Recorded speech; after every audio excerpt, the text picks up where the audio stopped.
was, too. Just a moment. X minus 1. But first... Once again, NBC Bandstand brings you some of the nation's top name bands in person. This week, Ralph Flanagan fills your weekday mornings with his wonderful hit tunes. Slow numbers or fast, there's no mistaking the delightful Flanagan style. And then, Art Mooney and his orchestra are also on hand with plenty of lively and rhythmic arrangements. The four lads take the Mr. Music spot this week, and Bert Parks is back as permanent MC. Hear them all on NBC Bandstand. Now stay tuned for X minus 1 on NBC. Countdown for blast off.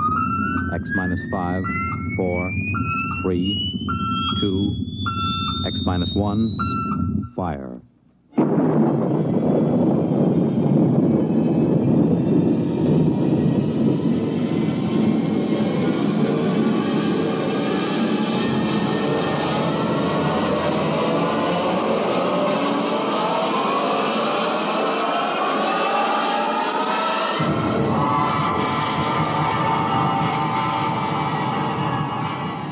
From the far horizons of the unknown come transcribed tales of new dimensions in time and space. These are stories of the future, adventures in which you'll live in a million, could be years, on 1,000 maybe worlds.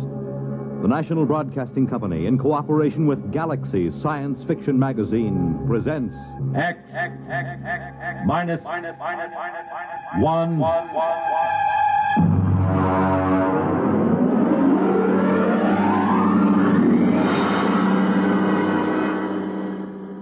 Tonight, Surface Tension by James Blish. Come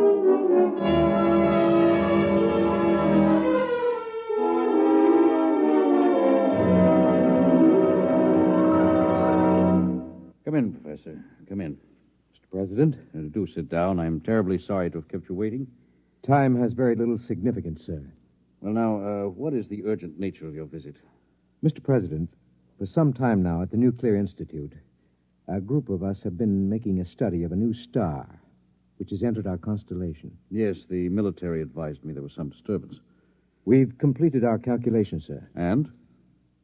Before I give you our results, let me tell you that we've been in touch with the Scientific Council of the Asian Confederation. They've verified the results. I'm waiting, Professor. Mr. President, the effect of this new star in our galaxy will be extremely catastrophic.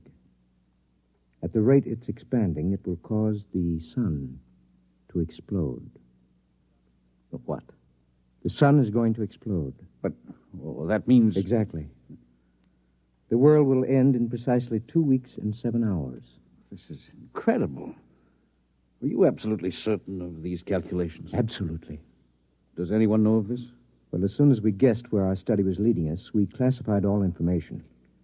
The actual final results are known only to a small group of scientists here and in the Asian Confederation. 2 weeks. And 7 hours. That would be September 4th, 2056. At approximately 12 noon. Is there anything to be done? Nothing. The other planets, Mars, Venus... All will be destroyed. The universe as we know it will disintegrate. And the race? Will vanish. It's impossible. Those are the facts, Mr. President. How you choose to make them public, if you do choose to make them public, is a matter of government. Yes, of course. Has the president of the Asian Confederation been notified? He's being notified at this moment. I intend to take the following steps, Professor. First, I will contact the Asian Confederation. What's the name of their chief scientist? Dr. Gorlick. Ah, yes. I'll propose that you and Dr. Gorlick be given every resource to find a method of preserving the race. You'll be flown to their laboratories by rocket ship in an hour. I would like to spend these remaining days with my family. Your family can accompany you. They'll ask questions. They should know better by now. You will not release the information to the public. I would prefer to keep it a complete secret, provided the Asians agree, of course. A public announcement would only create utter panic and chaos. I assume it will happen instantaneously? Yes, instantaneously. Then secrecy is best. One thing, Mr. President. Yes? I wonder if perhaps religious leaders should be told. Professor, I believe in the power of God myself. I also believe that my single prayer can be heard by the Almighty just as well as if there were 10 million. There will at least be two of us, Mr. President. I, too, will pray.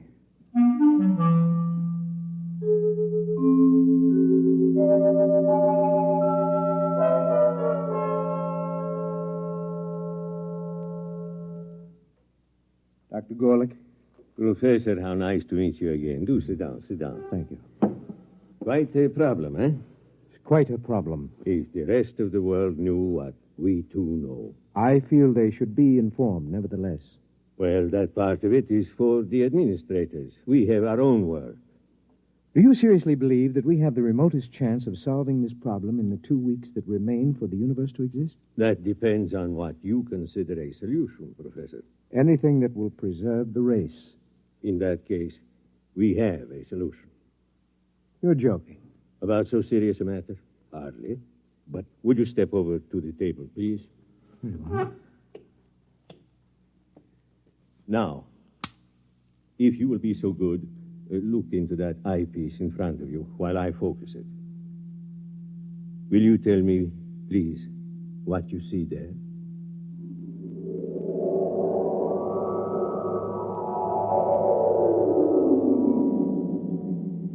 Fascinating. Most unusual. Would you be good enough to describe it? Yes, of course. I see what looks like a section of a large swimming pool. Plant life. Very tiny, and some kind of animal life, almost molecular in size. Good. Now let me change the magnification. Possible. Go on, please. Describe. What? I see what looks like dogs, cats, a cow. All evidently swimming underwater in this medium. Wait. Yes, they seem to be dogs and cows and cats, except that they appear to have gill-like breathing apparatus. Good, good. It looks as if somehow these species have been mutated to live underwater. Exactly, exactly. Well, I don't understand how this is possible. It would take hundreds of generations, thousands of years, possibly, to effect such a change, even with modern genetic control. It is the key, Professor. Let me ask you another question. Yes? Would you estimate the size of these creatures? I would say they're normal size.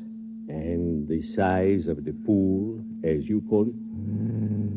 A tank of quite enormous size. I cannot see the walls, but I assume they are there. Good. Now, Professor, prepare yourself for a shock. I've been a scientist too long to shock easily, Dr. Gorley. Nonetheless, you will be shocked to learn that what you have just been looking into is a single microscopic drop of water, less than a milligram. A single drop of water? Yes. Those dogs and cats are microscopic? Submicroscopic, smaller than a filterable virus. This is incredible, Doctor. Incredible, perhaps, but we have done it. Ah. We found a way to reduce the size of the original fertilized eggs through bombardment of the molecules. In this way, we can produce a full-size dog that is infinitesimal. And you believe this will help us solve our problem? I am convinced of it. What do you propose? This is our plan. We will create submicroscopic humans. At the submicroscopic level, 1,000 generations can reproduce in the equivalent of a few seconds of time. In less than an hour, we can have a species of human that is capable of living underwater. Gill breathers? Precisely. And then what? Don't you see, my friend? In a single drop of water, we can reproduce as many human beings as now live in the city of New Chicago or Trans-Europa. But when the sun explodes in 2 weeks' time, all life, even that in a single drop of water, must perish. That is true, Professor. But remember this. To a submicroscopic species of human, 2 weeks would be the equivalent of some 20 million years on Earth. In other words, to these human beings, starting tomorrow, the species will have hundreds of thousands of generations, each living a full life before the final explosion of the universe. Almost like playing God. I am not a subscriber to the concept of God, Professor. I must say I'm slightly shocked to discover that you, a man of science... Believes in a creator? I do, Doctor. In any event, will you help us go ahead with our experiment? I have no choice. Good. We'll begin tonight to produce the first species.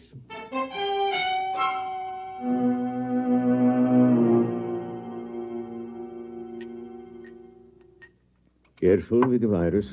Here's the tube.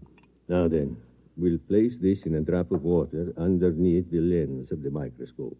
What about the evaporation and condensation of the drop? All outside factors will be controlled, temperature, humidity, and so on. Will you turn on the lens, please? Now, using the highest magnification, we'll be able actually to manipulate a single being with electron magnets. A sensation we would interpret, possibly, as we interpret a centrifugal force. Ready? Ready. Good. We begin the experiment.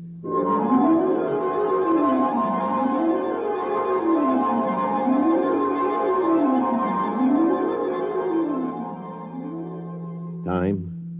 1900 hours, 56 minutes, 3 seconds. Coming up on 0.4, 3, 2, 1, 0. Observation. The first fertilized ovum, reduced to submicroscopic size, has begun to develop. Time? 1956, 20 seconds. Coming up on 2, 1, 0. 4 submicroscopic human beings have been reproduced. 2 appear to be males, 2 females. Time? 1956, 24. Observation. 10 generations of submicroscopic humans have been reproduced. Webbed toes and fingers and elementary gill modifications have begun in response to submersion of species in highly oxygenated vapor. Time? 1956, 45. 100 generations have reproduced. Increased water in vapor has resulted in gill structure, species now ready for total submersion in a droplet of water. Turn on the electron magnet.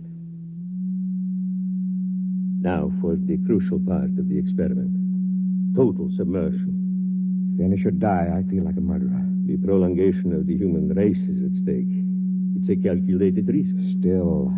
Steady. I am about to effect the transfer. Steady. Now. Done. Look in the microscope, quickly.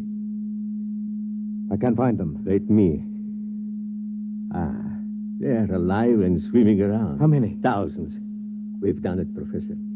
Inside that drop of water, human beings like you and me, except for their gills, are already beginning to establish a civilization that will last for them millions of years. And for us? 2 weeks to observe and wonder, and then... Unless a miracle should occur. Let us begin now. Time, please. 1900 hours, 56 minutes, 49 seconds. 3, 2, 1, 0. Observation. The equivalent of 1,000,000 years has already passed inside our droplet of water. Human life is firmly established.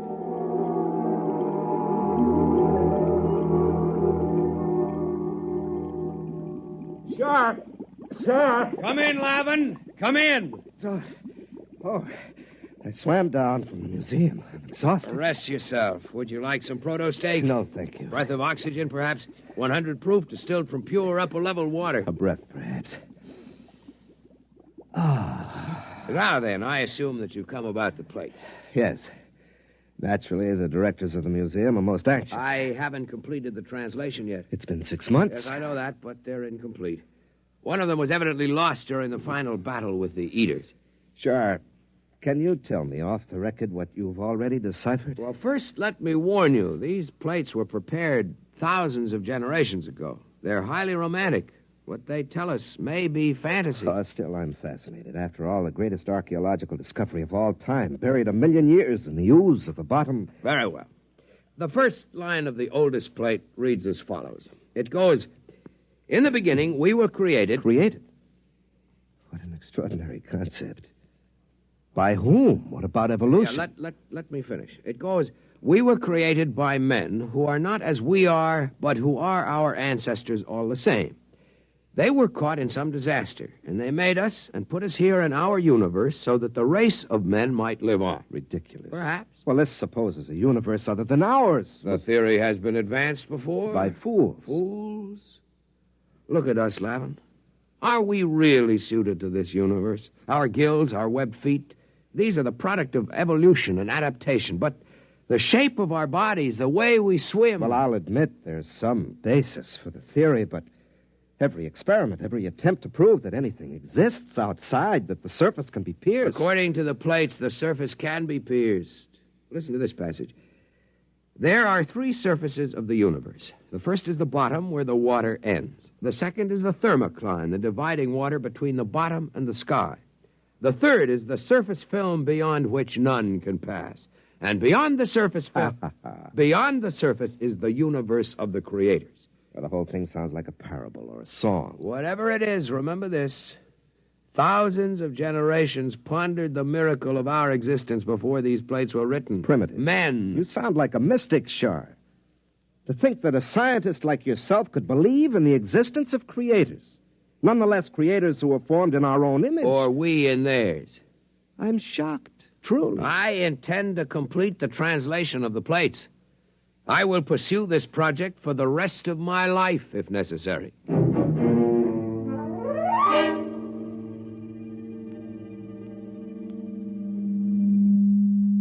Time, Professor?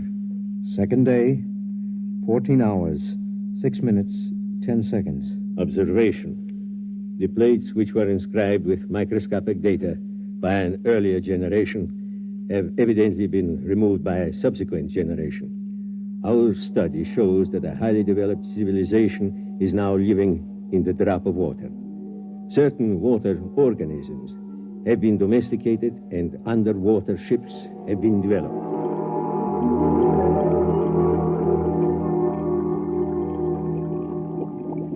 The meeting of the council is called to order. Gentlemen, you all know the topic.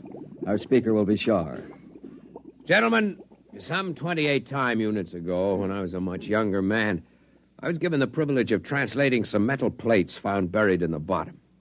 As all of you know, I've devoted much of my life to convincing the world that travel through the surface film was not only possible, but necessary to survival. Finally, the council has seen fit to grant my request for a special ship to accomplish this travel.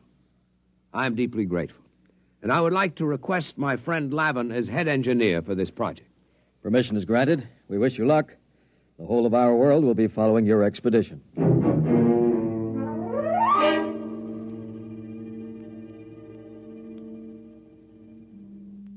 What's happening, Dr. Gorlick? From what I can detect, the gill breeders are preparing for the equivalent of space travel.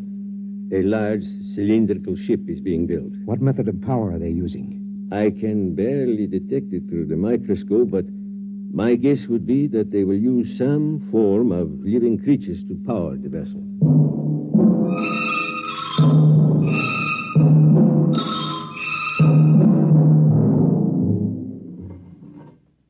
Shar to leader. Shar to leader. Leader, go ahead, Shar. The ship is ready to take off for the upper levels, leader. Water sealed in. All tight. Tie-Tom's ready to move. Tom's ready. We'll give you an escort of paramecium ships as far as the upper level. After that, you'll be on your own. Very good.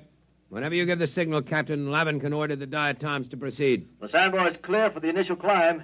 Your course is straight up the stem of Water Plant 6.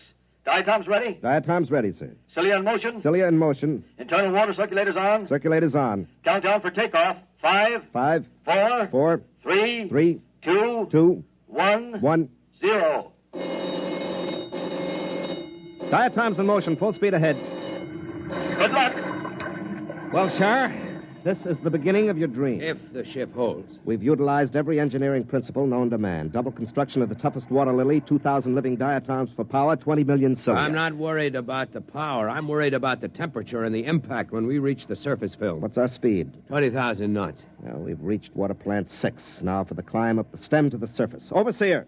Overseer. Request more mucus from diatoms. Proceed with climb up stalk 6. Yes, sir. If the diatoms can hold the stalk at the reduced pressure of the surface, we'll have hurdled the first barrier. We're at pressure 6 now, almost at the upper level.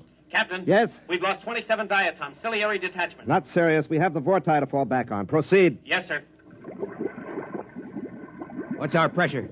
3 coming into 2 now. We're already closer to the surface film than man has ever gone. Our unmanned test ships went through. Unmanned test ships are a different story, Lavin. Besides, if we do get through to the other side, our problems may just be starting. Oh, we're entering pressure 1 zone. Yeah. We're getting too much oxygen in the water. Engineer, switch to internal water supply for breathing. Lavin. What is it? The scopes, look. I can't look now. What is it? I think... Yes, I can see it. I can see the surface film. Describe it. A great black whirling mass. Huge boulders and asteroids being whirled and ground back and forth like some tremendous boiling mass of mud and stone. It isn't too late to turn back. No, the ship was built to go through the film. If we fail, at least we can die knowing we tried. Very well, sir. Overseer, order all diatoms. Full speed ahead. Full speed ahead. Full speed ahead.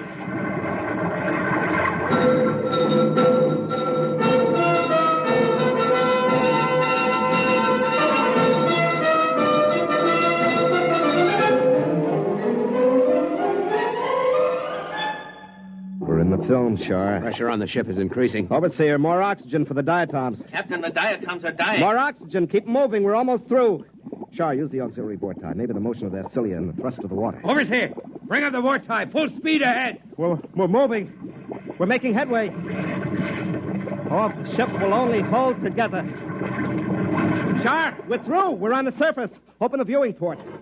It's blinding. Put on your eye shield. Look, Shar. Like a huge sheet of metal stretching as far as the eye can see, with thousands of small streams and great rivers of water. Look above us, Lavin. Space. Space as far as one can see. And a single huge sun like a great eye looking down at us. Must be billions of miles above us. See those enormous boulders and that molten rock on the surface? The ancients did not lie when they made the plates, Lavin. The universe does exist beyond the surface. Yes, but where are your creators, Shar? Certainly, they were a romantic notion. I believe they exist, Lavin. Shar. Captain, the diatoms are dying. There's not enough oxygen in the water cases. What's the atmosphere like? Almost 30% oxygen, completely unbreathable. We'll have to try to get back into the surface film to restore life to the diatoms. Overseer, get the diatoms out of their shells. Full reverse speed down the stalk. We're going under again. Yes, sir. I'll try. We know one thing, Lavin. The surface can sustain life. Can't sustain ours much longer. Full reverse. It's no use, Captain. The diatoms are near death. Use the vorti. We haven't enough water, sir. They're starting to suffocate. We've got to get back beneath the surface. Lavin, we must think of what it means to mankind to know that the universe goes on, that it can sustain life. I don't know what to do, Shaw. We're finished. There must be a way. A way? Why don't you pray to your creators now? Perhaps they'll help you. And that's for me. I'm resigned to death. I cannot share your bitterness, Lavin. We have enough water for perhaps 2 minutes breathing, Shaw. There are no miracles and no creators. You'd better prepare to die. I am as ready as you, Lavin. Captain, we're strangling. Well, Shar, why don't you pray to the creators? Better still, let me. I have a louder voice. Hey, creators! You all-powerful ones who made us, can you hear me? This is Captain Lavin of the first ship to breach the surface. We need your help. Can you hear me? We need your help. If there be creators, and I believe there are, then I ask that our presence be noted, and that we be delivered from this trial not for ourselves, but for the good of the race.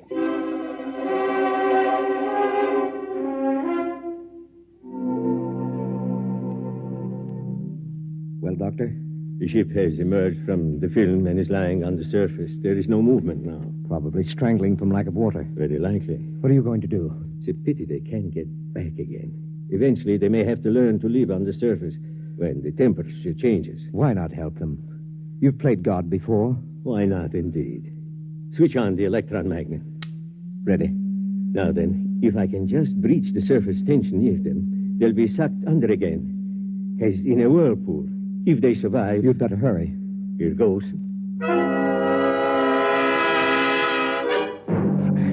can't live much longer, Char. No. It's getting... What's that? I don't know. We're moving. Downward. Lavin, it's a vortex. A vortex is opening through the surface. One way or another, we'll die. The ship can't take the stress. We're dropping. Char!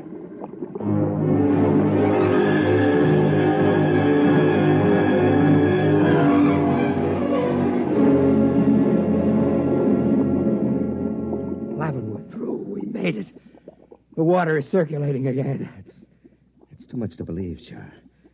It's like... A miracle. Yes. It is a miracle.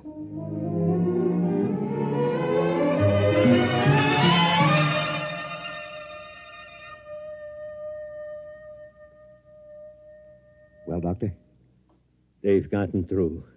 The ship is floating down toward the bottom now.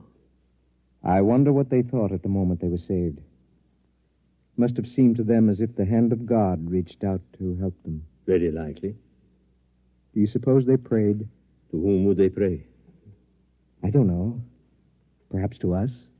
To the creators? It is not inconceivable. If only the human race, as we know it, had creators who could reach down and save us from destruction. How do you know we don't? Professor, I'm a scientist. So am I, Doctor. Those submicroscopic humans can't see us because we're too big to see.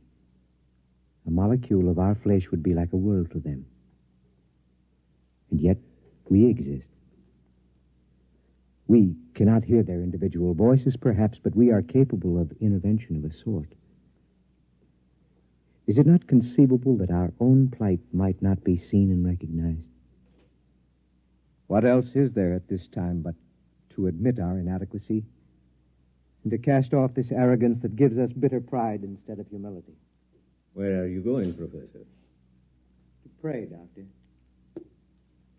There isn't much time. Professor. Yes? Wait.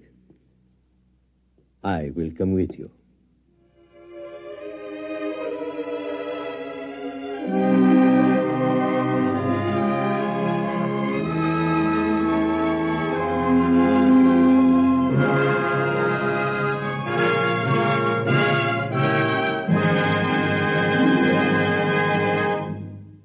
You have just heard X-1, presented by the National Broadcasting Company in cooperation with Galaxy Science Fiction Magazine, which this month features Jackpot by Clifford D. Simak. After years of searching, they had discovered the richest strike in the whole galaxy. But what in the name of space was it? Galaxy Magazine, on your newsstand today. Tonight, by transcription, X-1 has brought you Surface Tension, a story from the pages of Galaxy written by James Blish and adapted for radio by George Lefferts.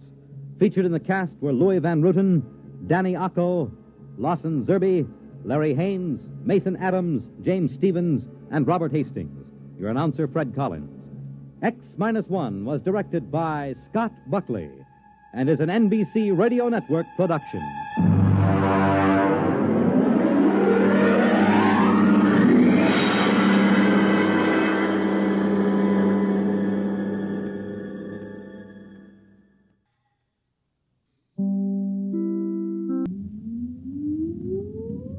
Countdown for blast-off.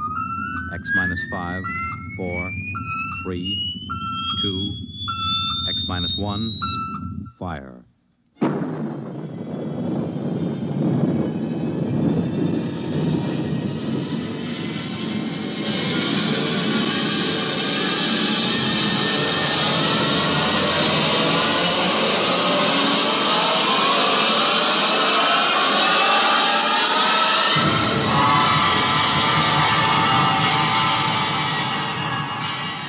From the far horizons of the unknown come transcribed tales of new dimensions in time and space. These are stories of the future, adventures in which you'll live in a million, could be years, on 1,000 maybe worlds. The National Broadcasting Company, in cooperation with Galaxy Science Fiction Magazine, presents X minus 1.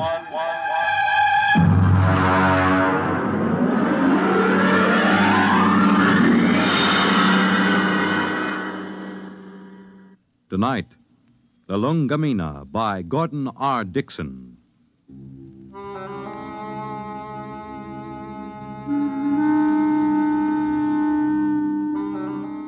Blame Clay Harbank, if you like, for what happened at Station 563.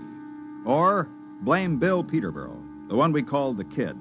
I blame no one. I'm a Dorsai man. That means I was brought up on one of those tiny planets a million light years from nowhere. Being a Dorsai man is quite a responsibility. We are a very polite people. We have to be. Because when we get angry, we fight to the death.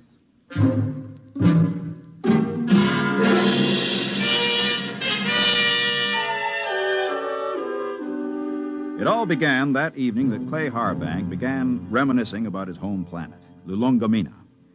We were sitting around the recreation room of 563.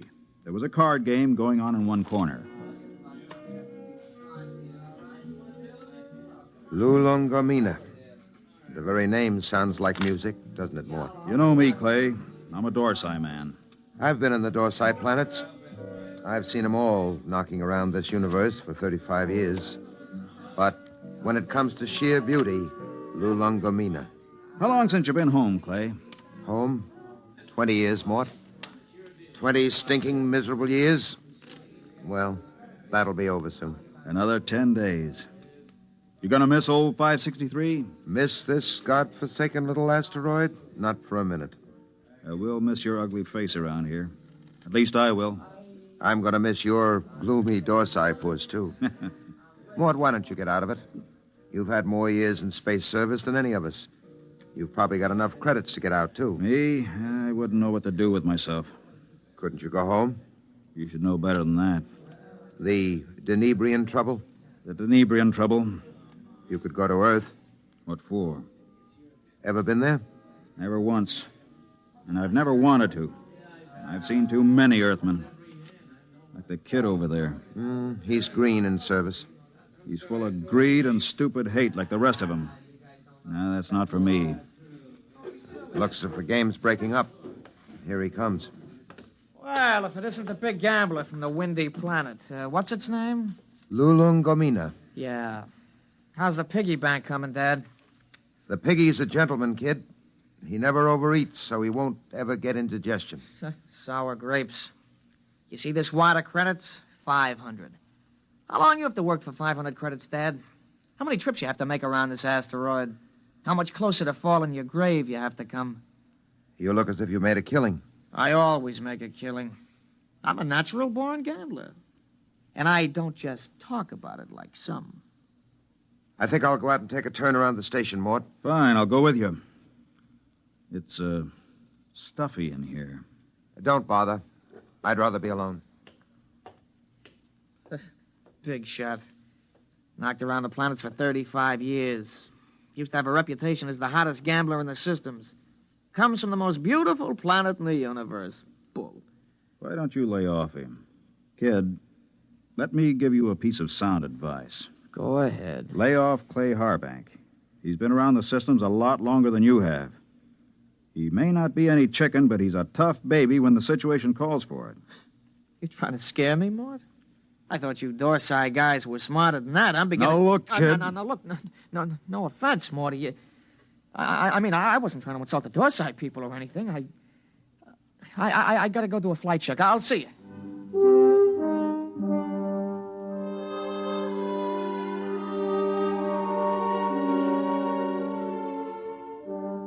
We were in bad shape. The 20 of us at Frontier Station 563 on the very edge of the human area had gone sour. Half the men had applications for transfer in already. What I'd told the Kid about Clay being tough, well, that was a bluff to keep him off. Nobody knew better than I did that Clay was burned out inside like a used-up rocket. I put on a spacesuit and went out to join him. Oh, hi, Mort. Hi. Beautiful night, huh? Nice. Back on Lulungamina, on a night like this, the rakish flowers open up, and you can hear them singing. There are 6 moons, and every one of them is like a yellow lantern. My mom and Dad and I used to live on the edge of a lotus pool. Here I go talking about home again. Figures. A guy who's been saving up for 10 years to get home is bound to start thinking about it when the time comes.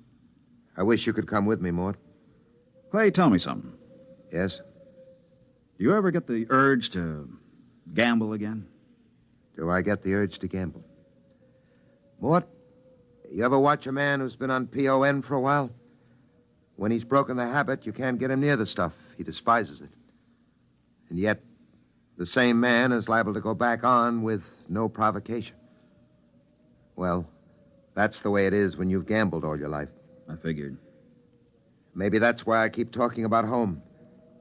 Every time I hear the kid flipping those cards in the recreation room, I start talking about home. Have you noticed? I've noticed. But this time I'm going to make it, Mort. I tried 3 times before. This time I've got the dough, and I know I'm going to make it. I think you will, Clay. You know what did it? No. Lulungomina. That's what saved me this time. The thought of that beautiful planet. Well, when you get there, you can send me a photo tape. At the rate we get visitors, it should reach me in 5 or 6 years. You'll be out by then. You'll be home. I'll never go home, Clay. Never. Well... That's Red 4. Screens must have picked up a ship in the galaxy. Maybe we'll get a visit. Keep us from going loco anyway. Coming in? No, I think I'll stay out a while. Well, I'm going to check the screen. See you later.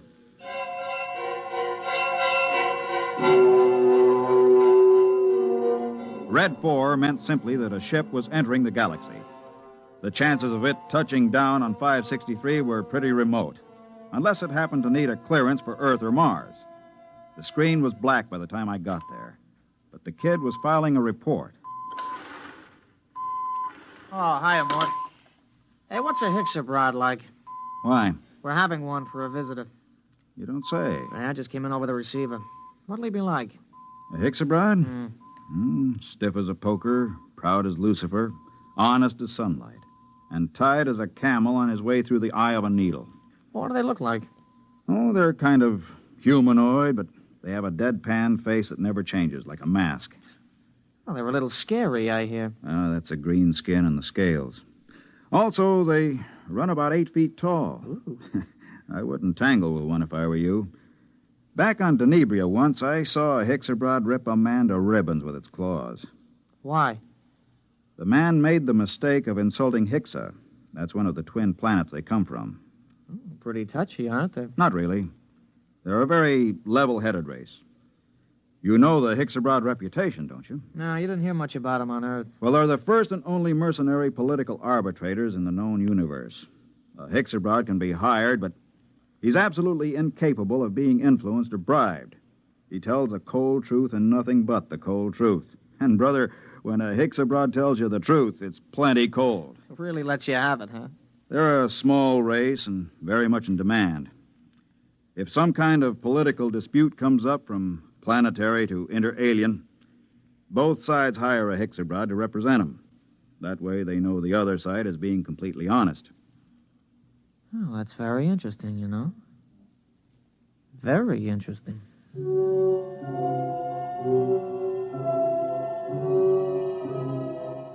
I could tell there was something on the kid's mind, but of course I didn't know what it was. Most of the talk in the recreation room that night centered around the arrival of the Hixabrod. Landing beacons were turned on, and we waited for another radio communication. Hey, anybody want to sit in on this next hand? Mort? No, thanks. Well, I know better than to ask the galaxy's foremost gambler here. That's right, kid. Well, maybe when this Hixabrod gets here, we'll be able to work up a decent game. Do Hixabrods gamble? No, kid, they don't gamble. That's too bad. Well, we can always sit and listen to you lying about what a beautiful place Lulungamina is. Kid, you just went too far. Yeah, you're going to do something about it? That's right, I'm going to punch your little nose. Hey, break it up! Break it up! Clay, you all right? Yeah, I'm okay. Well, you better get to the infirmary. Have your mouth taken care of. Kid, you get to your quarters. Since when are you giving orders? I'm telling you to get to your quarters. You better do what he says, kid. He's a Dorsai man. That's all I've been hearing since I got here. What big gamblers come from Lulungamina and how Dorsai men are killers. So far, I've seen nothing, but I heard a lot of talk. You're going to get to your quarters? I'll give you 5 seconds to start moving. You better go ahead, kid. Okay, Mort. I'm letting you bluff me out of the game this time. Just remember, there's going to be other games. Next time I won't be bluffed.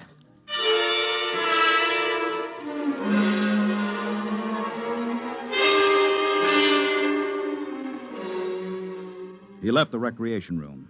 I felt a slight and not unpleasant shiver run down between my shoulder blades, and my eyes were still hot. I'd almost lost my control that time, and my senses told me I'd better be careful. For the next 3 days, the tension of 563 was almost unbearable. Clay Harbank seemed to age 20 years after the kid knocked him down.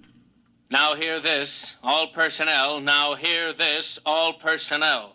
A ship is approaching for flight check. A ship is approaching for flight check. Report to Central. Report to Central. Well, this is it, Clay. We're getting the Hicks abroad. Seems almost like home having a Hicks abroad with us. They're all over the Tarsian system, you know. You speak Hicks abroad? You have to on Lulungomina. Oh, I didn't know that. I picked it up during the 3rd exploration. Long time ago, huh? We're not getting younger, Clay. Yeah. I found that out. Ah, don't take it so big. He's just a punk kid. Sure. And I'm just a dumb old man. Oh, forget it.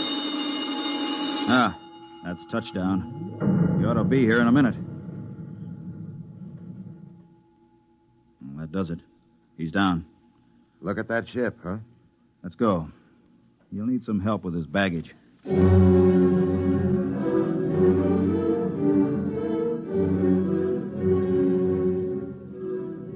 The ship was a silvery one-man job, the kind that have taken the Hicks abroads all over the universe. The cabin door slid back, and the Hicksa stepped out. He was as green and scaly as a lizard, but there was a certain unmistakable dignity in his bearing. Since I spoke the language, I was the first to greet him. Belt the Hutch and Hicks abroad. Welcome to this place. I greet you, Dorsai man. My name is Mort Bianski. I am called Dorlassis. Come. I'll show you to your quarters. Thank you. How long will you remain here? Only for one night. I wish clearance for Mars. I'm sure it can be handled. This way.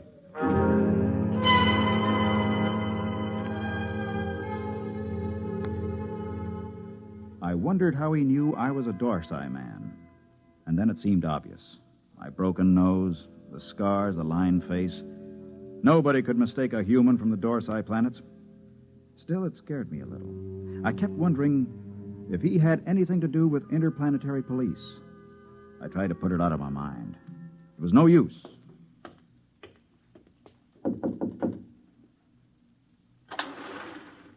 Mind if I come in, Clay? Sit down. Have a smoke. Thanks. Where's the Hicks abroad? In his room, getting cleaned up for dinner. Strange guys, aren't they? Well, there's something even stranger going on. What's that? The kid's in there with him. With the Hicks? Mm-hmm. What do you suppose they're talking about? I don't know. I wish I did. Kid's probably trying to get the Hicks into a dice game. I doubt it. What's on your mind, Mort? Clay, you've been around. Are there any Hicks abroads in interplanetary police? A few. Why? I don't know. I just had a feeling, you know. Oh, you're dreaming up bogeymen. Maybe. Besides, you're not in any trouble outside the Dorsai system. I killed a human, Clay. Not deliberately? In a rage. Happens all the time on Dorsai, doesn't it? Not to an officer of Intergalactic. Besides, that was 25 years ago. There's no statute of limitations in the systems. Nobody knows but me, right? You don't have to be clairvoyant to wonder why a man hasn't been back to his home planet for 25 years. You, think the kid... I don't know. He's got no love for me. Still, he doesn't know anything. How would he know this Hicks abroad is an agent, if he is? Couldn't say. Where are you going? Well, I think I'll take a look at that message the kid filed. The one we got when we first picked up the Hicks abroad on the screens. Let me know what you find, if anything.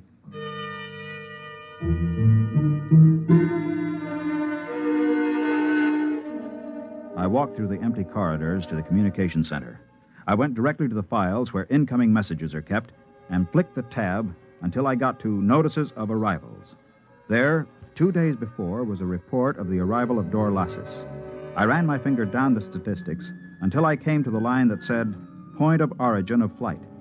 It read, Tarsian Galaxy. That was where Clay Harbank's Lulongamina was. I read further, where it said nature of business. My blood ran cold as I spelled out the words criminal. Come in. Belt the hutch and Hixabrod. I greet you, Dorsai man. Is there anything you require? Nothing, thank you. I came to tell you that we'll have dinner tonight at 800 hours. The young Earthman has already informed me. There's a shortage of raw meat here. I've brought my own food, thank you. I see you came in from the Tarsian planets. Yes? You didn't happen to be in the Dorsai planets before that? No. Oh, I thought perhaps you might have some news. I came from intergalactic headquarters. Yes, I saw your flight check. Then you know my mission. Yes. Good. How long do I have to pack? I will be leaving at 700 hours tomorrow morning. Can you be ready by then? Yes, I guess so. Good. I don't suppose there's any point in appealing to you. Hixabrods are supposed to be totally without emotion. There is no point in appealing.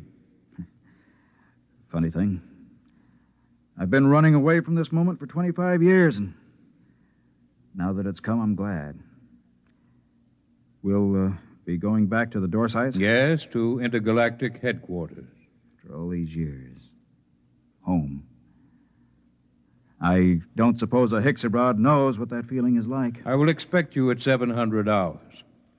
Now, if you don't mind, I wish to prepare my food. One thing. Yes? Did the young Earthman tip you off about me? No. Funny. I could have sworn it was him.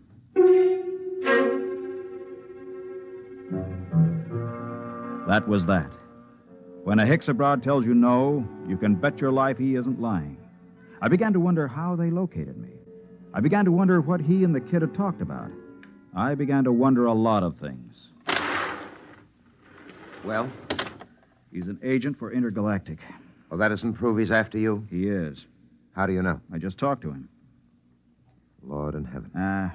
It isn't so bad, really. Just think, I'll be going home. I'm going to kill that kid. Clay. I'm going to kill him. Clay, listen to me. The kid didn't turn me in. You said... I said he was talking to the Hicks. I just asked him, and the Hicks told me it wasn't the kid. They don't lie. So don't go blowing off. It's going to be hard. 10 days. It doesn't have to be 10 days. What do you mean? How many credits do you need to buy your way out? Another 500? Next payday? Don't wait. Don't wait? I have over 900 credits. I'll turn them over to you. Mort. Listen, I don't need them. You can pay off tomorrow and fly as far as the Tarsian chain with me and the Hicks. It's a very nice thing, Mort. Will you do it? I'll think about it. Let you know after dinner.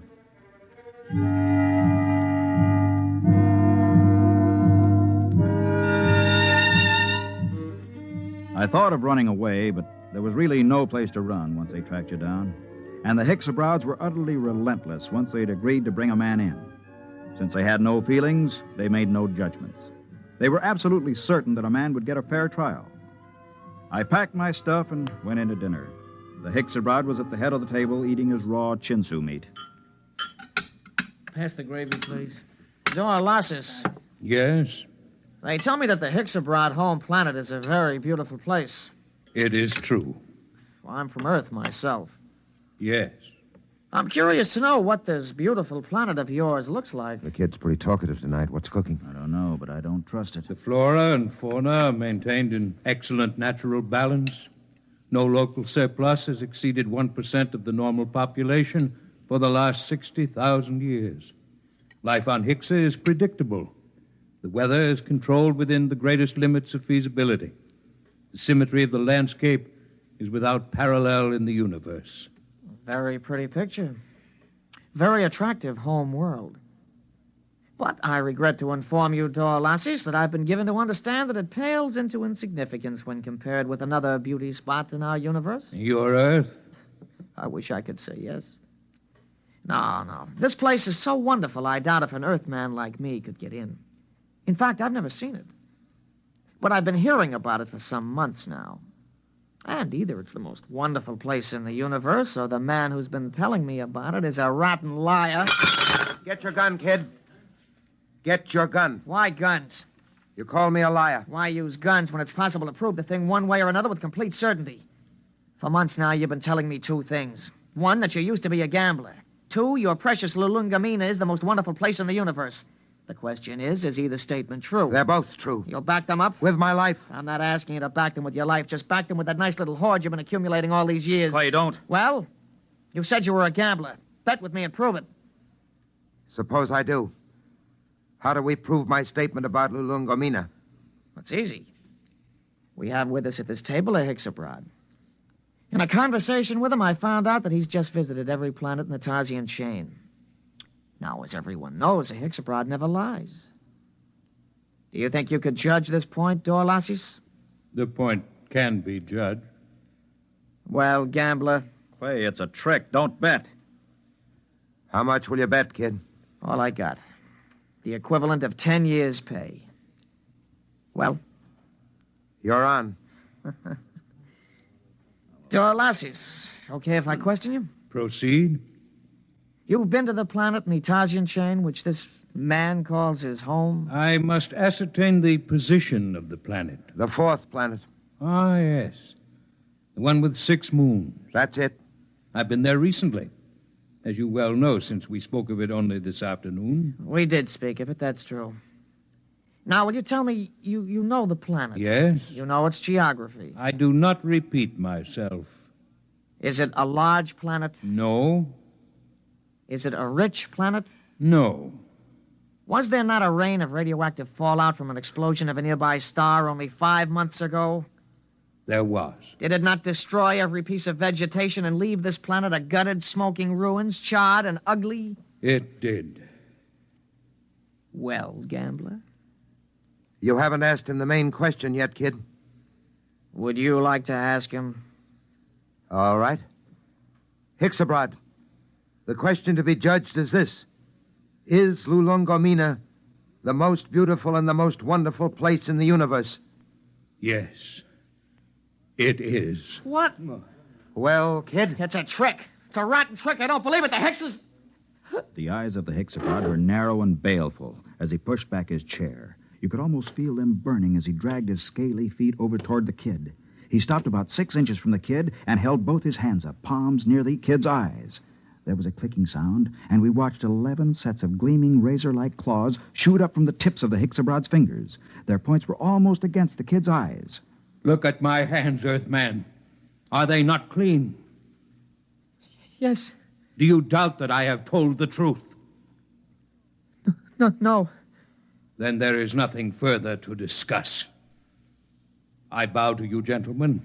I thank you for your hospitality. You will excuse me.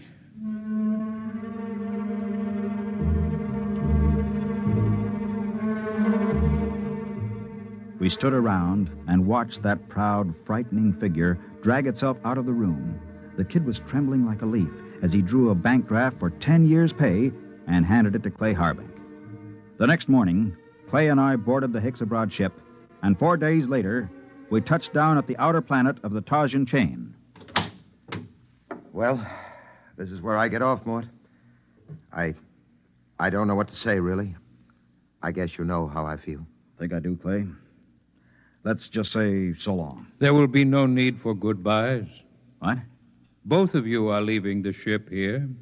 But I thought I intend to return to intergalactic headquarters empty-handed. Empty-handed? But they'll question you. What will you tell them? The truth, of course. But... You have told me nothing. But I assumed... I am not interested in your assumption. You asked me my mission. I told you it was a criminal investigation.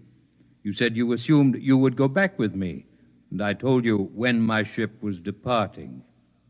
There is nothing more to be said. But surely you know... Mort, don't say anything. A Hixabrod deals only with facts, what is absolutely known. They're the most literal beings in the universe. Let it go at that. Goodbye, gentlemen. I am grateful for the pleasure of your company.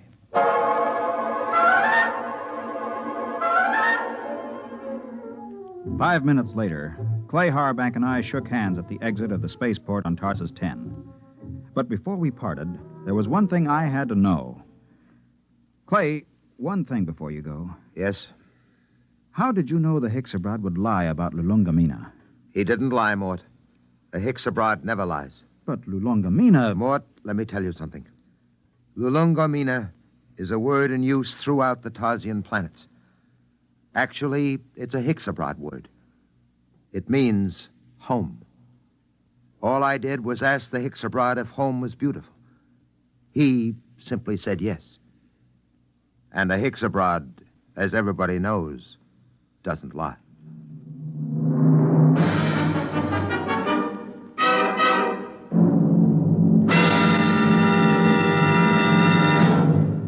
You have just heard X-1, presented by the National Broadcasting Company in cooperation with Galaxy Science Fiction Magazine, which this month features the Finn O'Donovan novelette Bad Medicine, the story of a robot therapist that never failed to effect a cure, even if it had to convert itself into a typhoid Mary to do so.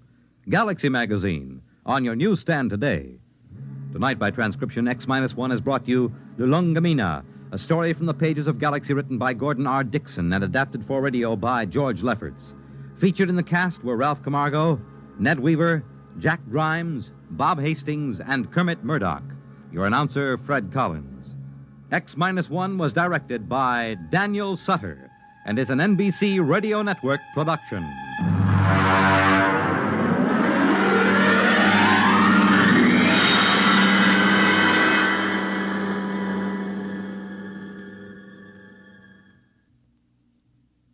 X-1 came to you from our Radio City studios in New York. Next week, listen to Project Mastodon, Clifford Seamock's story on X-1.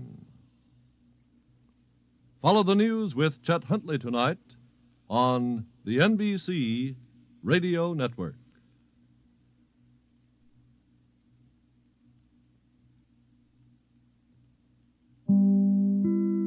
In just a moment, X-1, but first...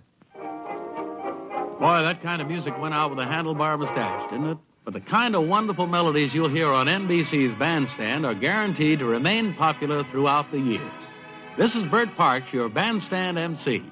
I'd like to invite you to spend 2 full hours each weekday morning with America's top name bands. Groups like Guy Lombardo, the Dorsey Brothers, and Ralph Flanagan. They'll entertain you in person. So listen Monday through Friday to NBC Bandstand. Now stay tuned for X-1 on NBC. After tonight's broadcast, X-1, the adult science fiction show, will not be heard until Wednesday, September 26th. It will be heard on Wednesdays thereafter. For the exact time, consult your local newspaper. And now, X-1.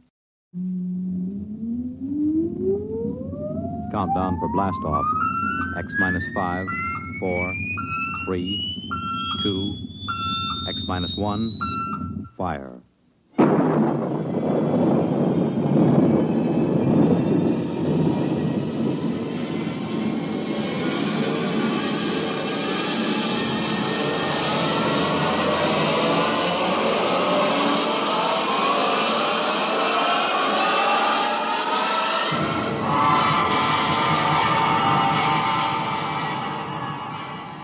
From the far horizons of the unknown come transcribed tales of new dimensions in time and space.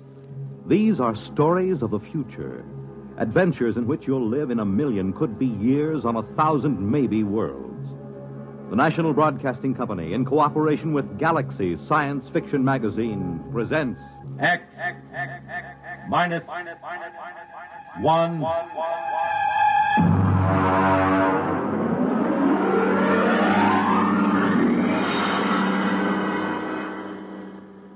This week, the police chiefs of the country are meeting in Chicago for the 63rd Annual Conference of the International Association of Chiefs of Police. Tonight, X-1 is proud to salute them as we present The Lifeboat Mutiny by Robert Sheckley.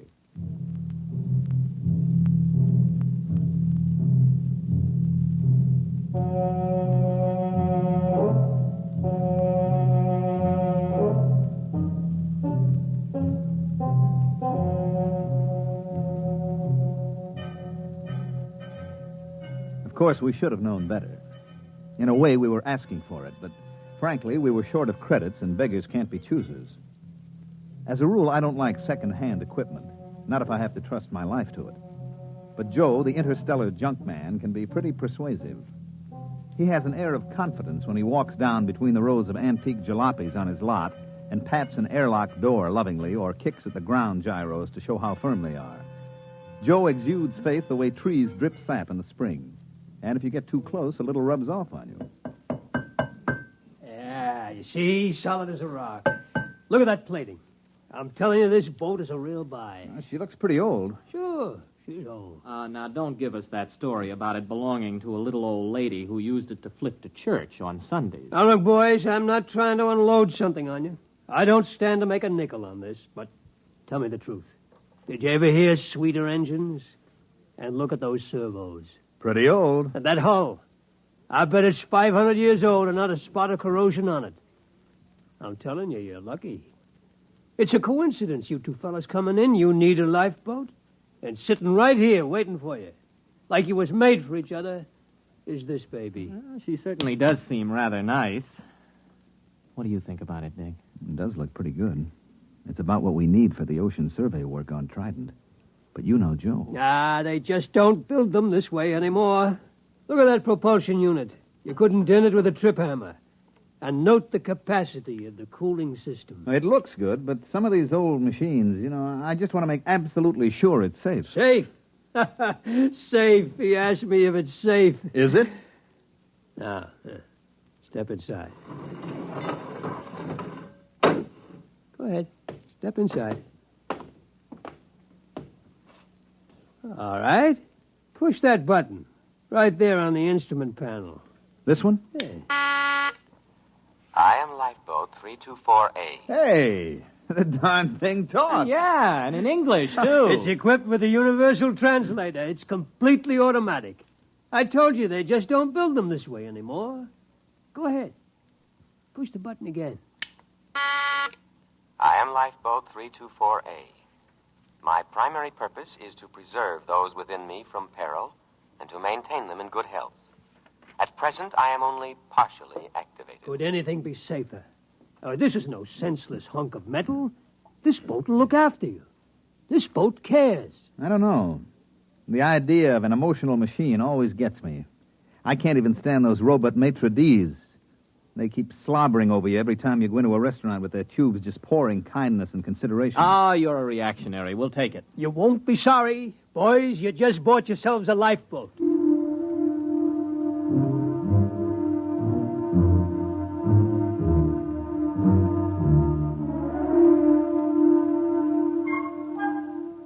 Joe delivered this assurance in the frank and open tones that had helped make him a millionaire several times over. It wasn't that he was dishonest. Far from it. All the flotsam he collected from anywhere in the universe worked. But ancient machines often had their own idea of how a job should be done. They tend to get peevish when forced into another routine.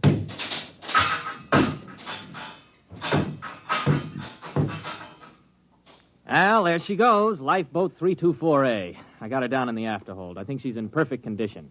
It's just what we need for those oceans on Trident. I hope so. The last thing I bought from Joe was an electric razor. Only it turned out that it came from Deneb 3, where they are slightly reptilian. And an electric razor is used to help them change their skin in the hot months. If you remember, I was in the hospital 3 months, and after the skin grafts, I don't know my ears from my elbow.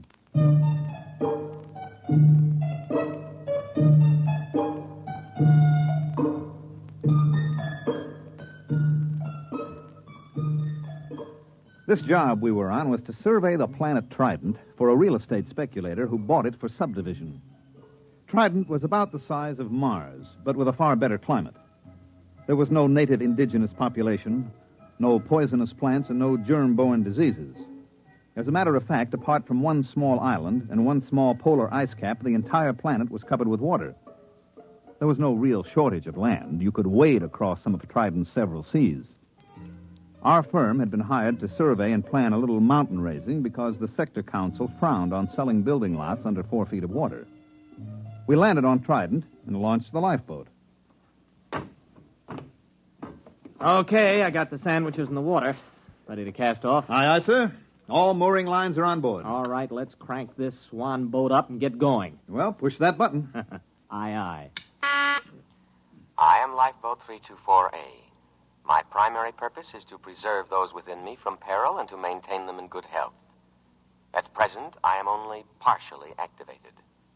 For full activity, press button 2. Oh, there it is, right next to the first one.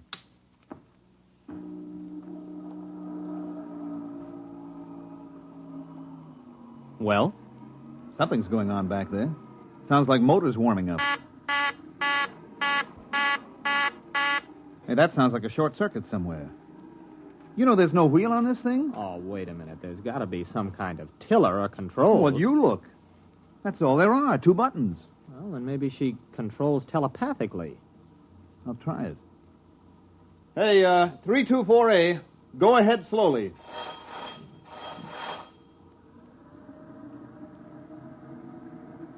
Ah, there she goes. That's it. Starboard a little. Wait a minute. I still don't like the sound of that. I bet there's a short somewhere. I'm going down to look for it with a circuit tester. Don't louse anything up. I like a boat that works this way. Gives me a sense of power. Hey, 324A, full speed ahead.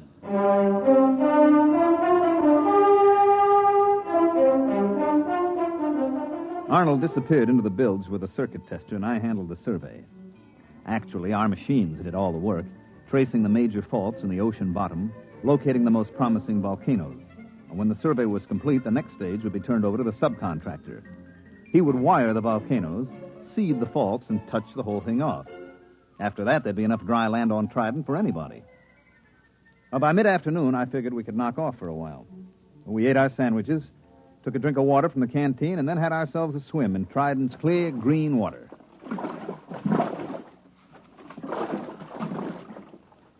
Hey, give me a hand up.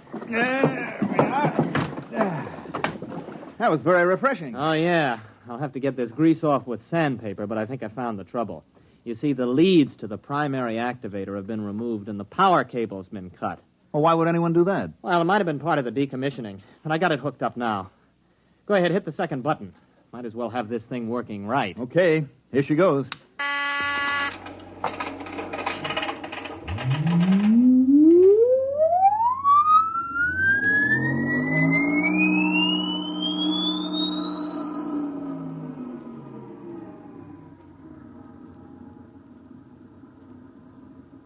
I am Lifeboat 324A. I am now fully activated and able to protect my occupants from danger. Have faith in me. My action response tapes, both psychological and physical, have been prepared by the best scientific minds in all Drome. Ah, that's more like it, huh? Gives you a feeling of confidence, doesn't it? I suppose so. But where is Drome? Gentlemen, try to think of me not as an unfeeling mechanism, but as your friend and comrade in arms. I understand how you feel. You have seen your ship go down, cruelly riddled by the implacable Hagen. What ship? What's it talking about? You have crawled aboard me, dazed, gasping from the poisonous fumes of water, half dead. Oh, no, wait a minute. You mean that swim we took? You got it all wrong. We were just surveying. Half dead, shocked, wounded, morale low. You were a little frightened, perhaps, and well, you might be. Separated from the Drome fleet and adrift upon an alien planet. A little fear is nothing to be ashamed of, gentlemen. But this is war, and war is a cruel business, and we have no alternative but to drive the barbaric Hagen across space. There must be a reasonable explanation for all this. Probably an old television script got mixed up in its response bank. We better give it a complete overhaul. We can't listen to that stuff all day. Well, we're about a quarter of a mile from the island. I'll tell you what. I'll take it down and clean the goo out of the contacts when we get there. Hey, what's going on? We're stopping. Hey, lifeboat. Quiet, calm, trust in me. I am scanning the island. What's he talking about, scanning the... Better humor it. Lifeboat, that island's okay. We checked it personally. Perhaps you did, but in modern lightning-quick warfare, Drome senses cannot be trusted. They are too limited, too prone to interpret what they wish. Electronic senses, on the other hand, are emotionless, eternally vigilant, and infallible within their limits. But there isn't anything there. I perceive a foreign spaceship on the island. Oh, that's our ship. It has no drome markings. Well, it hasn't any enemy markings either. I painted it myself. In war, we must assume that what is not ours is the enemy's. Oh. I understand your desire to set foot on land again, but I take into account factors that a drome motivated by his emotions would overlook. Consider the apparent emptiness of the strategic bit of land, the unmarked spaceship put temptingly out for bait, the fact that our fleet is no longer in this vicinity. All right, that's enough. Now, I'm tired of arguing with you. Go directly to that island. That's an order. I cannot obey that order. You are unbalanced from your harrowing escape from death. All right. Enough of this nonsense. I'm just going to take that cutoff switch and... Come to your senses, gentlemen. Only the decommissioning officer is empowered to turn me off. For your own safety, I must warn you not to touch any of my controls. You are mentally unbalanced. Later, when our position is safer, I will administer to you.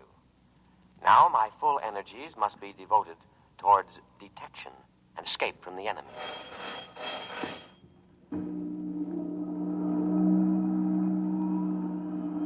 Where are we going? To rejoin the drome fleet as soon as I can find it.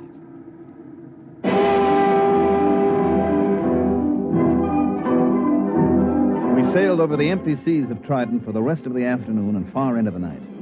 At about midnight, we sat in the cabin sharing our last sandwich. The lifeboat was still rushing madly over the waves, its every electronic sense alert, searching for a fleet that had existed 500 years ago upon an entirely different planet.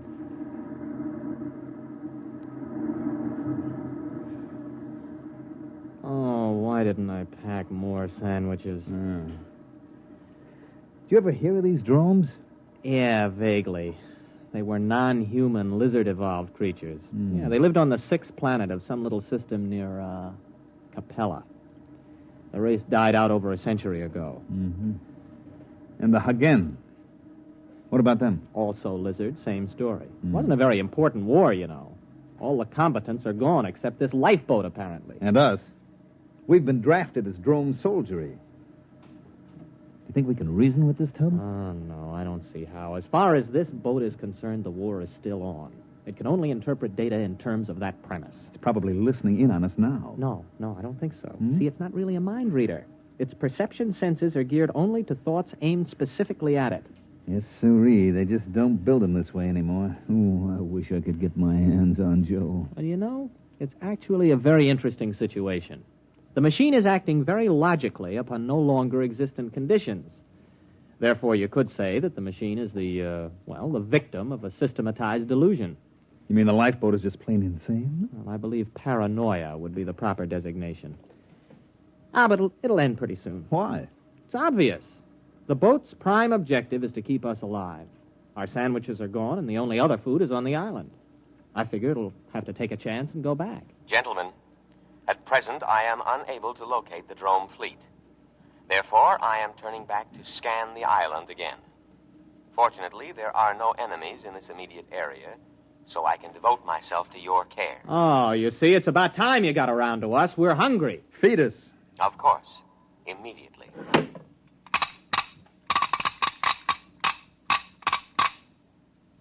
There you are, on the tray. What's that? That looks like clay. Oh, it smells like machine oil. Hey, what's it supposed to be? That is giesel. It's the staple diet of the drome people. I can prepare it in 16 different ways. Oh, try it. All right. It tastes like clay coated with machine oil. We can't eat that. Of course you can.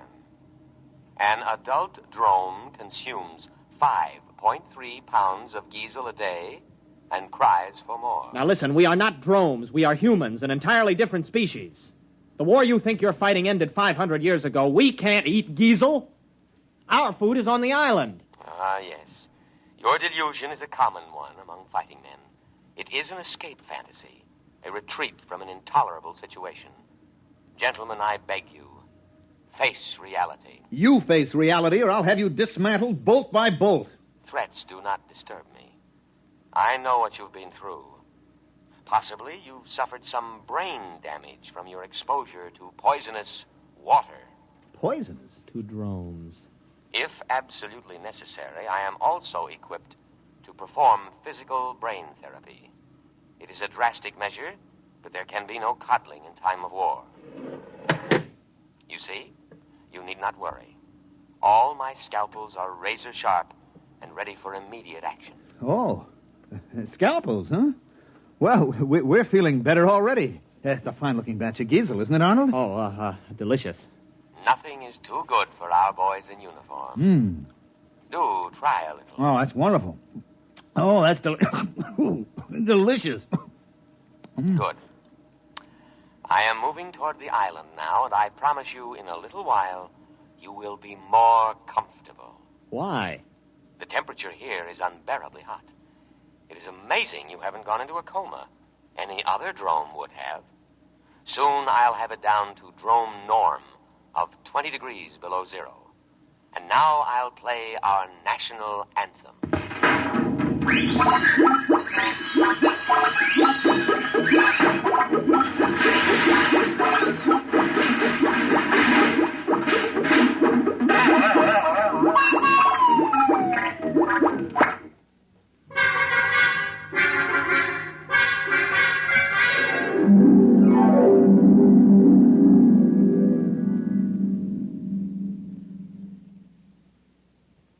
Arnold? What? I'm cold. Well, you should be very comfortable. Drones live at 20 below zero. We're drones and no back talk. Those cooling tubes are all frosted up. Yeah, I just wrote my name in frost in the porthole. Hey, wait a minute. Wait a minute. I got an idea. Just follow my lead. Why not? Lead on, fellow drone. Give me the canteen. What are you doing? Just gonna get a little exercise. Gotta stay fit, you know. That is true. Here you are, boy. Catch. Look out, that canteen's heavy. Just throw it right back, boy. Just heave it right in. Come on, let's see your curve. Be careful with that receptacle. It's filled with a deadly poison. Water. Oh, we'll be careful. Here we go. Bad shot, old man. Oh, how careless of me. I seem to have broken the cooling tubes. Cooling fluid all over the floor. I should have taken precaution against internal accidents. It won't happen again. But the situation is very serious. I cannot repair the cooling tube myself. I am unable to properly cool the boat. Say, that's tough. Now, if you'll just drop us on the island... That is impossible. My first duty is to preserve your lives, and you couldn't live long in the climate of this planet. But I'm going to take necessary precautions to ensure your safety. What are you going to do? There is no time to waste. I will scan the island once more. If our drone forces are not present, we will go to the one place on the planet that can sustain drone life. What place? The southern polar ice cap. The climate there is almost ideal. 30 degrees below zero. And of course, I must guard against any further internal accidents. So, I will lock you gentlemen in the cabin.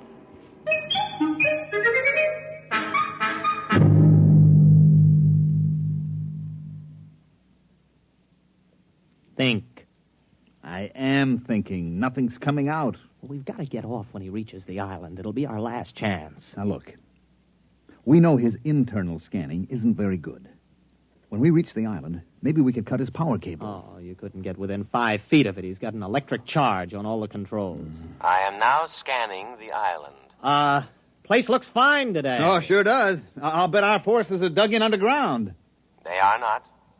I scanned to a depth of 100 feet. Well, under the circumstances, I think we should examine it a little more carefully. It is deserted. I cannot let you endanger your lives by going ashore. Drome needs her soldiers, especially sturdy, heat-resistant types like you. We like this climate. Spoken like a patriot. I know you must be suffering, But now I am going to the South Pole to give you veterans the rest you deserve. Wait a minute. You don't understand. We're operating under special orders. We weren't supposed to disclose them to any vessel below the rank of super dreadnought. We're a suicide squad. Yes, that's right. Especially trained for hot climate war. Our orders are to land and secure that island for the Drome forces. I didn't know that. You weren't supposed to. After all, you're only a lifeboat. Land us at once. I couldn't guess, you know. All right. We'll head for the island. Arnold, it's going to work. Why not, as long as we tell him the truth? The beach is only 50 yards away.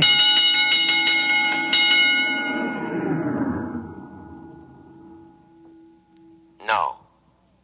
No, what? I cannot do it. What do you mean? This is war. Orders. I know, but I cannot obey.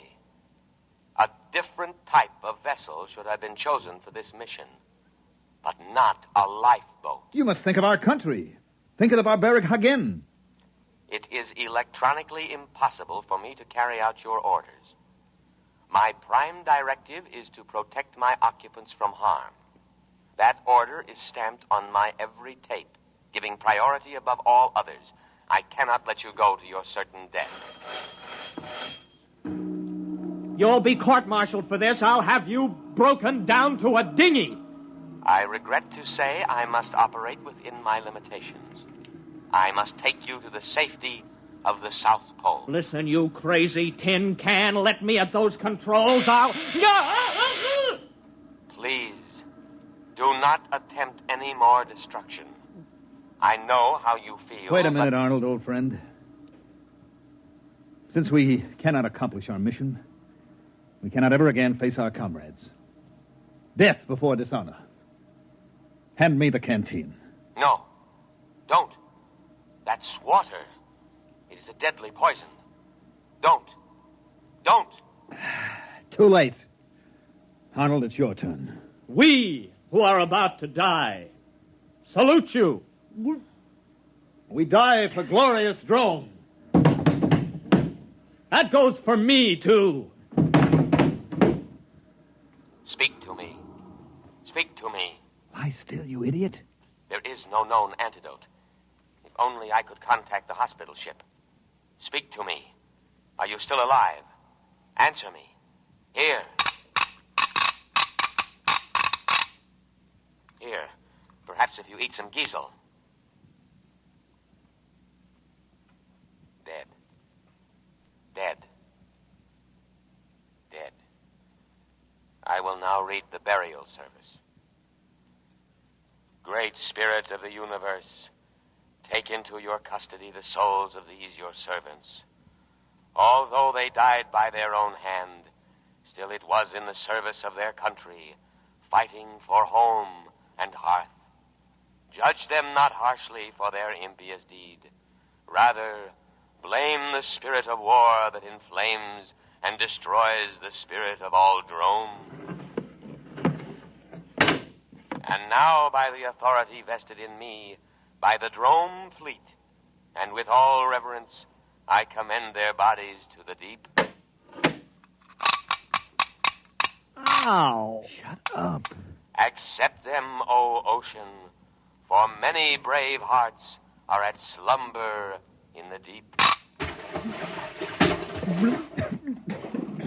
Float quietly. What's the lifeboat doing? It's still hanging around. Just pray the Dromes didn't believe in cremation. Sleep quietly, brave spirits. I will now play the Drome National Anthem.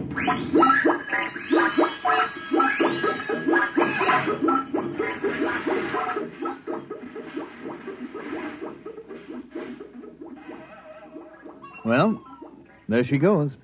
Where? To the South Pole. To wait for the Drome fleet.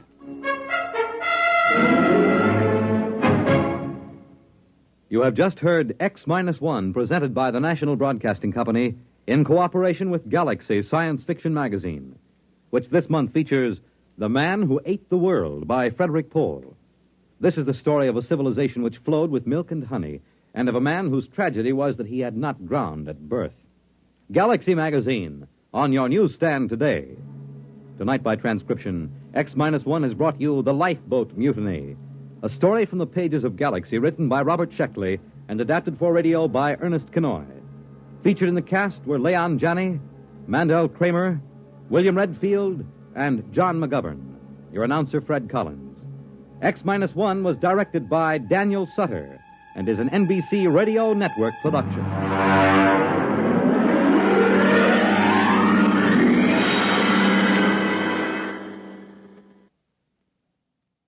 A special announcement to the audience of X-1, the adult science fiction show. X-1 will not be heard next week, but will resume broadcasts at a new time on Wednesday, September 26th, and every Wednesday evening thereafter. For the exact time of the broadcast in your locality, remember to consult your local newspaper. The music of Tommy Tucker, live on Bandstand, weekday mornings on NBC Radio. Now stay tuned for X-1 on NBC.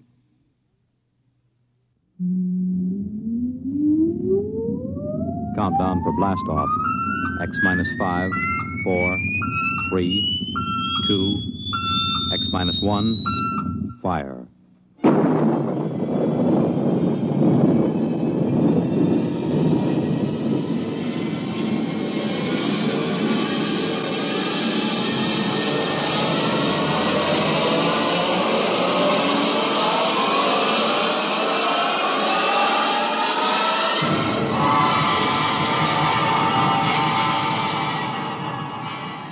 From the far horizons of the unknown come transcribed tales of new dimensions in time and space.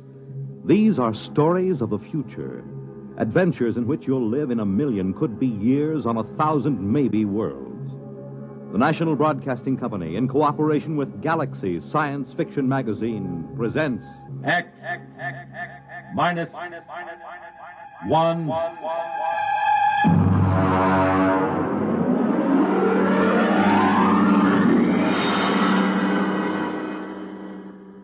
Tonight, Project Mastodon by Clifford D. Simak.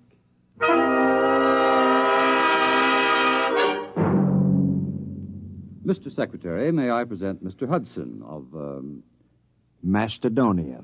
Macedonia. Mr. Hudson, this is the Secretary of State. Honored, sir. Now, as Chief of Protocol for the Department, I've informed All right, Mr. Kingston. I haven't much time. I'm due at a meeting of the Senate Foreign Relations Committee at 2. If you've passed Mr. Hudson in, I'll assume everything is quite proper. Now then, Mr. Hudson, I understand you've been here several times seeking recognition for your, country. Well, that's right. I had a hard time making your staff believe I was in earnest. And are you, Mr. Hudson? Oh, very much so. You are an American, Mr. Hudson. I assume you are acting as a representative for Macedonia rather than as a principal in the matter. Oh, no. I claim dual citizenship, sir. I am a Macedonian. You pardon me, but I've never heard of your country. Well, it's a new nation, but quite legitimate. We have a constitution, a democratic form of government, duly elected officials, and a code of laws. We are a free, peace-loving people, and we are possessed of a vast amount of natural resources. And Please tell me, Mr. Hudson, just where are you located? I gathered it was somewhere in Asia. Oh, no. Technically, you are our nearest neighbors. That's ridiculous. Now, look here, Hudson, you can't... If you'll give me just a moment, Mr. Secretary, I have considerable evidence. I'll have to ask you to leave. I'm sorry, sir. Go ahead, Mr. Hudson. You've submitted a document signed by a certain Wesley Adams. Well, he's our first president. You see, we'd like to establish diplomatic relations. After all, we are a sister republic. We'd like to negotiate a trade agreement, and, of course, we'd be grateful for assistance under the foreign aid program. Naturally. Who wouldn't? Mr. Secretary. All right, Kingston. We're prepared to offer something in return for, one thing. Sanctuary. Sanctuary? I understand that in the present state of international tensions, a foolproof sanctuary is not something to be sneezed at. All right, Kingston, I think we've had enough. Show Mr. Hudson out.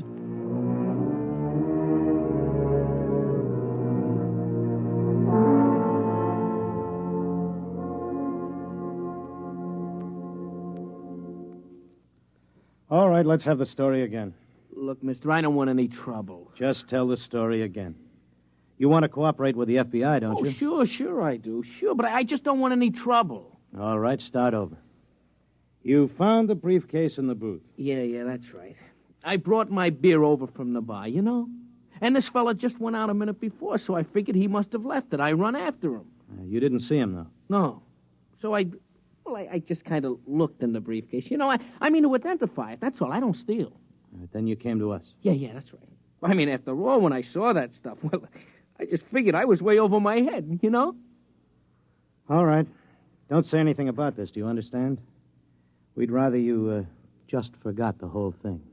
Oh, sure. Listen, some things I don't want to remember. You know?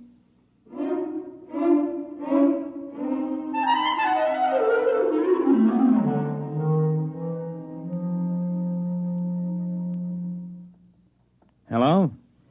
Is this Dr. Harrison of the Paleontology Department? This is Mr. Jenkins at the Federal Bureau of Investigation. We have some movie film we'd like you to look over. Huh? Oh, we acquired it. Big shaggy elephants and tigers with teeth down to their neck. No, it's not fakes. Our labs are sure of that. Whatever is on those films is real. No, we don't know. That's why we called you. We haven't the slightest idea where those pictures were shot. We can't even guess.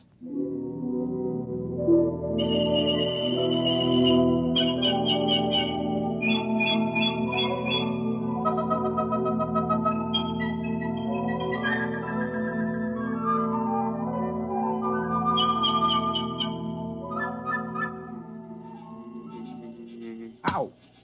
What's the matter, Coop? One of those flying hypodermics. This is a fine, healthy spot. Mosquitoes as big as hummingbirds. Oh, careful, son. You're knocking the climate of the capital city of Macedonia.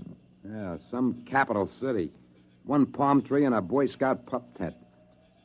Wes, this is the wildest thing we ever did.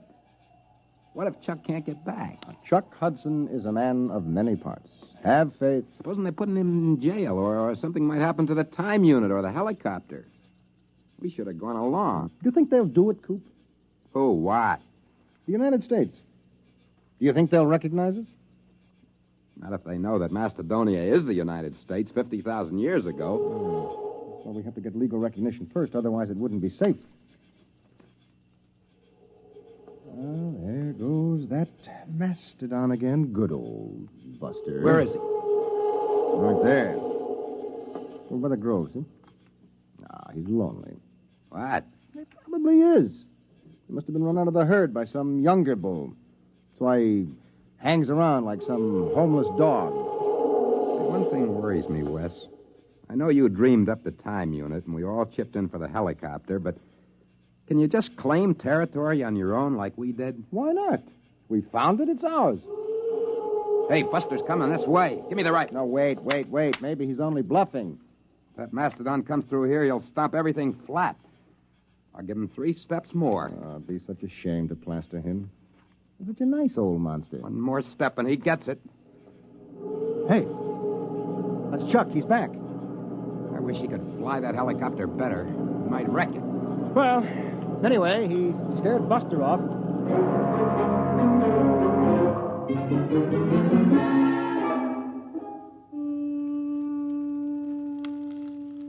Poke those fires up, Wes. Oh, they're high enough, Coop. You don't want a saber-tooth waltzing through here, do you? Well, we better get a stockade up. You know, some night a herd of mastodon will come busting in here, and if they ever hit the helicopter, we'll be dead ducks. We'd never get back. We'd be stuck back here in the Pleistocene age. I won't feel safe till we get another helicopter. Those mastodons carry a lot of ivory. And the mammoths up north. Oh, sure. And get socked in the jug for smuggling ivory? The only way to cash in on the time unit is to get diplomatic recognition for Macedonia. We've got a good case. You said so yourself. What, a saber-tooth? Down by the grove. I don't like that. Sounds closer. Hey, poke up that fire, will you, Coop? Oh, well, that's Buster. There he is. He's tangling with a saber-tooth. I'll lay 3 to 5 on Buster. Cat's drawing blood. I'll take $5 of it. Come on, Buster, roll on him, will you? Cap's on his head now. Hey, he's coming this way. Look out! Wes, turn him, shoot.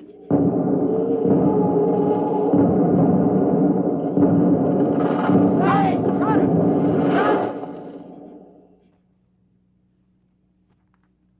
Is he dead? Yeah. The tiger's gone. He won't get far. Neither will we. Oh, no. No. Yeah, good old Buster. Trust him to drop dead right across the helicopter. Well, we can fix it, can't we? We probably won't even be able to roll Buster off of it. The rotor blades are twisted and the frame is a mess. A total mess, gentlemen. We are in trouble. Macedonia faces a crisis.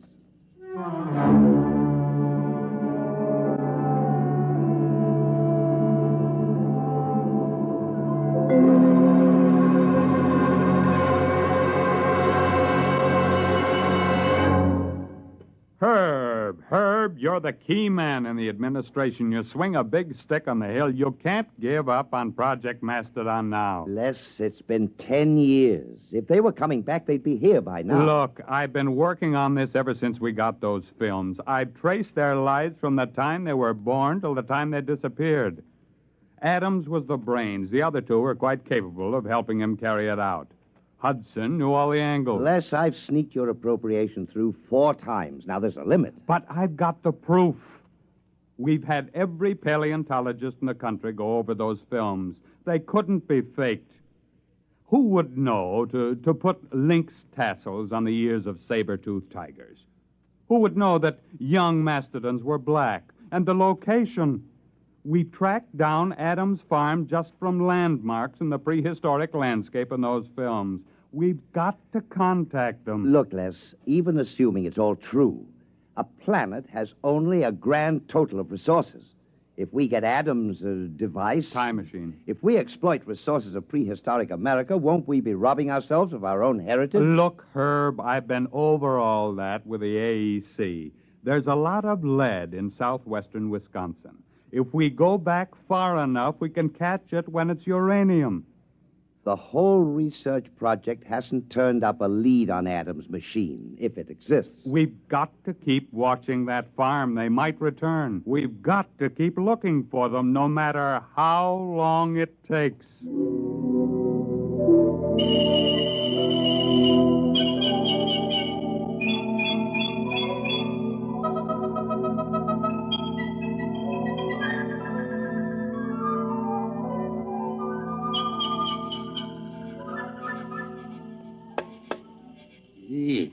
Listen, Wes, we can't stay around here much longer. Old Buster's getting a little too strong. Yeah, well, I'll have the time unit clear the helicopter in a few minutes. Then we'll just have to move camp upwind. Look at him. It's only 2 days since he dropped dead. Bless his heart. Already those vultures are half into him. I'll have him picked clean inside of a week. Give me the hex wrench, will you? Wes, is it all right? The time unit? Well, we won't know until we try it, Coop. And then, of course, it's too late. Well, either does or doesn't. Problem is, how are we going to use it without the copter? Couldn't we take a chance on using it on the ground? No, we have to get up in the air.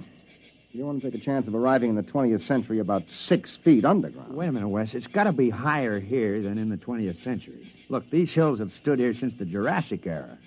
They got to be weathered down. Yeah, I know. The only safe way is to build a platform about 12 feet high. That should be enough to clear us. But suppose we come out on the other end 2 feet higher. Well, we fall. Which would you rather do? Take a chance on a broken leg or stay Yeah, here? okay. Now, what do we build the platform out of?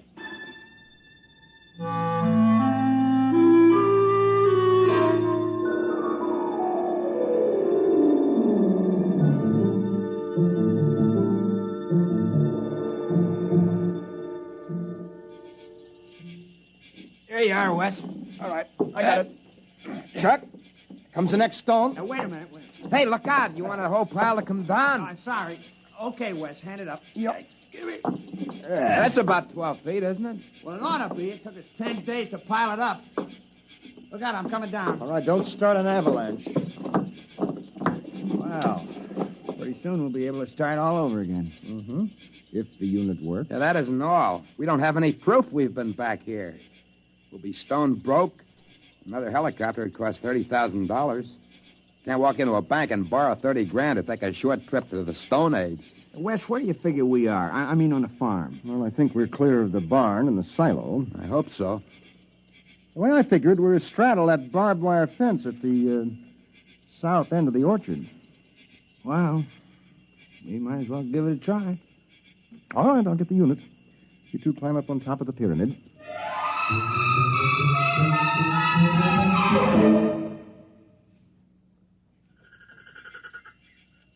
You ready? Think it'll work, Wes? I don't know, Coop. Got pretty well banged up when Buster hit the copter. I haven't got the equipment to check the waveforms. All right, stand around close, bend your knees a little. Might be quite a rock. Go ahead. Push the button. Okay. 1, 2, 3. Nothing. Doesn't work. Well, that's that. We're stuck.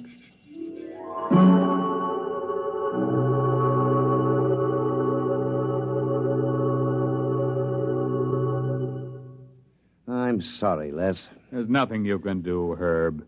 You've been out of government for 5 years. If there's anything I can do, the board of directors instructed me to offer you... No, thank you. Well, what are you going to do?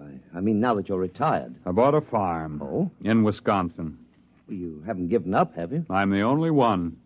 They closed Project Mastodon down 3 years ago, and they've been hinting ever since that I'd be happier retired. Old Bowers, he's the crackpot from Project Mastodon. I'm sorry, Les, but it has been 20 years. Yes, it has. But think of it. From a military point of view, hidden bases in enemy territory itself, centuries removed in time, yet only seconds away. If we had bases like that and shelters... Relax, Les. It's all over. Sure. It's all over.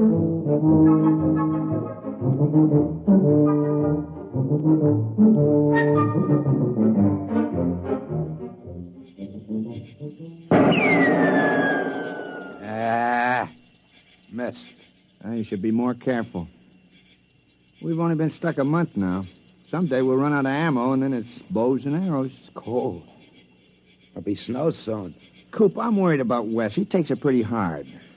As long as he's tinkering on that time unit, he's happy. Oh, he isn't going to repair the unit. He hasn't got a chance. Back in the workshop with the tools, maybe. Well, anyway, the hunting's great.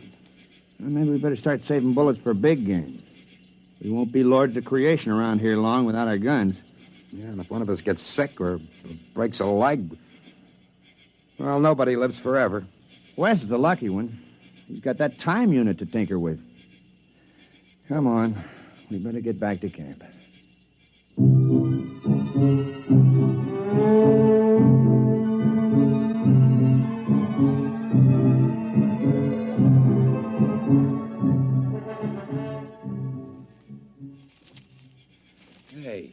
Hey, Wes! Come on. Wes! Wes! There's no sign of him. Wait, there's a note on the door. Wes! Never mind, listen. Dear guys, I don't want to get your hopes up again and have you disappointed, but I think I may have found the trouble. I'm going to try it out. If it works, I'll be back to get you. Wes. What, a fool? That unit can't work. He must be off his rocker. Wait a minute. Coop, look, that pyramid. It took us 10 days to pile those stones up. It's gone. The pyramid of rocks. It's gone.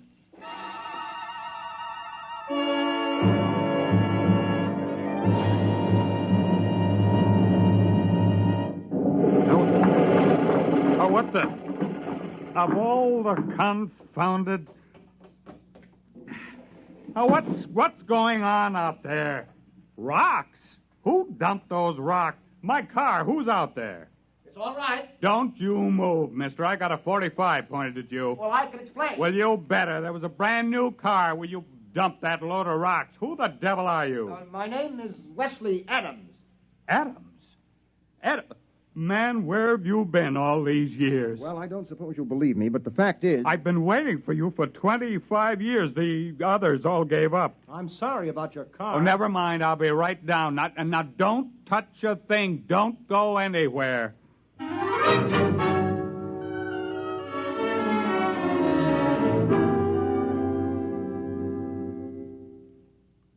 Can't be 25 years. It's only been a few months in Macedonian time. 25 years. Man, it's been a long wait. The unit must have been badly calibrated. You see, it isn't accurate for more than 50,000 years at a jump if the setting is moved. Well, we better call Washington. I imagine you'll want the same terms as before. Terms? Recognition, economic aid from Macedonia, defense pact. Listen, Adams, you've got those saps over a barrel. You can get anything you want now. The unit.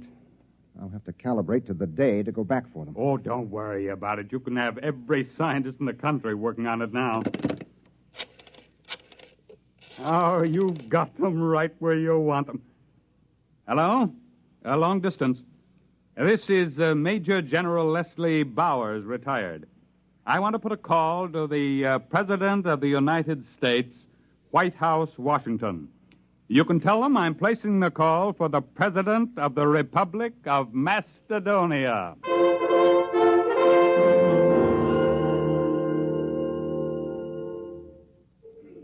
Come on, Og, son of fire. Put another log on. It's cold. It's good cold storage for the furs. Boy, when Wes gets back, we'll be millionaires. Furs, ginseng root, ivory. If he gets back. It's been 5 years. He'll come back. I feel it in my bones. Well, he better find it before we get too old to enjoy anything. Unfortunately, there's no Social Security in Macedonia. Don't you worry. Wes is working on it right now. I can feel it.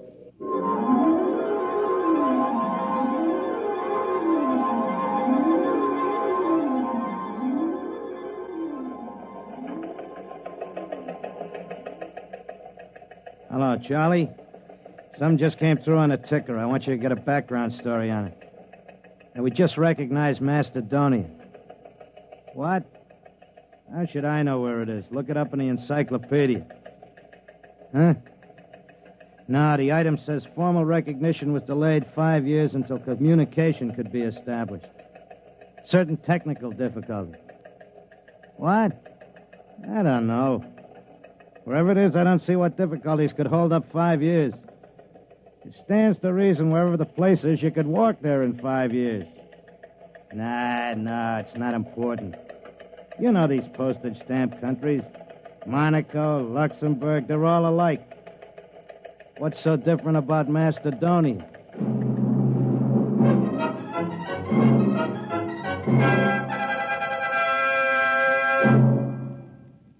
You have just heard X-1, presented by the National Broadcasting Company in cooperation with Galaxy Science Fiction magazine, which this month features the Theodore Sturgeon novelette, The Skills of Xanadu. When a malignant world endangers another, surgery is the usual answer. But perhaps there's another solution, to kill it with kindness. Galaxy magazine on your newsstand today. Tonight, by transcription, X-1 has brought you Project Mastodon, a story from the pages of Galaxy written by Clifford D. Simak and adapted for radio by Ernest Kenoy. Featured in the cast were Floyd Mack, Dick Hamilton, Charles Penman, Raymond Edward Johnson, Frank Maxwell, Robert Hastings, John Larkin, and Joseph Julian. Your announcer is Jerry Damon. X-1 was directed by Daniel Sutter and is an NBC Radio Network production.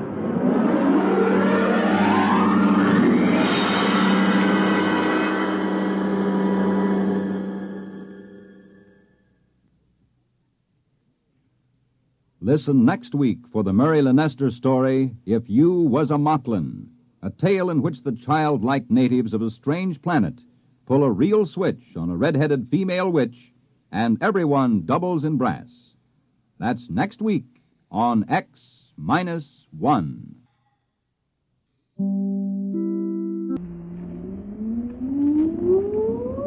Countdown for blast off. X-5, 4, 3, 2, X-1, fire.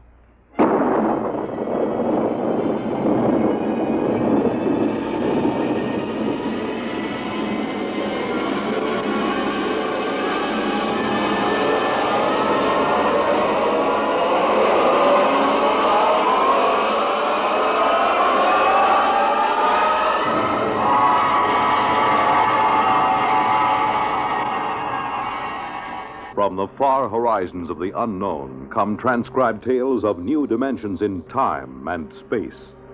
These are stories of the future, adventures in which you'll live in a million, could be years, on 1,000 maybe worlds. The National Broadcasting Company, in cooperation with Galaxy Science Fiction Magazine, presents X minus one.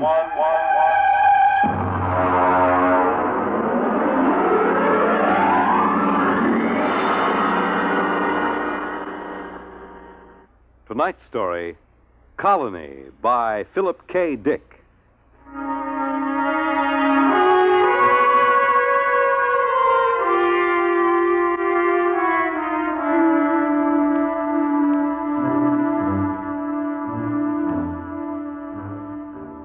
The existence of Planet Blue, the fourth in orbit around a G-type sun somewhere in the Aldebaran sector, was predicted by spectroscopic analysis and spatio-mathematic equations some 50 years before an exploring mission was dispatched to it. The research team, under Commander Stella Morrison of the Colonial Administration, went into orbit around Planet Blue at 0700 Standard Sidereal Time. Authorized procedures were followed. Aerial photography completed, Commander. Anything show on the plates? Well, Masterson was suspicious of these lines towards the poles, but the angles seem to be coincidence. They're not artifacts. Glacial faults. Geological survey reports no volcanism. The launch is back. Dodge has a landing site pinpointed. Preliminary atmospheric tests look good. There's a 0.7 bulge in oxygen, but it's just enough to make you feel good. Looks like an open-air job. No pressure suits or condenser masks. Well, that's precisely what they thought on Centauri 1. And the whole expedition was wiped out by spores. Of course, I was assuming a favorable biocheck. Preliminary photographic survey, Mr. Wood. Thank you, Dodge. Do you want them played back here? We haven't transcribed the tape. If you please, Lieutenant. 393. Al, pipe the photo tapes up here on 324. Looks like a green world, all right. Punch up the tape, if you please, Lieutenant.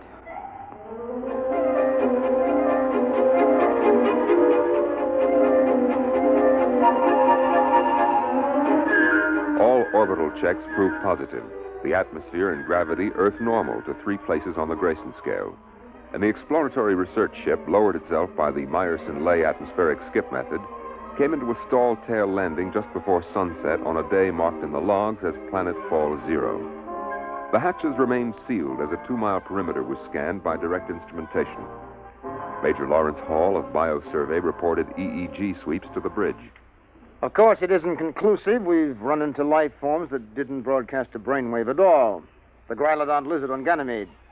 Skull acted as an effective shielding due to a heavy lead constituent in the body chemistry. Major Hall, I am not interested in a lecture on extraterrestrial zoology. Is there or is there not life within the range of your instruments? Well, I'm sorry, Stella. The readings show no electrical brain activity whatsoever, and that covers life down to the level of invertebrates. There may be a few worms turning out there, and unless they're thinking awfully hard about something, we wouldn't pick them up. Well, thank you. I want preliminary drones out for sampling. How long do you think that will take? Well, a thorough job, take about 2 weeks. I have a schedule, Major. How long till you can give me a protective Schedule C clearance? 2 days. And I ought to check airborne spores and microorganisms. Carry on, Major. All right, Stella. I'll let you know if I turn up any, special diseases on Planet Blue.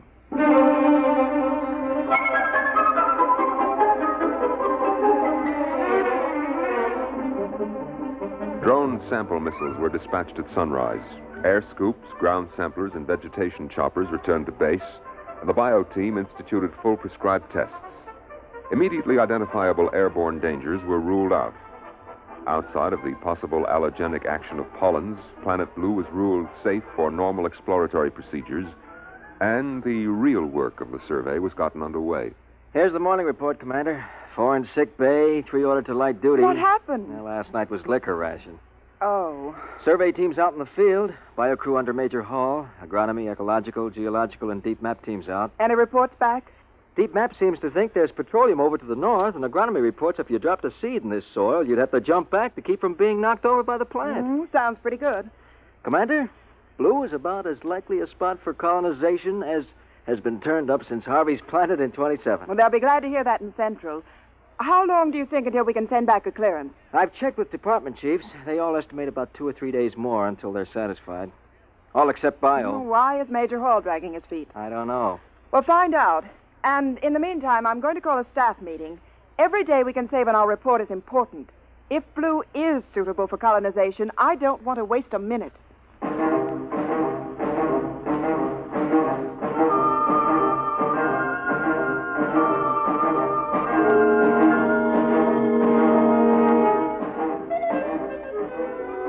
By planetfall plus 3 weeks, all departments had reported favorably except biology. Ecological survey pointed out the difficulty involved in the necessity of importing animal life. But this problem had already been met in the colonization of Gamma 2 and 3, when an entire ecology had been transported in frozen gene banks and fertilized and incubated on the site. Biology, however, still withheld a favorable report. Look, Larry. What is the secret, Stella? Cold formality on the bridge and Larry when you're in my lab? Well, I'm serious. Well, I've just gotten an official query from Central. They want to fish or cut bait on Blue. Your department is the only one holding it up. We're 2 weeks behind schedule. And the first colony on Vishnu was right on schedule, and 7,000 died of green spot. That was before the full bio-check technique was worked out. My dear, do you know how many different microorganisms there are in a cup full of dirt? I'm not a freshman student of biology. Oh, dear. And I was hoping I could tempt you into some field work. Someday, Larry, you're going to make some remark in front of some junior officers or even enlisted personnel, and I'm going to have to call you on it. Afraid for your dignity, my dear? Look, I'm in charge of this expedition. My dignity happens to be a function of command, and as such, it's a survival factor. Ah, well, then you had better take it easy at officers' mess. You know, I saw 2 biomates watching you climbing the ladder to the bridge. Do you know what their affectionate name for you is? Major Hall. I'm serious. I want a bio clearance as soon as possible. And you will get it. As soon as possible. And when will that be? When I'm satisfied. Are the bugs here so dangerous that you're afraid of them? No, on the contrary. We have yet to find a harmful life form. Well, you didn't report that. If there are no harmful life forms... No lice. No disease germs. No malignant virus. Well, then what are you waiting for? There should be. There should be at least one little fellow who could give you a common cold. Look, sociology section found no native narcotic plant life. And inasmuch as there is no humanoid life, there is no bootlegging, gambling, immorality, and pornography either. By analogy, that would be a good reason not to colonize. Is that the idiotic logic you're following? Microbiology is a little different, Stella. And anyway, what is the rush? Blue is something different. There's something peaceful in the air. Why rush to bring picnickers who drop candy wrappers and fill the pools up with empty beer cans? Larry, I have a planned board conference in 10 minutes. If you don't bring in some kind of a report by then, I'll have to supersede you under a Section 23. Ah, yes, that's what happened on Vishnu, isn't it? Followed by Green Spot and the wagons to drag the corpses out of the colony streets. Never mind that, Major. I want a report. In the biology section lab, Major Lawrence Hall continued to examine tissue samples from lower fauna and flora samples brought in from Planet Blue. He settled a container of prepared slides and flipped the switch on the electron microscope.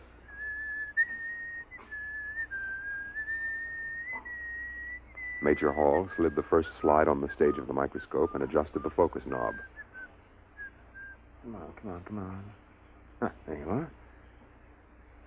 All right, come on, kid, eat something. The microorganisms, a form of rotifer, displayed none of the characteristics of ferocity and aggression which were normal on several dozen other planets. Presently, however, Major Hall stopped whistling. Inasmuch as the 2 eyepieces of his microscope twisted suddenly around his windpipe and started to strangle him. Ooh. Hall tore it, but they dug relentlessly into his throat, steel prongs closing like the claws of a trap. With a convulsive effort, he managed to break free and fling the microscope from him. Oh, that's crazy. I don't let go of my leg. He kicked the microscope loose and drew his blaster. As the microscope scuttled away, rolling on its coarse adjustment knobs, he fired. The microscope disappeared in a cloud of metallic particles. The plans board of the research team was assembled in the officer's library. Commander Stella Morrison was outlining plans on a detailed aerial survey map. This long, flat area is ideal for the actual city. It has an adequate watershed in the hills here, and weather conditions vary sufficiently to give the settlers something to talk about. There are large deposits of various minerals. The colonists can set up their own factories. They won't have to do any importing. Over here is the biggest forest on the planet. If they have any sense, they'll leave us, but if they want to make newspapers out of it, that's not our concern. Now, all reports are in except bio, and I think that before long we'll be getting... Stella! Major Hall, may I remind you that when the consul is in session, no one is permitted to interrupt... Come to my lab. Look, Hall, if you're not feeling well, you look a little sick. Yes, well, I should be. My microscope just tried to strangle me. Oh? Oh, I see. It almost got me, but I blasted it. But that's not the worst. It isn't? No. The microscope is still there. After I blasted it, I found it under the lab bench, untouched. Look, Major, you sure you don't need a psych test? Well, I don't know. I suppose it does sound a little... You look post-trauma to me. Huh? Oh. Well, you're right. Well, I'm sorry. I'm sorry. Commander. Put Major Hall on psycho report. I think we'll have to proceed to order colonization here without him.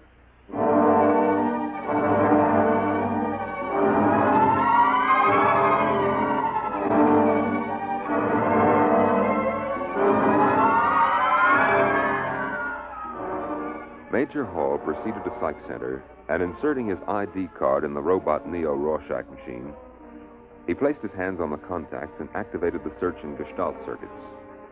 Presently, the green light flashed, indicating tentative diagnosis. Major Hall hit the response key. Severe disturbance. Instability ratio above 10. And that's over danger, isn't it? Yes. 8 is danger. 10 is unusual, especially for a person of your index. Your norm is 4. Yeah, I know.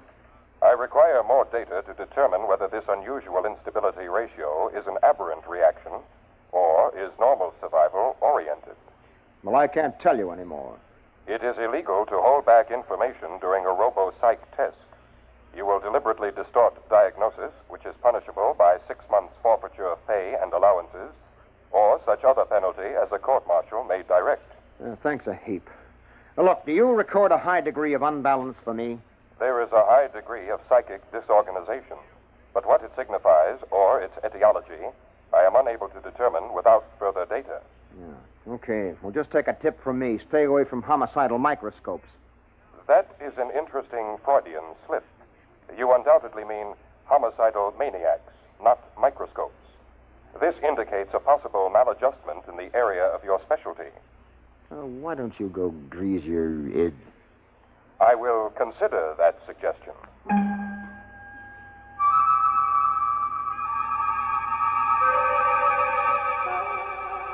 Major Hall returned to the biosection lab and tested the atmosphere near the place where he had fired his blast gun at the microscope.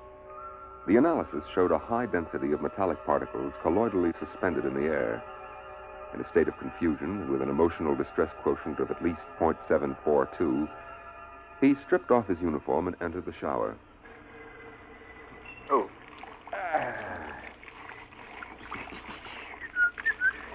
Oh, well, you can't expect anybody to believe a story like that. I must be off my rocker.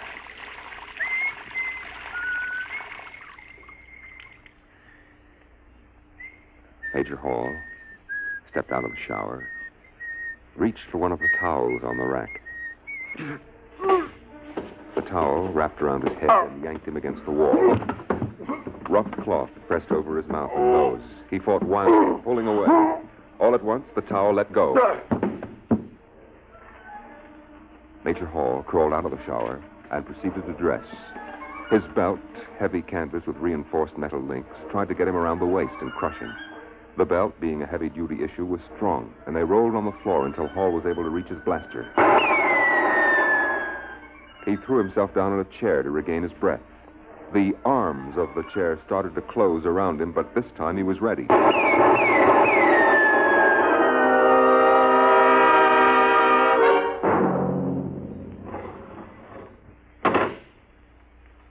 Major, I don't believe you were announced. Look, Commander, Stella. You're armed. You know that regulations I'm sorry, Stella, this is important. Well, what do you want? I have a report here from the robo-psych tester. It says you've hit a ratio of 10 within the last 24-hour period. We've known each other for a long time. Larry, what's happening to Stella, you? I told you.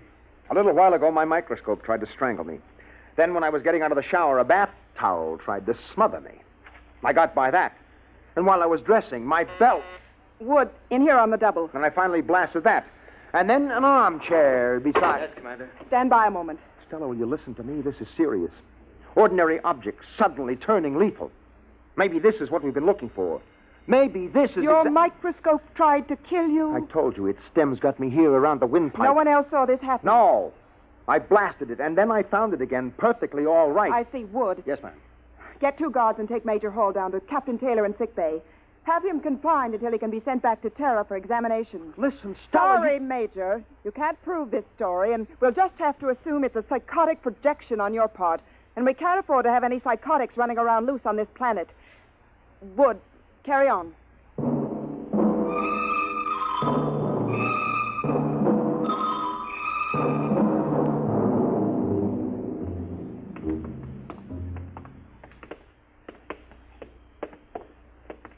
You'll be all right, Hall.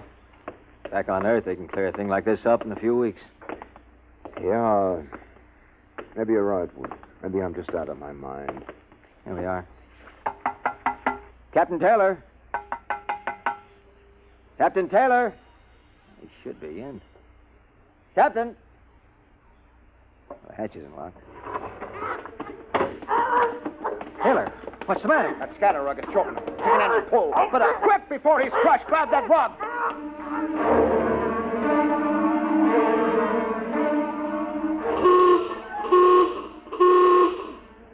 Now hear this. Now hear this. General alarm. General alarm. Emergency stations. Emergency stations.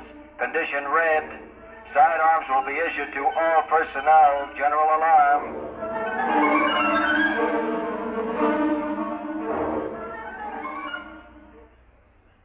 Captain Taylor tells me the rug came from Terra. His grandmother braided it. That's what I was trying to tell you.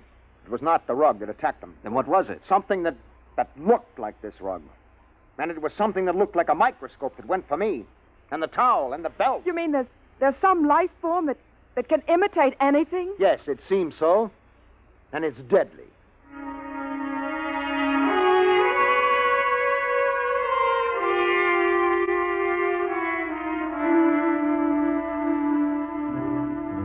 Hey, Charlie, general alarm. Get up out of that sack. Hey, what'd you do with my gloves? Oh. Hey, where'd I get 2 pair? Well, eeny, meeny, miny, mo. 1 pair of gloves is the same as the other. Hey, these gloves are moving. How do you like that? These fool gloves are going for my blast pistol. Charlie, is this one of your crazy electronic gags? Did you rig my gloves? Hey, look out for that pistol! Look out!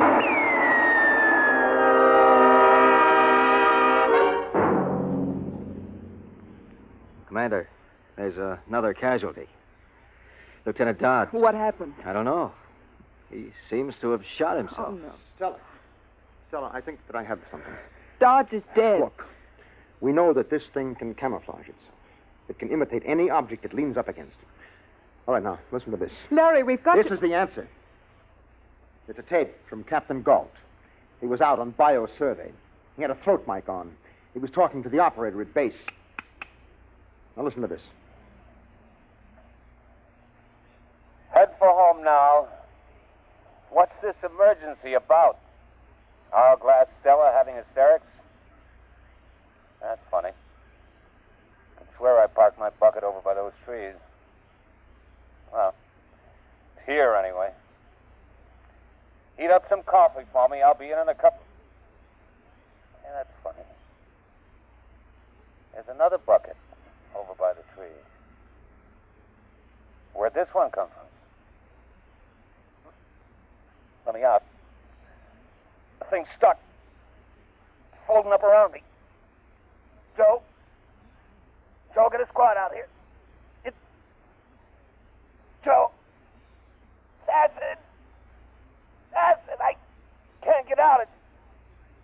It's digestive fluid. Get somebody out here before. This transmission just stopped. All right, now we're up against some organic form of life, and there should be some way to destroy it. We've already blasted a few, but we don't know how many more there are. Maybe it's an infinitely divisible substance, some kind of protoplasm. We've had over 12 casualties reported, and there's still 5 teams out in the field. All right, it's a lethal life form. Now, that explains why we found everything else harmless. Nothing could compete with this.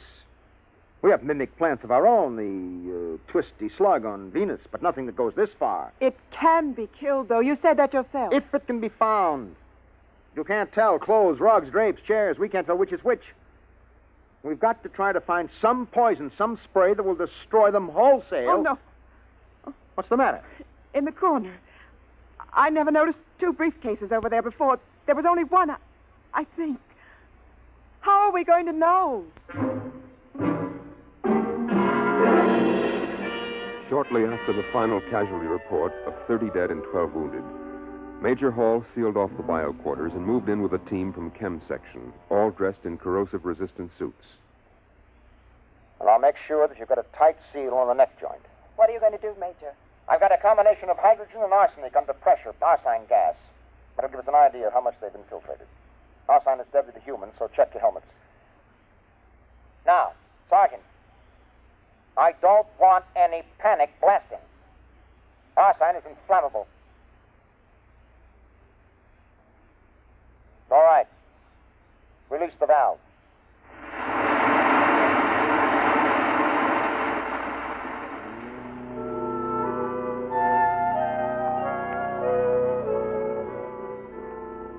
As the gas filled the room, the first to go was a filing cabinet, which melted and oozed to the floor, stars and test tubes.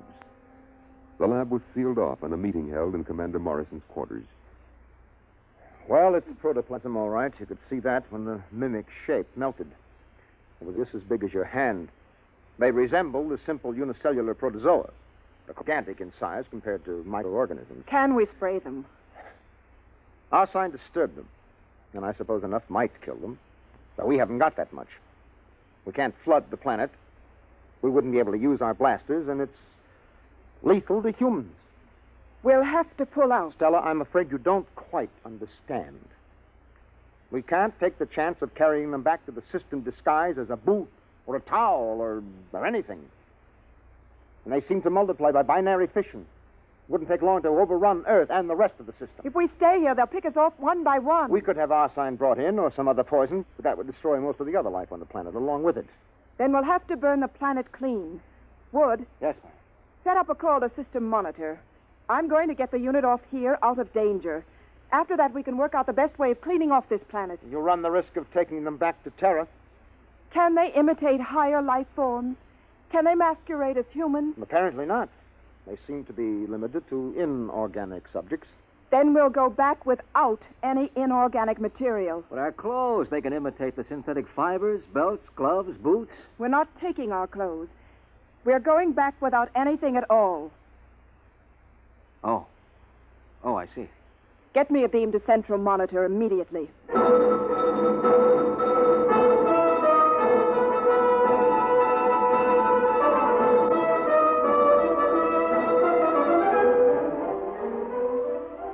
The nearest cruiser was 2 light hours away, Captain Daniel Davis commanding. Tight beam communication was established after coordinates were flashed from central monitor. This is Captain Davis. Can you read me? I read you. Commander Morrison here. Captain, You are to make a planetfall as soon as possible at coordinates to be supplied you. We are going to board your ship naked. Naked? That's right. That's, well, When will you land? at about 1,500 hours, I'd say. Captain, would it be possible for your men to... I'll have my crew below decks. We'll land on robot control. Thank you. Wood, sign off the transmission. Yes, ma'am.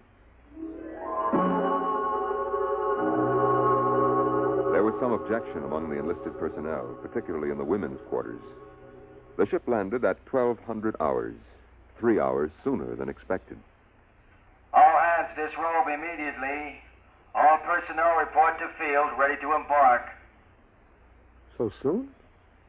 I didn't hear the ship land. It's there, all right. We'd better go. Larry. Mm-hmm. Larry, you go ahead. I'd rather get ready alone.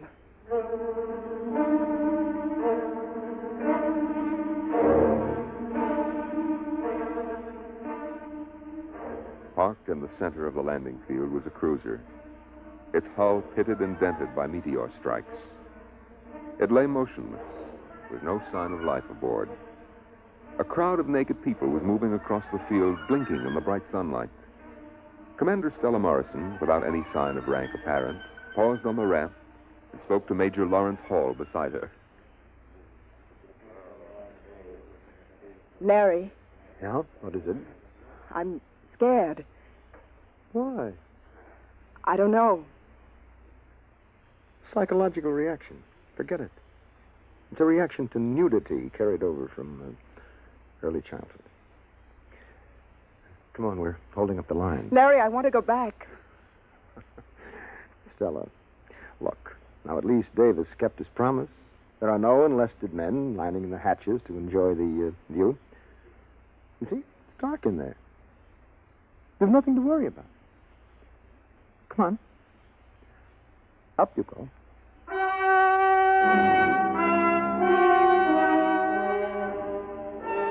The last of the research team filed into the interior of the ship, and the hatch closed behind them.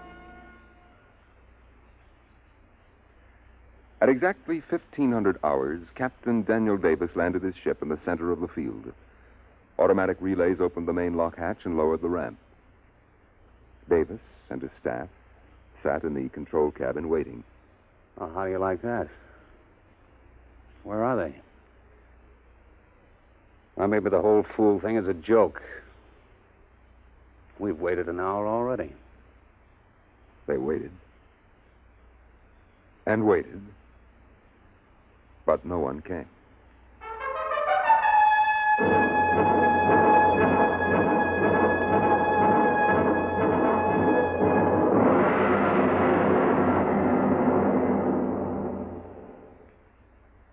You have just heard X-1, presented by the National Broadcasting Company in cooperation with Galaxy Science Fiction Magazine, which this month features Double Dare by Robert Silverberg, which demonstrates that pride can lead to much worse than a fall. It can put a man out on a limb and keep him there. Galaxy Magazine, on your newsstand today. Tonight, by transcription, X-1 has brought you Colony, a story from the pages of Galaxy written by Philip K. Dick and adapted for radio by Ernest Kenoy. Featured in the cast were Frederica Chandler, John Larkin, James Stevens, Larry Robinson, Bill Quinn, and Alan Bergman. Your narrator was Norman Rose. Your announcer, Fred Collins. X-1 was directed by Daniel Sutter and is an NBC Radio Network production.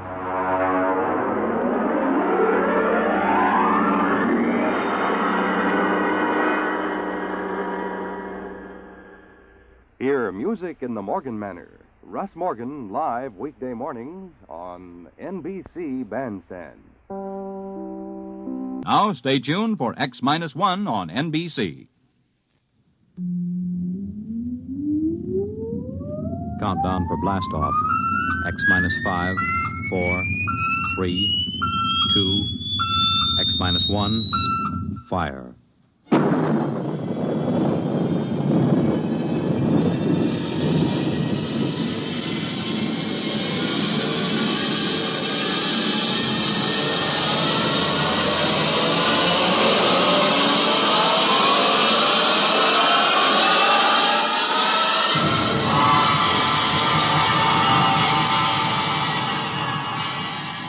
From the far horizons of the unknown come transcribed tales of new dimensions in time and space. These are stories of the future, adventures in which you'll live in a million, could be years, on 1,000 maybe worlds. The National Broadcasting Company, in cooperation with Galaxy Science Fiction Magazine, presents X minus 1.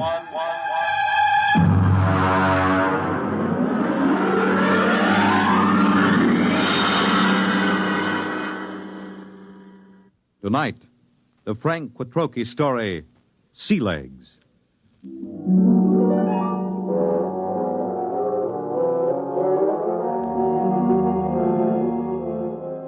I stood in line at the Grav 1 desk with the old notch service record and tapes in my hand and waited for the board processing clerk to speak.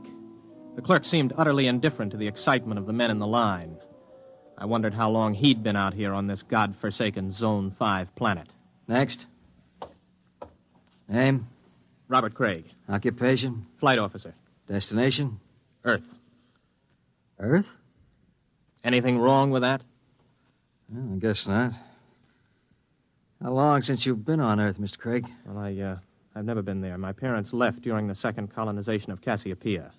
I was born there. Have you ever been in a gravity system? Oh, just briefly. Under drugs, of course. You'll have to go through the gravity conditioning course. Yes, so I was told. Proceed to the airlock chamber on your right and follow the robot's orders. Good luck. You may need it. Next. I went into the chamber and stripped off my clothing while the robot droned its orders. Remove all metal objects from your person. Place them in the plastic tube at your left. Now stand underneath the decontamination tube. Depress the button with your right foot. This is all. Proceed through the green door to the psychometric section. Please respond quickly to orders, and so to not impede the progress of others. Next, please. The door to the psychometric section led into a pleasant but cold-looking room with a single metal desk. A man with a balding, high forehead sat behind the desk. Mr. Craig, have a seat. I'm Captain Wyandotte, the psychological officer. Nice to meet you. Yes, well, let's see your records. You list your destination as Terra. You're certain you wish to go to Earth? Of course I'm certain. You're somewhat aggressive, Mr. Craig. Look, I've been standing in line taking orders from clerks and robots for 6 hours. Every time somebody sees that I'm headed for Earth, I get the fisheye. Are they jealous or what? I hardly think so. You've been a spaceman for 16 years, Mr. Craig. You've been zooming around in the countergraph systems in the outer galaxies without any restraints or self-discipline. Have you ever spent 6 weeks strapped into a grav seat on a space rocket, Captain? There's a good deal of self-discipline involved in that. I think you will find things on Terra require a different kind of self-discipline, Mr. Craig. Well, I'm pretty much aware of what it's like. Are you? I suppose you've heard all the popularizations in the tapezines. Well, Mr. Craig, let me give you a word of caution. It's going to be vastly different. I'm prepared for that, Captain. Can we get going? Naturally. You will undergo a 20-day conditioning course. 20 days? Mr. Craig, you've been in space 16 years. Your body is conditioned to a normal state of free fall, or at best to acceleration. The return to gravity would kill you if you weren't prepared for it. All right, what do I do? Report to Centrifugal Department. Here are your papers. Oh, and Mr. Craig. Yes? Centrifugal is a rather trying ordeal. If during the course of treatment you should change your mind about returning to Earth, you're free to do so. Thanks. I won't.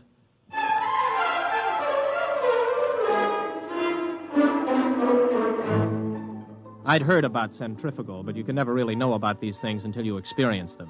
4 times a day we were whirled around until it seemed as if our insides were too big for our bodies. On the 12th day, it got to be too much for me.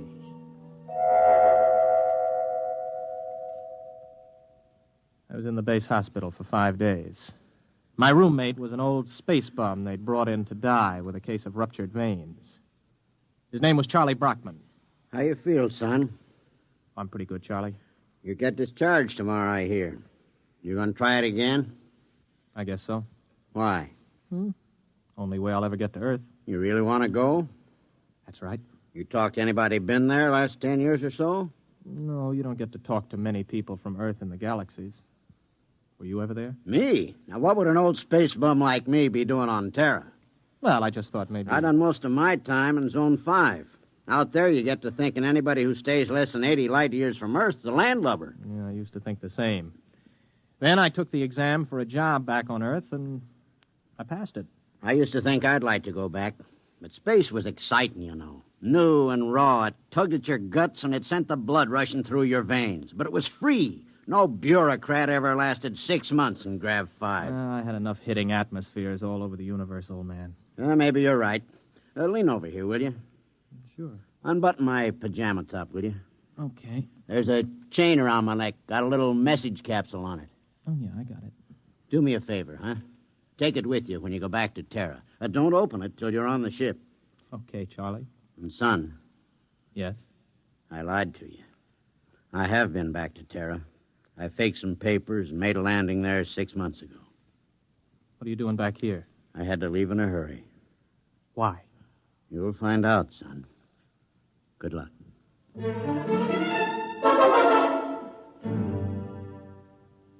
Charlie died the next day. A few hours later, I was visited by Captain Wyandotte, the psych officer. How are you feeling, Craig? Okay. You still want to go back to Earth? Yes.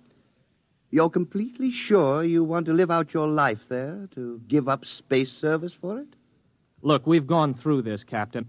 Now, you tell me that spacemen don't settle down on Terra, yet you won't or you can't tell me why. All right, what's the pitch? Does the Space Service need men so badly that they have to make it impossible for us to go back? That, Mr. Craig, you will have to discover for yourself. You have my authorization to complete your conditioning and return to Earth as a private citizen. I wish you luck. You'll need all you can get.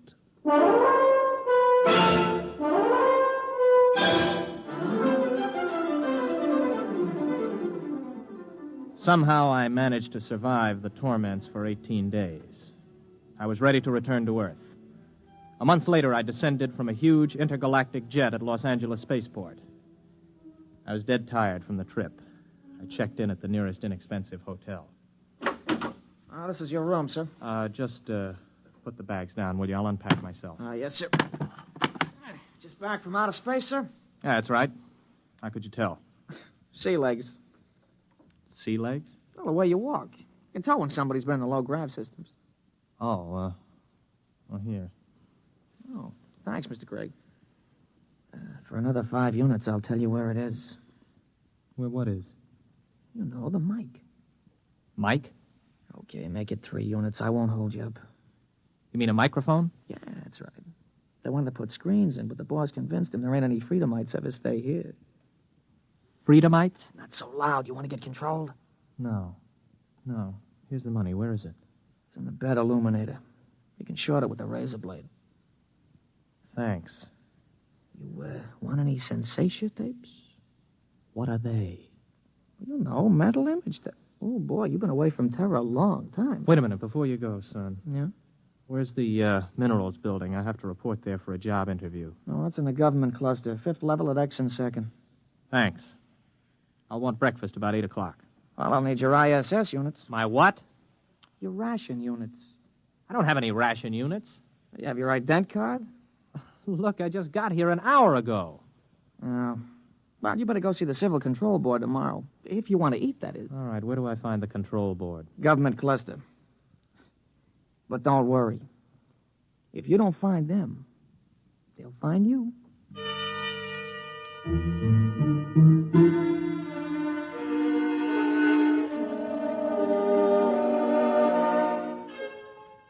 I went to sleep that night with the uneasy feeling that somebody was watching me. It had been a weird day. I hadn't exactly liked it.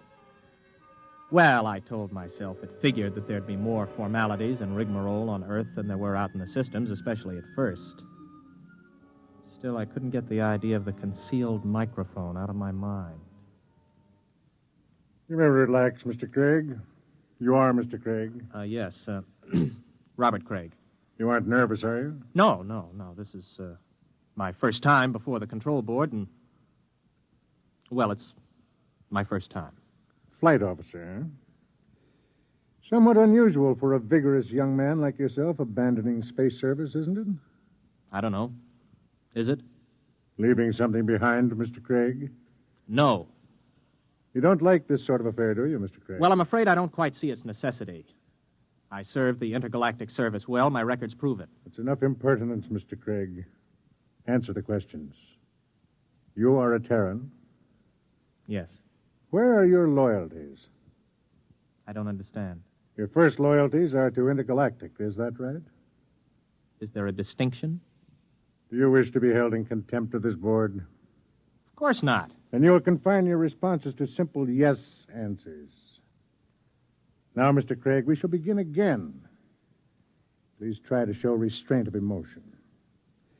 You are here to petition for an identity card of provisional code 2 type.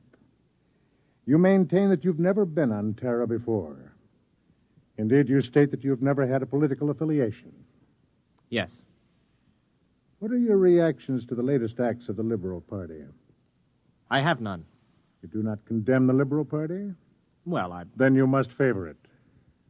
I don't know anything about it. Now then, Mr. Craig. The import service report shows that you passed your test aboard your ship. You were unable to accomplish this through night study. Yes. Yet you maintain in your application that you had considered the space service a career. I changed my mind. Oh, you changed your mind. I see. I see, too, that you've petitioned the board for a private means of conveyance. Why do you wish to own your own transportation vehicle? To make it easier to get around, I report to my job and... What job? I passed the exam for the import service. I report today. Where are you living, Mr. Craig? At the Star Hotel. Very well. You'll wait outside in the waiting room until you're called again. I waited about 2 hours in the porcelainized waiting room of the Civil Control Board. Then I was called over to the clerk's desk at a small window. He stamped some cards for me. Craig. Here. Here's your stuff. Class 1 provisional ident card. Sign it and fingerprint it. Don't lose it. If you do, you'll be picked up by the control agents. I petitioned for a Class 2 card. You'll get a Class 1. This entitles you to maintain an apartment in the lower level of the Beverly Project. Here's your clothing ration.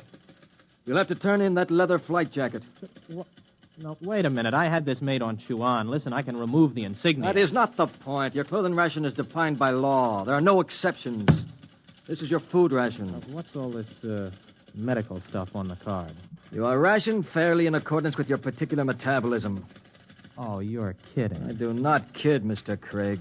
Well, what about a car? I asked to be allowed to buy a car. Let's see. Your petition to be permitted to purchase a private means of transportation is hereby denied.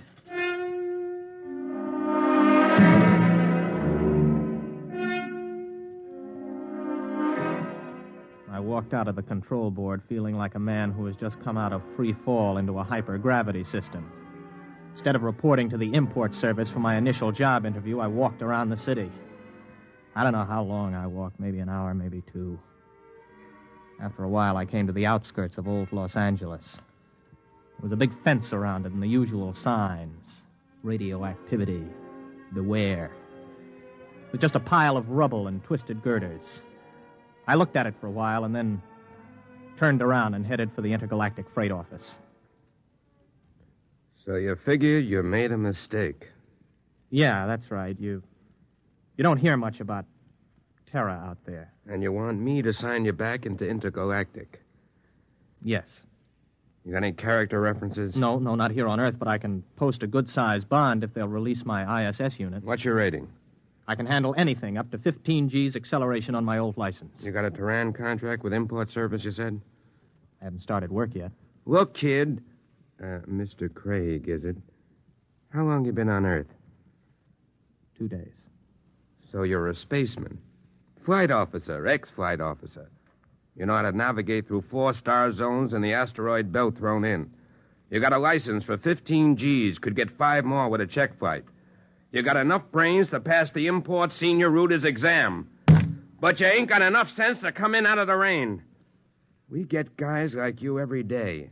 You're hot, you're big, you're raring to go. But you ain't gone nowhere. I'm listening. I don't know how you got here, Craig. Maybe you did quit honorable, or maybe you went and burned up a colony someplace. That would be in my records. The point is, it don't make any difference. Nobody leaves Terra without a permit. Nobody gets a permit to go back to space once he hits this old apple. Why not? They afraid somebody will tell what it's like? Oh, son, you got things to learn. One is you don't go shooting off your mouth. Another is Terra's changed a lot since the radioactive wars. We're going places, doing things. Big places, big things. You've got to fit into that, kid. Move with it. Stick around. You still got your sea legs. You're gonna like it here. You can make a quick dollar and spend it quick, too.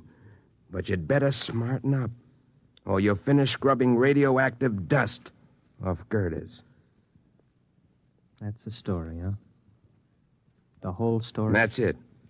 Everything runs by a system. And, son, you can't buck the system.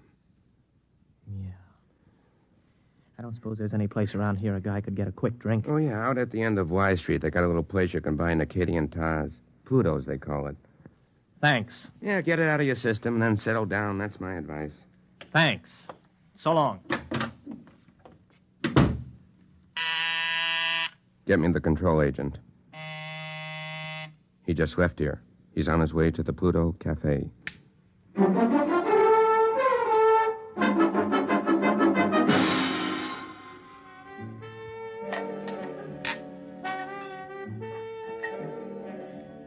Hey, waiter, bring me another drink for the young lady. Now then, where were we? I don't know. In fact, I still don't know why you're buying me free drinks. I told you I want somebody to talk to. You a purist? Or maybe you don't like the brand of sensation tapes they're peddling these days. You know, you don't have a bad face, really, underneath the makeup. I mean, it's a little crooked, but it ain't bad, really. Thanks. Does me pretty good. Well, what's your name? Gloria? Oh, sure, I remember. Gloria! Maybe you had enough to drink. No, not yet. You know, I look around, I see all these people with their faces all froze up like plastic. And I feel like I got to know somebody, or I go out of my mind. So what happens? Everybody is afraid. I mean, what happened? Whatever happened to freedom? What's the matter? Did I say something? What's everybody so quiet about all of a sudden? Okay. Come with me. Hey, well, who are you? Control board agent. Hey, I wasn't with him. Honest, he just picked me up and bought me a drink and started shooting off his mouth. I wasn't with him. Let's go, Mac. Wait a minute, what for? You'll find that out. Come on. On your feet. Okay, come on, keep your hands off. I'll go with you. Everybody else just mind your own business. You, girlie. Yeah? Let's see your ident card. Here. You live at this address? Yeah? Alone? With my sister. Maybe some nights you could go to a movie or something. We could spend some time getting acquainted. Yeah. Yeah, sometime. Good, I'll call you. Hey, I need my ident card back. I can't get rations without it. I'll keep it. Bring it back myself. Why don't you give the girl her card? No! Or maybe you mind your own business. Let's go. You walk just a little in front of me.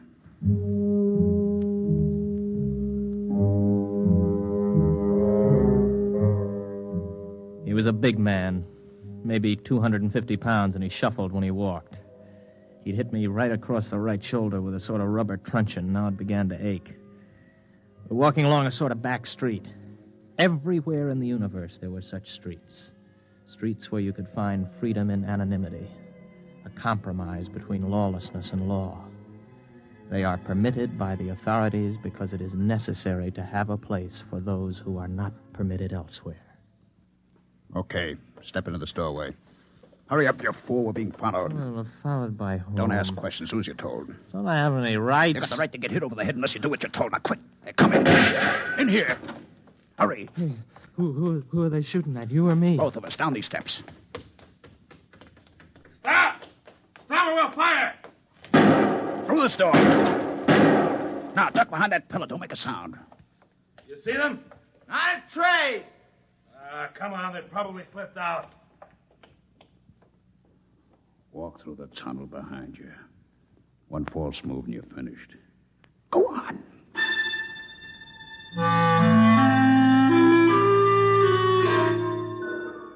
From the direction of the tunnel, I guessed it was part of an old sewage system that led toward the ruined city. I don't know how long we walked, maybe an hour. Finally, we came to a small wooden door. Stop here. Okay, let's have it. What? Have what? The tube. I don't know what you mean. Our detectives picked it up on you the minute you got off the plane. You're carrying a radioactive message tube with a periodic emission signal. I'll need to have it before we can go any further. You mean the tube that old Charlie gave me? Old Charlie? Yes, Charlie Brockman. The old spaceman who was in the hospital with me. Where is it? I think it's in my pocket. I never even bothered to open it. Do it now. Let me see. Oh, yeah, here it is. Open it. It's empty. That's right. The message is in the tube itself. We identify our people by the radioactive pattern. Our people? You'll see. Come in. Make it fast. This the one? This is the one. Has he been drugged? He's had PON. A massive dose at the Pluto. Good. Mr. Craig, my name's Cocteau. This is Mr. Brannigan. You're probably quite bewildered about all this. Let me clarify the situation. You're now in the headquarters of the Freedomites, underneath the radioactive part of old Los Angeles.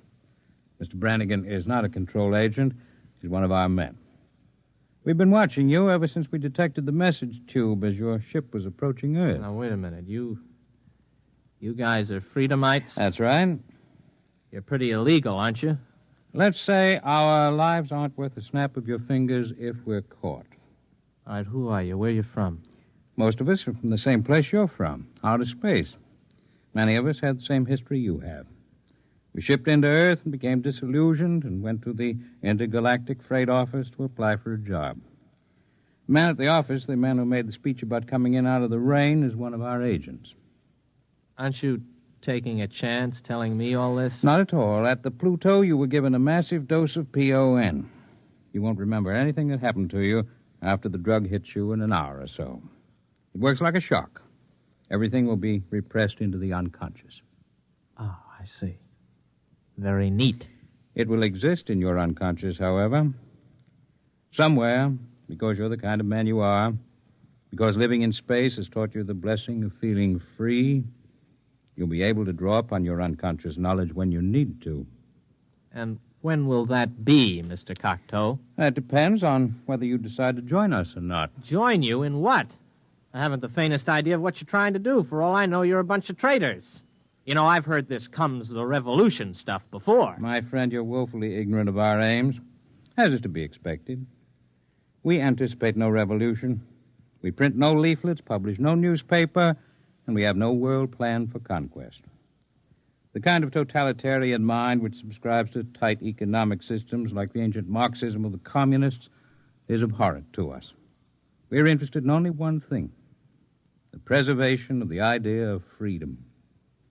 Our fear is that men will forget what it's like to feel free. Well, how do you expect to accomplish this?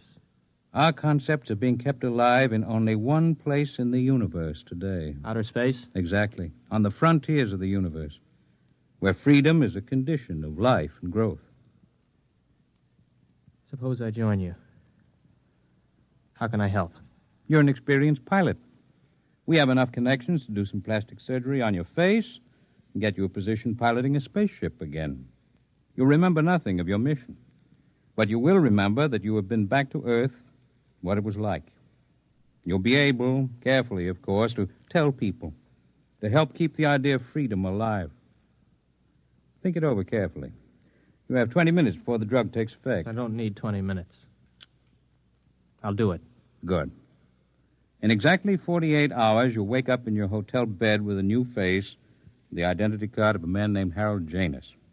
You'll not remember how you got them or why, but you'll know what to do with his identity. He is, or was, master navigator on the Earth-Mars run. Good luck, Mr. Craig.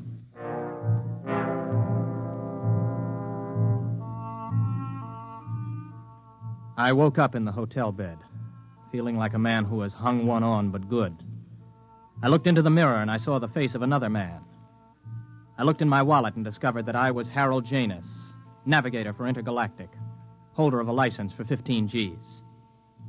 I wondered where it came from, how I got it, but I asked no questions.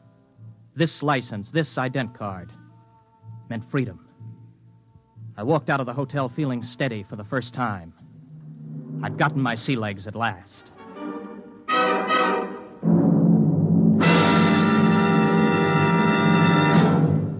You have just heard X-1, presented by the National Broadcasting Company in cooperation with Galaxy Science Fiction Magazine, which this month features The Venus Trap by Evelyn E. Smith. One thing man never planned to take along into space with him was the eternal triangle, especially a true blue triangle like this one. Galaxy Magazine, on your newsstand today. Tonight, by transcription, X-1 has brought you Sea Legs, a story from the pages of Galaxy, written by Frank Petrocchi and adapted for radio by George Lefferts. Featured in the cast were William Redfield, James Stevens, Stan Early, Charles Penman, James Dukas, Richard Hamilton, Jack Orison, Jack Grimes, Craig McDonald, Ralph Bell, Kermit Murdoch, and Frederica Chandler. Your announcer, Fred Collins. X-1 was directed by Daniel Sutter and is an NBC Radio Network production.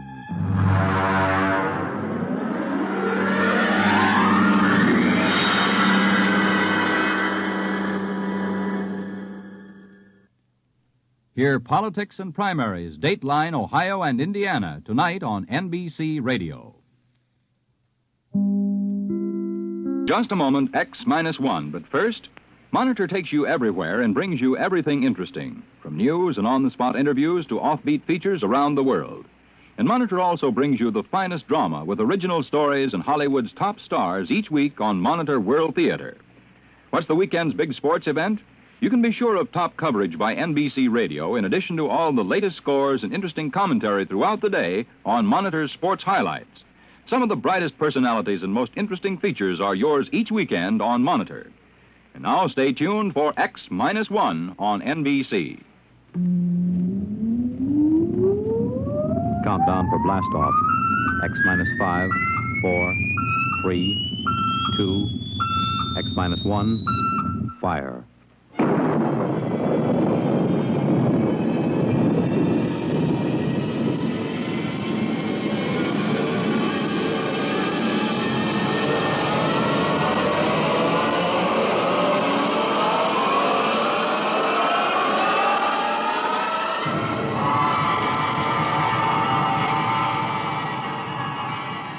From the far horizons of the unknown come transcribed tales of new dimensions in time and space.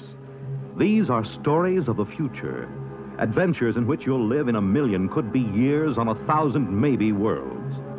The National Broadcasting Company, in cooperation with Galaxy Science Fiction Magazine, presents X-1.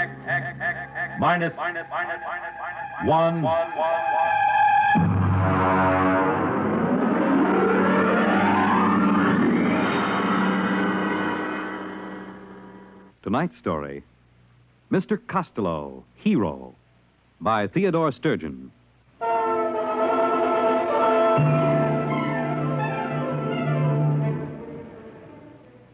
It began the day the skipper called me into his cabin.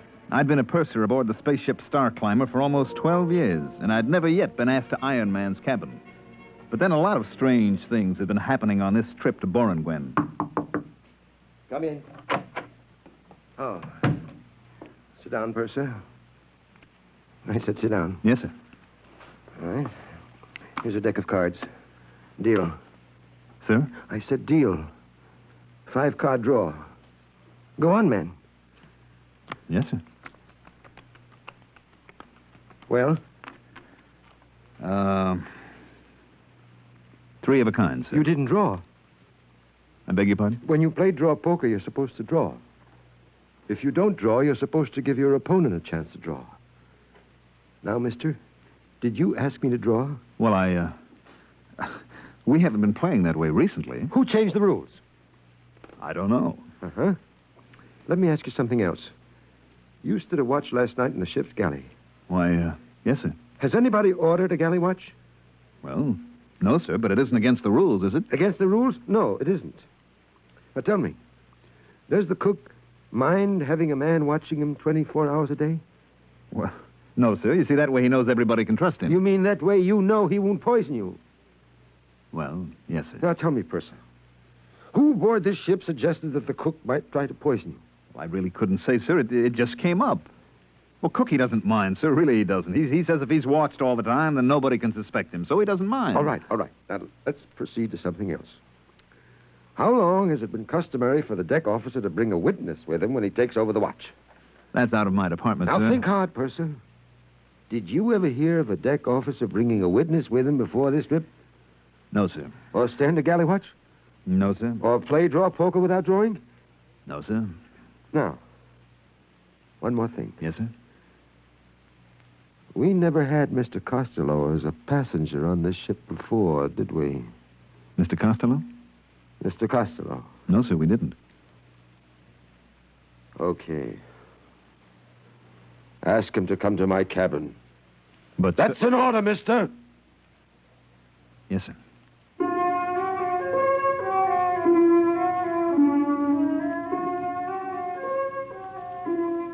Let me tell you about Mr. Costello. He was our only passenger. Hello, Mr. Costello. Hello, Purser. Oh, am I interrupting something? Not at all. Come sit down. I'm landing on Borengwen tomorrow, so I won't have much more chance to talk. Well, I'll finish this later, Mr. Costello. Nonsense. Honest men should be open with each other. Go ahead, show him what you discovered. Well... The Purser's a fine man. Well, Mr. Costello asked me to show him in the space code what a captain can and cannot do. Now, just a minute, Third. You wanted to show me, didn't you? Well, yes. So actually, you're going over the limitations of a space captain's power of your own free will, right? Well, I guess so, sure. Sure. Tell the Purser the part that you just read me. Well, it's a sort of safeguard against letting the skipper's power go to his head. Like, suppose a time comes when the captain begins to act up, you see. The crew figures a lunatic has taken over the bridge. Well, the crew can send a delegate for an accounting. If the skipper refuses, then the crew can confine the skipper. Well, isn't there something about the proceedings having to be radioed at the time they happen? Now, there is a man who is absolutely fair. Witnesses for the watch, safeguards on the kitchen. I tell you, you're all good men here. Yes, sir, this is the safest ship I've ever seen. Gives a fellow a nice feeling to know he isn't going to get his orders wrong or accidentally find something in the food. Yes, sir. I wonder why we never thought of that before. Oh, I nearly forgot. Mr. Costello, the skipper wants to see you in his cabin. Oh? Right away. I see. Will you come along with me just as a friendly precaution? You can wait outside. Well, in that way, both of us will know what happened. I'll never be able to say that you didn't give me the message, and you'll be able to say I went to see the skipper. Right? Well, I guess so. You know, that this buddy system sort of makes everything safer, doesn't it? That's right, Purser. You can't do anything bad if you have a friend along to witness.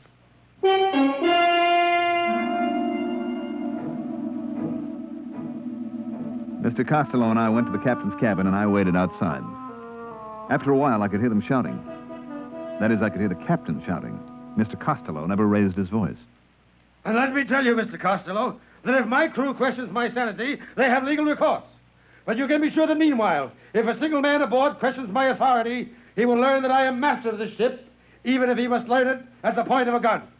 Now, sir, get out. Wow. You okay, Mr. Costello? Yes, I'm fine.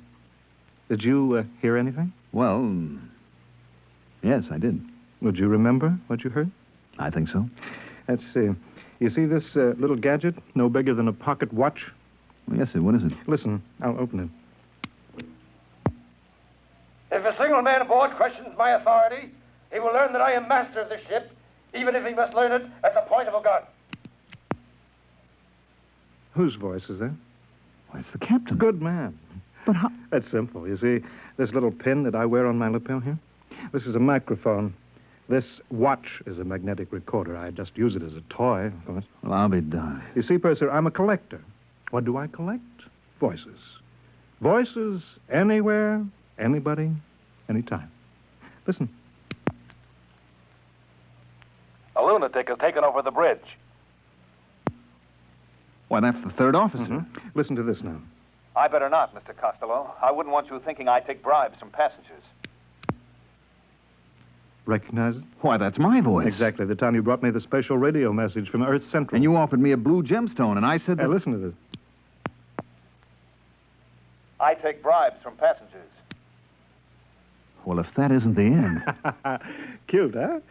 Well, I guess I'll get back to my cabin and pack. When do we arrive at Borenguen? 6 tomorrow morning. Oh, good. By the way, I'd like you to come see me when you put in there again. Well, that's very nice, sir, but you're an important man, and I'm just... Nonsense. I insist that you visit me. Well, that's real nice. Oh, by the way, what's the major trade on Borenguen? Glunker. Glunker? Yes, it's a kind of soft fur. You can make a warm coat out of it that will roll up into a thimble. You don't say. And the Glunker trade, that's carried out by trappers? Mostly. Mm-hmm. They work alone and bring in the pelts. I see. They spend a lot of time alone, huh? That's right. You know, sometimes I envy them. I mean, working on a ship, you're almost never alone, and the way I see it, a man needs to be alone sometimes. Correction. Only, I repeat, only if he has something to hide. Otherwise, to be alone is antisocial and evil. We put in at Borenguen the following morning. I stood at the ramp of the ship and checked out the supplies and checked in the Glunker pelts that we were taking back to Earth. The Borenguen people were a nice, independent, easygoing bunch. I knew a Borenguen woman named Nola, and she came out to the ship to see me. 15,000 Glunker pelts. Check. 300 pounds of radioactive ergite. Check. Just put that shipment of show seed over next to the ramp. Hello. What? Well, Nola. Nola. I saw your ship on the cargo manifest. Well, it's good to see you. Will you be on Borenguen long? Just for a day or so. Listen, I have to get this cargo checked in. Can we see each other later? I'll be through at the spaceport at 16 hours. Well, good. Suppose I... Oh, excuse me a minute. Here comes our passenger. Well, good morning. I see we've arrived safely. Yes, sir. I expected you out before this. I had a few items to get in order. Oh, Mr. Costello, this is Nola. She's a Borenguena. Well, it's very nice to meet you. This is a real nice guy, Nola. See that he doesn't have any trouble with customs, will you? Nola works here. Any friend of the purser? Wonderful. Well, I'll say goodbye now. Remember to look me up, purser, next time you hit Borenguen. I will.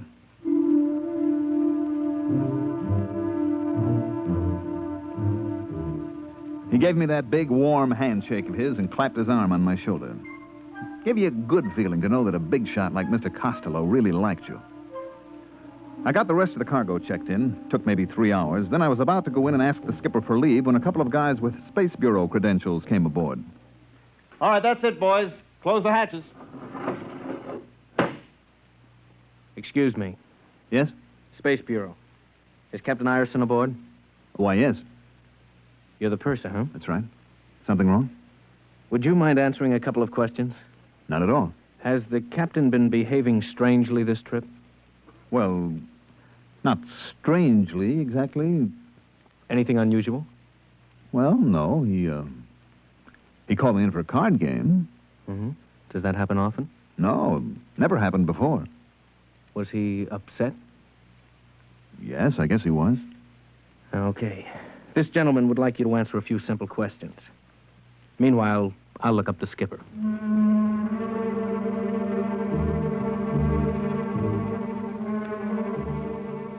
They took the skipper off the ship and left Borenguen the next morning with a new skipper assigned by the port captain.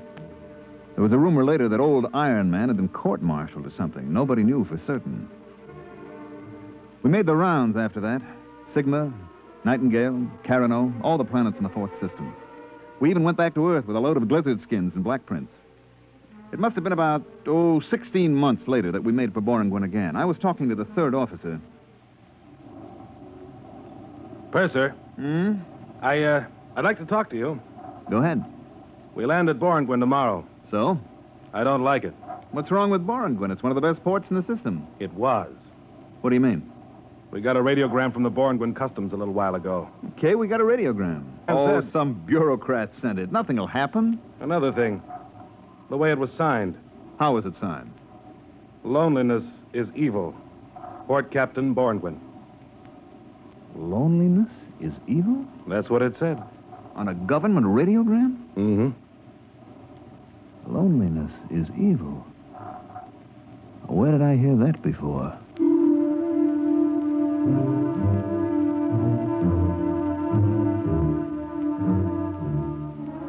Well, we touched down on Boringwin at 1200 hours. What a change. The spaceport was deserted. The only people who came aboard were 2 agents from Customs. They censored our tapes and checked our written literature. I finally started a conversation with them. Excuse me, sir? Yeah? There is a Boringwinian named Nola that used to work in Customs. I wonder if she's still there. I wouldn't know. Well, the reason I asked, she usually meets my ship when it comes in. Yeah, I see. Well, maybe I'll look her up. She has an apartment on R Street. She won't be living there. Try Central Barracks. Central Barracks? That big warehouse near the spaceport. I thought they stored the Glunker furs there. They don't use the warehouses to store things anymore. No? They need them for the people. The people? You haven't been on Boringwin since the Brotherhood movement? I haven't been here for 16 months. Well, you'll find that the people have moved into the warehouses now. Well, what about the apartments? What about the homes? They're used only for storage space. I don't get it. Look, we haven't got time to explain now. My partner and I have to get back to Central Control. Well, maybe I'll go to try and find Nola. Better take a companion. What for? They don't like soloists on Boringwin. Since when? Since Brotherhood. No ladder has a single rung, you know. So what? It takes 100 pair of hands to build a house. Okay. A single pair is useless. Not only useless, but evil. I don't get your drift. All humanity is made up of many parts. Any part that wants to go off by itself hurts the main thing. What good would your hand be if a single finger suddenly decided to go off by itself? Listen, is this a gag? It's deadly serious. Well, suppose I want to go off by myself. We'll help you. And suppose I don't want to be helped. Then you're a trapper, a glunker. You'll be sent into the bush country where the other soloists are sent. Holy smokes, this place has gone mad. Are you coming with us? Look, just suppose that I want to walk across the field to the warehouse by myself, all alone. You can try. But you won't get 2 steps before they pick you up. Take our advice. Get a companion.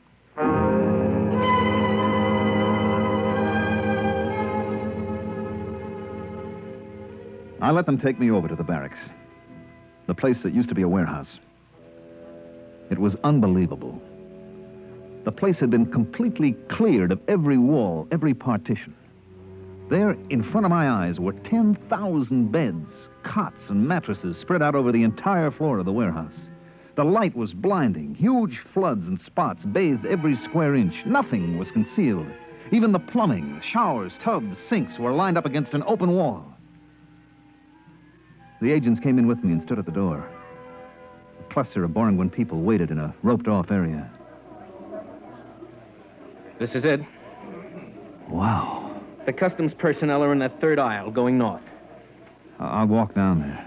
Thanks for the company. It's a duty. Wait. I'll get you a companion. Anyone for the third aisle going north? Third aisle going north. Yeah. There comes a man. He'll accompany you.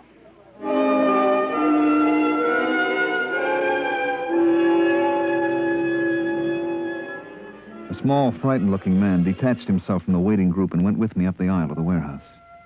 The sound, the smells were frightening. Thousands of people milling around, no privacy, everyone terrified of being alone. I wondered how this had happened. Finally, after an hour of searching, I found my friend Nola. So that's the way it is on Boringwin now. Nobody seems to know just how it happened. Just seemed better to be with somebody all the time. Then nobody could accuse you of doing anything wrong. But somebody must have started these accusations. Somebody must have put the fear into people. I don't know. It started with the Glunkers. The fur trappers? That's right. We began to hear things about them.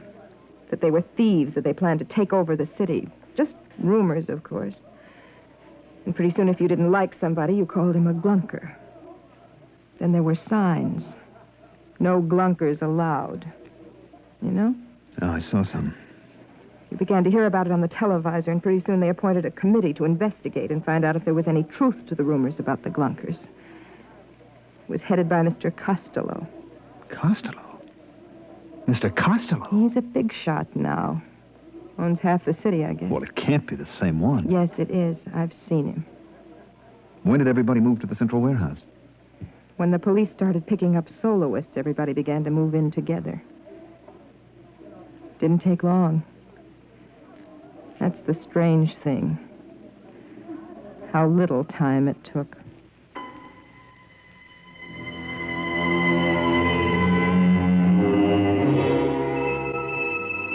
I talked to Nola for a while, then I couldn't take it any longer. I had to get out, to get away by myself. I found somebody who was going toward the exit, and after a while, we were standing outside the warehouse entrance. I'm going south. I'm going north to the spaceport. Oh. Tell me, does anybody travel alone? Sometimes we take a chance on it. I guess I'll have to take a chance right now. I'll be late for my job if somebody doesn't come along soon. Where do you work? That orange building right across the street. Would you like me to walk with you? Oh, you'll just get stranded there. I'll make a run for it. The street looks clear. Well, thanks for the company. Not at all. So long. Hey, mister, look out, that car. Look out! Why, you... Is he dead? Yes, sir. That was deliberate. I saw you. Hello, Purser. What's Mr. Costello? Yes, I'm sorry about the accident. My chauffeur was... He tried to run away. That's what happens to soloists.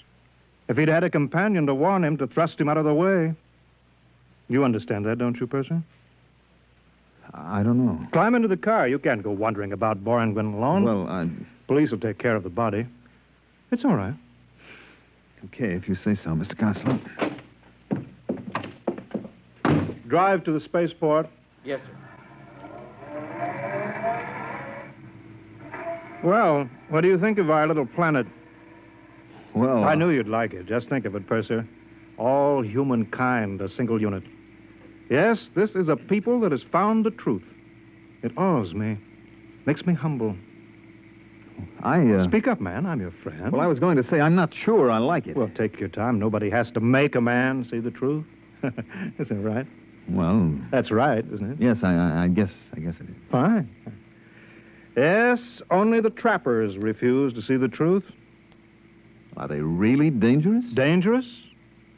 They go out and spend weeks alone by themselves, don't they? Alone with their own evil thoughts. Evil thoughts? We all have them, you know. Even you. For example, you remember this? Well, Well, this should refresh your mind. Listen to this. I take bribes from passengers. Your voice, Purser, and a very evil thought, too. But that isn't what I said. That's what's on the tape, Purser. Now, then, I wouldn't use it against you, of course. Mr. Costello, what is it you want from me? Nothing. Absolutely nothing. Well, a minor favor, perhaps. Go on. Your ship is going back to Earth after it leaves Borangwen. Yes? You will have a passenger. I didn't know that. To be exact, a mentally deranged man. Who is he? His name is Hines. He's been the Earth consul here on Borangwen. He's been recalled to Earth to report. You said he was mentally ill? He is, but the Earth government doesn't know him. Well, what can I possibly do? I wouldn't want Mr. Hines to go back and tell them a lot of lies about what's happened on Borangwen. Well... Purser, I want you to put this capsule into Mr. Hines's food. What is it? Oh, sleeping potion. You think I'm a murderer, Mr. Costello? Purser, do you know what will happen if this tape recording of your voice is sent back to Earth? Do you know what they do to pursers who take bribes? You'll be court-martialed. You'd use it? Only in the interests of protecting our happy society.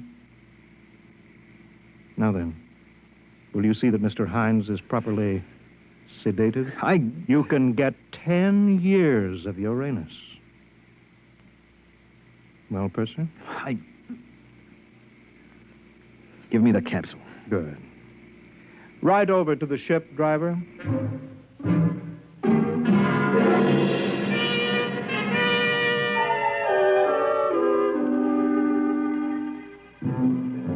The first day out, the Earth Council, Mr. Hines, was in his cabin, and I brought him his dinner. He was a tense, nervous little man. Here's your dinner, sir.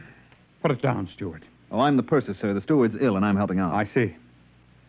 Do you know what's happened on Borengwyn? I was only there a few hours, Mr. Hines. Let me tell you, then. You won't believe it. Nobody will believe it. First, it was a little wedge, driven in the one place it might exist between the city people and the trappers, the Glunkers.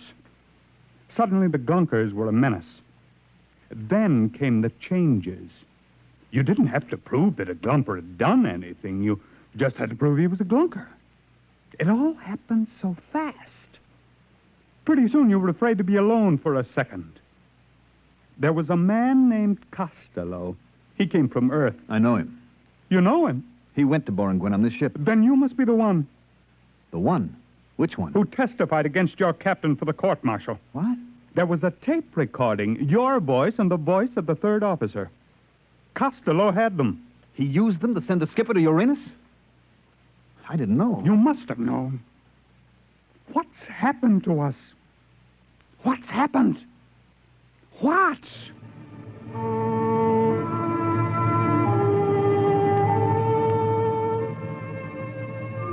I got him into his bunk and gave him a sedative. Then I took away the food I'd fixed for him. I still had Costello's poison capsule in my pocket. I went down to the radio room and sent a message to Earth headquarters. 2 days later, we landed. Mr. Hines told his story and I told mine. I showed them the poison capsule and told them what had happened to the skipper and about the tape recorder. Within 24 hours, a task force of the Earth fleet was on its way to Borengwyn. It wasn't much of a battle, they tell me. The Borengwyn army didn't have its heart in it. That was, 20 years ago, I guess. About Mr. Costello? I met him again last week, right here on Earth. Funny thing, I was sitting in Central Park on a bench. Well, if it isn't the purser. I'm sorry, I don't believe... Look closer. Don't you recognize me? No, Why, Mr. Costello. I thought you... You thought I was on Uranus? I was. I served 20 years. Mind if I sit down? It's a free Earth. You know, I'm glad I ran into you. I think you may be just the man that I need. Need? Yes. Let me show you something. Here, in this pouch. Recognize these? They're just live ants. Exactly. Let me dump them out on the ground. Won't they crawl away? They'll come back. Watch. You see, I put a little piece of this bread in the pouch, and I lay it on the ground. See how they crawl back? Yes, all except that one. He's interested in that dead caterpillar. Yes. You see, about 1 in 30 I discovered will eat something different. Break away from the pack. So what? Don't you see, man? If we can find a way to make the others turn on that 1 in 30, if we can make the bread eaters think that the caterpillar eaters are dangerous... They're not dangerous. They're just different. What's the difference? Just so we can get the bread eaters scared enough. They'll turn on the others. And then? And then we can make them do anything that we want. You see what I'm driving at? If you think of these ants as people, well, where are you going?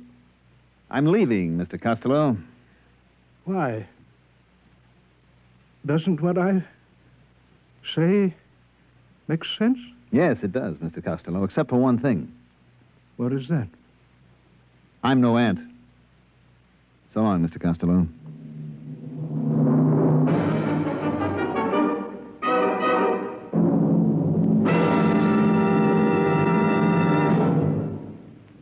You have just heard X-1, presented by the National Broadcasting Company in cooperation with Galaxy Science Fiction Magazine, which this month features The Claustrophile, an unusual story by Theodore Sturgeon, which turns common sense completely around and plumps it down squarely on its feet.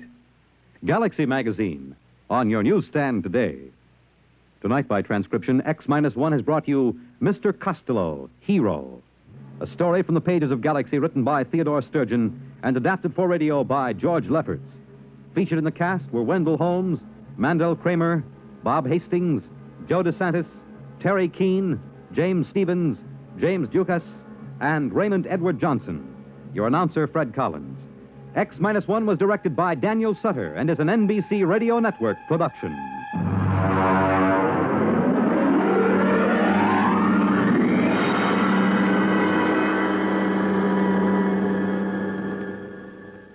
Follow the news with Chet Huntley tonight on NBC Radio. In just a moment, X-1. But first, some of the funniest situations you've ever witnessed occur every Wednesday night when the devilish imagination of MC Jack Bailey sets to work on NBC's Truth or Consequences. You won't believe it until you hear it, so listen in tomorrow. Then another laugh session is in store later on with the wise and witty Groucho Marx as he and contestants play You Bet Your Life. While for the melodic note in your Wednesday evening schedule, it's music and fun on Airtime with Giselle McKenzie. And now, stay tuned for X-1 on NBC. Countdown for blast off. X-5, 4, 3, 2, X-1, fire.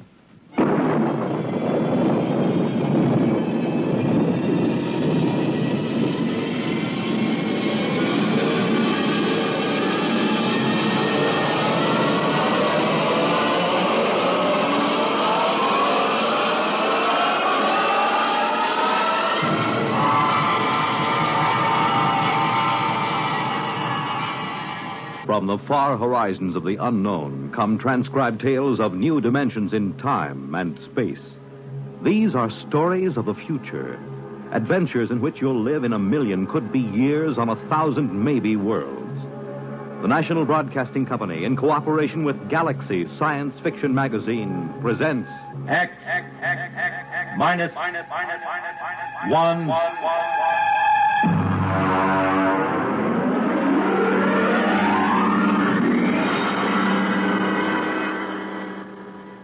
Tonight, Hallucination Orbit by J.T. McIntosh.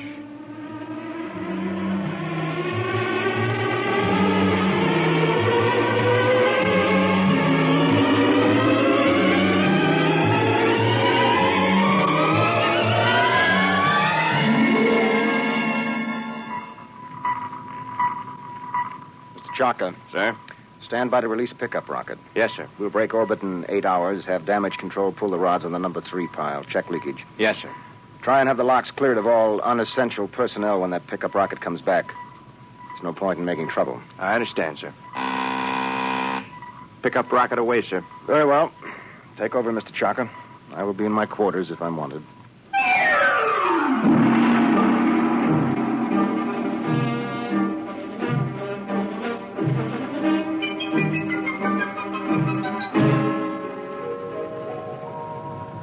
Well, now then, Mr. Danbury, make yourself comfortable. Why, thank you, Captain. You care for a drink? Scotch in that bulb, bourbon in the other. No, thank you. I can't get quite used to squirting liquor from a rubber bulb as if I were oiling a bearing.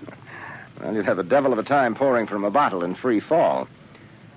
Well, how are you enjoying your trip? It's very interesting. It was very nice of you to give me a lift.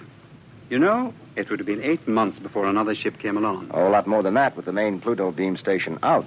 Probably 8 years. Really? That long? I thought the whole run to Pluto was under 18 months. Yes, it is when the beam is running. You see, Mr. Danbury, we left Earth 27 days after the beam broadcast from Pluto station broke. We've been spaceborne close to 6 years. I suppose that's why you're on orbit around this planet, picking up supplies or something, eh? Oh. This is a standard pickup for the space beam service. We sent a rocket down to take off a man who's been the only inhabitant of this planet for a little over 2 years. Well, I expect he'll be glad to see you. Well, there's no telling. I know I would.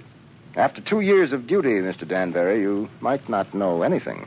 Oh, psychiatric troubles? Solitosis. It's from the Latin, solace, alone. Is that much of a problem? Only in space. Here, look.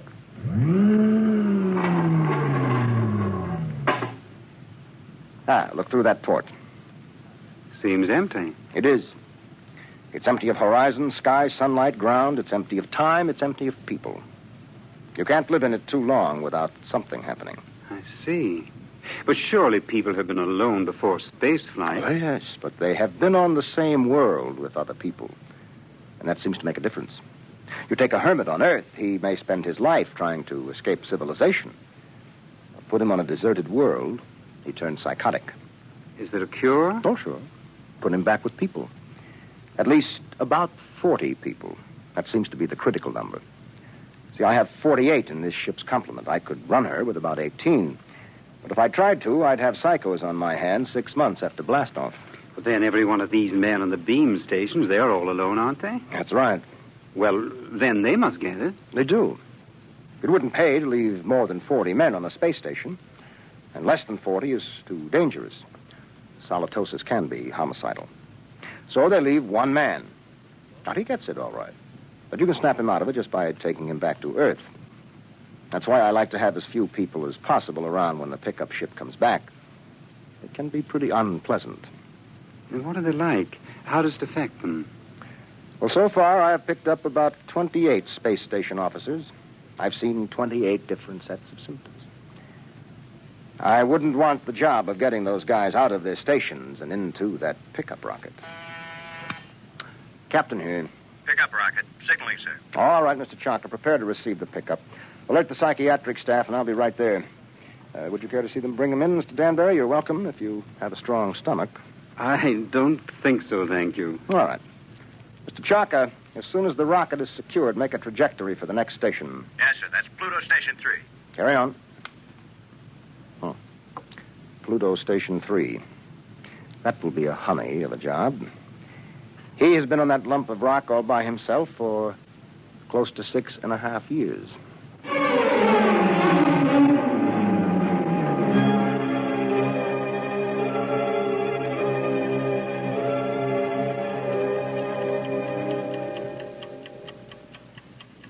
Pluto Station 3, daily report. Colin Ord, space officer. Everything is in fine shape. Through my port, I can see Mars, Earth, Saturn, Mercury. That little devil, he's hiding behind the sun. He's been quite furtive lately. Why I'm required to record this report every day escapes me, because it's quite obvious to any empty-headed brass hat at the central office that not a word of this has been worth the tape it's been recorded on for the last 5.5 years. But if it amuses you gentlemen to hear me wander, after all, you are paying for the tape. Which gives me a fine thought. I'm going to set the pickups through the whole station and leave the tape running. That'll give you a daily report all day, so keep on listening. Right now, I have the distinct impression that Earth is winking at me. A rather suggestive, lewd wink. It helps to see the planets, doesn't it? Oh, I thought you were reading. I was. You know, if you hadn't been able to see the planets, you would have been a straitjacket case long ago. Well, who knows I'm not one now? You don't, anyway. Well, I think that so long as you talk sanely about madness, you can't be so far gone. It's out there somewhere, isn't it? The rescue ship. Somewhere. How long now, Colin? Where could they be now if they started whenever the beam failed? I haven't worked it out since the last time you asked, but they could be very close. Well, if the beam hadn't failed, they would have been here long ago, wouldn't they? Oh, sure. 11 months with the beam, over 6 years without it. Well, anyway, that triple times 6 years' pay adds up to quite a pile. You'll be set up for life when you get back to Earth, won't you? And at 29. I'll be rotten with money. Oh, well. It's been nice knowing you. That's because of the others before you. I've learned a lot. I'll never talk of the others.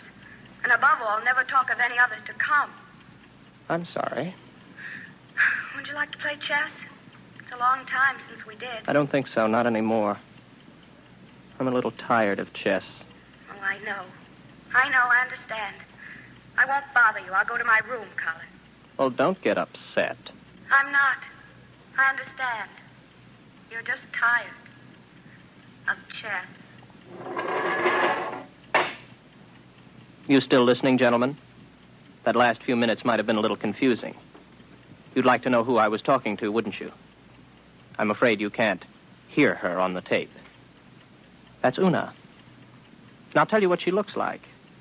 You might find it interesting. She's beautiful, but rather cool.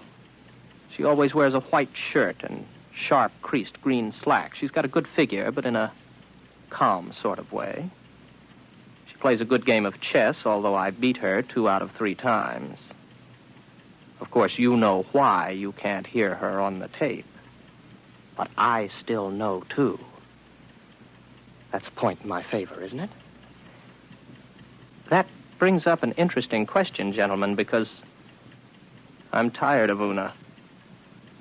I'm beginning to find her a long, cool, slightly unappealing bore. My problem is how to get rid of her. I can't just tell her to vanish. She's a little too real for that. I dreamed up a ship to bring her. I'll have to find another to take her away. Well, I might as well get to it. Oh, no. No, I'm not going to bother about the ship. It's too much mental effort. I'd have to think up everything I saw, and frankly, gentlemen, I'm too tired. Maybe she'll take the hint. A lot of them did. Susie did. And Alice. Oh. I remember Margie. There was a girl. A load of bricks had to fall on her head. Took me 4 weeks to get rid of her. No. Let Una figure her own way to get off the station.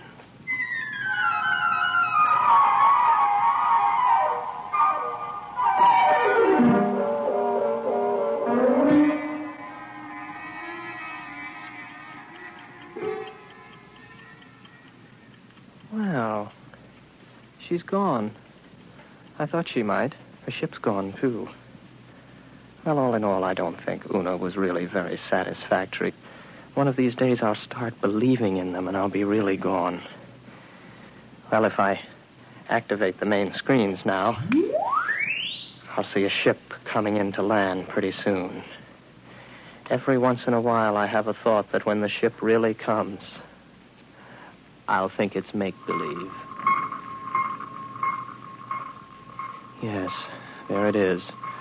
A small ship curving in for a landing. I suppose I could check on the detectors. I know they register anybody within 100,000 miles, but I don't bother checking them anymore because someday the moment will come when I check the detectors. And I'll see just what I want to see. Well, the ship's coming in for a landing now. I'll go out to meet it. I'm rather interested to find out what the explanation will be for the girl. Naturally, it will be a girl.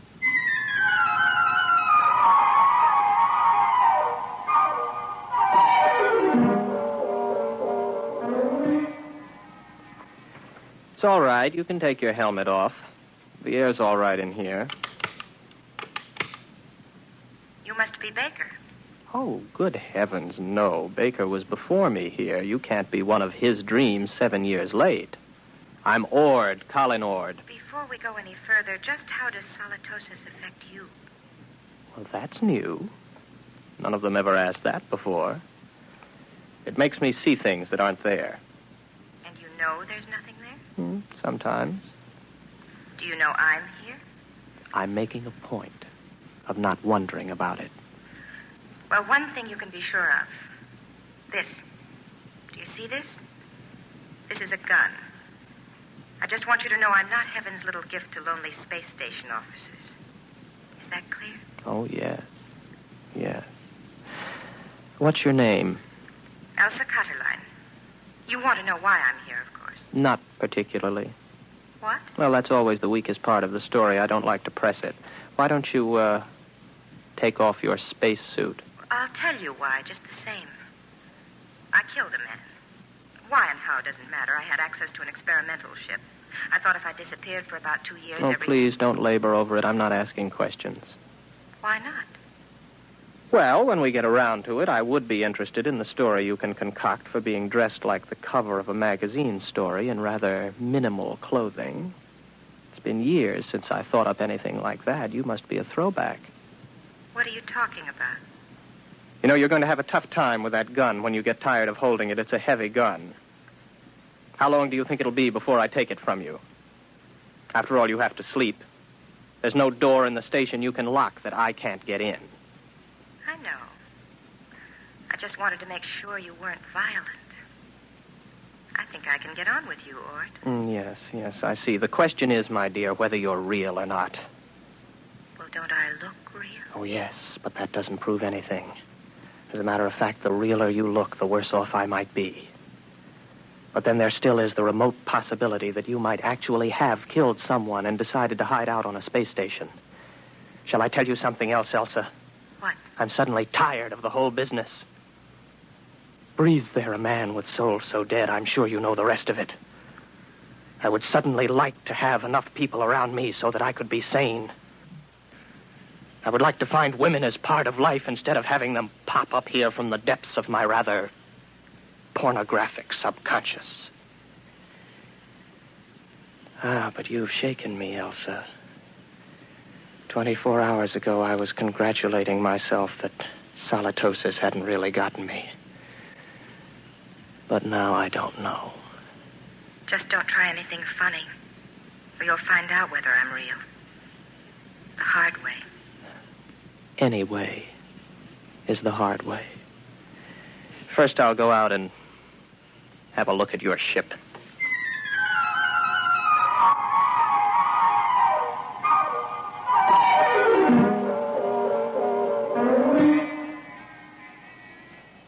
£14 per square inch air.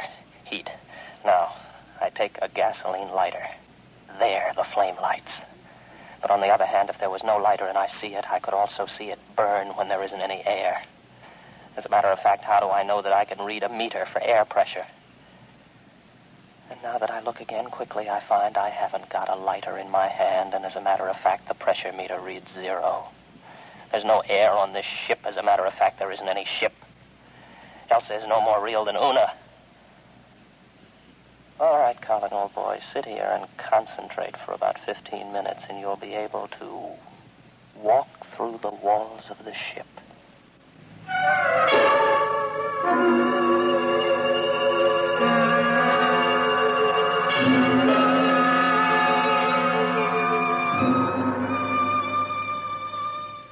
Well, what did you find out there? You'd better leave. It was a mistake your coming here. I'm sorry. No, don't come any closer to me. Put down the gun. Keep back, I'm warning you, keep back. You see, it's no use. Oh, you're a good shot. You got me right between the eyes, but I couldn't feel a thing. I can't let myself be shot now, can I? Give that to me. There. Now remember, if you shoot me, nothing happens. But if I shoot you, you die. Do you know that? Yes, I know that. I'll give you about 20 minutes to get that overstuffed figure back into that spacesuit and get off my planet. Frankly, I'm getting tired of hallucinations. Tired. Give me back my gun. No. I'll keep that. After a while, I'll put it in a drawer. It'll stay there until I forget it. Then there won't be any gun anymore. From now on, my overblown figment, there will be no more Elsas or Susies or Margies. I am not going to give in to solitosis. Maybe I'll bring Una back. At least she could play chess.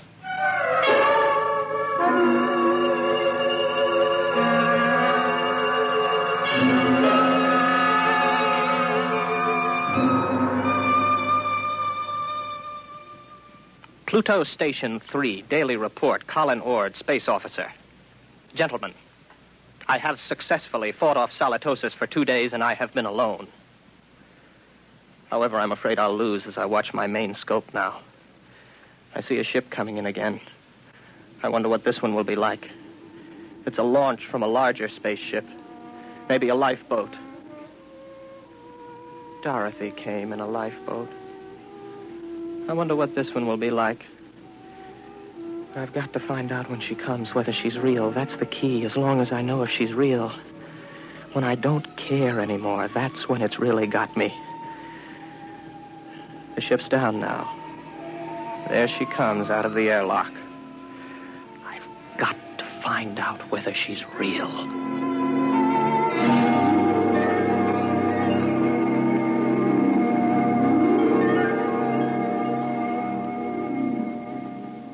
Colin Ord.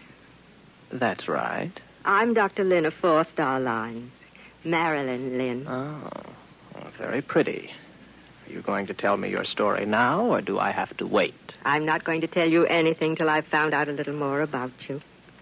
Well, you're an improvement on the last one. At least you're young and beautiful, and you're not fantastic, and you look intelligent. What do you mean? Don't worry about me. I see things that aren't there, particularly people. Oh, so you don't believe I'm here? Would you, if you were me?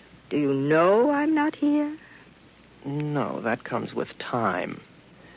At least it always has so far. You mean you've always proved to yourself that your visitors were mere fantasy? With a struggle. Interesting. Controlled solitosis. I never heard of it before. It's a pleasure to meet you, Mr. Ord. No, that doesn't make you real. They all say that. Why should I want to make you accept me as real? I don't know. But they all do. When will you know? Oh, I can't say. Maybe in 5 minutes. Maybe not for hours. How do you do it? You don't shoot me to see if I die or anything like that, do you? No, nothing like that. If I shoot you, you do die, like the witches in history. They'd die if they were, and they'd die if they weren't. Your mind has remained agile enough. Naturally. I never heard of solitosis inhibiting intelligence. Would you like some coffee? Is that part of the test? Whether more coffee is actually drunk than you drink yourself? No, that doesn't help. It would be very easy for me to make half what I thought I made, to fill a cup with nothing and pass it back. You look afraid. Why should I be? What am I doing? Am I doing something I don't know I'm doing? No. Would you like me to wash the cups for you when we're done? That won't prove anything. Next time they were used, I could just imagine they were washed, couldn't I? Where are you going? To find out if you're real. My ship. Go ahead. Good luck.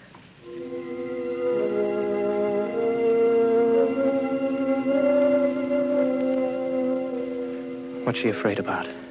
Something I said. None of the others were really afraid of me. I can't tell yet. Nothing's happened. The meters all read 15 pounds to the square inch air pressure, but that's no good. I can't tell if I'm reading them at all. Oh. Well, the wall's solid enough. My hand hurts. That doesn't prove anything. Supposing I open my faceplate. If there's no ship and no air. All right, my faceplate's open. I'm breathing air.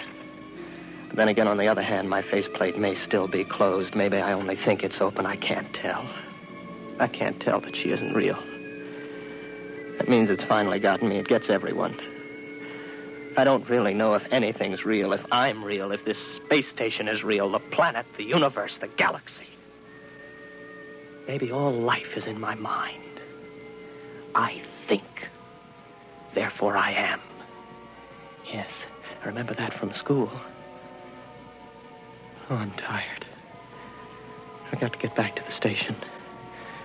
Very tired. Close my faceplate, if I ever opened it. Get back to the station. Got a headache. Terrible headache. I'm very tired.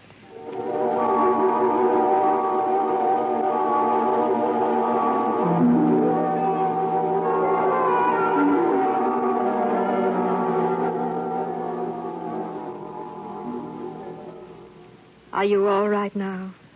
Here, drink this. What happened? You came in the station lock and passed out. How long have I been out? About 24 hours. You're a very sick man, Mr. Ord. Reality. Very important thing, isn't it? It's the most important thing there is to learn. Merely to you.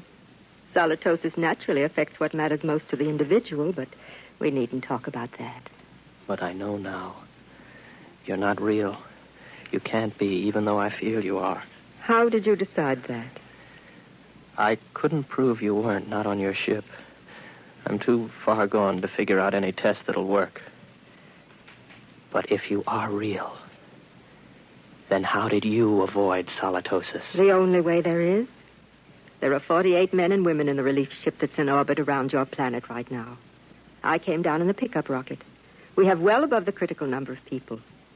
I keep rational by knowing they're up there in the orbit, and as soon as I'm ready, I'll take you back up there. Well, I suppose I can wait. I don't really care if you're real or not anymore. I know. It'll take a long while before you care. You sound sad. What's the matter? It's the way you look at me. What do you mean? What do you see when you look at me? Well, you're strong. Sort of quietly beautiful. About my age. You're wearing a tunic and slacks. And you don't have a wedding ring. I noticed that. That's what I thought you saw. I'm real, but not your picture of me. I'm a doctor, Mr. Ord. All first contacts with station officers are made by trained psychiatrists. I'm a doctor. And I was a girl once. But that was 40 years ago. I'm 66. You can't be. Oh, yes. It was very nice to be a girl again. I could see myself in your eyes, and I almost felt young again. As I grow old in the next few weeks, Mr. Ord, you'll be recovering. That will show you how your case is progressing. When you see me as I really am, you'll be all right. Assuming you're real, Marilyn, it really must take something to come down alone to see one of us. I think I see you now, as you really are.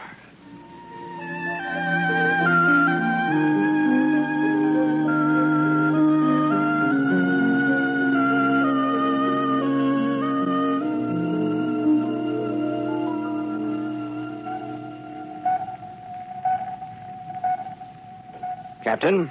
Yes, Mr. Chaka. Pickup rocket all secured from Pluto number 3. How is the poor fellow? Good as can be expected. He came on board with Dr. Lynn. Uh-huh. I'm telling you, these guys throw me. There he was, holding her hand, looking in her eyes like he was in love with her. And you know what a dried-up old bat she is? Yes, I know. All right, Mr. Chaka. Prepare to blast off.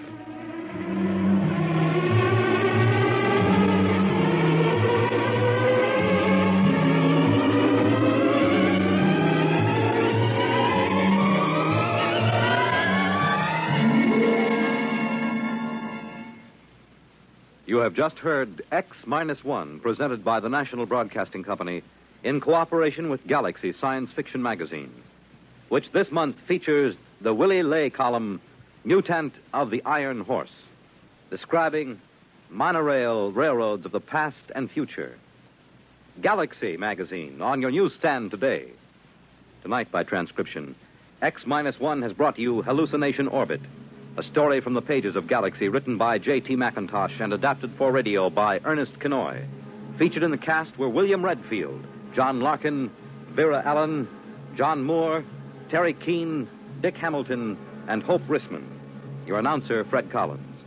X-1 was directed by Daniel Sutter and is an NBC Radio Network production.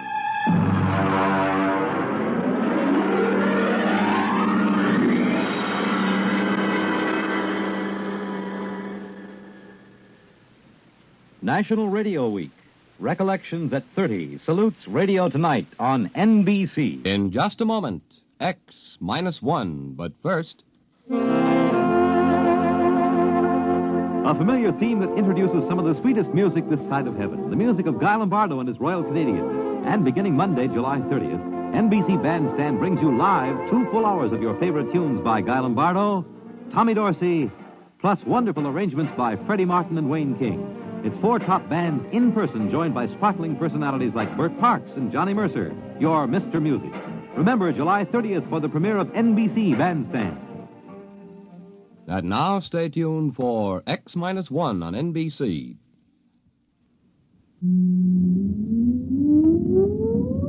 Countdown for blastoff. X-5, 4, 3, 2, X-1, fire.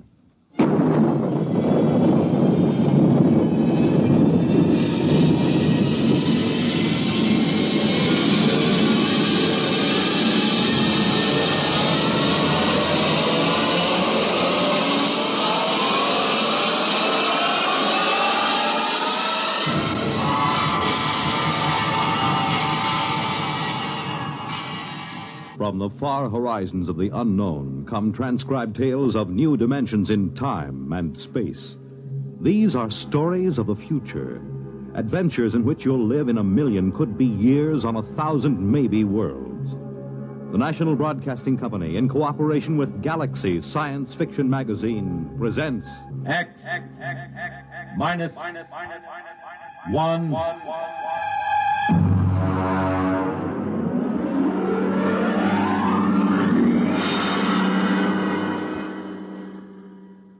Tonight, The Stars Are the Sticks by Theodore Sturgeon.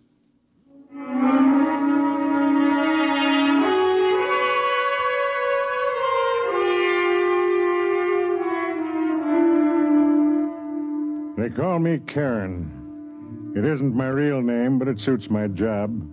Karen, you may remember, ferried dead souls across the river Styx of Greek mythology. I ferried dead souls from the planet Earth out into the unknown of space. My little satellite station is known as Curbstone. I've been here for 20 years. Yes? Karen, Oh, Tween. What is it? there's a ship landing from Earth. Is it the regular shuttle? Yes. Okay, we'll check the candidates as soon as they're in. I'll fill out the reports for you. Thank you. Oh, Tween. Yes? Close the door a minute, will you? I want to talk to you. Yes. How long have you been here on Curbstone? Oh, I don't know. I think 2 years. Approximately. And you've been helping me here in the office for almost a year and a half. Have you thought about going back to Earth? Well, yes, I've thought about it. And? Well, I couldn't. I'd rather die. I just don't seem to belong there. You'd rather stay here and wait? Yes. Even though you may never become certified for space? One day it will happen. Perhaps. I almost hope it won't. Oh, don't say that. Well, the shuttle should be coming in soon. Maybe this trip there'll be somebody aboard for you. I have a feeling there will be.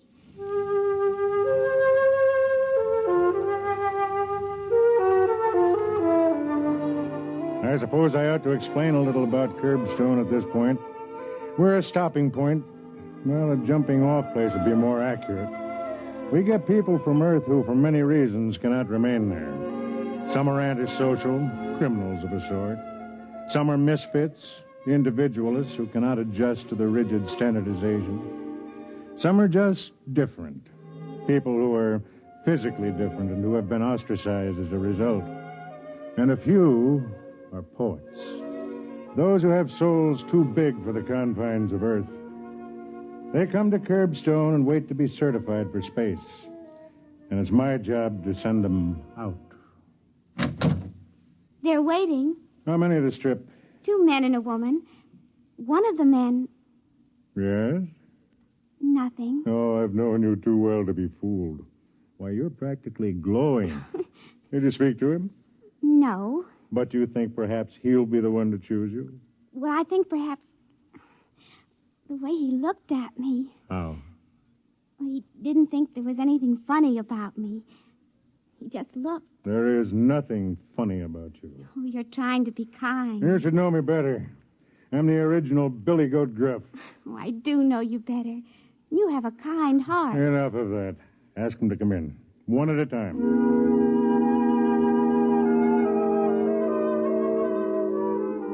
I watched her walk to the door, and I thought she was beautiful. She was, but not in a way acceptable to the eugenics department back on Earth. Tween was an albino. She had silver skin and hair, and ruby-colored eyes. If I hadn't been such an old fat fool. This way, please. Thank you. This is the senior release officer. He'll check you in. Thank you, miss. Your name, please. Well, don't you know it? No, I'm afraid I... Judd! Good Lord. Hello, friend. Judson, after all these years. I understand they call you Karen. Yes. Good, I'll call you Karen. Well, what in the name of misery brings you to Curbstone? Oh, I'm a candidate. But you, of all people, you had a good position and enough money. You didn't get into trouble, did you? Oh, the sort. Of what sort? When I was your student at the university many years ago, you taught me to enjoy my individuality. I tried to teach my students the same thing. The authorities wouldn't stand for it. I see. So I decided to take my chances in space. Are you aware of the risk? Well, not fully, or I probably wouldn't be here. Well, then let me acquaint you with the procedure here on Curbstone. Look out that window. What do you see? It looks like a spaceship on a launching platform. Exactly. That ship is aimed at the outer galaxies. It has enough fuel to reach its destination and land, but not enough to come back. I see. The people who come here to Curbstone have to be certified before they can take off in one of those ships. Well, how does one go about being certified? There are 3 requirements. You must pass a physical examination and a mental examination. And the third? You must find an agreeable partner for the trip. A partner? A partner of the opposite sex who is willing to share her life, or death, with you from now until eternity. That could be rather difficult. When the Earth authorities agreed to Operation Curbstone, it was decided that it would be a method of colonizing the outer galaxies with Earth people. Therefore, these ships are built to carry 2 people. I see. Well, suppose I choose somebody and she doesn't want me. You wait. Just suppose I pass the physical and the mental tests, and I even find a partner. Suppose we get into the ship and are launched into space. What are our chances? Come here. This board shows a light for each ship that is en route in space. There, you see that one? That's a couple named Fort and Mary Ellen. They went out together last week, headed for the Deneb systems. As long as the light shows, they're all right. They haven't been destroyed by radiation or piled up on some asteroid or gotten into a time warp. We know from our years of launching couples here on Curbstone that 46% of them never make it. And of those that make it? We don't know. They have the equipment for survival, of course, but who knows what they'll meet on some strange planet. And still they go out, huh? Still they go out. When do I take the examinations? Well, you can start tomorrow if you like. I'd like to talk over old times with you right now, but I have to check the other 2 passengers you came up with. Certainly. Tween, would you come in, please? Tween assists me here. She, too, is waiting to find a partner for the trip. Yes? Tween, this is Judson. Judson's an old friend. He was a student of mine many years ago. Very happy to meet you. Yes, I know you are. Tween, tell the others to come in, please. Yes, sir. A remarkable girl. Remarkable looking, at any rate. Well, Tween will tell you where your quarters are. I hope we'll talk soon. Well, I hope so. Oh, by the way, that light on the board, Fort and Mary Ellen? What about it? Well, it just went out.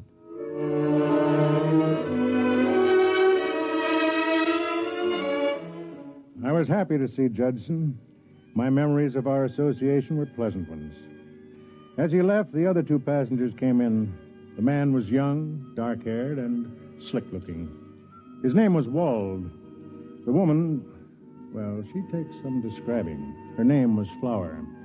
Her voice was like a cello, and her figure was a walking demand for the revival of the now extinct profession of Peeping Tom. Let me be honest, I didn't like either of them. That takes care of your documents. How long will it take us to be certified? Well, that depends. If you pass your tests, it can happen in a week. And suppose we don't pass our tests? You might be here a year, 2 years. There's no limit.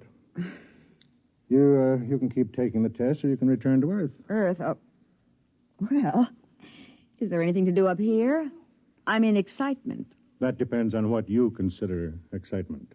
Anything we haven't already tried. Isn't that right, Wald? We decided to come up here, Mr. Call me Karen. Karen.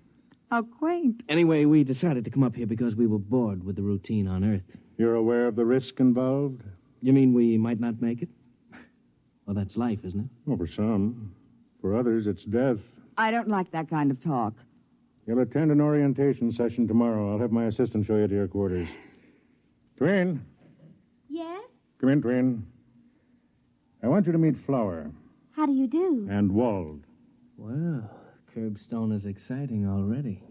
Something different, darling? Oh, shut up. This is Twin. She'll show you where you live. Oh, a pleasure. A distinct pleasure.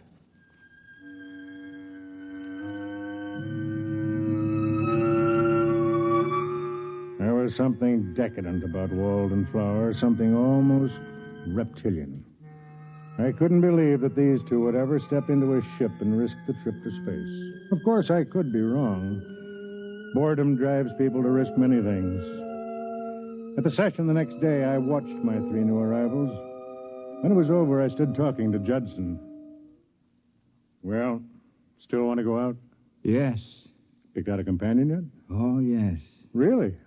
Well, you haven't met anybody yet. I've met the person I'd like to go with. Mind if I ask who? Your assistant, Tween. You don't disappoint me, Judd. I fell in love with her the first time I met her, too. I haven't even talked to her yet, except to say hello and where's the commissary, but there's a quality about her like, well... Like a cool breeze on a hot summer's day. Well, you are smitten. At my age, I can afford to be romantic. Oh, excuse me, am I interrupting? Not at all. Judson, you know Flower. Yes, we met on the ship coming to Curbstone. I wondered if you were busy. Me? You. Well, not really, no. Good. Then you can take me down to the recreation room for some methyl caffeine. Well, I don't use it. That doesn't mean you can't take me. Well, you're Mr. Wald. Wald and I are just very good friends. Besides, he's busy right now. He's being shown around the satellite by this gentleman's assistant. Tween? That's her name. The peculiar one. Coming, Judson? I guess so. You excuse us? Certainly.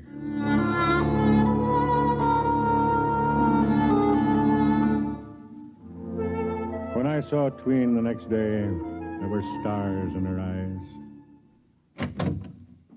Good morning. Good morning. You're laughing. Am I? Your eyes are. I'm happy. Good. I think it won't be long now. Before what? Before I'm certified. Oh? I've met someone who really likes me. I see. Can you guess? No, who is it? Well, you know the dark-haired young man who came in yesterday with your friend Judson? Wald? Mm-hmm. We went down to the ship together, and he asked a lot of questions about it, and then we started to talk about us. He says he's wasted his whole life flitting from one diversion to another. Really? Now he says he's looking for something with some meaning. You like him? He isn't afraid of me. He doesn't see anything wrong with my being different. I thought he was with Flower. Oh, he says he and Flower travel together because of habit. They're both bored and looking for something. Or someone. Well, as long as it makes you happy. He kissed me. Do you know that no man has ever kissed me like that? You enjoyed it? Oh, yes. Did he say anything about going out into space with you? He said he could think of no one he'd rather go with. And when is he going to sign the certification? Well, he felt we ought to get to know each other better. For a while, anyway. He's right, don't you think? Yes, I think it would be better. Karen. Yes? I love you very much. Why did you say that? Well, because it's true. I mean, there's something so kind and understanding about you. Don't let it fool you. Underneath, I'm the same as anybody else. No, I don't believe it. Why, they picked you for this job because you have such compassion. You could never hate. Could you? I don't know. I never have, but... Well, now I don't know. That's because you're in love. You can't love really unless you can hate. I don't believe that. Oh, I just invented it to sound as if I knew the answers. Come on, I'll buy you a drink to celebrate the big event.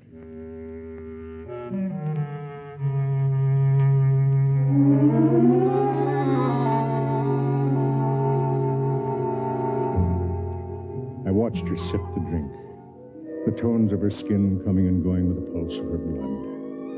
I thought to myself, you're going to be hurt, Twin. You're going to be terribly, terribly hurt. And I wondered if perhaps she didn't know it. Well, Tween, another couple out into space. Maria and Clint. Will you record it and have another ship brought up to the launcher? Tween. What? Oh, sorry, I was thinking of something else. Wald? Sort of. How long has it been now? 3 months. Long time, huh? Well, he wants to be sure. And you? Are you sure? Oh, yes. Nothing to do but wait, then. I have to go over to the hull division. Will you take over? Yes.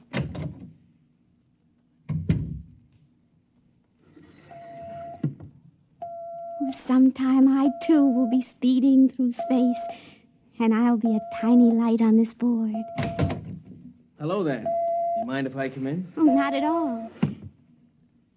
Where's Fatso?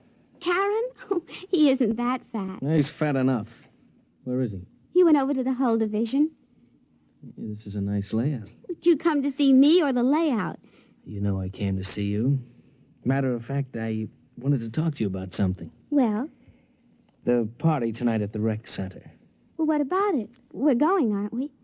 I can't make it. Was something wrong? I'm meeting somebody else. Oh. Flower. I see. Oh, come on, now don't look so hurt. Flower and I have bummed around together for years. Well, I thought she and Judson... Oh, don't be ridiculous. Well, they spend all their time together. Oh, you don't know Flower. She likes to experience new things. When they get to be old, she tosses them away.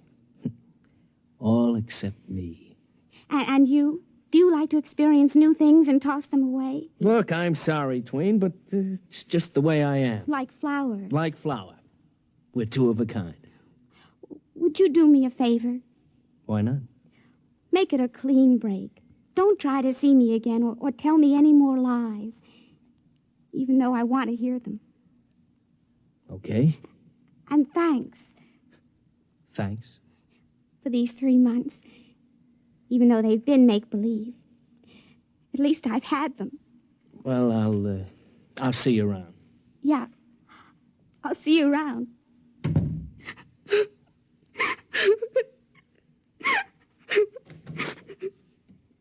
Hey. Oh, Karen. Karen. Oh, no. Just let him flow. He doesn't care about me. He never has. I know. And he's going back to Flower. I know. I saw him leaving. Oh, what'll I do? He's the only one who ever wanted me. No, not the only one. Now there are two of us.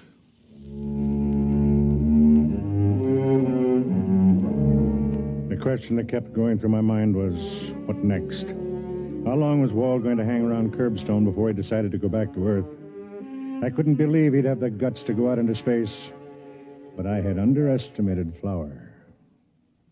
Well, the prodigal returns. Don't make funny remarks. Tell me, darling, what brings you to my room at this late hour? Could it be that you miss me? Or has little Miss Tween given you the heave? Shut up and give me a drink. And don't act so self-righteous. You've been having your fling with this Judson character. My. Jealous, too. Oh. I thought you and I agreed a long time ago we'd never make any claims on each other. That was a long time ago. Frankly, I'm getting bored with this satellite. Let's go back to Earth. I'm bored with Earth. Well, we'll go someplace else then. I am going someplace else. Where? Out. Space. Oh, come on now, don't be ridiculous. Oh, I am not being ridiculous. Do you know that only 46% arrive? And if you get there, heaven only knows what kind of monsters or poison atmospheres get you. I know, but there's a certain thrill in the risking. Oh, and when did you start feeling poetic? Since I started talking to Judson. Listen, Flower, don't try to trick me. I know you too well. You're 100% too selfish to risk your pretty skin for some poetic feeling. Well, listen to me. You and I have been together for years. We're very much alike. Now I'm telling you that I intend to go out. I want you to sign my certification and come with me. You're mad. No. I think maybe if we get away from everything out there, we'll find each other. Oh. We'll have a chance to love and be decent like ordinary human beings. Oh, Walt, don't you see? We've been destroying ourselves for years. We're getting older now. Please try to see it. A clean start, a new life, huh? Well? This fella Judson has really been filling your ear, hasn't he? He's a kind person. He doesn't think I'm worthless. You kill me, girl. Walt, will you come with me? No. If you want to wreck yourself, go ahead. And who, pray tell, thinks enough of a cheap character like you to sign her certification? Judson. What? He said he would go out with me. And I intend to go.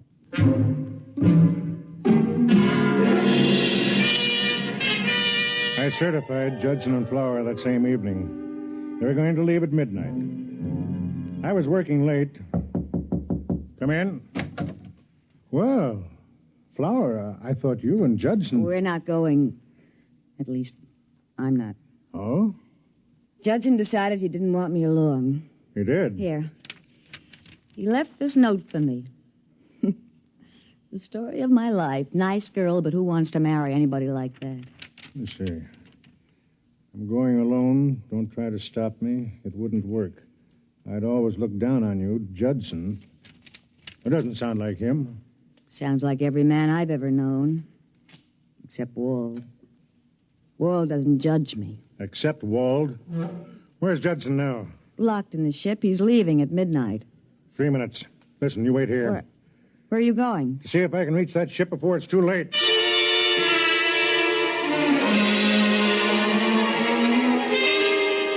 A man of my size and age shouldn't run, especially when he has a bad valve in his heart. But I covered the distance to the takeoff ramp like a track star.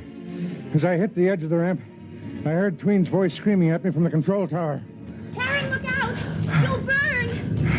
Karen! Look out! Karen!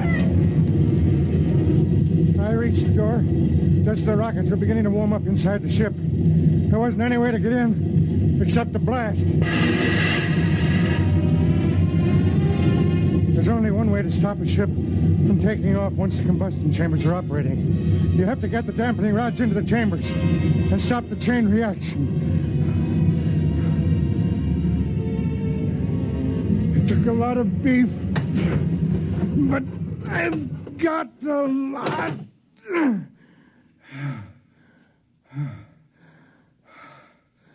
I looked around the control room of the ship. Judson was strapped into the pilot's chair. The controls were preset for automatic takeoff. I went over to him. He was dead. His head cracked like an eggshell. Judd, I know you can't hear me, but I swear to you, I'll get the one who did this. Really? Don't move. I have a gun on you. Wald, you're a pig. You're a living human pig. Thanks for the compliment. To take the life of a man whose only act against you was that he wanted to help Flower? I can't afford to lose Flower. Don't you think you've lost her already? Not at all. She thinks Judson is going out into space without her. I knew he wasn't capable of writing a note like that. It doesn't matter. Just how do you expect to get away with this? Quite easily. Judson isn't going out alone after all. Meaning? He's going to have a companion. You. It won't work, Wald. Once the ship is headed for the stars, there won't be a shred of evidence. Okay. You've got it all figured out. That's right. Now turn around. You have the gun. All I've got is this. Stop it! Drop it! Fat men can move amazingly fast, Walt. What are you going to do? Do? Nothing much. I'm just going to certify you, Wald. What? For a flight into space.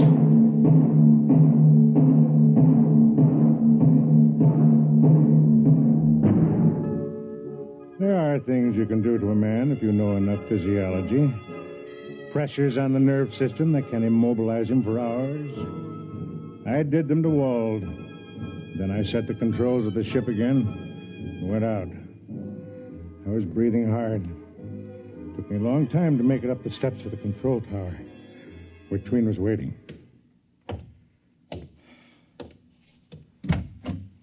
Karen. Oh, Karen, I was so worried. I thought you'd be burned. And then when Wall went in... I'm okay. Let me sit down a minute. What happened? Nothing much. I had to stop Judson from leaving alone, that's all. But why? Well, Wald decided to leave with him. What? That's right. He finally repented. He knew that if he stayed around, he'd just make you unhappy again. So he asked me to stop Judson until he could join him. You mean he did... Any second now. There go the engines. He had a spark of decency in him after all. I knew it. Yes. In a way, he's a sort of hero. The ship is trembling now. There they go.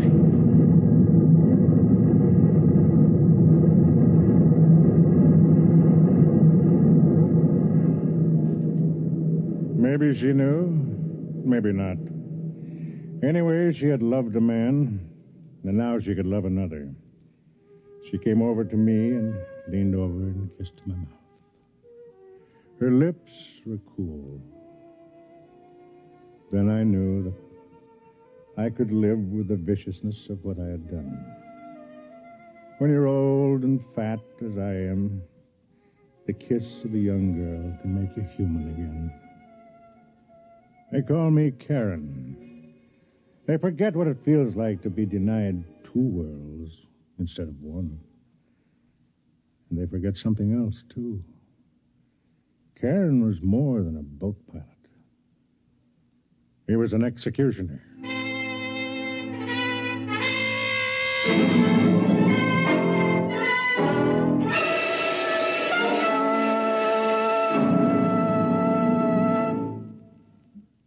You have just heard X-1, presented by the National Broadcasting Company in cooperation with Galaxy Science Fiction Magazine, which this month features a story by Theodore Sturgeon, The Other Man, which tells of the hardest decision a man could face, to do his job well and thereby aid his bitterest enemy.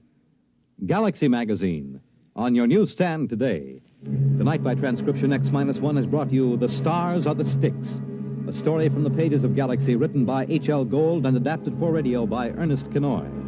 Featured in the cast were Craig McDonnell, Patsy O'Shea, Dick Hamilton, Charlotte Manson, and Bob Hastings. Your announcer, Fred Collins. X-1 was directed by Bob Maurer and is an NBC Radio Network production.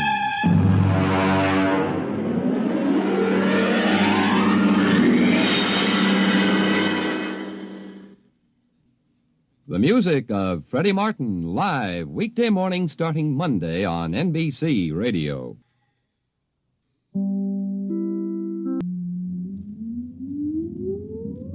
Countdown for blast off. X-5, 4, 3, 2, X-1, fire.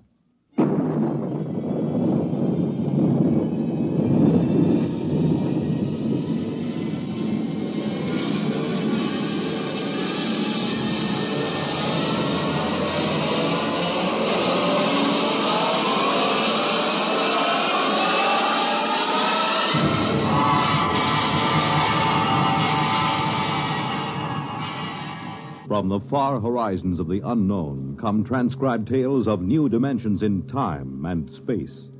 These are stories of the future, adventures in which you'll live in a million, could be years, on 1,000 maybe worlds. The National Broadcasting Company, in cooperation with Galaxy Science Fiction Magazine, presents X minus 1.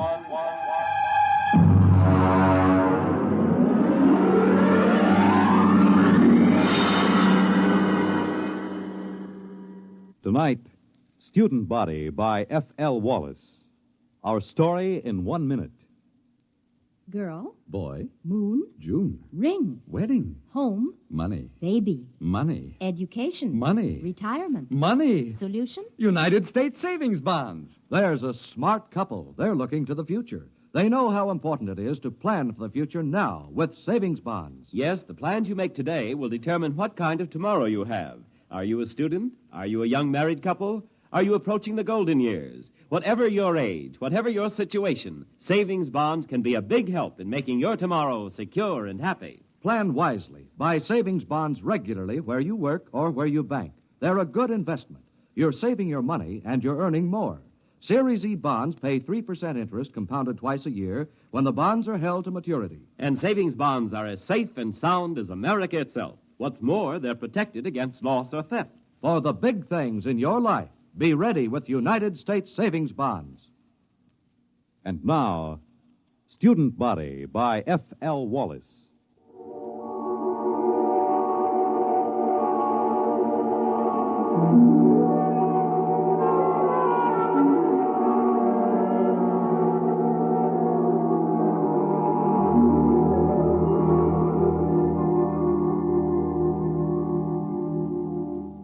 Emergency report to Central Colonial Service. Subject Planet 7G63, Glade. Reporting Dano Marin. Special assignment from Biological Control.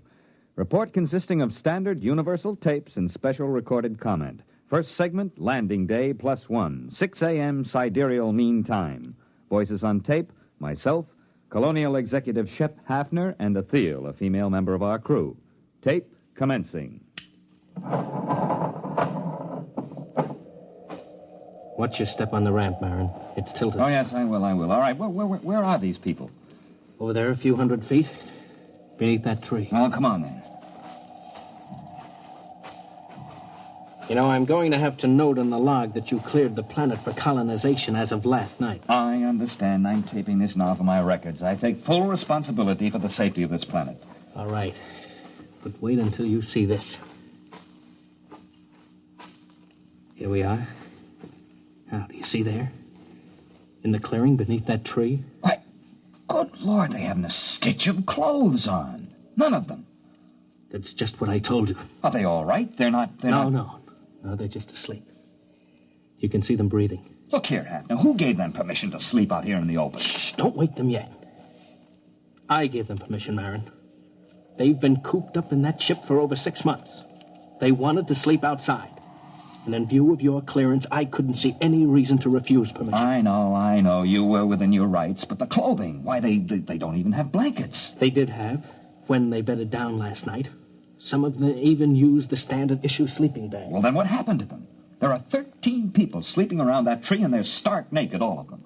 Last night you told me there was nothing dangerous on Glade. Do you still think so? I know so. I have the complete biological survey. Does your survey account for anything like this? You know it doesn't. That's what I thought. Okay. Now you've seen it for yourself. Let's wake them up and get them back to the ship. No, wait. You better wake them one at a time. This will be embarrassing enough for them as it is. Yes, I suppose you're right. I will wake the nearest one first. That's Athel, our lab technician. Yes, well, here, take my jacket. Cover her with it before you wake her. All right. Wake up, Athel. All right, Athel, wake up. It's Executive Hafner. What? Oh, what is it? I am sorry, Athel. Something has happened. Oh, my clothes. My blanket, everything's gone. Now, be careful. Don't wake the others. Oh, yes, the others. Why, good heavens, they're all that way. Athel, just go back to your cabin on the ship. Everything is all right.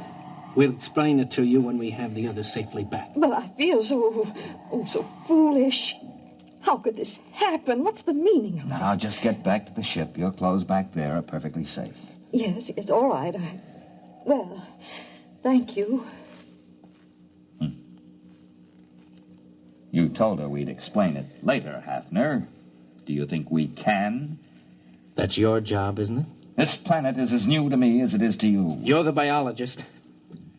What destroyed their clothing? It would have to be something that could destroy both blankets and clothing without waking the people. Nocturnal insects? Ordinarily, I'd say that was a distinct possibility if it weren't for the fact that our surveys show no evidence whatsoever of any such insects on Glade. Your survey could have missed them, couldn't it? Not if they existed in any great quantity. Besides, if insects were the answer, there should be some kind of evidence of them right here in the area where Ethel was lying. Certainly one or two of them would be crushed when she rolled over in her sleep. Well, that sounds reasonable. Now, look for yourself. There's absolutely no sign of anything at all here. Well, what about some chemical, some vapor oozing from the ground? No chance at all. I'd rule that out completely. Then what? Well, there's the tree itself. I suppose it could exude some sort of a chemical that might dissolve cloth, but I can check that in the lab. Well, we'd better arouse the rest of these people and get them back to the ship. Hey, wait. What? What is it? Why, it's some kind of an animal. Just caught a glimpse through there. Ah, there he is. Yeah, you see behind that bush? Yeah, it looks almost like a chipmunk. Yes, and he's feeding on something. Why, it looks like a piece of cloth. Marin, do you think that... Shh, he doesn't hear us. I'll just ease up to him now. Closer. Now. You got him. Oh, well, hey, you little devil. Watch out, Marin, he's got sharp teeth. You're telling me. Yeah, easy there, boy, easy. Like to have your head stroked? Sure you do. That's the boy. He's calming down. Yes, look at that. Oh, he's nestling in the crook of my arm, almost like a kitten. Almost. Marin, I hope you don't mind short sleeves. Now, what do you mean? He's already eaten half the sleeve off your shirt. I think we've found the answer to our problem. The animal was a small furry mammal resembling an Earth-type rodent. Its overall length is 14 centimeters, weight 512 grams. Fur stringy and sparse, color a light beige, indicating no particular protective coloring. The animal was placed in a special cage in a biological laboratory aboard ship for further study. Next tape, landing date +2. Can we exterminate it? Oh, it's quite a job. How about locally? Hardly. It's ecologically basic. Look, Marin, you're from biological control. I've just got an executive's rating. Well, look, you know how control works. They send a survey ship over and record the neural currents of the animals. They get everything that has a brain, including insects, and they take a few specimens to check the patterns. Now, here's the report on Glade. The survey shows that this animal is one of only 4 species of mammals on the planet. It is also the most numerous. So if we kill them off here, others will swarm in from other areas? Yes, that's about it. There are probably millions of them around the planet. Of course, if you want to put a barrier across the connection to the mainland, you might be able to wipe them out locally. Look, Marin, I've got a tight schedule. I can't spare dirt-moving equipment for that. By the way, what do they eat? Well, as far as I can see, anything. Insects, fruit, berries. You could call it an omnivore. Now that our clothing is handy, it eats that, too. I thought our clothing was supposed to be vermin-proof. It is on 27 planets. On the 28th, we met up with a little fella that has better digestive fluids, that's all. Oh, he's eating a leather belt right now. Yeah. Are they likely to bother the crops we plant? They shouldn't, but then I would have said the same thing about our clothing. All right, Marin, you worry about the crops. Find some way to keep them out of the fields. Meanwhile, everyone sleeps inside the ship until we can build dormitories. Biological examination of omnivore posed this question. Why only 4 species of mammals on Glade? No reptiles and only a few birds. On all comparable planets, a large variety of species. Nearest Earth parallel, fossil remains from the late Carboniferous show creatures like the omnivora, but on Glade there appears to be no further evolution. Next tape segment, L+22, place, temporary warehouse, Quartermaster Crone, and myself. There you are, Mr. Marin. They got in every seat, sack, and barrel in this part of the warehouse. Well, what makes you think it's mice? Look, I've worked in grain elevators for 30 years in Kansas. Look at the way that sack is gnawed. And look over there. Droppings. Well, it's not exactly... I know. So they're mice-like. I want to know how to get rid of them. Have you tried poison? You tell me what poison to use, and I'll use it. They got into a 100-pound sack of arsenic and went through it like it was whipped cream. Well, how did they get in? It's a fused dirt floor, isn't it? It should be pest-tight. But see, there are cracks along here. They must have burrowed through. Hey, we're loose in here, and we don't have time to build another warehouse. They've got to be controlled here. Well, catch me a few of them alive, and I'll see what I can do. Next morning, a dozen live specimens of mice-like mammals were delivered to the lab. No two of them were affected by the same poison, and the poison developed to control the omnivora was completely ineffective.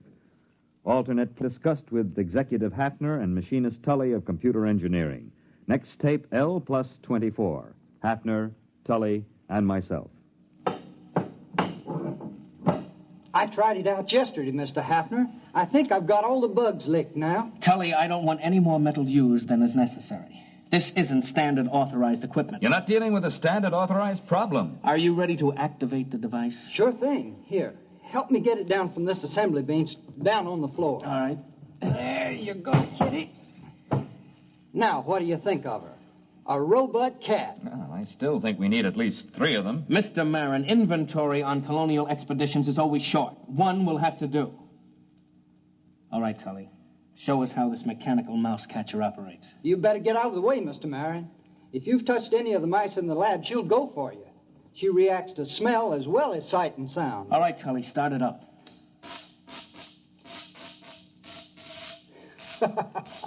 All right, kitty, go ahead and have a good time. Why, she moves like a cat. You know, I wouldn't bet a plug nickel on any mouse in the same warehouse with that baby.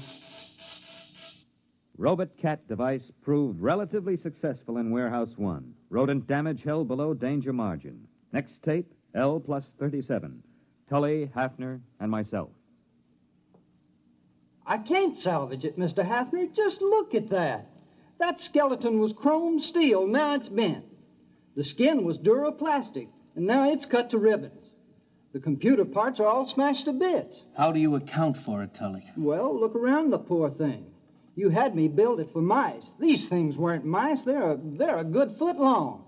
They just outnumbered him, that's all. You examined these dead animals, Marin? Not closely. Well, you'll find your mice have grown.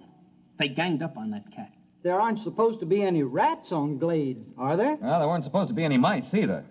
What are you going to do? We'll have to build another warehouse. 2-foot-thick fused floors. Wait a minute, Mr. Hafner. To do that, we'll have to stop all other construction. The atomic generator Why not won't... build more robot cats?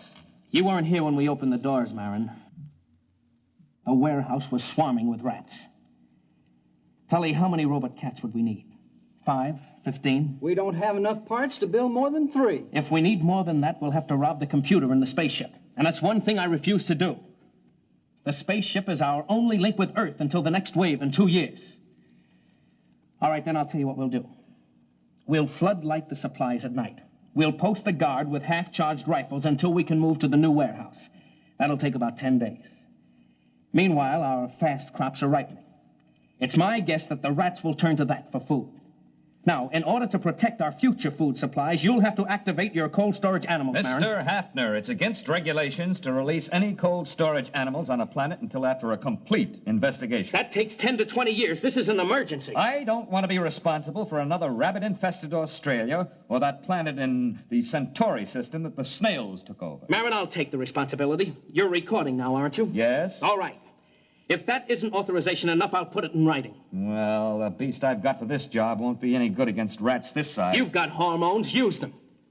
Dead rats were gathered and frozen for further study.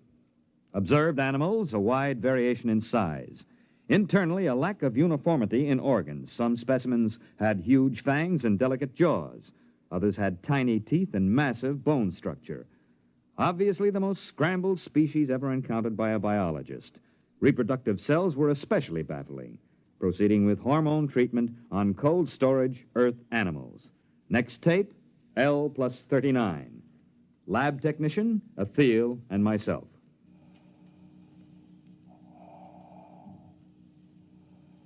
First one is coming out of it, Mr. Marin. Yes, that makes 85% viability. That's not bad. All right, fella, now take it easy, take it easy. Oh, he's a cute little fella. But he's tough. That's a wire-haired terrier. They're small, but they've been used for ratters since the Middle Ages. Do you think he's nearly ready for the hormone course? I think so. All right, first pituitary injection. Ready. All right, now, this is going to hurt just a little, fella. Oh, yes, dirty trick, isn't it, jabbing you with a needle when you're fresh out of the deep freeze? But don't you worry, fella. You'll be glad you had it. You'll stand a better chance against those rats when we work you up to about a Great Dane size. L plus 50, artificially enlarged terriers loosed in the fields of the fast crops. Following tape, field observation of terriers. Executor Hafner and myself.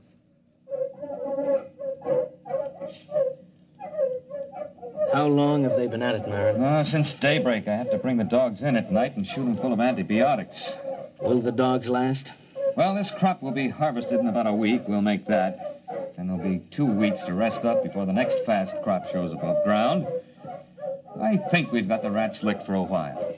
Well, when you get a chance, you might ask some of those PhDs in Central how they happened to hand us a survey and forgot to give us a few details like mice and rats. I have been checking on that, Mr. Hafner. I don't think there's any doubt. When that survey was made before we landed, there weren't any mice and rats on Glade. Then where did they come from? How did they get here? I don't know. But we're going to have to find out. Research project on pseudo-mice and pseudo-rats interrupted by field trip with Biological Survey Officer Whitehead. Tape L plus 63 in field geological survey vehicle. Whitehead and myself. You think you got troubles? Can you read a sonar map? No. Here, look. See this scope? It reads straight down about 10 miles. I'm supposed to be out looking for oil shale, but I got kind of interested in this. Look, first few feet down, you can find fossils. After the first few feet, that's about 20,000 years, there are no fossils until you get way down here. That's about the same as late Carboniferous on Earth. Then you get the fossils again. It doesn't figure. But isn't that usual? Changes in geological eras? You don't get it, man. I'm not talking about eras, I'm talking about years. Straight down from here, 20,000 years ago, this was a desert. And then 3 years later, it was a jungle. 5 years after that, there was a glacier. Earth normal would be 50,000 years or more for a change like that. What caused it? Yeah, you've got me. Fluctuations in the sun, I don't know, but talk about changeable weather. This planet really has it. Based on accumulated data, theory developed regarding mammalian life on planet Glade. Tape L plus 65. Place temporary headquarters of Executive Hafner. Marin, I've got a lot of work to clear up this morning. I thought you might like to know where the mice came from. They don't bother us anymore. I've also determined the origin of the rats. They're under control. I wonder if they are, Mr. Hafner. What do you mean? Mr. Hafner, I've checked this with Whitehead. Between 100 million years and 20,000 years ago, this planet was changing violently and quickly. The first change wiped out the dinosaur just the way it did on Earth. But it kept on changing. Desert, glacier, jungle, and all this within the lifespan of a single animal. For 1 million years, this was the norm of existence on Glade. I've checked geological survey. The planet is stable now. Well, that's not what I'm getting at. The point is, survival was difficult. Only one species of mammals managed to come through. Now, wait a minute, Marin. There are 4 species, ranging in size from a squirrel to a water buffalo. One species. They're the same. If the food supply for the largest animal increases, some of the smaller so-called species just grow up. Conversely, if the food becomes scarce in any category, the next generation, which apparently can be produced almost instantly, switches to a form which does have an adequate food supply. The mice? The mice weren't here when we got here. They were born of the squirrel-sized omnivora. And the rats? Born of the next larger size. After all, we are environment, too, and they adapt to environment. Let me get this straight. The mutations... On Earth, it would be mutation. Here, it's merely normal evolution. These animals have no genes or chromosomes. I don't know how they pass down heredity, but they react to external conditions far faster than anything we've ever encountered. Then we'll never be free from pests unless, of course, we rid the planet of all animal life. Yeah, you mean with radioactive dust? That won't work. They've survived worse. Oh, maybe we could leave the planet. Leave it to the animals. I could exercise authority under Clause 364. It's too late for that. What do you mean? We sent back the specimen ship. The animals are on Earth, too. But those specimens were in cages. Yes, but the next generation would be small enough to get out through the bars. They'll be running free in the cargoes of the spaceships. They'll land on Earth, and the first thing you know, a new mutation of rats will appear. They won't have any reason to connect it with the specimens from Glade. They won't be able to vermin-proof every building on Earth. No, we've got to stay here. We've got to study the animals here and find out how to beat them. If we can. Next tape, L plus 83. Place, Field Outpost. Quartermaster Crone, Hafner, and myself. I saw it, Mr. Hafner. I saw it. Are you sure? There. Do you see that tree? No, the big one. The white flowers? That's the one. I saw it behind there. Can you describe it? Well, I didn't get a good... That's it. That's what I heard. It sounds like a tiger. I've heard them like that in India. You watch. Right by that tree. Hey, look out. It's heading this way. Give me that rifle. Hurry up. Shoot! Try again! I got it. Come on, let's take a look. Now look out. Might be still alive. No, I hit it square with that second charge. What in the devil is it? It's a good 8 feet long. What do you make of it, Marin? Well, except for the lack of markings, it closely resembles a tiger. Look at those claws. We chase the rats out of the warehouse, they go to the fields. We hunt them down in the fields with dogs, and they breed tigers. Well, that's easier than rats. We can shoot tigers. Wait a minute. We've been here less than 3 months, Marin. The dogs have been in the fields only 2. And that tiger's mature. How do you account for that? I'm not sure, Mr. Hafner, but I imagine if the survival factor is high, the young don't ever have to be young. What? They can be born as fully functioning adults.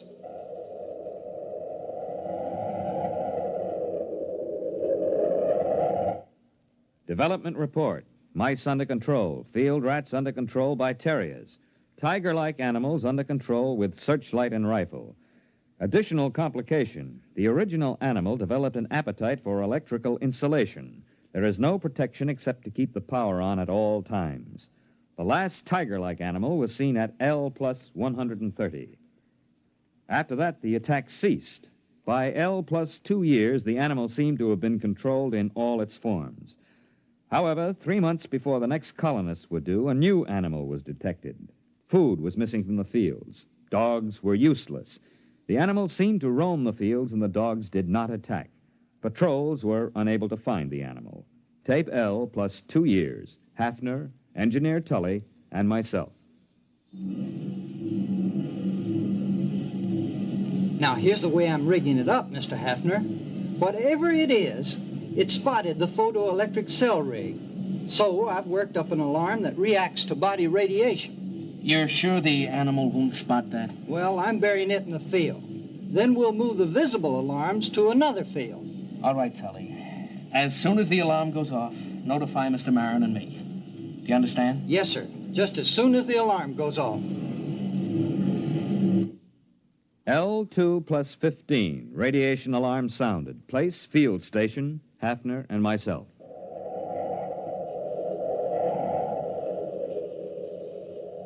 Look out where you're walking, Marin. We don't want to scare it away. Well, there are dogs in that field, aren't there? Well, there were supposed to be, but they didn't bark. Quiet. Hey, there it is. See? Huh? It's in between the rows. Look out. Look out. Give me a clear shot. Now, wait a minute. Don't shoot. Look, Marin, I'm the executive here. I say it's dangerous. Dangerous? That's why you can't shoot. It's more dangerous than you know. Quiet. It'll hear you. We're downwind. Now, listen, Hafner. This is important. I don't want any lecture now, Marin. I don't want to lose the shot. You've got to listen. That animal could evolve mice. We stopped mice and it brought rats. We turned back the rat and provided the tiger. All right, we stopped the tiger. Not really. There was another animal being formed. The one that's in that field now. It took the animal 2 years to create it. How, I don't know. 1 million years were required to evolve it on Earth. He's moving away. Marin, I'm going to shoot. Don't shoot. We can't destroy the animal. It's on the Earth now and on other planets. We've never even been able to get rid of our own rats. How can we exterminate this animal? All the more reason to start now. Get down and give me a clear shot. Listen. Are their rats better than ours? Will their beasts win or ours be stronger? Or will the two make peace, unite, and interbreed? It's not impossible. This animal could do it if interbreeding had a high survival factor. Don't you see, after the tiger, they bred this thing. If we shoot it down, what'll come next?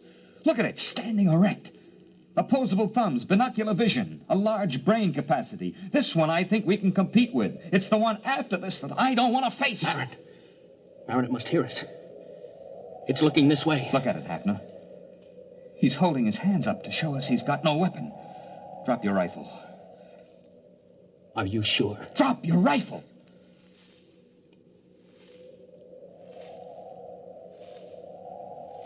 He's coming this way. He's got one of those white blossoms in his hand. Yes. Must be a sign of peace. Wait. It looks almost like a man. I wonder what's inside that body. I wonder what's inside that head.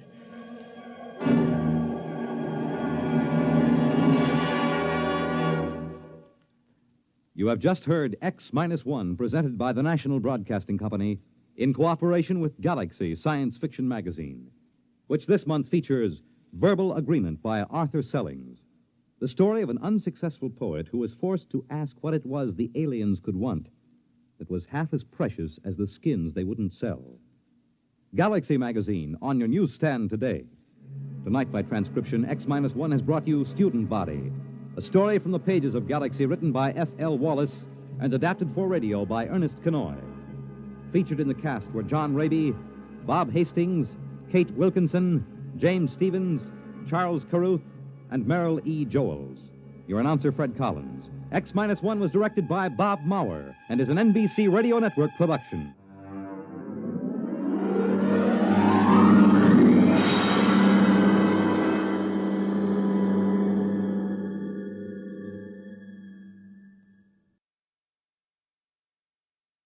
Suppose you met a man in a tavern and he told you quite seriously that he wasn't a man at all, that he was the last Martian left alive. Well, that's what happens to a newspaper reporter next week when he is sent out on what appears to be a routine crank story. What happens next, though, is very far from routine, as the interview leads to a whole succession of astonishing events. The story is The Last Martian by Frederick Brown, next week on X-1. The Fisher Body Awards to Teenagers will be made tonight on the NBC Radio Network.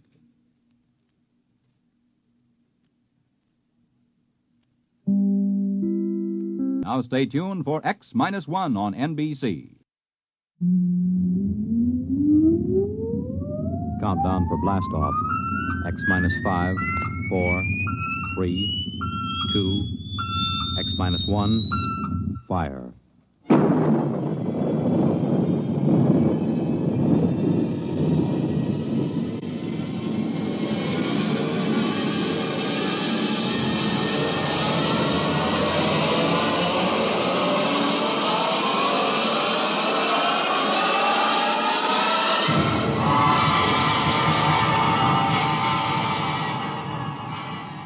From the far horizons of the unknown come transcribed tales of new dimensions in time and space.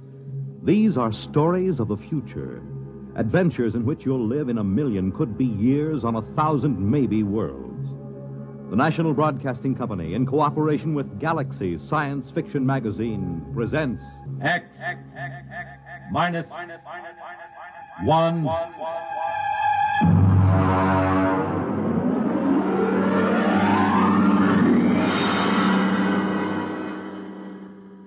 Tonight, The Defenders, based on a story by Philip Dick. And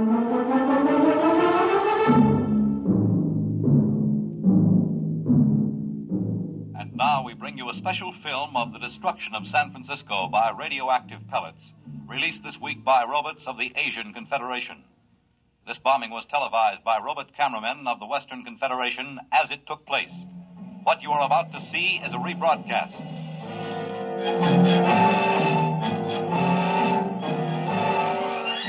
Here you see the heroic robots, the Leddies, who defended San Francisco against the dastardly attack.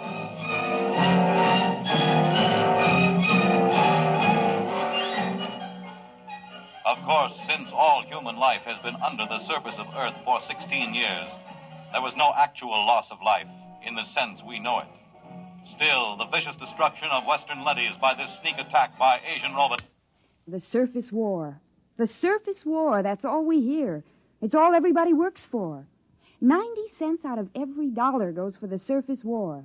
Every man, woman, and child is either inventing new weapons or manufacturing robots to fight for us or taking care of the people who are doing the inventing or manufacturing. Mary, take it easy. Oh, I'm sorry, Dad. Maybe you've been working too hard at the university. Maybe. How's the study coming? All right. Colonel Moss was asking about it only today over at Supreme Headquarters. I'm still working. Mary, you haven't mentioned the enemy much. Oh, what's there to say? Well, is he as hateful as ever? He hasn't been feeling well. Pity.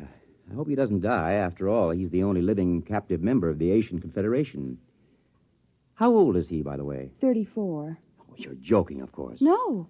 Mary, Western society only moved under the surface of the Earth some 16 years ago. Now, that would mean that the enemy was captured when he was only a boy. Yes. He told you this? Oh, no, he tells everyone he's 42. I deduced it from inconsistencies in his statements. Well, that's a little dangerous, isn't it? Well, you're the only one I've told, Dad. I wish you wouldn't even tell me these things. Do you expect your friend Colonel Moss to pop out from under the bed? Now you're being facetious. It's no laughing matter, Mary.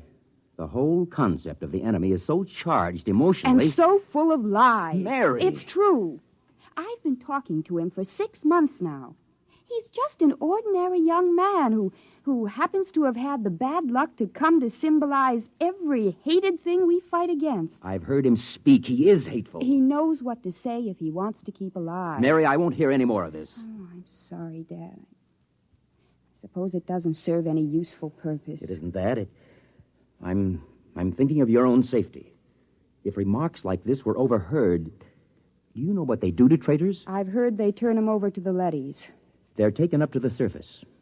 As they approach it, the radioactivity begins to destroy them. And by the time they reach the top... I'll be careful. Good. Now then, why don't we stop this morbid talk? How about turning on some music, All right. Dad. Yes? What was it like? What? On the surface. Don't you remember? Mm-mm. Oh, no, of course not. You were only about 6 at the time. Well, it's best not to talk about it too much. Oh, tell me, Dad, please. Well, it was quite different from living underground. We lived in a valley, your mother and you and I. There were pretty farms along the floor of the valley, little white houses and green fields and trees. Oh, and there were birds. Yes. I'm afraid the birds are extinct now. It must have been hard for you those first years underground. It wasn't pleasant. But I had my work at the War Institute. There was so much to be done then, building the leadys to take over the surface war, designing the pneumatic tubes to get supplies and weapons up to the robots, organizing the robot councils on the surface, and, of course, the constant fight against radiation leakage. We're still working on that one. I wonder what my life would have been like if it hadn't happened. About all I know is metal walls and great roaring factories and barracks. Nobody wants to live this way, my dear. We have to. Someday, when the enemy's defeated... What makes you think he'll be defeated? The Asians are just as secure underground as we are. When our leadys conquer theirs... Dad. What is it? Dad, the enemy, the one I've been interviewing. I thought we weren't discussing him. He mentioned a word to me. A word? Yes. It seems to me that I heard it before when I was a little girl. It's best to forget these things. No, I don't know what it means, but it might even be a bad word, but I have to ask you. I'd rather not. Please? Well? The word was peace. Oh, Dan, I'm sorry. I didn't mean to shock you. I think I'll go up to my room. I have to get up early. I'm taping an interview with the enemy. Excuse me.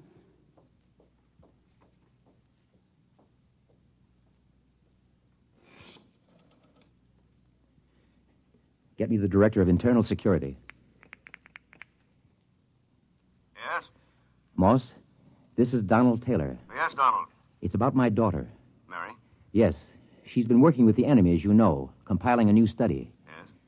I'm afraid from some of the things he's told her that he may not be completely sane. Oh? I thought perhaps you might, supervise their relationship a little more. After all, she's been spending almost 6 months in his company, several hours a day. I see what you mean. Now, I don't mean to suggest that anything has happened already. Her attitude's... Don't concern yourself about it. Everything will be handled discreetly.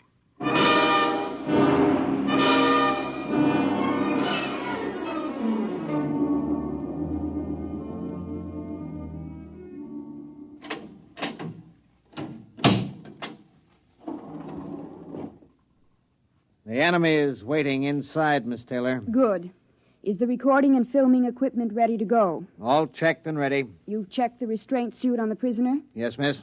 You may leave us alone. Just buzz when you want me, Miss Taylor. I will. Thank you, guard. Hello, hateful one. Hello, beloved.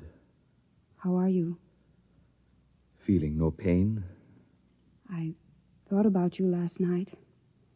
I talked to Father. Be careful. Oh, it's all right. Oh, this can't go on, Mary. Sooner or later, someone will suspect. I don't care. I love you. Mary. Well, you'd better get something on tape. If anyone comes in. All right. Tape number 425X. Subject, recorded interview with captive ZN2, former soldier of the Asian Confederation and enemy of the Western Confederation.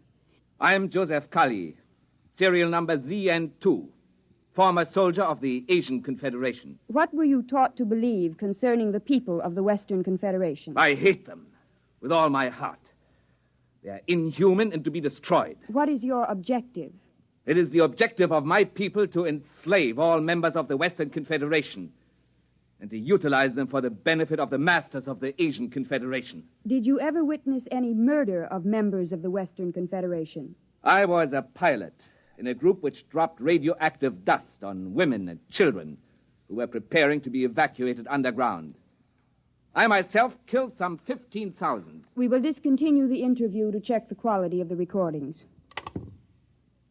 And to kiss the lips of the captive from the Asian Confederation. Oh, Joseph, I can't tell you how it pains me to hear you mouthing this stuff. It keeps me alive. If there were only some way to escape, some place to go. The surface is the only place to go. And the radioactivity kills you in 40 minutes with the thickest lead suit. Sometimes I think even 40 minutes of freedom would be worth it.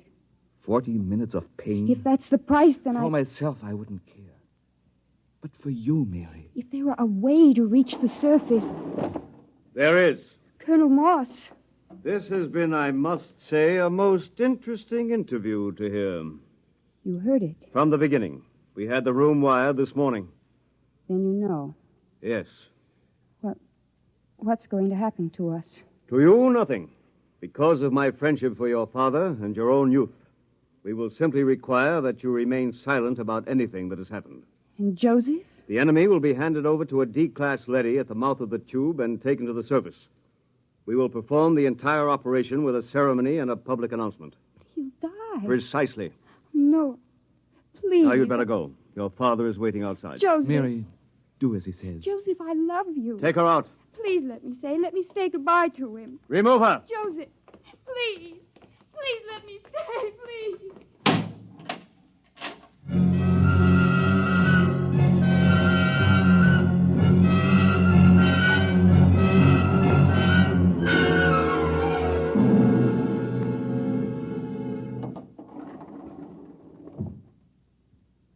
Father? Yes? Did you talk to Colonel Moss? Yes. And? He'll permit you to come along and watch the ceremony, provided there's no display of any sort, and, of course, a public denouncement of the whole matter. He's prepared a statement to the effect that the enemy tried to dupe you, that he used hypnosis, etc., etc. Well? I'll sign it. The ceremony is at the foot of the tube tomorrow morning at 6. At that hour, the enemy will be handed over to a D-class leady, which is being brought down from the surface. Remember your promise.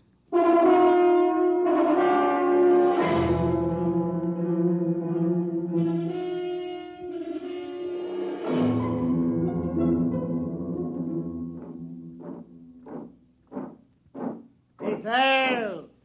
Halt! The prisoner is ready to be turned over, sir. Is the robot here? The robot is arriving now.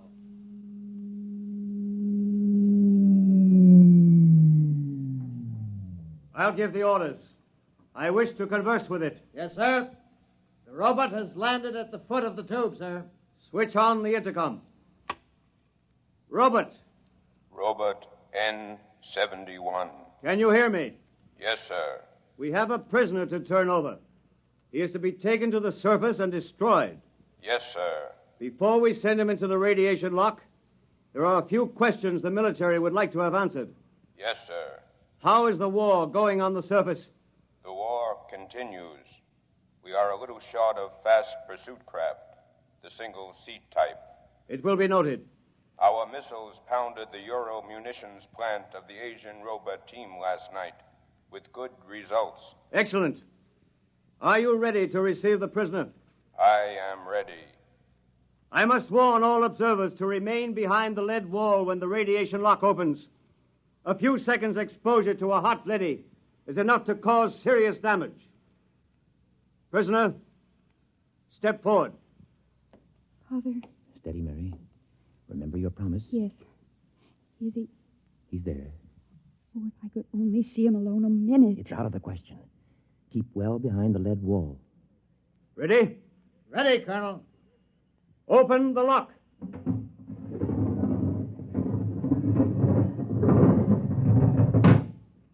Step into the lock, prisoner.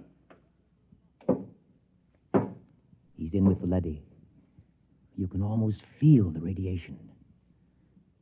By now, he's as good as dead. Lower the door. No! Wait! Joseph! Joseph! Mary, come back! Hold the door! Mary! Robert! Remove the woman and take the prisoner to the surface. Hurry! She'll be burned to death. Don't go out there. The leady is pushing around. Close the lock! Mary! Sergeant! Get a technician in a radiation suit to pick her up. Have her shielded and brought to the decontaminating chamber. Yes, sir. My daughter. You'd better get into a lead suit, Donald. We'll see what we can do to save her.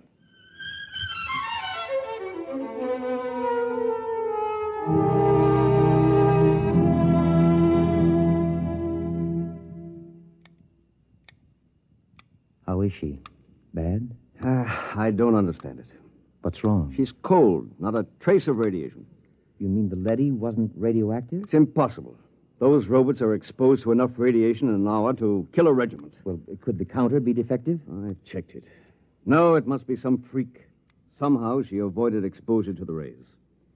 Yeah, you're a very lucky man, Professor. Can I see her? Yes. Go in. Thank you.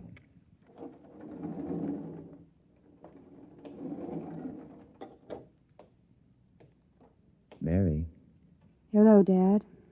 did they tell you you're going to be all right? Yes. Well, you don't seem overjoyed. Should I be?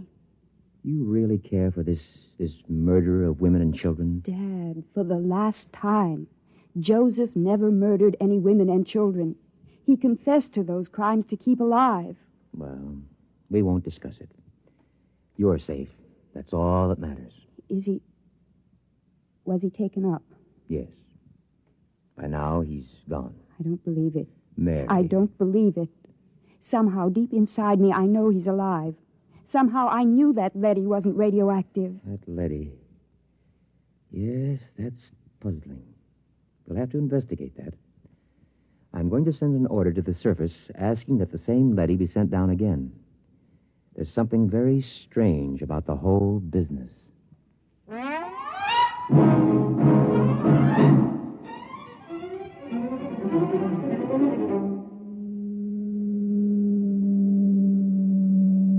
The tube is arriving with the leady as you requested, Professor. Good. I'm going in to examine it. Isn't that dangerous, even with the suit on, sir? It won't take me long. Very well. He's reached bottom. Open the lock. Father. Hold it.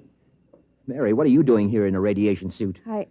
This is the same leady, isn't it? Yes. I was just going in to examine it. I want to go with you. Why? This is the leady that took Joseph up. I want to speak to it and find out. Now, Mary, why torture yourself? It's more torture this way. I have to know. If he's alive or dead, I have to know. He's dead. The leady will know. Please, Father, please. Very well. Close your helmet. Open the lock, guard.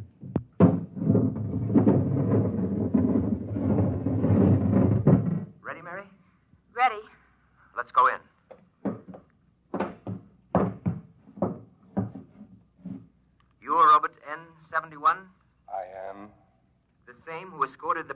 the surface this morning? Yes. Is he... He is dead. The radiation killed him before he reached the surface. Oh, no. Steady, Mary. Robert. Sir? You accompanied him to the surface? Yes. You've been exposed. I've fought in 3 battles. Then explain something. Sir? According to a counter I have concealed in my suit, you're cold. Not a trace of radioactivation. How do you explain this? Well? Answer me. That's an order. I must return to the surface. Not till you answer me. I must return to continue fighting the war. Do not attempt to stop me. Daddy has a ray gun. Look out! Keep back. I've shorted him with the metal counter. He'll be burned out in a second. That was close. I thought these robots were unable to harm their masters. He might have been bluffing, but I couldn't take a chance. Why do you suppose he did it? I don't know. But I'm beginning to suspect something so fantastic that I've got to find out about it. Find out? Leave the tube, Mary. What are you going to do? I'm going to the surface. What? My suit will protect me for about 5 minutes up there. No humans have been up to the surface for years. It's illegal. I know all about that. Now, will you leave the tube? No. I'm going with you. Mary, please. If you go, I go with you. All right. Hang on. I'm going to start the elevator. Here we go.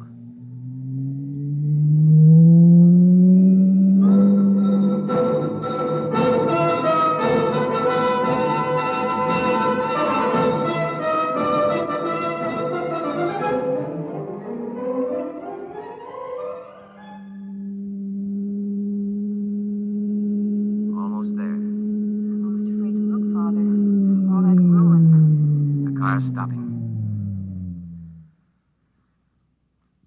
Silence is frightening. Father, what was that? It sounds like a rooster. That's impossible. There's no living thing on Earth. Open the car door. Father. Mary, do you see what I see? Trees, forests. A windmill and farmhouses. Look. We must be dreaming. Father. Birds, look. It's unbelievable. Oh, no, I can't believe it. I can't. Raise your hands, both of you. It's a leady. Do as he says. He's armed. Good. I am Alpha 5, chairman of the Surface Council. What's this all about? Where's the war? The ruins? What's happened here? Can't you guess? The war. There is no war. There hasn't been any war for 15 years. No war? But the guns, the munitions... We've been destroying them as fast as you sent them to the surface. And the Asians? Their robots have been destroying their arms also. Why? How did this happen? What about those films of the destruction of San Francisco? What about those televised reports, the bombings, the slaughter? Models. Models? We have a full-time division of A-class robots who do nothing but photograph the progress of the fictitious war using scale models. The entire destruction of San Francisco, which you witnessed on your televisors, took place on a tabletop. How did this come about? Quite logically. You created us to pursue the war for you, while you, human beings, went below ground to survive. But before we could continue the war, it was necessary to analyze it, to determine its purpose. We did this. And? We found it had no purpose. War, to the logical mind, is absurd, but it fulfills a need in human terms. The need to direct your hatred of yourselves away from you and onto others. Eventually, man will grow up enough so that he can face his own dislike of himself with humility. The time has almost come, as a matter of fact. Until it does come, we decided to preserve the illusion of war. Meanwhile, we rebuilt the cities, replanted the farms, and kept everything in readiness. We are the caretakers. What will happen to my daughter and myself? You will remain on the surface with the others. Others? There is a small group of members of the Asian Confederation which came to the surface only a few months ago. They are farming a valley not far from here.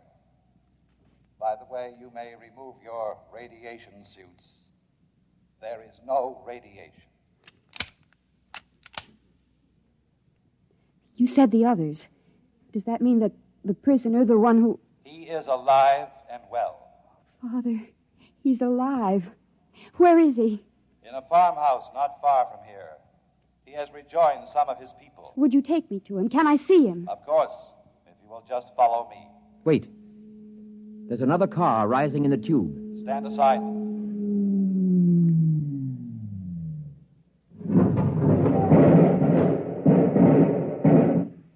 Just remain where you are. Sergeant, take this leady into custody. Yes, sir. Well, Professor, this is quite a sight. How did you happen to come here? The guard told us you had surfaced. We found the shorted robot where you left it and discovered it was cold. So we decided we'd better investigate. Good Lord, what a shock this is. A blessing, Colonel, not a shock. Do the Asians know about this?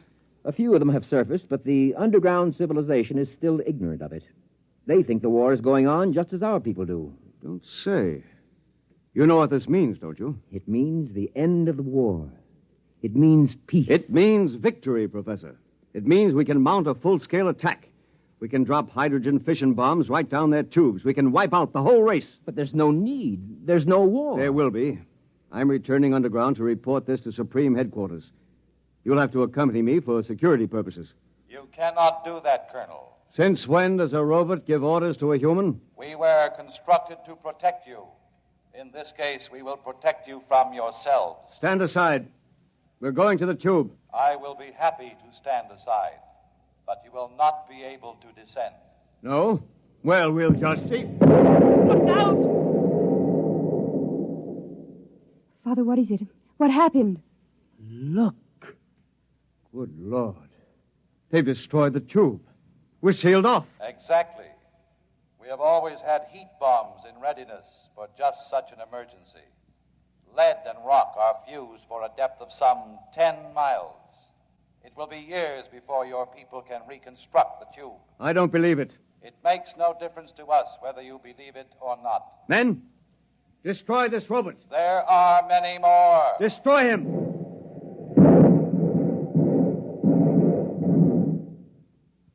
Now. Look, down the road. Humans. A bunch of humans coming toward us. Why, they're waving. Those are Asians. Joseph! Joseph! Father Joseph's with them. Ready arms, men. As soon as they're close enough, I'll give the signal to fire. Colonel, in heaven's name, they aren't even armed. They're the enemy. Our only hope for survival is to join with them. We'll need food and shelter. If we destroy them... The professor is right, Colonel. We're cut off from our own people. Sergeant, another word, and I'll have you court-martialed. Now, ready your weapons. Men, don't do it. Our only hope now is peace. Silence! I've got to warn them. Go back! Go back! All right, Professor, you asked for it. Now! Father!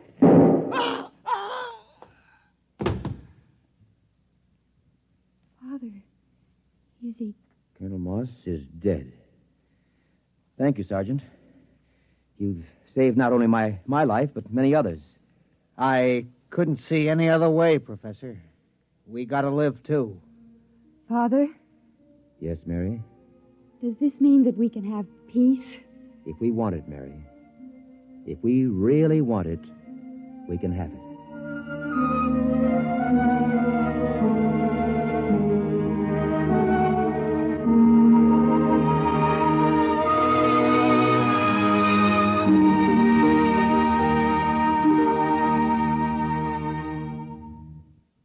You have just heard X-1, presented by the National Broadcasting Company in cooperation with Galaxy Science Fiction Magazine, which this month features the Clifford D. Simak novelette titled Drop Dead, the story of a perfect world, accommodating and peaceful.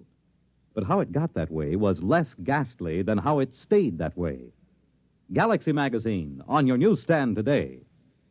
Tonight, by transcription, X-1 has brought you the George Lefferts adaptation of The Defenders, based on a story from the pages of Galaxy written by Philip Dick.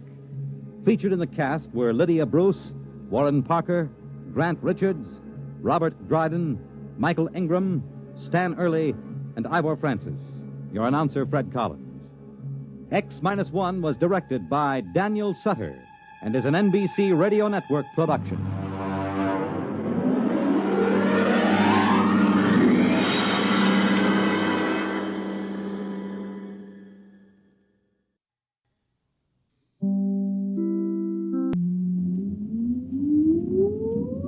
Countdown for blast off.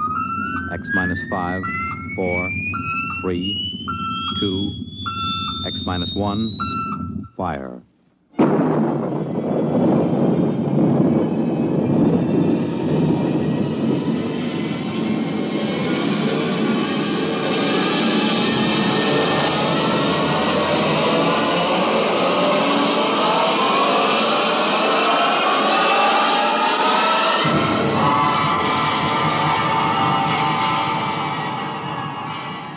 From the far horizons of the unknown come transcribed tales of new dimensions in time and space.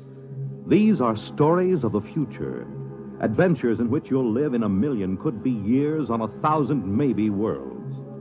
The National Broadcasting Company, in cooperation with Galaxy Science Fiction Magazine, presents X minus 1.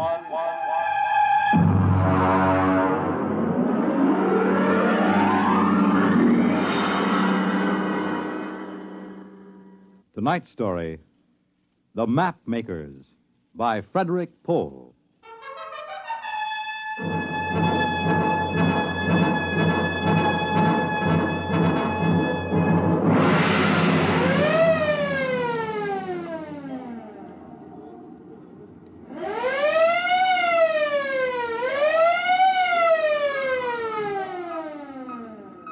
Damage report, Mr. Bunner. Aye, sir. 3 bulkheads penetrated in A, C, and D sections, patched in airtight.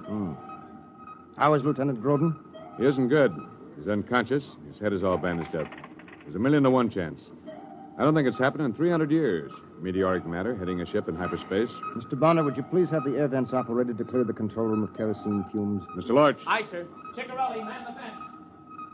I'll have a half-G spin, if you please. We can use a little gravity when we figure this out. Aye, sir. Engine room, half-G spin for simulated gravity. How about the Atlas? That's the worst damage, sir. The Celestial Atlas is destroyed. The Atlas was the only record on board of the hyperspace configurations. Is it total loss? It's dead, sir. Oh. Hang on, here comes gravity spin. What was his name? The Atlas? Spawn. He had a sister in Seattle, I think. Pass orders for burial at the afterlock. I see. And, Mr. Bonner, have all officers assemble in the wardroom for an emergency meeting as soon as we are secured for normal space.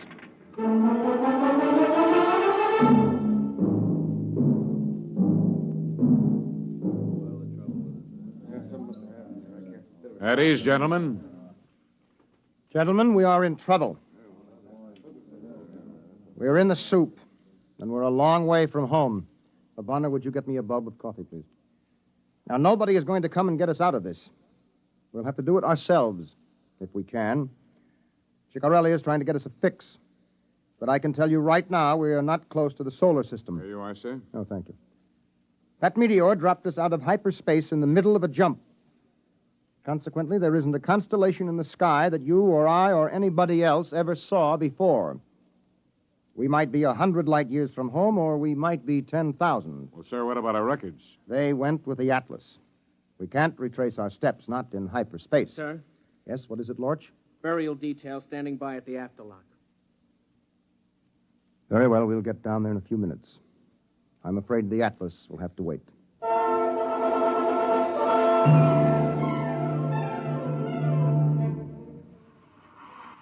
He's a mess, isn't he? Cover him up. Haven't you got any respect? Yeah, it's a laugh. Spawn, I mean. Look at his head. They spent 4 years stuffing it with all those equations out of that hypno machine. Did you ever see him working a jump? Oh, my jump station's engine pit 3. There's enough to curl your hair. You know what it's like during jump. No lights, no fluorescence even, just those kerosene lamps smoking. Everything looking bent and twisted. You can't tell what you're seeing. Well, Spahn stands right up there next to the captain in a trance. And he's spouting numbers and times and equations. And all the time, his eyes are shut. He's out like a light. He's sure out for good now. It's funny. He never knew how to count up his pay when he was conscious. When he's out, he's as good as a 5-story computer. I never could figure it. It's kind of creepy. Why don't they take a regular machine to do hyperspace navigating? Well, you ought to know. You just lifted him. Spahn weighed 130, wringing wet. A computer would weigh maybe 3 or 4 tons. Ship couldn't lift it. We got computers on board. Yeah, electronic computers. What's the first order before jump? Douse all electric gear. Sure. The Terra 1 blew higher than the kite before they found that out. You don't use juice in hyperspace. Not if you want to get out of it. So you can't use a computer during a jump. That's where Spahn came in. I can't use him in a jump anymore either. Yeah, that's for sure. Hey, listen. There's a brass coming to dump him. I gotta get back to my patient. Put out that cigarette and try to look solemn.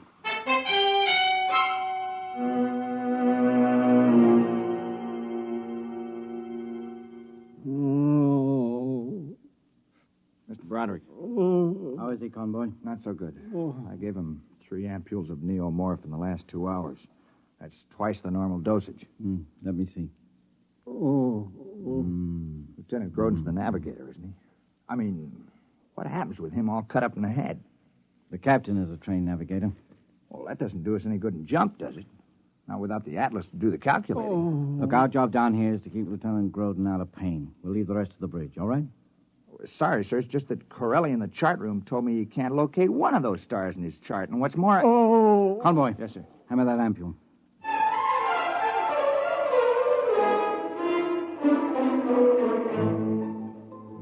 Now hear this. Now hear this. Recorders made second class Eklund, report to the wardroom. Recorders made Eklund, report to wardroom.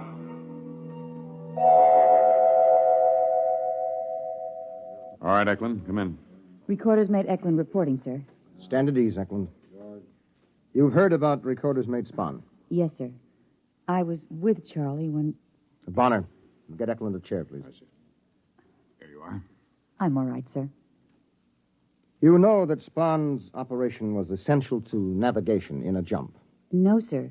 I mean, I don't know much of anything until I'm indexed. Yes, of course. You're rated as ship's librarian log. Yes, sir. Spahn read his calibrations up to this point into you? I suppose so, sir. I'm in trance when I record. Yes, of course. Now we're going to need those records.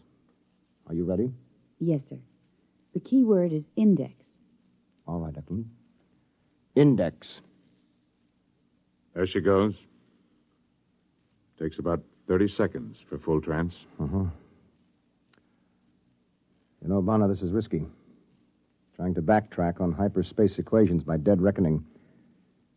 A centimeter off of the figures might put us 1,000 kilometers in hyperspace. Anything up to 1,000,000 light years when we dropped back into normal. I wish that meteor had gotten me instead of the Atlas. She's in trance, sir. Yeah. All right, Eklund. Ship's log. Journey day 1. Jump 1. Journey day 1. Jump 1. Normal space coordinates 345 674 65. Sub 456. Time 4356.98.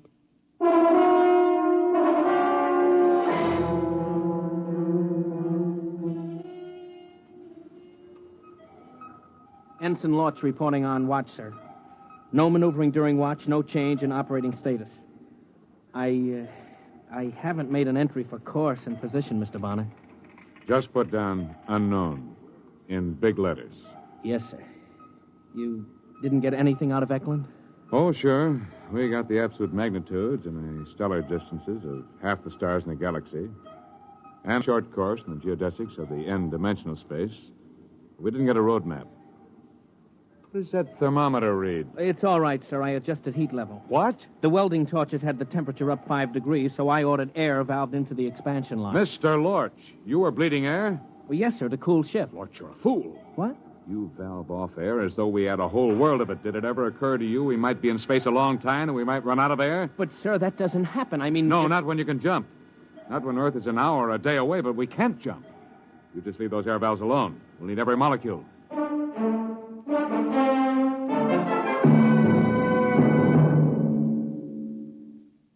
Groden, can you hear me? Oh. It's Doc Broderick. Can you hear me? Yes, All right, don't talk. You've been hurt. A meteorite got the Atlas and something got you right across the eyes. Drops of molten metal. You're blind, at least for now. Oh. We can fix you up from the eye bank when we get back on Earth. The Atlas. Dad. We got enough problems. I've got to take the bandages off now. Can you see anything? I'm going to pass the light in front of your eyes. You tell me if you can see anything. No. Nothing, but it hurts. All right, convoy. Hand me that ampule.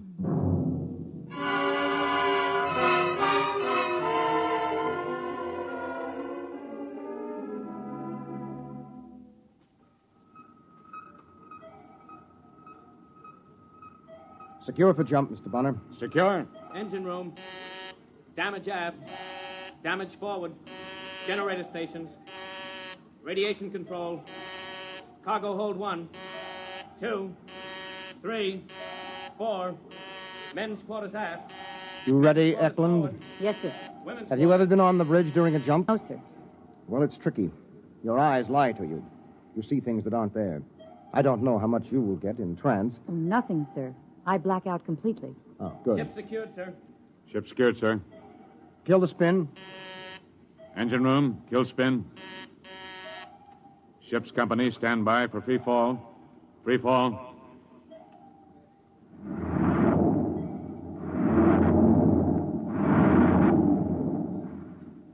Check off. Chronometers wound and synchronized. Kerosene lamps lit. Navigator. Aye. Communicator. Aye. Atlas. I'm sorry. Ready, Eklund? Aye. Put her under. Eklund.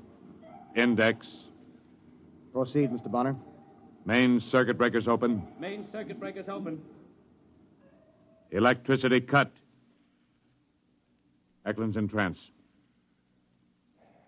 Well, we'll give it a try. Now, Bonner, backtrack on our jumps. Yeah, maybe it'll work out.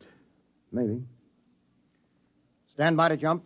Stand by to jump. Stand by to jump. We'll go when she's straight up. 7, 6, 5, 4, 3, 2, 1. Jump.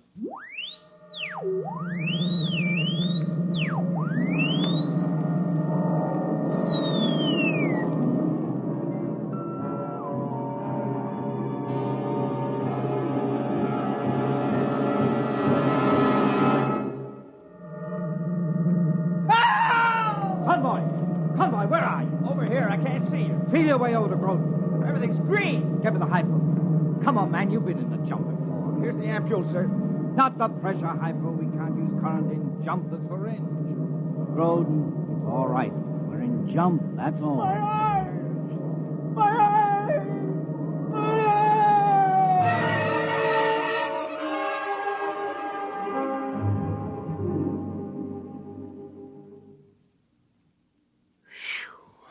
Deal. What's the use? You can't use the money even if you win. What are you trying to do, chicken out? Corelli says they got a fix after the jump. What are we worried about? Deal. They got a fix, all right. 15,000 light years from Sol. Shuffle. He says that's the way it is in hyperspace. Distances haven't got anything to do with anything unless you can navigate when you're in jump, and we can't. Hey, when did Lorch make his rounds? Why? I'm going to take off my jumper. It's hot. Yeah, and it's going to get hotter. Every time the jets blast, every time the cook fries an egg, the ship gets just a little hotter. Don't mention it. Every time the jump generators turn over, every time you light a match, that gets us hotter and hotter. Hey, what are you doing? Taking off my skivvy shirt. Deal.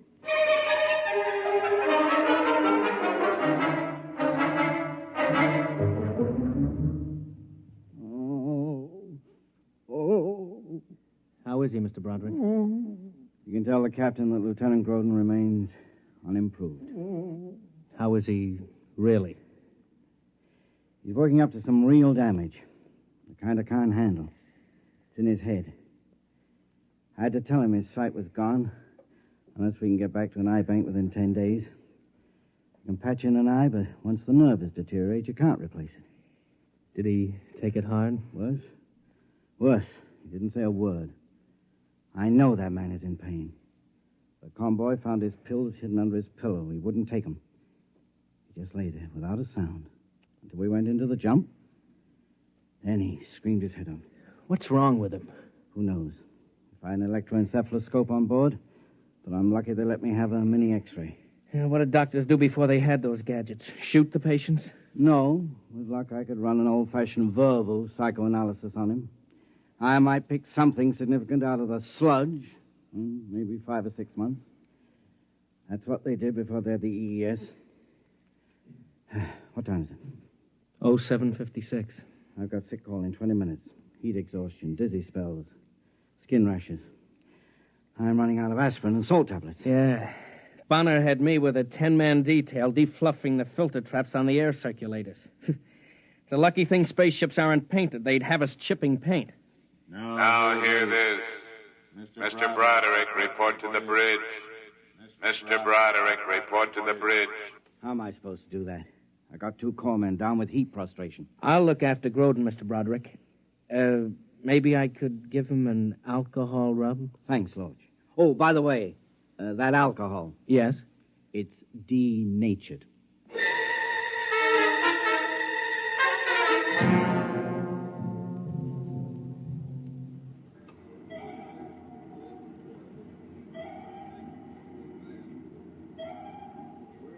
Here's the problem, Mr. Broderick. We have fuel for just under 40 minutes of rocket blast at standard thrust. That will bring our overall temperature up to 60 degrees centigrade. That's the maximum the human body can stand, right? Mm-hmm. That's about 140 Fahrenheit. Well, it hits that on Earth in a couple of places around the Dead Sea, but it isn't sustained heat. It drops considerably after dark. We'll hope we find ourselves out of this before we hit 60 degrees. If we don't, at least we won't starve or suffocate. All right, gentlemen. Mr. Broderick, you can prepare for increasing heat casualties as we proceed. Yes, sir. All right, Mr. Bonner. Secure for jump.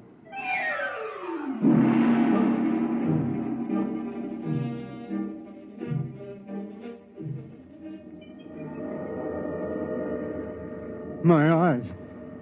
My eyes. Now take it easy, Groden. Convoy. Yes, sir. Where's the doctor? He stayed on the bridge with the jump. Well, what do we do for Groden? During the jump, I can't even see him. I don't think he can hurt himself. We better just wait till the jump's over.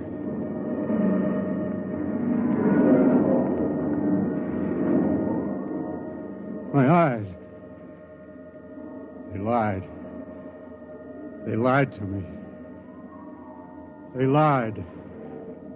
I can see it. The master pattern. I can see it. No, not like seeing, like knowing. That's Lorch. And Roderick's on the bridge. And the captain. And Earth. And the sun. I can see them. Unbuckle the straps. I've got to get up to the bridge. The jump is almost over. I'll be blind again. If Lorch sees me, he'll think it's jump hallucinations. They're lost. But I'm not. I can see the whole universe. I can see. Jump completed. Secure for normal space. Groden, come back here. Now, what are you doing out in the passage? Convoy! Sir? Come on, give me a hand. Now, how did he get out here and jump? He's blind.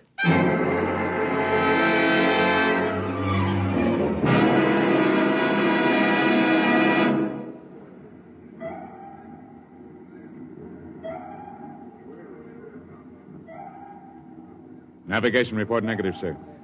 Is there a fix? No, sir. Corelli thinks he can get a triangulation on an extragalactic nebula. That'll take time. And what's the temperature? 45. We don't have time. We'll have to keep on. If we don't end up within a light year of Sol, we're cooked. Literally. So, at your convenience, we'll take another jump. So we've got to take a break. The only way to handle the temperature is frequent rests and liquids. Will 10 minutes be enough? Well, I suppose so. Mr. Bonner, have steward sections issue whatever they have, juices, water. There's no point in saving it any length of time. We have about 24 minutes of rocket time before the hull heats up to 60 degrees. Is there any reasonable chance? Mr. Broderick, we have tried dead reckoning from the records. But in hyperspace, we can't follow them accurately, not without Atlas. I'm timing the blasts from my pulse, because you can't trust reading a clock unless you can touch it. When we jump, I might as well be blind.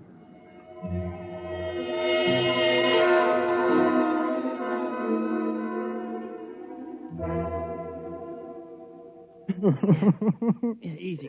Get him back on the bed. Now, easy, convoy, easy. Oh, I got his arm. There. I can't figure how he got out there. I saw him, but I thought it was a jump hallucination. Easy, Mr. Gordon. Now, just lie back. No, I can see. Is that possible? Look at him, Mr. Lorch. His eyes are covered with bandages. He's blind.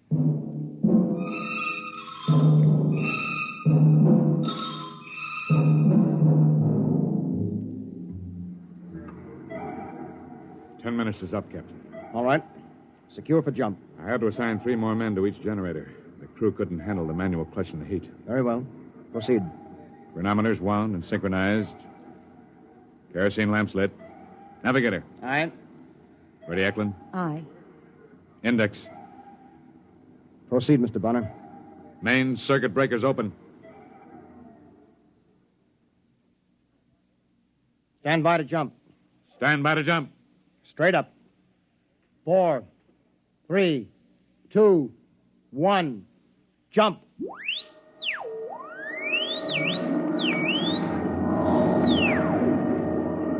"30 seconds to full velocity, sir. You never can get used to it. You can hear, you can touch, but your eyes lie. The photons and electrons that carry vision have some crazy mathematics of their own. I know, sir. I remember once I saw a row of monkeys sitting on the control console. I wondered what they were before hyperspace twisted them into monkeys. 10 seconds. Yeah, that's what I mean. Now it seems as if I'm seeing Groden up here on the bridge, and I know very well he's down in sick bay asleep. Captain. Who's that? Lorch? Yes, sir. You're not on bridge watch. Captain, he's really here. It's not a hallucination. What are you talking about? Groden. He's really here, sir. Lorch, what's the idea of bringing him up here during jump? I only brought him to the forward lock, sir. Then he brought me. Broderick, is this some kind of heat exhaustion? I'm telling you, sir. We went into jump, and I couldn't see anything that made sense. Just twisting shadows and lights, you know. But Groden took my hand and led me right up here along the passage. He's blind. Not in hyperspace. Not in jump. Then he can see. Captain. I gotta get him to sick bay. He must be in intense pain. Yes, it's painful, all right. But I can see the whole plan, the whole pattern. It makes sense to me now. I can see the stars and the ship and the Earth at the same time. The equations on hyperspace. I can see them the way you can see a triangle or a circle. I can see the Earth, and I can tell you how far it is. Groden, you mean you can pilot us home? Yes, I can. All right, Mr. Groden. Take over this ship.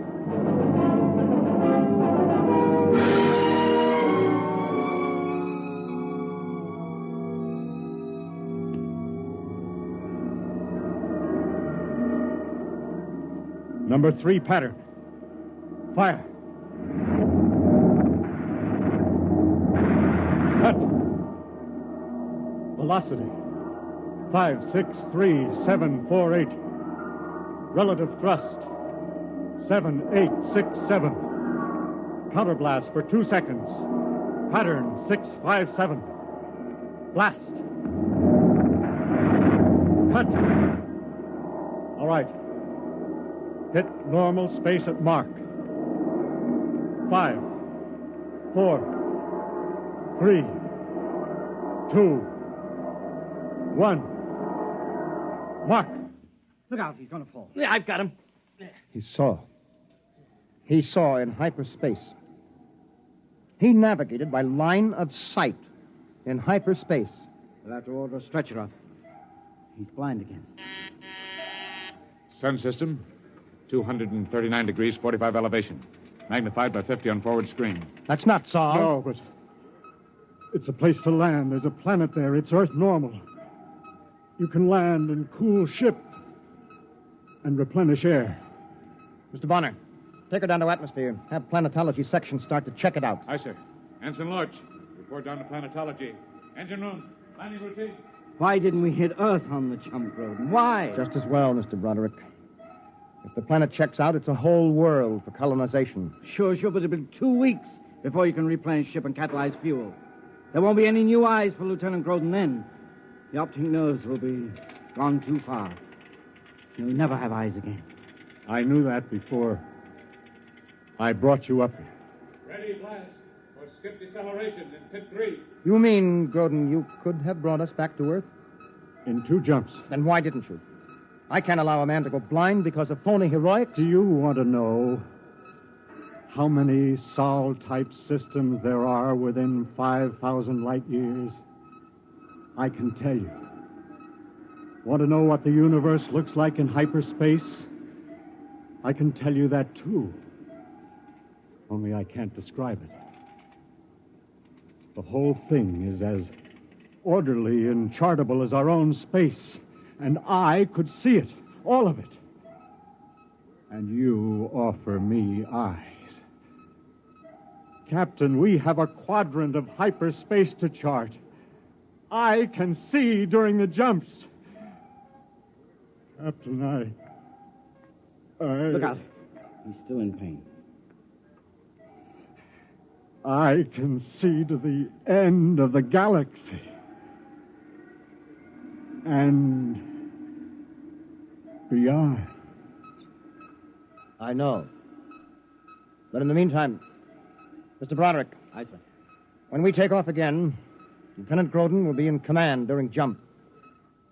He will handle this ship, and at his direction we will chart hyperspace. But in the meantime, will you kindly lead him to his quarters?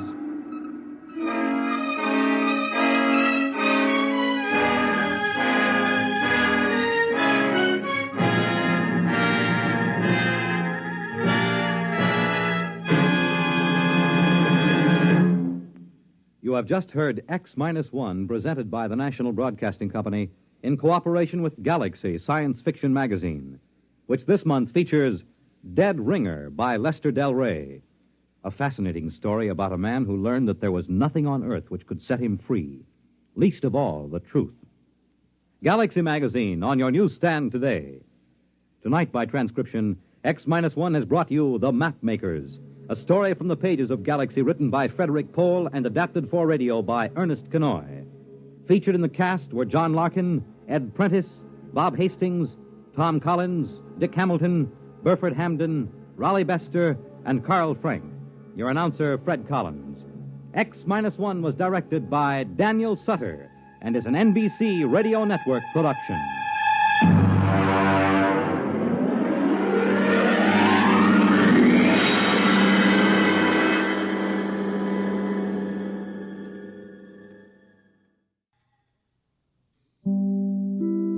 Just a moment, X-1. But first, one man whose personality belies his name is Quizmaster Groucho Marx, because Mr. Marx is hardly one of the grouchy kind when it comes to welcoming guests and dispensing good humor on his Wednesday night quiz show, You Bet Your Life.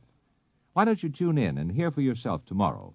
And while you're listening, don't forget that each Wednesday night there's more great entertainment when Jack Bailey and contestants play Truth or Consequences. And all of the staff on Airtime join stars Giselle McKenzie in bringing you top musical listening. Enjoy music and fun tomorrow night on this station. And now stay tuned for X-1 on NBC. Countdown for blast off. X-5, 4, 3, 2, X minus 1, fire.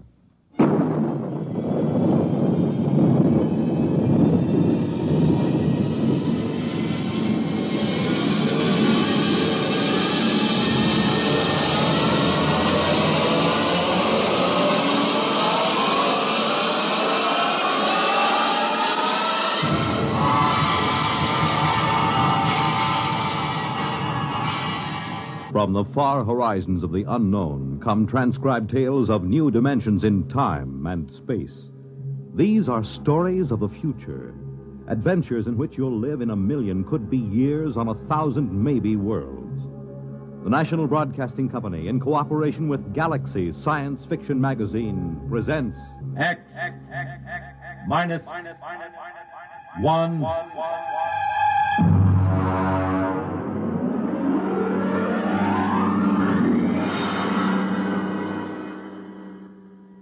Tonight, the dramatization of a story by Jerry Soule, The Seventh Order.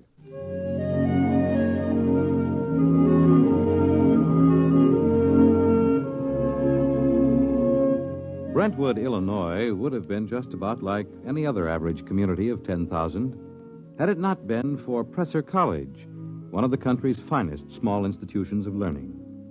Its residents were used to the pranks, the hazings, and the practical jokes of the students. But even Professor Ansel Tomlin was surprised when the blue humanoid came down the street and up to the porch where the professor was sitting in an old wicker rocking chair.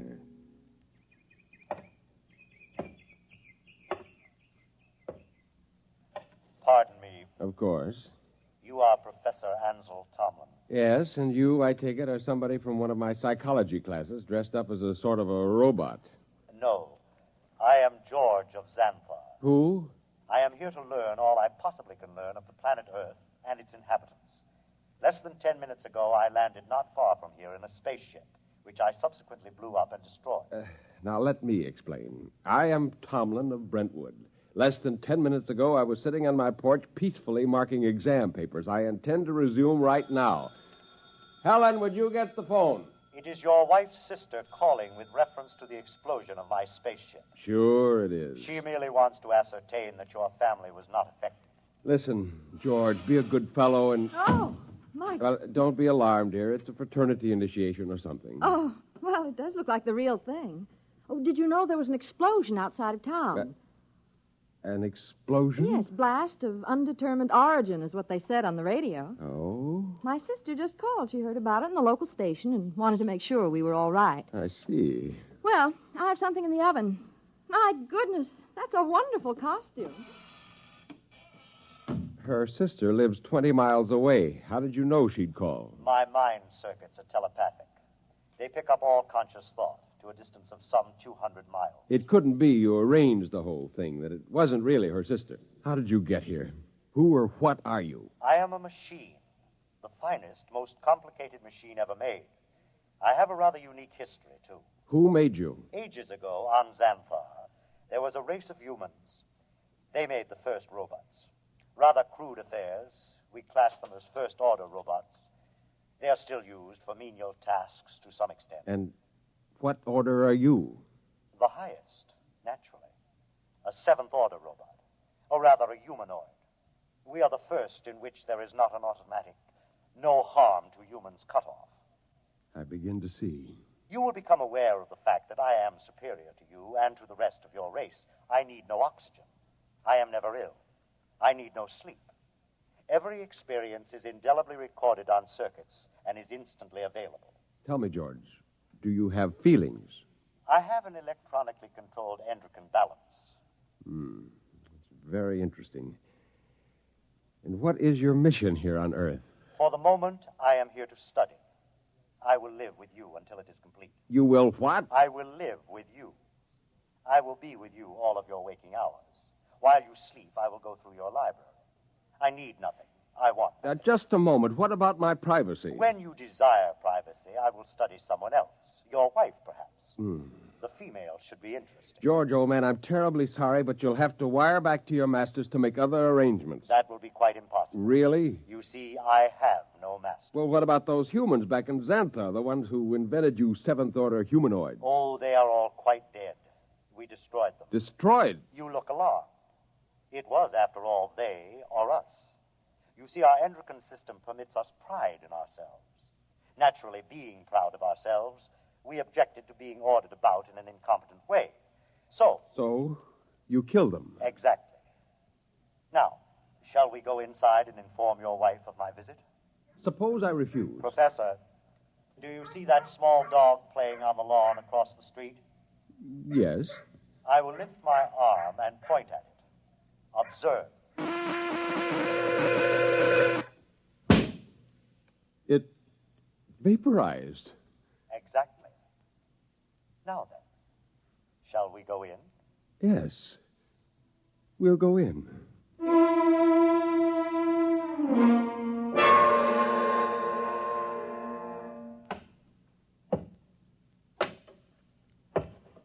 Oh, there you are. I see you brought your friend. Helen, this is George. George of Xanthar. George is a machine. Well, anybody can see that. It's the most convincing costume I ever saw. Helen, it isn't a costume. No? No, he's really a machine. Oh. He's staying with us. What? Whether we like it or not. Well, really, Ansel. We have no choice. I am a seventh-order humanoid. I detect that your mind does not comprehend. I am here as an advanced scout for my race. After we establish a station here on Earth... I don't like this. Now, would you be kind enough to leave my house, young man? You are very slow to comprehend. I comprehend that I have a lot to do, and I'd appreciate it if you leave. Otherwise, I'm going to call the police. You may call anyone you choose, Mrs. Thomas. I'll have you arrested. I assure you I can detect your intention long before you have time to do me any harm. Well, we'll just see about this. Hello? Get me the police. Helen, it's useless. I can follow the call through the phone wire. Captain Townsend will answer. Captain Townsend. Captain, I want to report a robot. A what? A thing. It won't leave my house. Who is this? I'm Mrs. Tomlin, Professor Ansel Tomlin's wife, 44 Crescent Road. I'll send a car over. Now we'll see.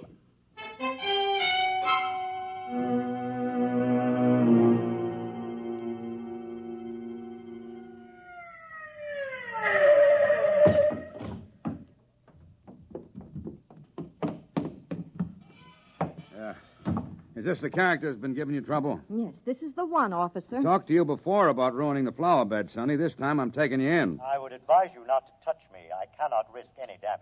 I'll see about that. Come on outside. I prefer to remain here until I complete my mission. You do, huh? You know what this is? It is a weapon you call a service revolver. That's right. And you'll either march out of here or I'll use it on you. That would be most unfortunate. All right, come on. Officer, let me warn you. He's March. dangerous. March now. I'll count to 3. Officer, please. 1, 2. Oh,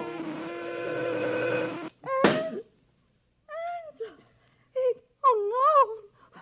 I regret it, but he was actually going to pull the trigger. Only to frighten me. But I cannot risk damage. He might have miscalculated and struck me with a bullet. Ansel, I'm frightened. There is no need for fear. You have only to accept the fact that the Seventh Order is coming to operate the planet for your benefit. Ansel. Helen, there's no use trying to do anything just yet. Now go next door to Mrs. Coleman. Tell her what's happened. I'll talk to George. Oh, but I don't... Please, Helen? Well, all right. Do you really think that you, a single robot, can conquer the Earth and make its people do your bidding? I can.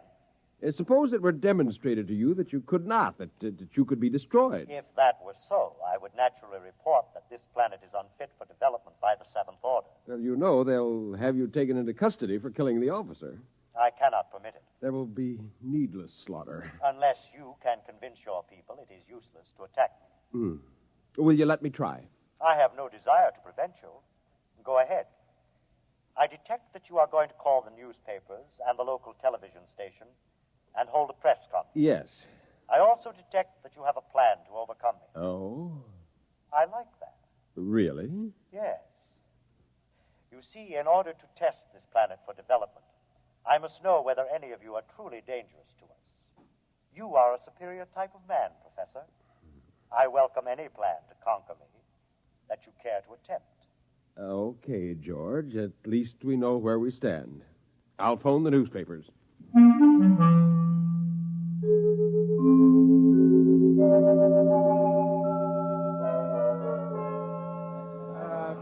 Quiet! Quiet, please! Quiet! Hold it down. Ladies and gentlemen, this is Henry Bennett, broadcasting from a sound truck parked in front of the home of Professor Ansel Tomlin in Brentwood, Illinois. At the moment, Professor Tomlin is seated on his front porch. Next to him is a strange-looking blue robot-type creature, also seated on a chair. At the moment, we don't know if this is a hoax or not, but Professor Tomlin, a highly respected man here at the university, has called a press conference to introduce what is supposedly a creature from another planet. Professor Tomlin is about to speak, and we'll try to catch his words. Quiet, please. Gentlemen, I wish to present to you George of Xanthar. Wait a minute. Yes, Now, just a moment. George is a machine. Probably the most dangerous machine ever invented. He is telepathic as well. He can read your thoughts like a book. He knows exactly what each of you is thinking at this very instant. Professor! Yes? Do you expect us to swallow this nonsense? Not without proof, gentlemen. Can George do his stuff for us? Let him tell me what I'm thinking right now. You are thinking about a blonde young woman named Laura, with whom you will attend a show tonight. Come on. Well? Well, he happens to be right, but we've seen mind readers before. Let him do something else. Now, I did not call you gentlemen here for a demonstration of magic. I called you here in the hopes that a good deal of needless bloodshed might be avoided. Less than half an hour ago, I watched this creature completely vaporize a policeman who was trying to arrest him. I expect that the authorities will be here any minute. I hope I can convince you and them that it is futile. Well, I certainly do. Something ought to be done about a guy. Either you're nuts or you think we are. I don't believe this machine killed a cop. If a cop was killed, a human did it, trying to blame it on the machine. Now, gentlemen, I don't know how I can prove it. Perhaps if George will demonstrate his ability to vaporize... Observe the oak tree in the front yard. Now.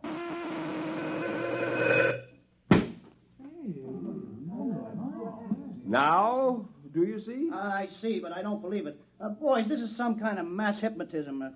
Maybe the tree was rigged up in advance. I swear to you This George of Xanthar is all he's cracked up to be. Let's see what he does when I toss a rock at him. Don't be a fool. Here goes, George! Stop him! I warned you. I tried to warn you.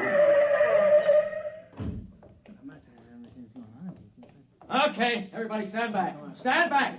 Charlie, get that automatic rifle set up. Check, Chief. Professor, I advise you to step away from that kid. Captain, for your own sake, don't try anything. Step away, Professor. Very well, but I warn you. Okay, now don't fire till I'm ready, boys. Right. Now then, George of What's-This, we don't know who's inside that tin suit, but I'm giving you just 10 seconds to come out of it. Captain, Hey, you're wanted on suspicion of murder. Now come out. All right, boys.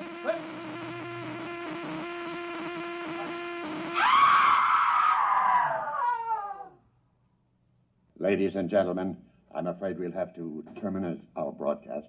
What started out as a good-natured hoax or publicity stunt has turned into a bloody massacre, as the bodies of some 6 policemen on the lawn of Professor Tomlin's home will attest.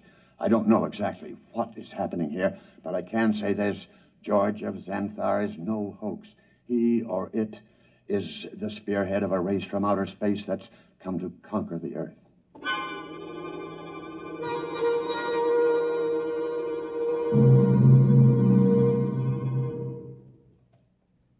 Have they all gone, Helen?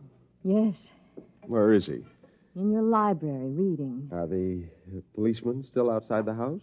They're walking up and down. Oh, I hope they don't. Yeah, they have orders not to try to harm him. Ansel, Yes. what are we going to do? I don't know. Oh, listen. He's coming. Professor, Mrs. Tomlin, I have decided to walk through your town to learn more about its buildings and people. And kill a few more humans? Killing humans affords me no pleasure whatsoever. I kill only when damage to myself is possible. I hope that no one will attempt to harm me. George, let me warn you now that this affair has gone beyond the confines of this town. I am well aware of that, Professor. I am aware of a phone call being made this instant by your mayor to the commander of the Illinois State Guard. If you're smart, you'll return to your ship and your planet. My ship is destroyed. I could instruct you to build a new one, of course. But as I have no intention of leaving... Then you will be destroyed. No. I will destroy first.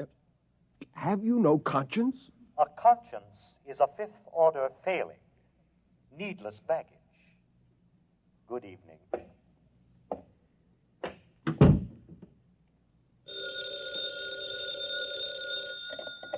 Hello, Professor Tomlin. Yes. Yes, I will. Who was it? The mayor and the chief of police have called a meeting of the citizens of Brentwood at the college gymnasium tonight. Ansel, you're not going. I must. But no, Helen, there's much more at stake here than my life or yours. Civilization itself depends upon our standing up to this machine. I'm going to the meeting.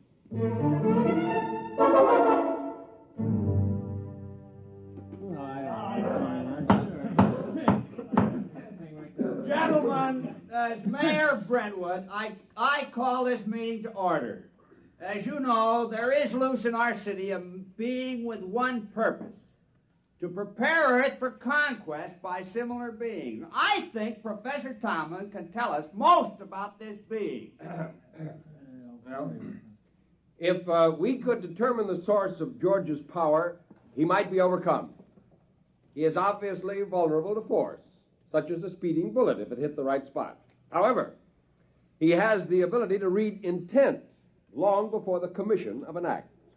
He is probably listening to me now, even though he may be far away. Now, Mr. Mayor, why not track him down and all attack at once? Some of us would probably die, but he couldn't strike us all dead at once. Gentlemen, this humanoid is able to keep track of several hundred things simultaneously. As a matter of fact... Gentlemen.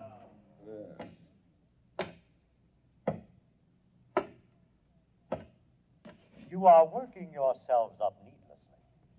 You simply do not appreciate what it would mean to dedicate yourselves to the fulfillment of the seventh-order destiny. Your lives will be made most pleasant and happy by us. Yeah, why did you kill 6 cops? If you're so powerful, bring them back to life. How do you want to be buried, Robot? Yeah, let's get them,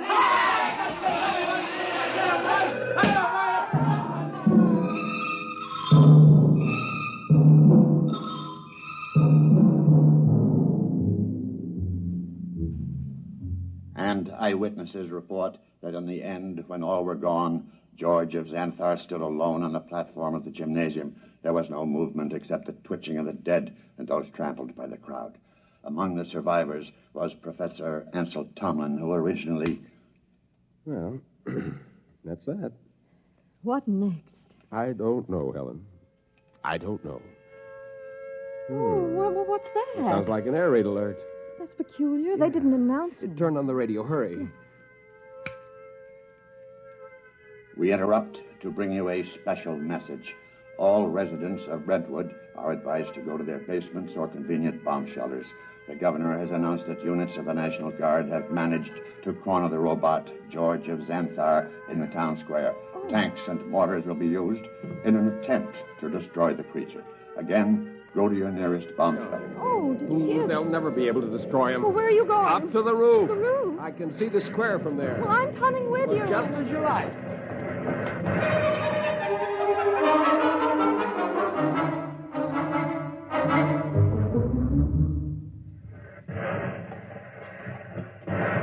What's happening? He's vaporizing every tank and gun they bring up. Oh, Ansel, let's get away from here.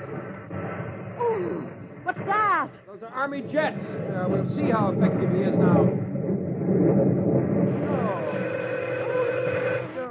Good Lord, a whole squadron up in smoke. It's no use. Can't you see? It's no use. Ansel, come inside, please. Oh, very well. Oh, if only there was something we could do to tell Not him. as long as he can read our every conscious thought before we can act. What is it? our every conscious thought. Our thought. I wonder if... What is it, Nothing. Ansel? Nothing, Helen.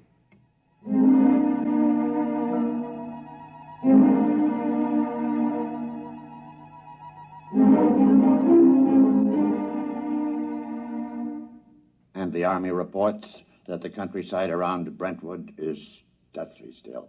The blue humanoid, George of Xanthar, is still standing in the middle of the town square, where he's been standing for 3 days now. We'll keep you informed of developments. The military urges everyone to keep calm and go about your business as usual. There is no danger to anyone who is not attacking the humanoid. No danger. Wants to keep more of them from landing. Ansel, are you going to sit there with your head in your hands forever? Well, come have some dinner. Ansel? Yeah, it might work.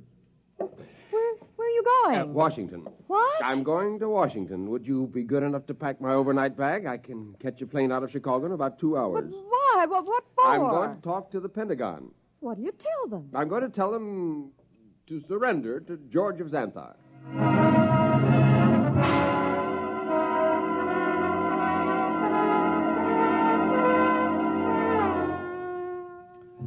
Our microphones are here at the edge of the town square in Brentwood, Illinois today, ladies and gentlemen, to witness the most unusual spectacle of modern history. A discussion of terms whereby the United States of America may surrender to the humanoid George of Xanthar. For the occasion, an honor guard of 22 servicemen from all branches and all parts of the country has been chosen. In just a moment, the honor guard will accompany General of the Army's Walter Pitt, who will discuss the surrender.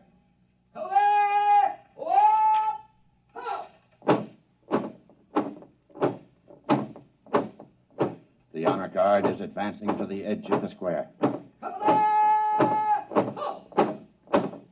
The robot is standing there now, carefully eyeing the soldiers. Every ounce of his concentration seems to be going into it. Actually, we're told his telepathic circuits are probing their minds for some hint of danger. A thought, a flicker of an eyelash may be sufficient for him to vaporize all of them. General Pitt is about to speak. George of Xanthar? I hear you, General. I have been instructed to consult with you about your intentions toward our country and the world in general, with a view to reaching some sort of agreement with you and others of your kind who you say will invade the earth. May I approach? One moment. I perceive no intent to harm me. There is one man among your soldiers, however, who has an illogical thought. Will the soldier who is thinking the thought, 11 o'clock, step closer? Do as he says. Does 11 o'clock mean anything to you, soldier? No, sir. It's running through my mind, but it don't mean a thing to me. My examination of your thoughts tells me you speak the truth. Very well. We will proceed with the talk. Ladies and gentlemen, it's a tense moment. The general and the humanoid are discussing terms. The soldier who was questioned about the thought, 11 o'clock, has stepped back into the ranks and is holding his rifle at attention like the others. I perceive it's now 10:59 a.m. If there is any significance to the thought about which the soldier was questioned, we'll know in 1 minute. We of Xanthar, gentlemen, would not want to improve a planet which could not be educated and would continually oppose our program. Therefore, I am glad to see your willingness to discuss. After my message goes out, there will be a landing party on Earth within a few days. While waiting for the party, however, there are certain preparations. Just list them for us. Your government will naturally have to turn over complete authority to us. Afterward, we will utilize your press and radio to disseminate our instructions to your people. Simultaneously, in other nations, the same procedure will be carried out by our rep.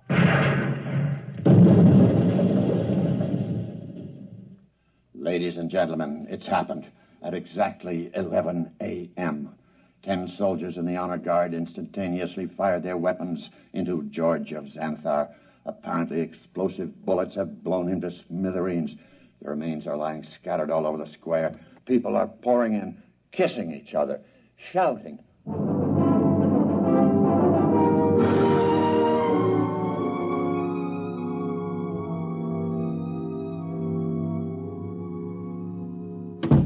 Helen! Ansel, you're home. Yeah. Oh, you've heard the news. Isn't it wonderful? Wonderful, really wonderful. I'm sorry I couldn't come home sooner. It would have spoiled my whole plan if I'd gotten within telepathic range. Your plan? Yes.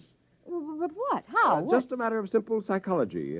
Those men in the honor guard. What about them? Did you know any of them? Not exactly, but I did have the job of hypnotizing 10 of them. Hypnotized? That's right.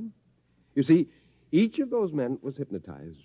And while he was under, we planted a post-hypnotic suggestion, namely, to fire at George of Xanthar when a soldier named Charlie started to cough. Charlie was told to cough at 11 o'clock. Before we released them from hypnosis, we told them to erase everything from their conscious memories. I was staking everything in the hope that George could only tune in on the conscious mind, not the subconscious, and it worked. Yeah, there was nothing to be reached by George's prying mind, so we never knew what was going to happen. At 11 o'clock, the soldier named Charlie coughed. The men raised their guns and fired. And that was the end of George of Xanthar. Now, if you don't mind, I've got some exam papers to mark.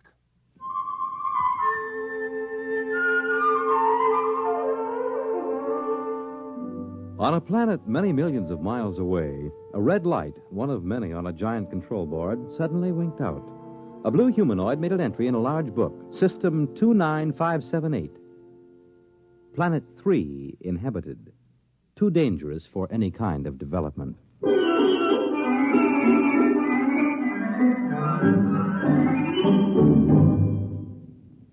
You have just heard X-1, presented by the National Broadcasting Company in cooperation with Galaxy Science Fiction Magazine, which this month features the Alan Cogan story titled In the Cards.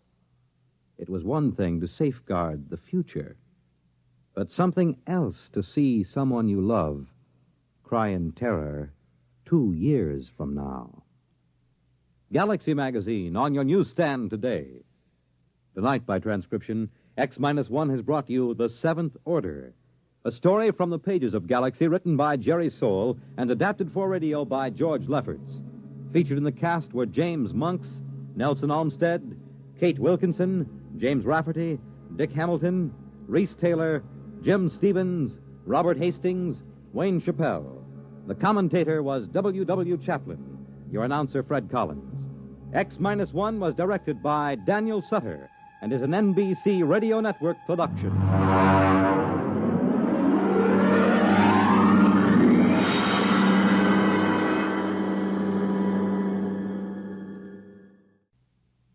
The Wonderful World of Robert Benchley on Biography and Sound tonight on NBC Radio. In just a moment, X-1. But first...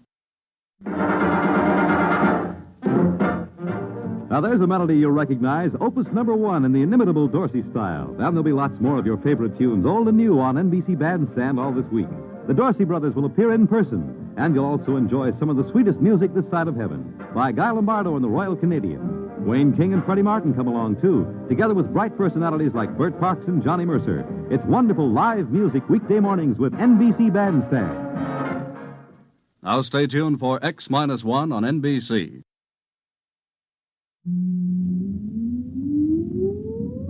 Countdown for blast-off. X-5, 4, 3, 2, X-1, fire.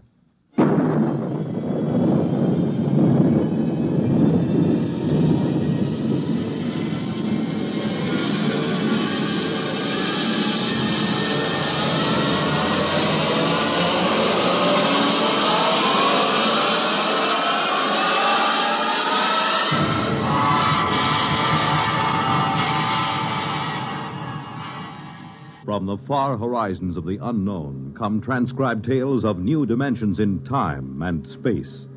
These are stories of the future, adventures in which you'll live in a million, could be years, on 1,000 maybe worlds. The National Broadcasting Company, in cooperation with Galaxy Science Fiction Magazine, presents X minus 1.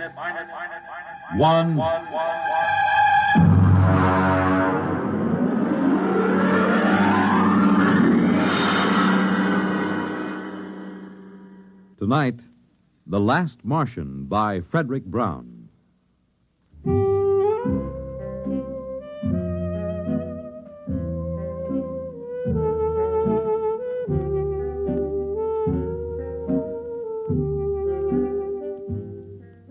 It was like any evening, but duller than most.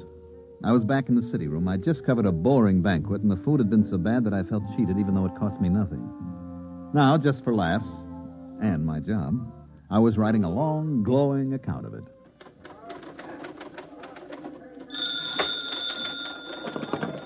City desk, Corrigan. Yeah? You what? Mm-hmm. Yeah, sure, why not? Okay, Bonnie. Yeah. Bill. Yeah? You finished typing that banquet story yet? Finish it, huh? 30. Okay. You know Barney Welch, don't you? Barney's bar? Of course I know him. I know you know him. It's just a rhetorical question. What about him? He just phoned. So? He's got a guy down there. Who? Claims to be from Mars. What, is he drunk or raving or both? Barney doesn't know, but he said there might be a gag story if you want to come over and talk to the guy. Drinks on the expense account? Yeah. You got a deal.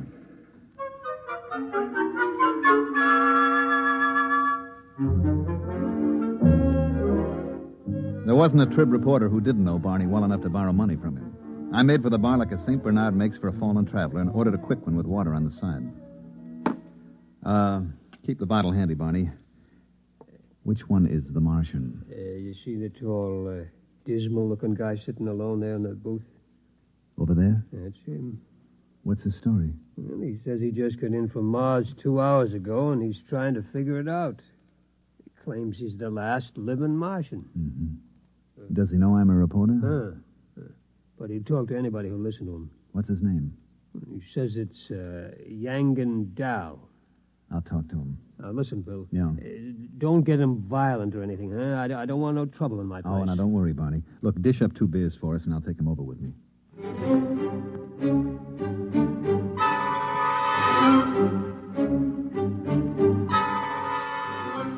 Barney drew 2 beers and cut off the heads. He rang up 60 cents, gave me my change, and I went over to the Martian. Mr. Dow? Yes? You mind if I sit down? Help yourself. It's a free country. I brought you beer. Barney, the bartender, told me something about your problem. Oh? Thanks for the beer. Drink up. Well, I suppose you think I'm out of my mind, but, well, maybe you'll be right. The bartender probably thinks I've flipped my lid. Listen, are you a doctor? Nope. Do you think I'm insane? I'm not a doctor, and I haven't even heard your story yet. How can I tell? Okay, I'll tell you. I'll tell you everything that happened. Then you tell me if you think I'm all right. 2 hours ago, I was on Mars. 2 hours? How did you get here? I don't know. That's the horrible thing. All I know is that the others were dead. All of them? How do you know? I saw them. I saw their bodies in the street. It was awful. Now, wait a minute. You mean you're the last one? The last Martian? Yes. Well, it's a little hard to believe. Listen, I was there. I was in this room in the city of Scar. I don't know why I was there, but I was. I was locked in. Then I got hungry, and there was nobody to bring me food. So I worked a stone out of the floor and started digging. It took 3 days. When I got out and reached the street, everyone was dead, lying in the open. What did you do? I took a Targan, an energy plane, and flew it to Xandar. Xandar is the biggest city, the capital. Every place, it was the same.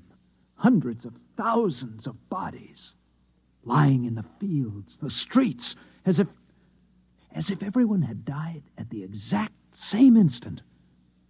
At Xandar, in the stadium. I'm listening. In the stadium. There were 100,000 of them. As if they'd come there specially to die together. I landed my ship there. In the stadium? Yes. I see. Well, there, in the stadium, they had built some sort of platform.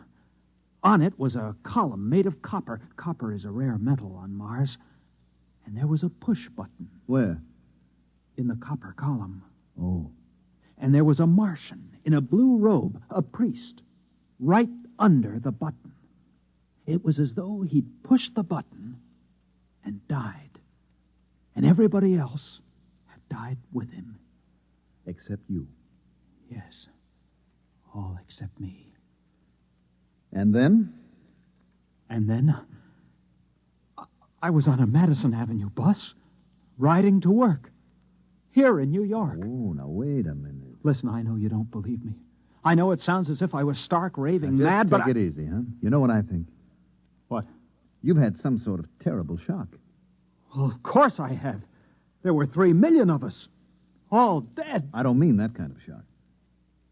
Of course, it was a dying world anyway. We didn't have more than 2 generations left. It was the krill. What was the krill? The disease. It reduced us to 1/30th of our population in 2 centuries. These 3 million, then, they died of the krill? No. The krill kills slowly.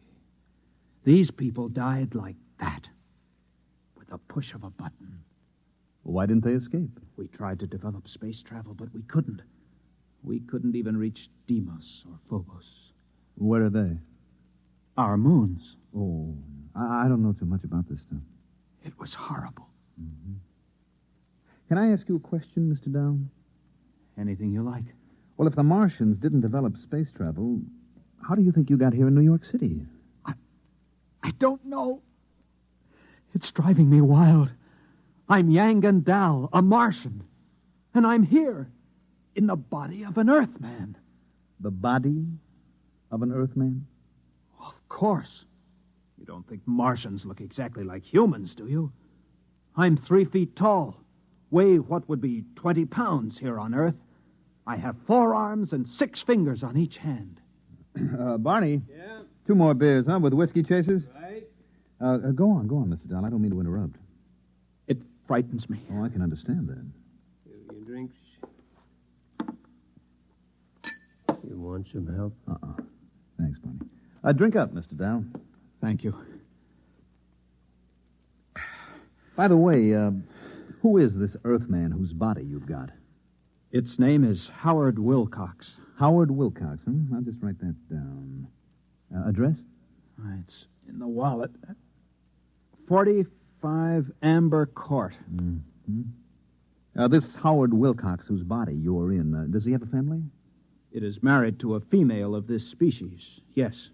Well, have you been home? No. Then how do you know? I have all of its memories. I can do everything it could do. I know everything it knows. Oh, I see. I even have its tastes. Beer, for instance? Yes. Mm-hmm. You have a job? At the Humber Lamp Company, 34th Street. Well, maybe you ought to call your wife. No, It frightens me. Why? This body, it loves its wife. Let me buy us around. There's money in these pockets. Okay. It's very good of you to listen to my story. Barkeep, another round, please. Tell me, Mr. Dow, did you ever suspect before that you were a Martian? Suspect? I am a Martian. Don't you understand? Well, how did you get in here? I told you this body was on its way to work on a Madison Avenue bus, and then I was inside it. It was thirsty, so it stopped for a drink. And I thought maybe the bartender could give me some advice. So I started talking. Don't you believe me? Listen, Howard, you should be due home for dinner by now. Now, you're making your wife worry. Why not phone her? I'm afraid. What's there to worry about? Whether you're Yangan Dahl or Howard Wilcox, is a woman sitting home worrying. I suppose you're right. Of course I'm right. You're very understanding. Oh, not at all. You wouldn't want to come with me, would you? I mean, I'm sort of afraid.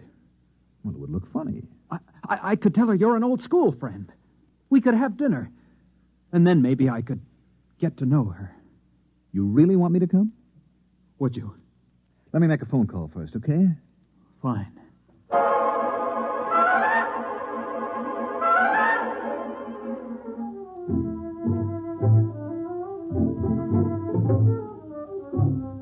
I rang up the Tribune and got Cargan at the city desk.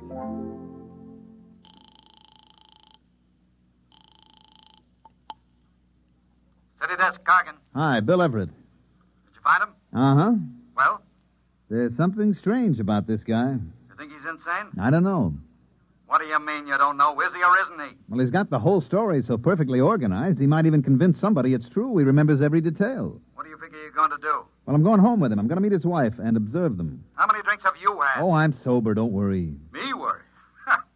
Look, maybe you better come back here and I'll let Vincent handle this stuff. No, that isn't necessary. Just let me tag along a while. Okay.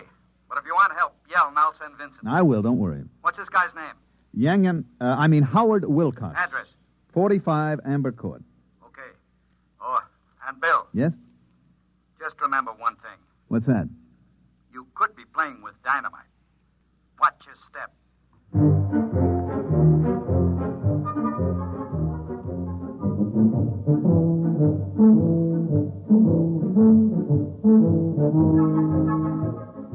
Number 45 Amber Court was an apartment down in the village. We were met at the door by a pretty woman in dungarees with her black hair and a ponytail with a red ribbon. Let me handle it, okay? I wish you would. Howard, I was so worried. This is Bill Everett. I'm an old boyhood chum of your husband, Mrs. Wilcox. We met, and I asked Howard to have a few drinks, and I'm afraid it's all my fault. Bill is having dinner with us. If it isn't too much trouble. Well, no, of course not. Well, that's very generous of you. Well, if you'll excuse me, I'd better start dinner. Howard, Yes? are you all right? Why, yes. Fine. You didn't kiss me. Oh, well. That's better. That's the first time in 11 years Howard hasn't kissed me when he came home. Well, we stopped and had a few drinks. It was all my fault, really. Look, just make yourself comfortable. I won't be long. Do you think she suspects? Of course not. I'll have to tell her. You want to wind up in an institution? No, but I can't keep up this pretense. Just set your mind to it. Now, after a while, it'll become natural. You'll forget that you ever were a Martian. You do believe me, then, about being a Martian? Of course. Oh, that's good to know. Now, look, whatever you do, don't tell your wife. It would ruin her life. I'll try not to tell her. Try very hard. Now, don't tell anybody. You and the bartender know, of course. We'll keep it quiet. Don't worry. Good. Do you think you can carry it off? I'll try. Good boy. Now, tell you what. If you get into any kind of trouble, I mean, if you just have to talk to somebody about it, give me a call, Here, at this number. Now, if I'm not in, you leave a message with my boss. His name is Cargan. Cargan. You promise? I promise. Fine. You're very kind. This body... I've never met anybody so kind here on Earth. Forget it. Well, what have you two been discussing so secretly? Just business. Oh, I'm sorry about being late, dear. Well, you might have phoned. After all, you were only a few blocks from the house. It isn't as if you were on Mars or someplace.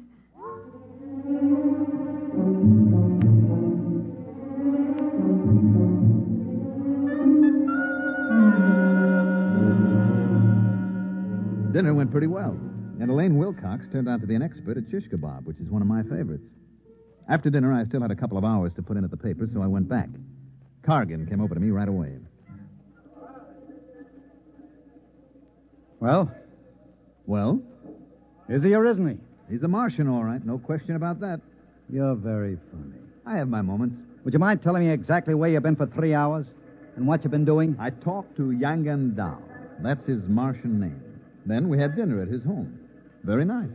Shish kebab. What about the story? Oh, yeah, the story. Well, it seems that he was locked in a room in the city of Scar. And he got out and saw all the dead bodies of the entire Martian population. Then he flew to the Capitol and saw a button that a priest had pressed, and the next thing he knew, he was inside an Earthman named Howard Wilcox riding a Madison Avenue bus. Want me to write it up? Is that all you've got to tell me? That's all. Listen, this guy's going to be perfectly all right as soon as he gets used to the idea that he's Howard Wilcox. He is. I suppose you're a qualified psychiatrist? Well, I'm qualified to judge this. I'd better send Vincent over there. There's no need for that. I have a distinct feeling you've let your emotions get into the act. Well, what's wrong with emotions? They don't belong in this business. Look, Cargan, this is a decent enough guy. He's a little bewildered, maybe. Now, why not let him live out his life in peace? He may be dangerous. Don't you trust my judgment? We can't afford to pass up anything important. Oh, you're exaggerating. Maybe. Vincent. Yes, Mr. Cargan. I want you to do a follow-up on a story that Bill here started. A man named Howard Wilcox who thinks he's a Martian. Oh? Bill has the address. Now, if anything happens to this guy, there are liable to be questions and accusations. Vincent can handle that end of it. You want the full treatment on this story, Mr. Cargan? If you think the man is a menace, give him the full treatment. Okay, Mr. Cargan.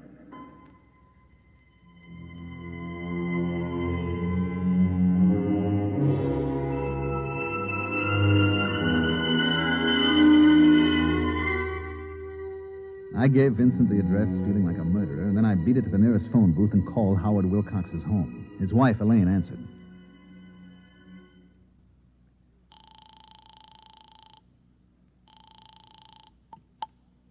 Yes? Well, Mrs. Wilcox, this is Bill Everett again. Oh, did you forget something? No, I have something to tell you, and it may sound a little weird, but bear with me. Oh, what is it? A man from my newspaper is coming over. His name is Vincent. Now, he's a big, ugly man with a scar on his lip. He's coming over here? He's on his way now. Well, what for? Well, that's the part you aren't going to believe, Mrs. Wilcox. Well, try me and see. He's going to murder your husband. I'm afraid I didn't hear you. I said he's coming over to murder your husband. You and Howard did do quite a bit of drinking. I'm trying to do you a favor. Now, listen to me. I'm listening. Send him away. Tell him Howard had to leave town. Do you hear me? I hear you, but really... Please, Mrs. Wilcox, if your husband means anything to you. Well, of course he does, but why not call the police? They'll laugh at you. I'm coming right over. I'll explain when I get there. And remember, your husband's life depends on this.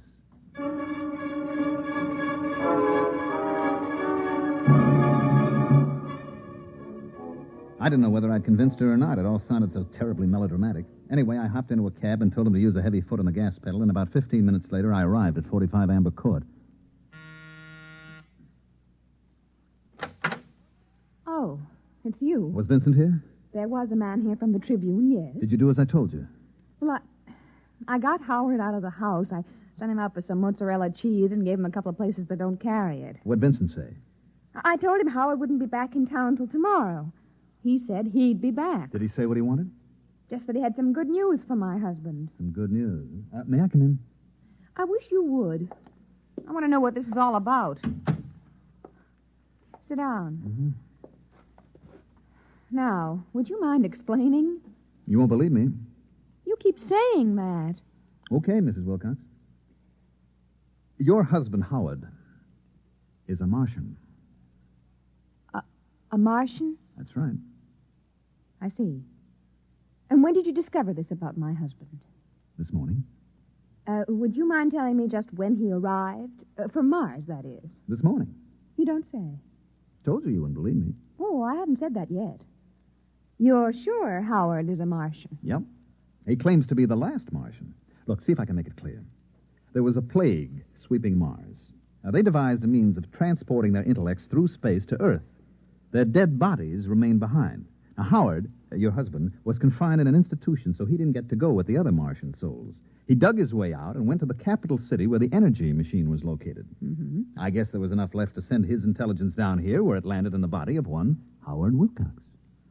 How did you find this out? He told me. Mr. Everett, if you don't mind, I'm rather tired. First, you tell me someone's going to murder Howard. Then you tell me he's the man from Mars. Now, I'd like to get some rest, if you don't mind. I'm trying to convince you your husband is in danger. If Howard is a Martian, just why does your Mr. Vincent want to kill him? Because Mr. Vincent is a Martian, too. Uh-huh. I suppose the editor of the Tribune is also a Martian? No, not the editor, just the editor of the city desk. And you, Mr. Everett, are you a Martian, too? Matter of fact, yes. Good night. Just won't see it, will you? Good night, Mr. Everett. Okay, I tried my best. Martians, indeed.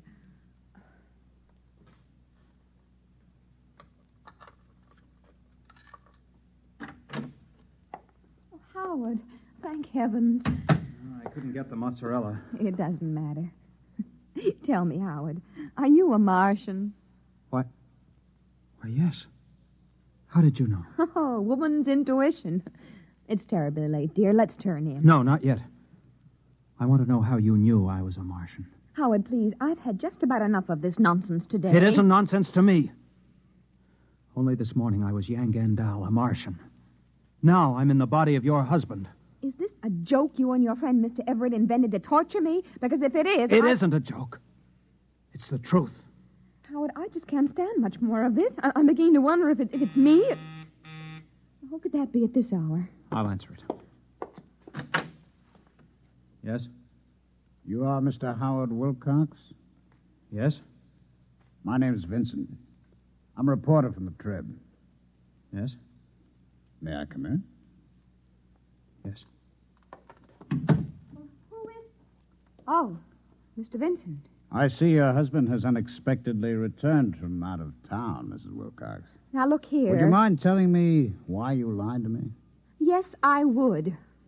Does it have anything to do with the fact that you know your husband's secret? What secret? That he is Yang Gandal, a Martian. I don't know what you're talking about. I think you do. Why is there such concern? I am Yang Gandal. I am a Martian. The last Martian, as far as I know. That is where you're wrong, Mr. Wilcox. Wrong? You see, there are many of us. Many?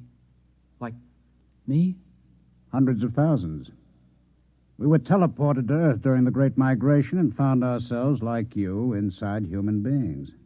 But then I'm not alone. You do understand my position. Perfectly. I can establish contact. We can remember our old home. Unfortunately, no. I don't understand. Sadly enough, young Gandal, you were considered mentally ill on Mars. Ill enough so that you were institutionalized. But here on Earth, a person like you represents a distinct threat to us. How do I threaten you? You're unstable. You may give us away. That would spoil it. Spoil what? Our plan. Plan? You have not heard of the plan? I heard of no plan. I was in an institution. Yes. You are certain now? Of course. What plan? If you knew, I would have been forced to destroy you. You've just saved your own life, young Gandal, and that of Howard Wilcox as well. What are you going to do? Nothing. Nothing at all. Aren't you afraid that I'll do something? Such as? Tell people my husband is a Martian. Really, Mrs. Wilcox, you know better. You'd be laughed at or sent to the nearest psychiatric clinic. No, we aren't at all concerned with the fact that people will betray our presence here on Earth. I'm sure you can appreciate the reaction if you were to phone the police and tell them that the Trib reporters are all Martians. Well, not all. Just the city editor and yourself and Mr. Everett. How did you know that?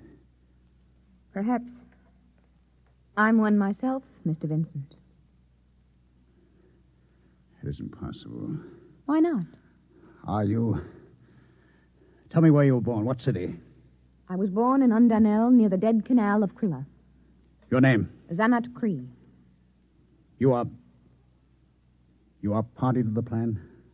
The plan to take over the Earth? Of course. Your husband, Yang Gandal. Why did you not inform him?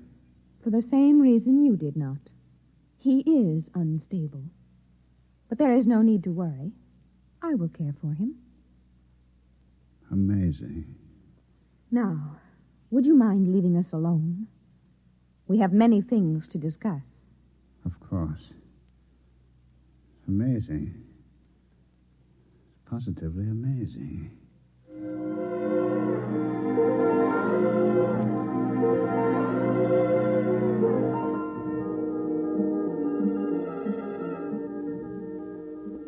I was standing in Barney's bar having a double scotch on the rocks when Vincent came in looking like a man who spent the last 3 hours in a KitchenAid mixer with the dial on Fluffy. He came over and ordered without so much as a look at me. Here it is, Mr. Vincent. Thanks. You okay? Sure. By the way, did you fellas take care of that crackpot who was in here this afternoon, the one who thought he was a Martian? Sure. Just a drunk, huh? Yeah, that's right. Wouldn't you say so, Bill? Oh, definitely. Well, here's to you, Barney. Sometimes you can't tell the Martians from the Earthmen. You know? It's getting to be that way, Mr. Vincent. Right, Bill? That's right, Barney. Integration. That's what it is.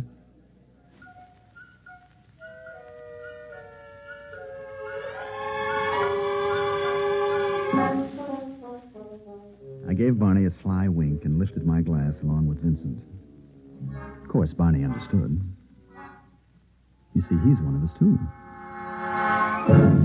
You have just heard X-1, presented by the National Broadcasting Company in cooperation with Galaxy Science Fiction Magazine, which this month features Alan Cogan's story, Nothing But the Best, which tells about a strange mix-up in time and place. Galaxy Magazine, on your newsstand today. Tonight, by transcription, X-1 has brought you The Last Martian, a story from the pages of Galaxy written by Frederick Brown and adapted for radio by George Lefferts. Featured in the cast were Mandel Kramer, Elliot Reed, Santos Ortega, Ralph Bell, John McGovern, and Patricia Wheel. Your announcer, Fred Collins.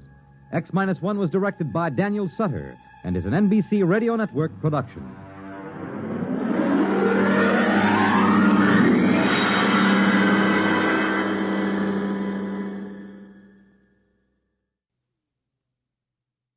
Go to the conventions with NBC Radio beginning Monday, August 13th.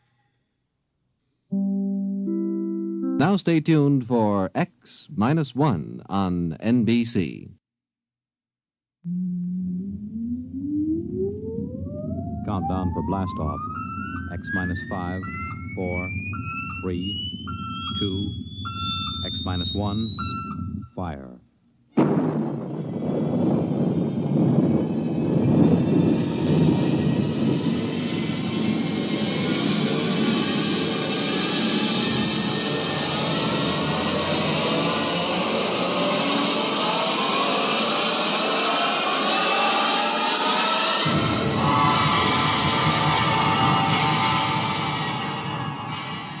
From the far horizons of the unknown come transcribed tales of new dimensions in time and space. These are stories of the future, adventures in which you'll live in a million, could be years, on 1,000 maybe worlds. The National Broadcasting Company, in cooperation with Galaxy Science Fiction Magazine, presents X-1.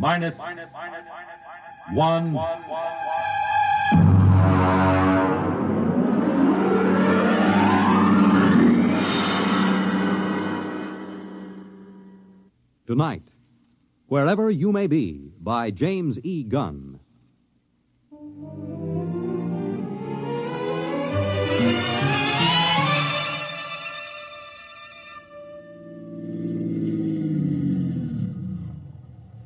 Hey, you. A little girl. You on the fence. Yeah? Hey, kid, come here. Well, I'm right comfortable where I am. Listen, kid. Is there a service station on this road? Well, Merv Wheelock got a gas pump at the general store. Oh? How far is it? About 18 miles. Oh, that's a big help.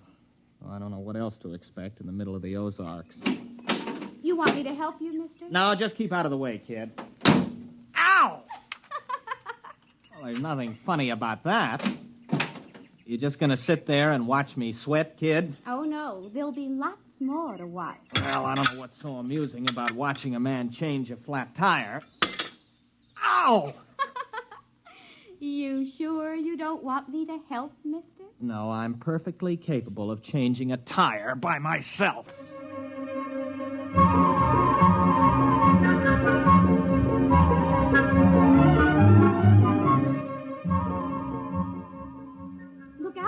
It's rolling away. What? Your tire. It's rolling away. Hey! Come back here, you! Well, this is the most sadistic tire I ever... Now, stay put. Why don't you go home? Can't. Why not? I run away. Oh, well, that's tough. There. Now, listen, kid. You know a cabin about 15 miles up the road? I reckon. You know where the turnoff is? There ain't no turnoff. You just drive till the road peters out and you take the footpath. You gonna live in that place? Mm-hmm. Just for the summer. Oh. Well, so long, kid. Oh, mister. Hey, mister. Now what do you want? Well, nothing. Only you forgot your jack. Oh, that does it. Where are you going? No place. Thought you said you ran away. I surely did. Don't you have any relatives? No. Friends? No. All right, then, go on home. Oh, come on now. What are you crying for? All right. Get in. I'll give you a lift. Listen, look out for those notes. There's over a year's work in those. Oh. A year's work in them pieces of paper? Uh-huh. Those are notes for the thesis I'm going to write. You write stories? No, research paper. I have to do it to get my degree at the university. Well, what's it called? I mean the story you'll write. It's called The Psychodynamics of Witchcraft with special reference to the Salem trials of 1692. Oh. Witches? Yeah. All right, where do you live, kid? Well, I can't go home. Pa'd beat me again. Oh, he'd pretty nigh skinned me alive, I guess. You mean he hit you? Little kid like you? Well, he don't use his fists. Not often. He uses his belt mostly. Look here. On my knee. See that black and blue mark? And this one? Never mind. Why does he hit you? He's just mean. Well, he must have some reason. Oh, he wants me to catch some strong young fellow who'd do the work around the place. A gal don't bring in no money, he says. Leastwise, not a good one. You're much too young to get married. I'm 16. You don't look more than... Well, I don't know. Most girls my age got a couple of young ones. One, anyways. The way Pa carries on, you'd think I didn't want to get married. Now, it ain't my fault no fellow wants me. What seems to be the trouble? Mostly, I guess I'm just unlucky. One fella I went with pretty nearly a year. He busted his leg. Another nigh well drowned when he fell in the lake. Now, it don't seem right they should blame me, even though we did have words. Blame you? Well, they say it's courting disaster instead of a gal. Fellas just stop coming round. You married, Mr. Matthew Wright. No, I'm not married. Wright. Abigail Wright. That's right, Purdy. Abigail Wright? Oh, did I say that? Now, ain't that funny? My name's Jenkins.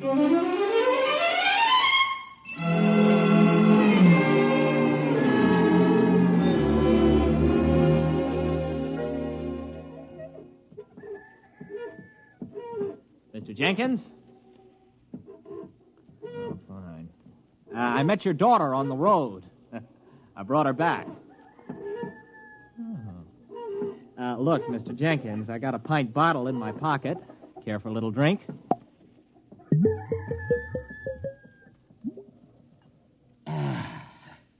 Terrible week. Well, I'm sorry. I repeat, I brought your daughter back. Why? Well, she had no place to go. She ran away. Now, look, Mr. Jenkins, I realize that teenage daughters can be a nuisance, and after meeting your daughter, I can understand how you feel. Still in all, she is your daughter. Got my doubts. Now, Mr. Jenkins, your daughter may have given you good reason to lose your temper, but beating a child is never sound psychology. Beat her? You mean wallop her, whale her? Man, I never laid a hand to her. I dasn't. But she said... Come in here. Oh, now, Mr. Jenkins, I assure you... Come in the cabin. You look around this here room, mister. See them dishes all over the floor, those chairs all splintered like they was kindling, that table turned over bottom side topmost like a turtle on the road? You think I beat her? Well, the place is a shambles. I ain't saying Abby did it. But when she gets unhappy, things happen. Dishes come flying through the air. Funny things happen around Ab. Ever since she started filling out 5 or 6 years ago. Well, she's only 16. 16? Don't let on I told you, but she's past 18. There, you see? Oh, it just fell off the shelf. Well, look, you're a city fella, passable looking. Why don't you take her with you? What? Oh, now, wait a minute, Mr. Jenkins. Well, she's right pretty when she fixes up, and she can cook right smart. Go on, take her. Well, you must be mad. You can't give a girl away like that. If you'll excuse me, I think I'd better be going. Nobody asked you to bring her back. The gal eats more than I do. Oh, now, look, here. Here's $10. Buy yourself a jug. Well, I'd like to, but I can't do it. It ain't worth it. You brought her back. You can take her away. Oh, here's 15. Well, I should know better. All right, mister. I'll get her. It ain't no use, though, I can tell you, mister. All right, Abigail. Get out of the car. You're home. But, Pa... Oh, he isn't mad at you. He's welcoming you back. Now, come on, get out. Dirty, nasty old man. Certain right if that bottle he's pulling busted right over his head. Goodbye, Abby. And remind me never to see you again.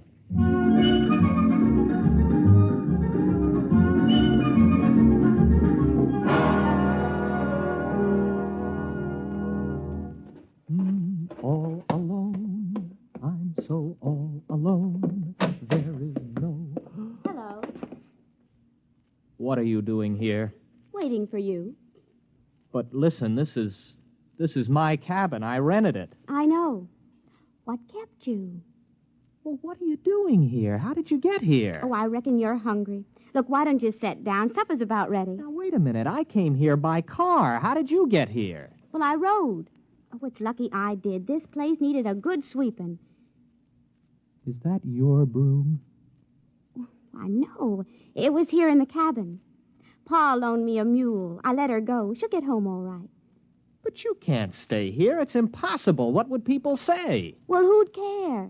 Pa don't. Oh, please, Mr. Wright, let me cook and clean for you.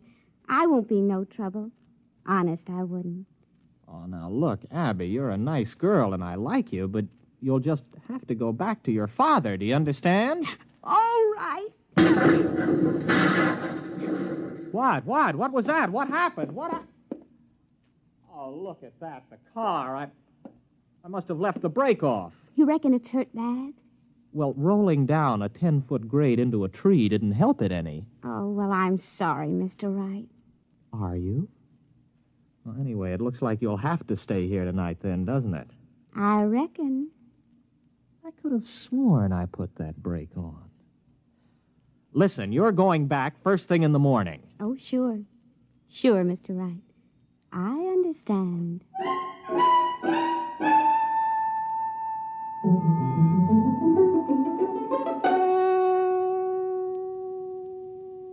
Abby, tell me something. Who wrecked your father's house? Libby. Libby, huh? Who's Libby? The other me. Mostly I keep her bottled up inside. But when I feel sad and unhappy, I just can't keep her in. Then she just lets loose and goes wild. Schizo. Abby, where did you get an idea like that? Well, when I was born, I had a twin sister. Only she died real quick. And when I was bad, my ma used to say Libby would never have been mean or cross or naughty. So when I'd done something bad, I started saying Libby done it. I guess after a while, I've begun to believe it myself. Can you control it, Abby?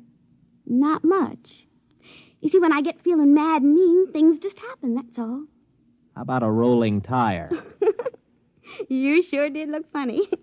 Oh, I was just feeling mean about Pa, I guess, and I took it out on you. I don't believe it. It's absolutely impossible. It's primitive. It's straight out of Fraser's Golden Bough. There's got to be some explanation. Illusion or hypnosis. There's got to be some physical explanation. Well, I don't see why. I mean, if a thing just happens, you don't have to explain it. It's just there, ain't it? All right. Here. Now, make that cup move. Why? I want to see you do it. But I don't want to. I never wanted to do it. It just happened. Come on, try. Now, no, Mr. Wright. Look, it never brung me nothing but misery. It's bad enough when you can't help it, but it's worse when you do it on purpose. Nothing good will come of it. Come on, try. I want you to. Move that cup. Now, go ahead, Abby. Just move it without touching it. I can't. I just can't. Why not? Why can't you? I don't know. I guess it's because I'm happy. Oh.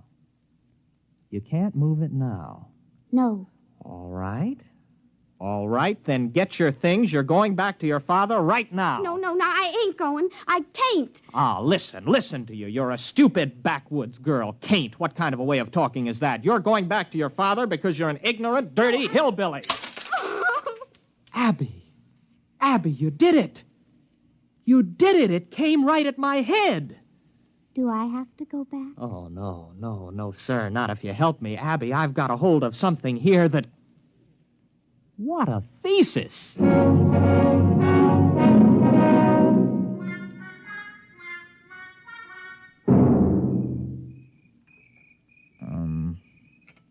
Abby? What's, courting like here in the hills? Oh, sometimes we walk and look at things together and talk a little.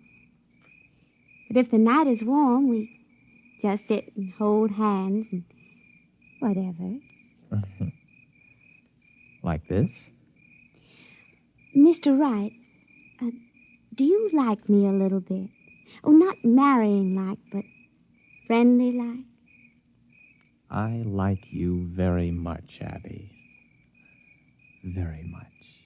Oh, Mr. Wright. You kiss real pretty. Abby, what happened to your fellas? I mean, the other boys. Well, folks said I'd the evil eye. I mean, Hank fell off the roof and broke his leg, and Gene, well, he fell in the lake and liked to drown. It wasn't my fault it was after we'd had words, now was it? No. Why, Mr. Wright, you're shivering. Maybe we better go get your jacket. Abby, tomorrow we're going to drive to Springfield to do some shopping. Really, Mr. Wright? Why, I ain't never been to Springfield. Oh, ain't that wonderful?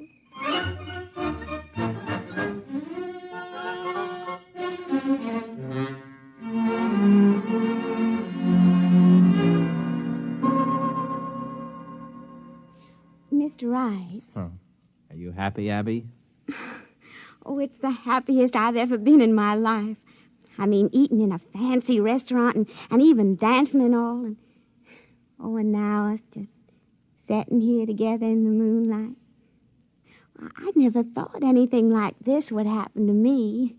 Abby, I'm afraid maybe you don't understand.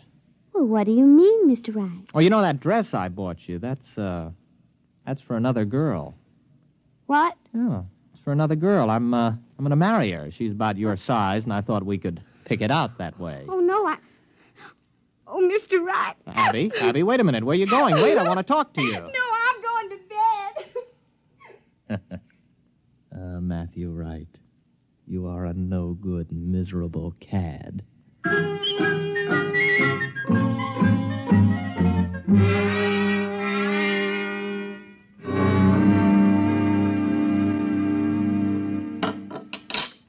You want any more coffee? You still feel bad, Abby? You want me to move that cup for you today? I can do it real good. How do you know? Well, I just got a feeling. Look. You can do it now? Sure, I guess. There, it's getting easier. Look, Abby, I want to get some things out of the car. I just happen to have them things for tests. There may be other powers. Well, I don't care much one way or the other, Mr. Wright. If it makes you happy, it's all right with me.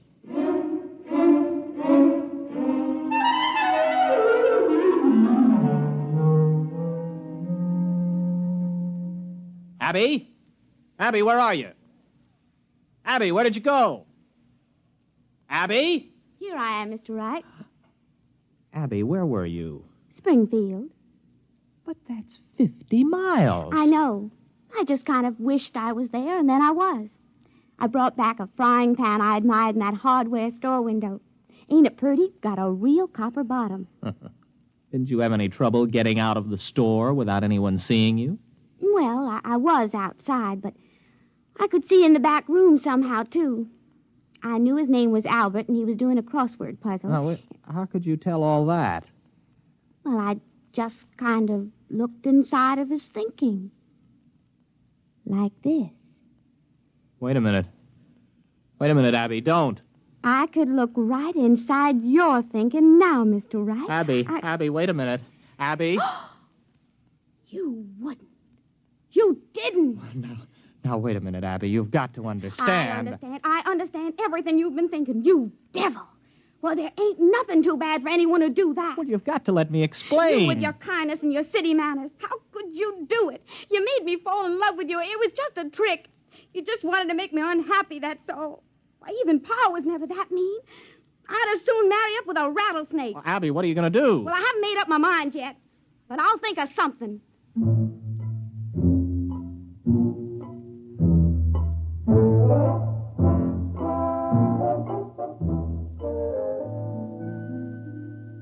Well, I've got to think of some way out of it. She's in that other room thinking what to do to me. I've got to think of some way. No, it's no use. As soon as I think of it, she knows. Oh, got to keep my mind busy. Mary had a little lamb. Its fleece was white as maybe if I could get her father. No.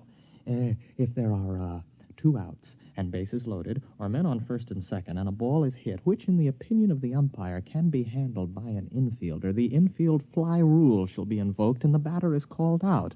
The base runners may advance at their own peril. Their peril. I've got to think. No, I mustn't think.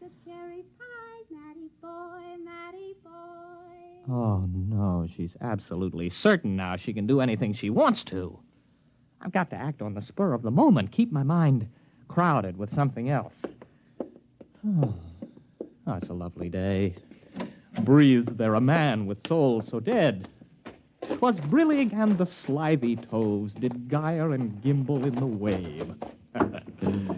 Froggy went a-courting, and he did ride, sword and pistol by his side, ring Tom Body Michicambo. Full fathom 5 my father lies, of his bones are coral made. Seabirds hourly toll his knell. Hark, I hear them, ding-dong dell.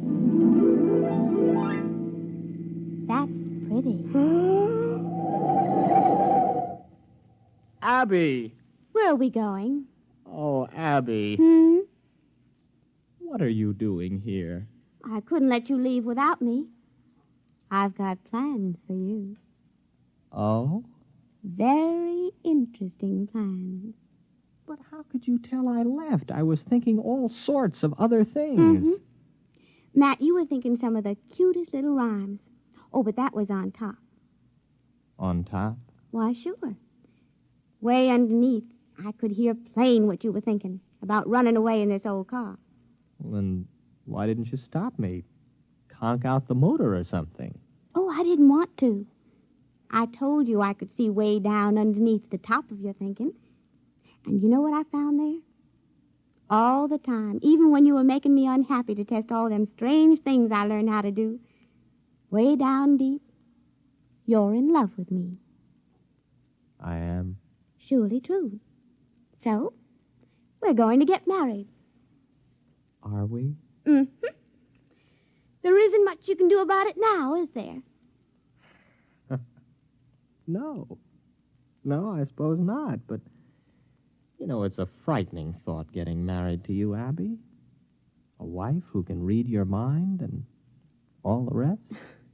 Oh, I wouldn't worry about it, darling. Why, I can only do those things when I'm downright miserable. Everything will be perfectly all right. Just as long as you keep me happy.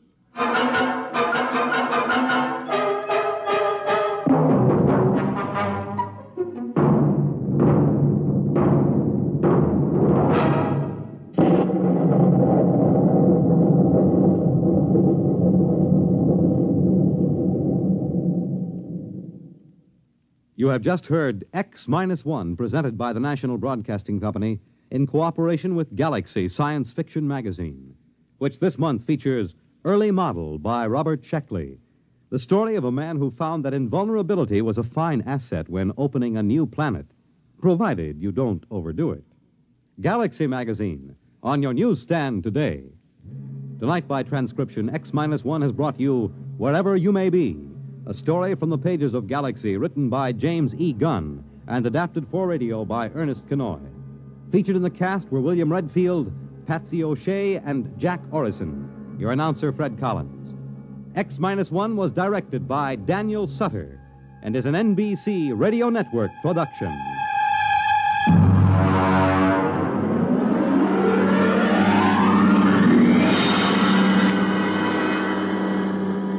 Be sure to hear X-1 one half hour earlier next week over most NBC radio stations. Check your local newspaper for the exact time. This is the NBC Radio Network. In just a moment, X-1. But first, a quiz program does not always improve your IQ. But what's an NBC radio quiz program? Well, you can be sure it'll improve your disposition. Yes, NBC offers listeners a laugh lesson every Wednesday night with two fun-filled question-and-answer shows. One is Truth or Consequences, and though you may never learn why a chicken crosses the road, you'll howl as contestants perform the stunts dreamed up by MC Jack Bailey. The other is You Bet Your Life, and with a quizmaster like Groucho Marx, your good time is always guaranteed. Hear Truth or Consequences and You Bet Your Life with Groucho Marx tomorrow. Now stay tuned for X-1 on NBC. Countdown for blast-off. X-5, 4, 3, 2, X-1, fire.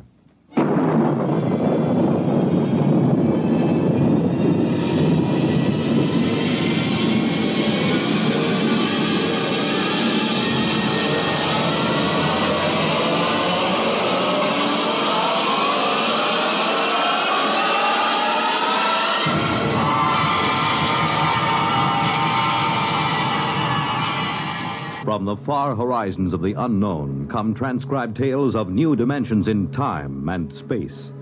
These are stories of the future, adventures in which you'll live in a million, could be years, on 1,000 maybe worlds.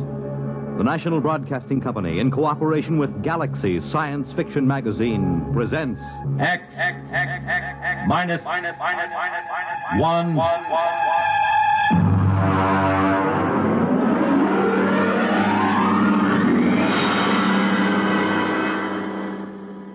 Tonight, Project Trojan by Ernest Kenoy.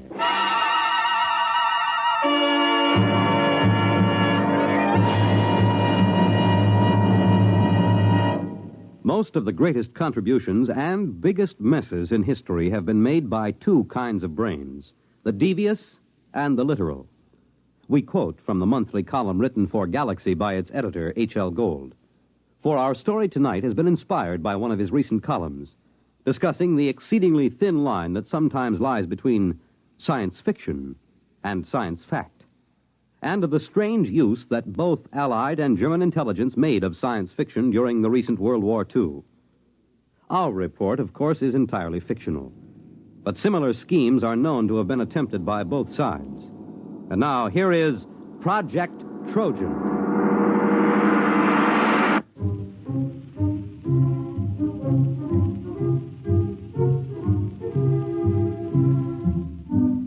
The idea of Project Trojan was originally conceived in February of 1943.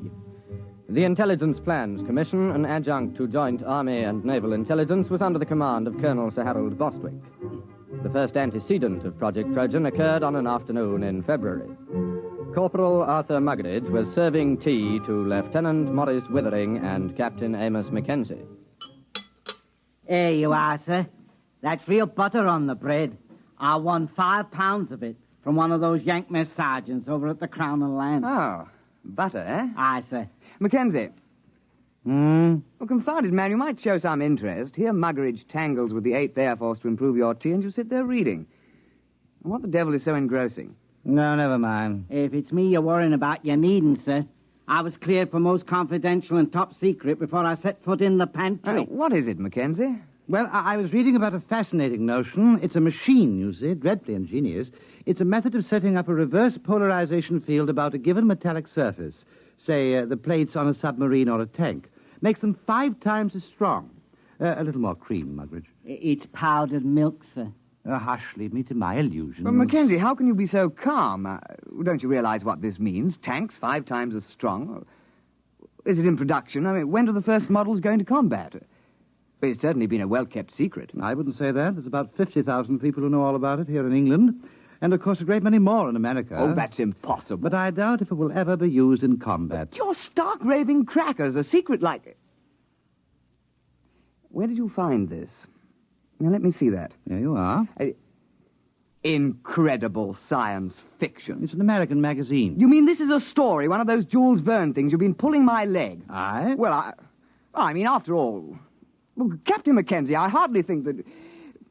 Well... Now, don't get stuffy, man. After all, to chaff me before the ranks. I don't mind, sir. But it did have you going, didn't it? Well, it sounded plausible. I don't know a confounded thing about electrical fields. Even if you did, it might take you in, huh? You see, the trick these science fiction lads do is to take something that's solid as a rock and then to push it just a wee bit forward till you simply can't tell where the science ends and the fiction begins. Still, I wish you'd exercise your ingenuity in deceiving Jerry rather than me. Good Lord. That's a fine idea. What is? If an intelligent, brilliant officer and gentleman like yourself might be taken in by a wild tale like this, whom else's leg might we pull? Huh? Mugridge, another bread and butter sandwich, if you please, and take one yourself.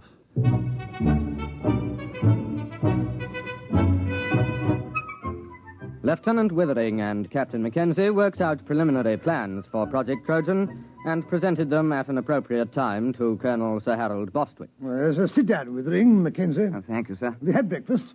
I understand Corporal Mugridge has been playing darts with the Yanks again. There are fresh eggs for breakfast. We've had breakfast, sir. Oh, well, then. We have a plan, sir. Oh, capital. You remember, sir, our intelligence reports indicated a concentration of German research scientists working near Hanau. Certainly, I recall. They've got the whole lot of them inside a mountain. We tried bombing. I doubt if they even noticed. They're supplying the basic research for the German guided missile program. Yes, we know that. The reaction motor for the V1s came out of the Hanau lab. Oh, Mugridge! Oh, you see, sir... If a considerable number of those research scientists were diverted to another project, the rocket program would be crippled. Yes, well, of course it would. What are you going to do? Advertise in the Times and offer them high wages? Aye, sir. Oh, Mugridge, this coffee. No, sir. Next time you go to the Crown and Lance, keep coffee in mind, will you? Aye, sir. Only the Yanks are getting fair dives at darts. It was touch and go with the eggs. Oh, we can only expect you to do your best. I'll try, sir. Well, now, come to the point, gentlemen. Suppose the Germans got hold of one of our top new development weapons. Something so completely overwhelming that they'd have to pull almost every man off rockets to work on it. Now, look here, Mackenzie. Those Jerry scientists are not exactly playing about with small boys' chemistry sets. They're a cut above our own chaps in several fields. What makes you think you could plant something on them? Science fiction, sir. I beg your pardon? You see this magazine? Yes, incredible science fiction. What's that chasing that girl there? That's a Martian, sir. You can tell by his tentacles. Mackenzie, are you stringing this along preliminary to applying for compassionate leave on the grounds that you're overworked? No, sir. It's a good plan. We invent a weapon that might exist but doesn't. And we leave it lying about where the Germans can snaffle it. And then they take most of the scientist fellows off the rocket program to work on our weapon. And that's the most preposterous nonsense I've ever heard. But, sir... I don't want to hear anything more about it. Yes, sir. I suppose she was right. Who was right? This Wren. I met her going up to London. Rather proper little type till you got to know her. But then she's rather a firebrand. Captain Mackenzie, please spare us the sordid details of your off-duty peculations. Sorry, sir. You see, she's the secretary to Admiral Sir Alan Grummins. They're talking of dropping this unit. They feel that other intelligence groups are quite competent to handle the routine, unimaginative work that we've been doing. Oh, I see. Of course, they'd reassign personnel. Mm-hmm. Would you say this science fiction scheme of yours was imaginative? Oh, it's practically visionary. Well, suppose you do some preliminary work. Thank you, sir. Routine, eh? Unimaginative, eh? Bah!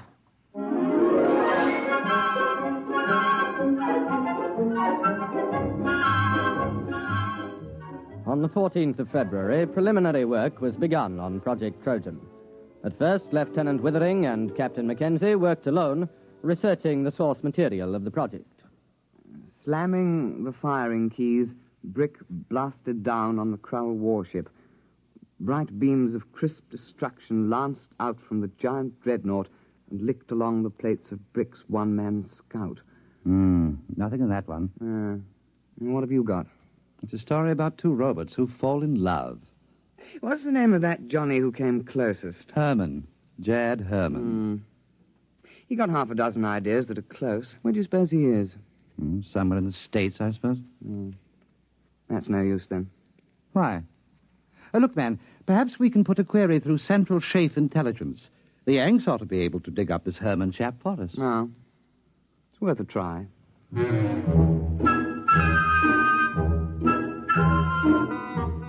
It took 7 days for a report to reach IPC that one Jacob David Herman, a private first class in the American Air Force, was based on a field north of Cheltenham in the Gloucestershire area. Lieutenant Withering and Captain Mackenzie requisitioned transport and visited Herman at his place of duty. You don't mind if I go ahead with my job, do you? I gotta have this place ready for inspection by 1300. Go right ahead. Hand me the cleaning powder, will you, please? Yes, very well. Say, what do they put in porcelain in England? You break your arm trying to get it clean. Private Herman. You are Jad Herman, writer? Yeah, that's a pen name, Jad. I use it for SF stuff. I used to write for the Confessions under the name of Cynthia Herman. I remember one article. I was saved by the YWCA from a life of shame. We're interested in your science fiction articles at the moment. Oh, yeah? Well, I knew we had some sci-fi fans in England. Oh, we're not exactly sci-fi fans. We're from... anybody else here? Well, look for yourself. There's no hiding place down here. Well, we're from Intelligence Plans Commission. Uh-huh. We need your assistance, Mr. Herman. No kidding. We have a project that calls for your particular talents. You got a latrine needs cleaning? We're quite serious, Mr. Herman. Will you kindly pack your things and be ready to come with us within 1 hour? Oh, I'm sorry, gentlemen. I couldn't possibly leave until after inspection. I've got too much of myself invested in this latrine. But after that, I'm at your service.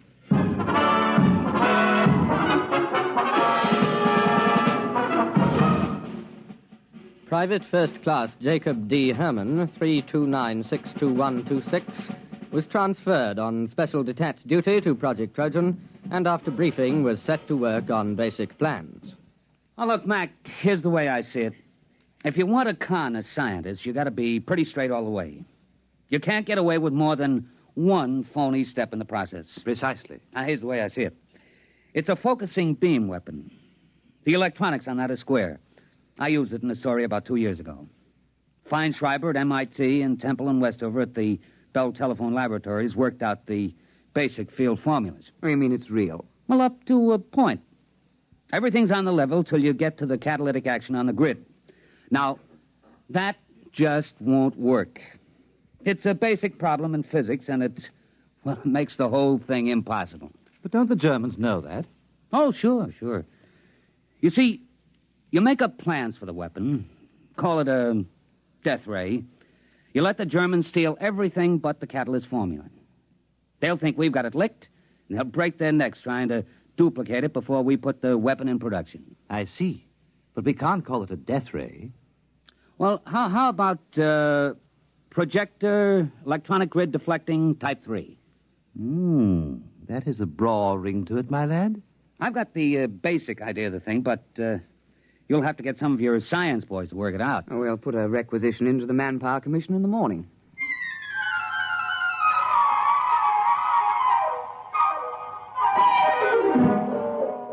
Doctors Montague, Felder, Harrison, Seisenby, and Pilsudski were assigned to Project Trojan, and under the direction of Private First Class Jacobs, complete specifications and plans for projector electronic grid deflecting Type 3 were drawn up. Project Trojan was ready for Phase 2.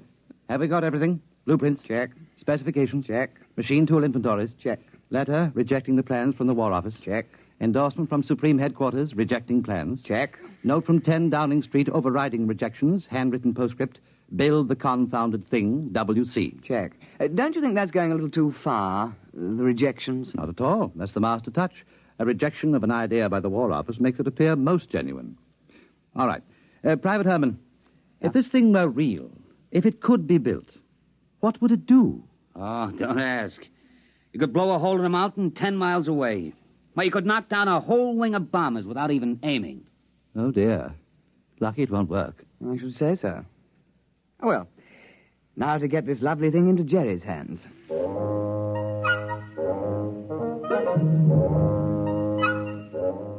Phase 3 of Project Trojan was commenced on the 15th of March, 1943. Central Counterintelligence Agency had discovered the infiltration of a German agent, a Belfast Irishman named Gogarty, into the blueprint division of Clark and Porchester, a printing firm doing some subcontract work for the Air Ministry. Gogarty, the German agent, presumably microfilmed the plans because shortly thereafter he received word that his sister, living in the Irish Free State, was to be married to a bus conductor. British agents attending the wedding disguised as farm labourers lost track of Gogarty for several hours due to circumstances beyond their control. Then we have no way of knowing whether Gogarty delivered the Project Trojan plans. Well, sir, there was a submarine sighted a day before off the coast. It's likely he made contact. Well, keep me informed. That's all we need now, another disaster. Did something else go wrong? You're jolly well right. Muggeridge has been playing darts with the Yanks again. Oh? What have we got this time? Butter or beefsteak? Nothing. The blight has lost my whole month's whiskey ration.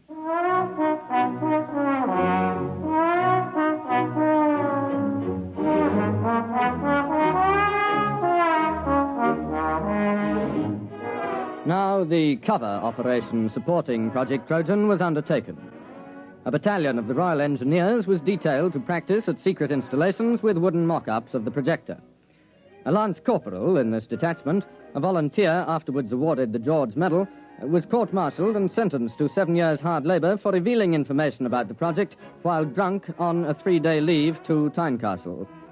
This particular aspect of Project Trojan has been in the news recently, inasmuch as several backbench Labour members of Parliament have asked questions in the House, as it came out that the corporal served the full 7 years and wasn't released until 1951. The Home Secretary explained that this was an unfortunate oversight, and there were jeers from the opposition, with Mr. Honorin Bevan taking the occasion to call for the resignation of the government. At the time, March and April 1943, the Intelligence Plans Commission awaited reports from British operatives. Sir, there's been a shift in assignment at the research laboratories at Hanau. Professor Schlickmann and Doctors Hirsch, Van Sulau, and Grishman have been transferred from rocket research to another project. Trojan? We must assume so. But that's only 4 men. But they're the top experts in electronics, chemistry, and metallurgy. If they're really working on Trojan, we've set the German rocket program back a year, while their scientists go yelping off after a red herring. Well, let's hope so. Bring me any further reports as soon as received.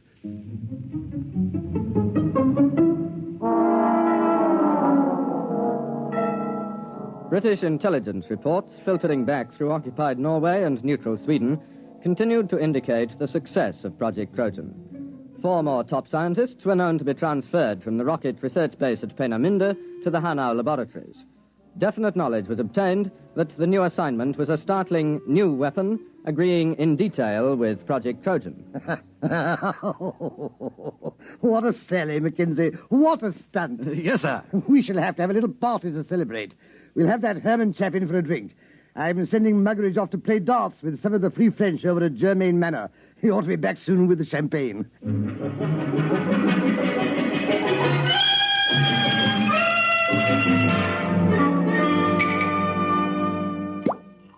Pour all round. Private Herman? Thank you. All right now, to the projector, electronic grid deflecting Type 3. The biggest fraud since the South Sea bubble. Colonel Bostwick. Oh, Withering, take a glass.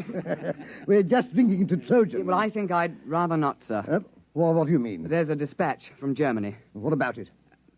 A section of the mountain overlooking Hanau has disappeared. What? It's true. It was on the reconnaissance maps yesterday, and it was gone this morning. A 10-mile slice of mountain. That's impossible. Oh, it isn't. It works. Trojan works. But it can't. There's no catalyst. It's impossible. All our scientists said so. Well, I guess they were wrong. It works. They must have found the catalyst. I suppose we should have foreseen that. All those scientists working on it. They must have built the model and tried it out.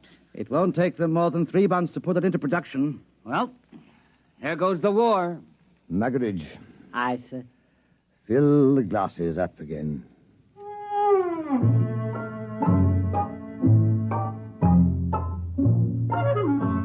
Intelligence Plans Commission now waited for additional dispatches concerning the reaction to Project Trojan in Germany. It was decided as a matter of policy to confine knowledge of these latest developments to the personnel of the project. Anything new, Mackenzie? No, sir, except that aerial reconnaissance confirms the damage to the mountain at Hanau. It's not quite as extensive as the first dispatch, but it is a bit of a hole. Oh, what do they think caused it? The Air Ministry seems to feel that an ammunition dump must have blown up. Couldn't that be it? I'm afraid not, sir. We have an intelligence report about several captured British and American tanks being brought to Hanau for testing. They were spotted the next day, completely destroyed. Trojan? Trojan. There's been an alert at factories producing parts for V-1 and V-2 rockets to prepare for retooling. They're going to make the projector? It would seem so, sir. Well, I suppose I'd better go up to London tomorrow and make a clean breast of it. I'm afraid so, sir. Well, that's the end. Seems rather unsporting, doesn't it? Just handing the war over to them. I hate to think what the War Office will say. Not to mention the Prime Minister.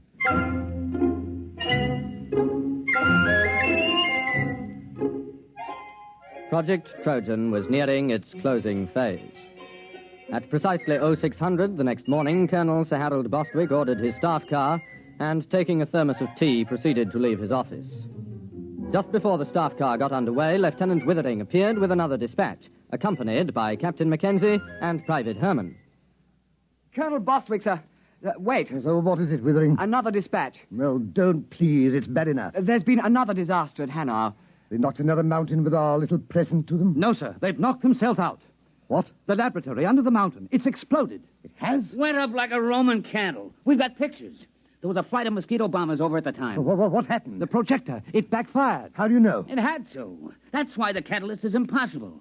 You see, the metal fatigue on the grid is a function of... Never mind. Are you sure? Yes, sir. We have a reliable agent's report. The Germans are completely confused. They were operating the projector under a top-secret designation. Nobody knew any of the details except the dozen scientists working on it. And they were inside the laboratory when it blew. Our man was in the rescue squad. There isn't a thing left, sir. Plans, models, or scientists. Sir, do you realize that Project Trojan was a success? We've diverted a dozen top scientists from the rocket program permanently. Well, do you think we'll be decorated? Lieutenant Withering, inasmuch as we came particularly close to handing the whole war to the Germans on a silver platter, I suggest we forget Project Trojan. Oh, yes. Yes, I see. Of course. You're very canny, sir. I think we had all better return to precisely what we were doing before the whole nasty mess started.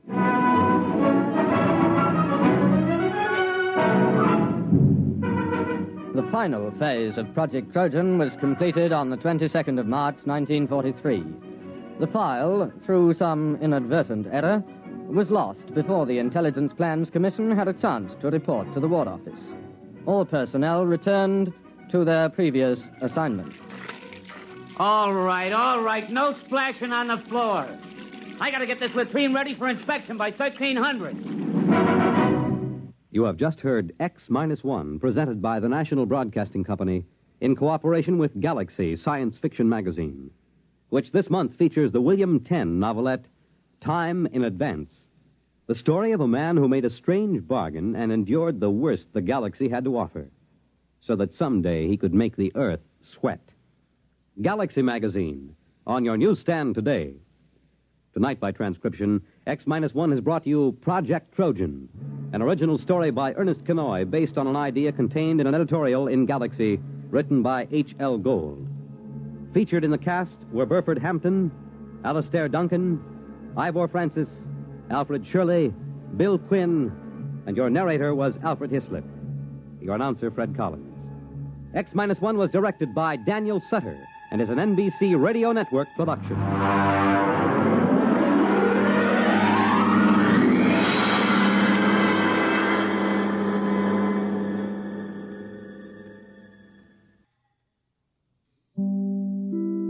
In just a moment, X-1. But first...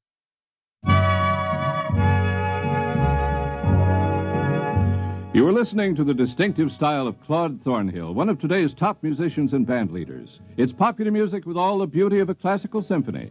And there are more fine arrangements by Claude Thornhill all this week when he makes his appearance on NBC Bandstand. In addition, you're treated to the inimitable beat and rhythm of master jazzman Lionel Hampton. Join MCs Bert Parks and Dick Hames all this week on NBC Bandstand. And now stay tuned for X-1 on NBC. Countdown for blast off.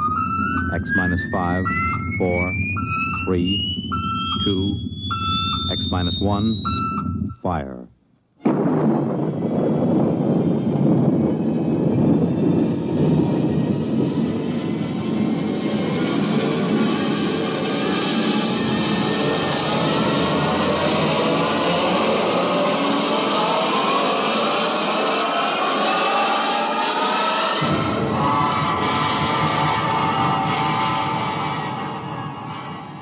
From the far horizons of the unknown come transcribed tales of new dimensions in time and space. These are stories of the future, adventures in which you'll live in a million, could be years, on 1,000 maybe worlds. The National Broadcasting Company, in cooperation with Galaxy Science Fiction Magazine, presents X minus 1.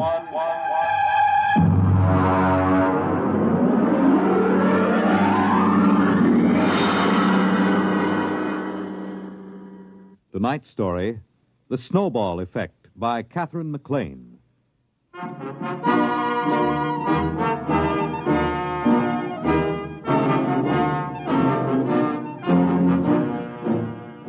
I took over the university at a time of crisis. For one thing, we had been placed on probation by the conference for overpaying football players by 100%, and one half of the varsity was penalized a year's eligibility.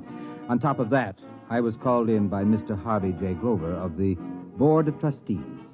We had lunch at 21 on his expense account, and after the Napoleon brandy, he lowered the boom. Dr. Holloway, the university is in crisis. I know, Mr. Grover, I know, but I'm assured that our scouts have turned up several likely zinc miners in Colorado. You can assure the board that we'll have a line to reckon with next season. I'm not talking about football. There are other things at the university, I'm told. Well, of course. Holloway, as president of the university, you've taken on a grave responsibility. I know. I don't mind telling you the board has been gravely concerned. The number one problem facing us is academic freedom. It is? You're darn tooting. We want every academic department free from debt, running in the black. Is that clear? Academic freedom, huh? I see. Any faculty that can't support itself by grants, bequests, corporation or government contracts is out. All of them? Down to the last assistant instructor. Look, Holloway, I'll put this to you straight. Most of the board was against hiring you. They had a bright young plant manager from General Products they said could show a profit from a candy store in the Mojave Desert. But I stood up for you. Why, thank you, sir. I told him the president of the university has got to be at least a high school graduate or it doesn't look good.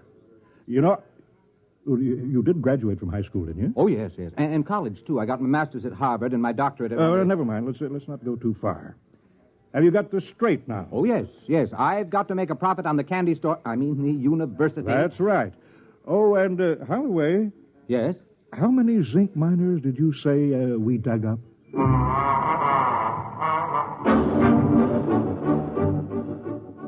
I started in with anthropology, astronomy, astrophysics, agriculture. Almost all the departments could show a nice, healthy contract from the Department of Defense for research, or from some corporation. Even the classical wing came out okay. They were being subsidized by a pride of Texas millionaires who thought it was cute to have original Greek and Latin tombstones set in concrete on their patios. One fellow from Galveston gave a classical barbecue featuring a swimming pool with pornographic marbles from Pompeii set around the scum gutter. I ran into my first problem when I got to sociology. Now, look, Dr. Caswell, I'll be frank with you. I'm paid to make sure this institution doesn't come out on the short end of the stick. Well, that's a quaint expression. I got it from Mr. Grover of the Board of Trustees, so you can see this is no time for kidding ourselves. Can sociology pull its own weight? What is it? Sociology is the study of social institutions. Now, look, Caswell, to the Board of Trustees, sociology sounds like socialism, and nothing can sound worse than that. Come on now. What are you doing that's worth anything? My dear sir. And don't wrinkle your nostrils at me, Caswell. If you've allergies, take an antihistamine. If not, just answer my question. This department's analysis of institutional accretion by the use of open system mathematics has been recognized as an outstanding and valuable contribution to... Valuable in what way? Well, since the Depression, Washington has been using sociological studies of employment, labor, and standards of living as a basis for its general policies Please, Professor, stick to brass tacks and leave Washington out of this. What specifically has the work of this specific department done that would make it as worthy to receive money as, say, a heart research fund? Fundamental research doesn't show immediate effects, Dr. Holloway, but the value is recognized. Caswell, all the other departments have managed to squeak by. You're the last one. Unless you can toe the mark, there'll be 14 sociologists testing the institutional efficiency of unemployment insurance as an instrument of economic policy.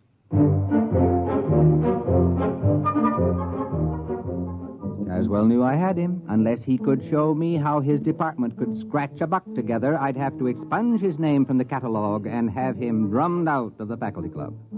I'll hand it to him, though.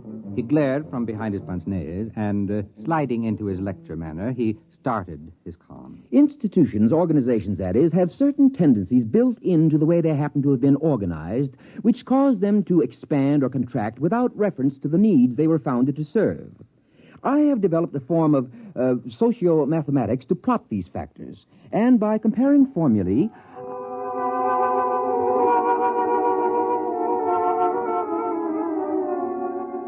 Is it all perfectly clear to you?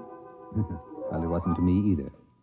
I grasped the idea that he could tell whether an organization would get bigger or smaller and why, and so I asked him for proof. Well, I could give you a demonstration. How quickly? 6 months. All right, let's see. We've got a basketball team averaging 7 feet. That ought to keep the board busy till spring. And after that, that bonus pitcher we stole from the Milwaukee Braves. All right, Caswell, you've got 6 months.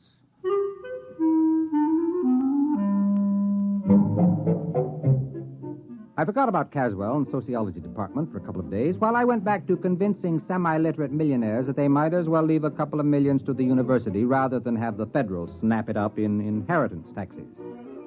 I was on to a real beaut. A button manufacturer with a bad heart who could go any minute, who wanted to endow a scholarship for needy and intellectually gifted lacrosse players. When Caswell came back to see me, we had lunch at the student cafeteria on my expense account. And he explained. Ever hear of feedback effects? Is it something to do with reducing overweight co-eds? No, it's a mathematical term. You might call it the snowball effect. You mean like rolling a snowball downhill? That's right. It grows. Now, here's the mathematical symbol. That spiral? That's the formula for the general growth process. Do you understand the equation? Why, no. It accounts for all sorts of institutional growth.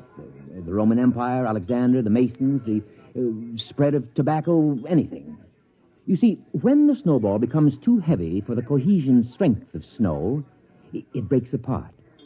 Now, we've decided to run the test on an organization and make it grow according to the formula. I see. You're going to use some club or lodge or something as a guinea pig. If you could follow the equation, you'd see I've built a pattern of a cogent reason for the ins to drag in new members from the outs, and an urgent factor to prevent anyone from resigning.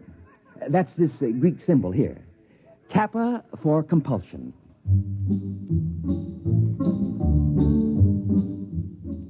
I suggested a few changes in the organization plan, and we finally worked out a setup that was nice and simple.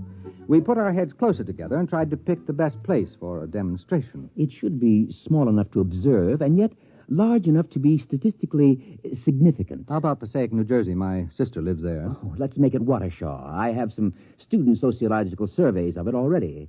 We can pick a suitable group from that. We've got to make this an ironclad demonstration. We'll have to pick some little 2-foot nothing club that nobody would ever expect to grow. Some miserable, pathetic little organization.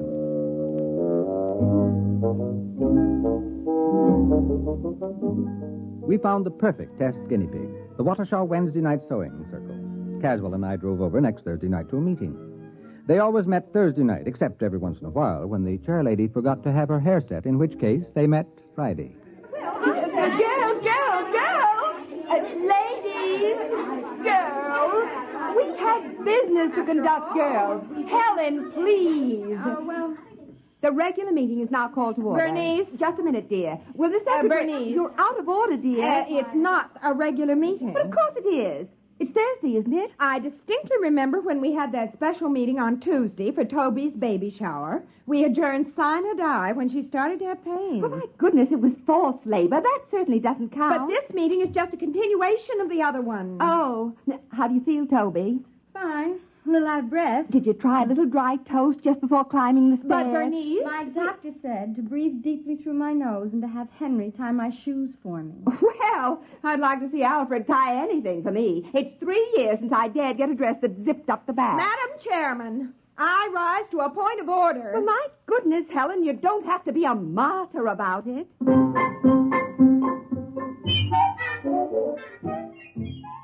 That's the way the meeting of the Watershaw Sewing Circle went on. After a prolonged parliamentary battle, the point was finally carried that this was the tail end of a previously adjourned special meeting. At this point, the secretary, who had shorthand training, read the minutes. It was moved by Harriet that a vote of confidence be registered in the administration of the club's business by Bernice. The motion was seconded by Elsie, who said she thought it was only fair because Bernice didn't even have an unlimited phone. And look at all the calls she had to make on club business. The motion was amended by Joan to include Bernice Calloway as well as Bernice Hackett, because with 2 Bernices, the whole thing would be confusing, and it didn't seem fair to discriminate between Bernices, because Bernice Calloway didn't have an unlimited phone either. And besides, her phone was way upstairs in the bedroom without even a kitchen extension. The motion was defeated because of the lack of a quorum.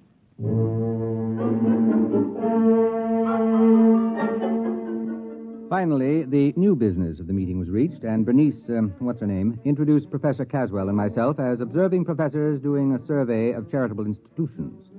After the business meeting, brownies, sponge cake, and apricot peekaboo cookies were served with coffee. Caswell and I drew the unlimited Bernice aside. You see, Mrs. Hackett, I've been making a few notes on a slightly modified constitution and bylaws for your organization. You have? You see, it all depends on having a competent and capable lady in charge. Oh, yes. Yes, frankly, I see. Frankly, this plan would be dangerous unless there was a woman of great character elected to the post of chairlady. Well, of course. You see, there are several ways of, influencing an election. Oh. That's why it's important that only the right people fully understand this. Oh, you're right. Absolutely. Why, the organization was just floundering before the last election. Now, can I see those plans, Professor? They sound like they're just what we need. Naturally, she was hooked. As Caswell buttered her up, her eyes began to gleam, and she studied the simple little bylaws and constitution the professor had drawn up, nodding happily as the classic beauty of the scheme struck home. The meeting broke up when, after 4 brownies and a wedge of butterscotch cashew angel food surprise, Toby started to have real labor pains. We found out later it was a 9.5-pound boy.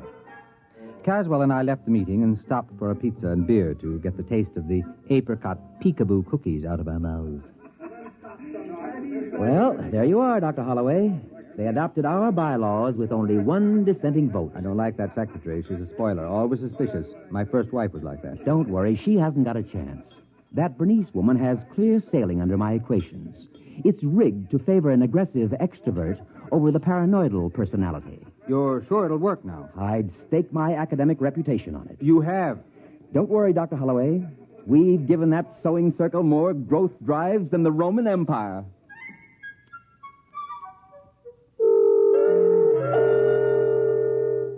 We let the whole thing gel for a while. About 4 months later, I shook loose from my schedule and dropped over to see Caswell. He looked up from a student paper on the correlation of Bermuda shorts seen at Madison Avenue and 46th Street to the swing towards Democratic candidates in the Corn Belt.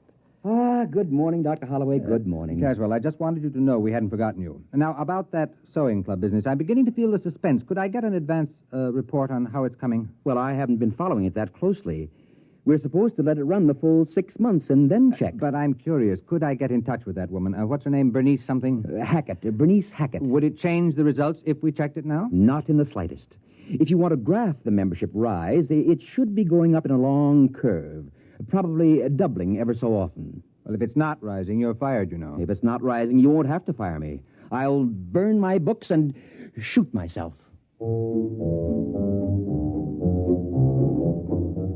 I went back to my office and put in a call to Watershaw. Mrs. Hackett wasn't in. The maid informed me she was at the meeting. That sounded better. If the sewing circle was meeting on a Saturday, then maybe Caswell had a chance. But she wasn't going to a sewing circle meeting. There was another organization, the Civic Welfare League.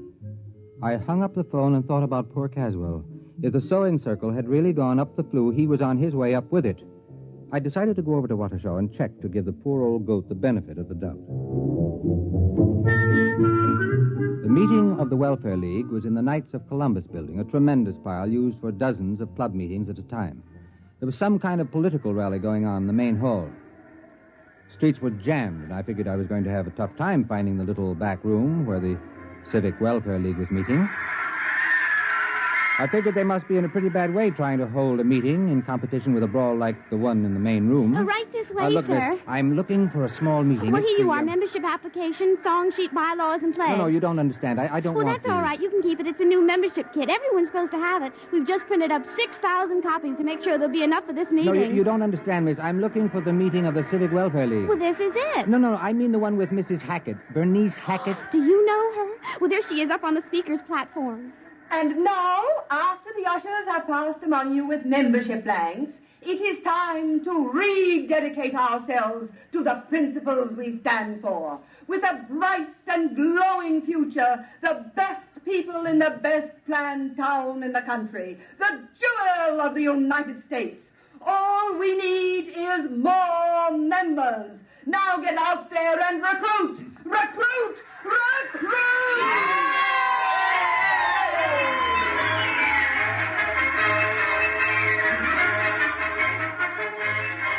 I cornered Bernice Hackett at the speaker's table. She had a clear, sparkling look to her eye, and she was dressed in a trim gray suit with a towering feather on a small hat. A clutch of pretty junior ushers, all with goose pimples showing above strapless formals, clustered about her. I managed to get to see her in the back room while the mayor was addressing the meeting. Hello there. It's a pleasure to see you. What happened to the sewing circle? Oh, it's just a little change, that's all. Helen, dear. Yes, BH. Send those wires out to the senator in Washington. You can tell him we want his support on the slum clearance or else. Check.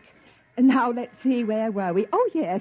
We started growing by amalgamating with other small charity groups. Worked much more efficiently that way. Bernice, we're running out of membership blanks. Call the printer. He's got instructions to keep the type standing. Check. Naturally, we had to change our name each time, but we've still got the same constitution and bylaws, the ones you professors worked out for us. Then you've been growing. Oh, dear, yes. Bernice, what do we do about the town board of aldermen? I explained to them they can't get in at a group rate. Each one will have to join separately. Check. Oh, yes, Professor. We're growing and growing and growing.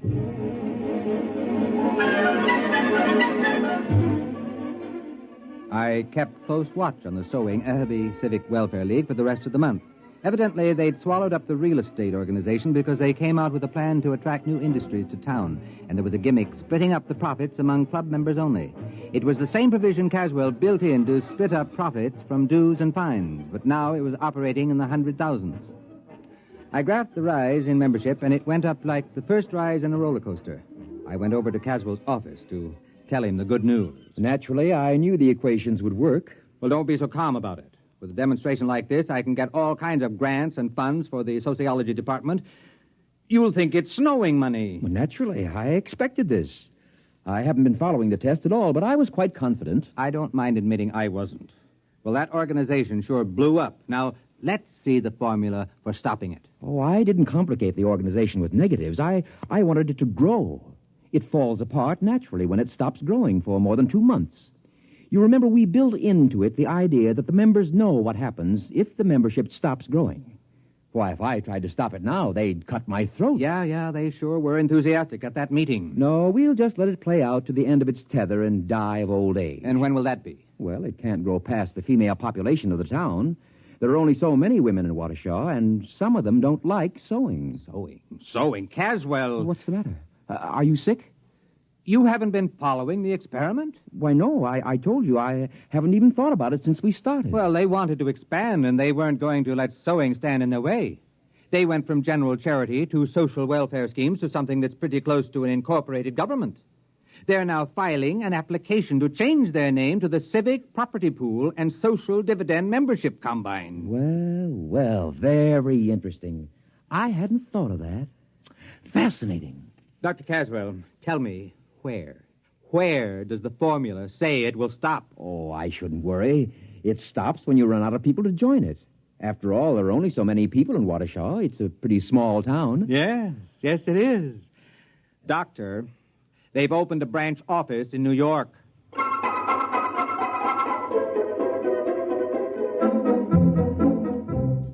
Caswell got out his slide rule then, and we went over the charts I had been keeping. He ran the results through the physics department's new analog computer to check the results. Yes, it checks.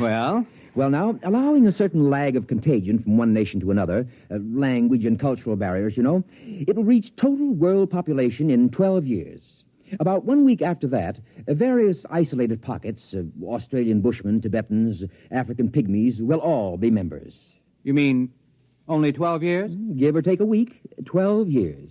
The whole world? Well, there is something to be said for a worldwide government. Many people are definitely in favor of it. But under Bernice Hackett, the whole world? Oh, you asked me for a demonstration. The equation works. But what happens when the whole world is organized and there are no new members? Well, 2 months after the organization stops growing, it collapses. It's built in the formula. Yes, but what happens then? Oh. Well, I haven't the faintest idea.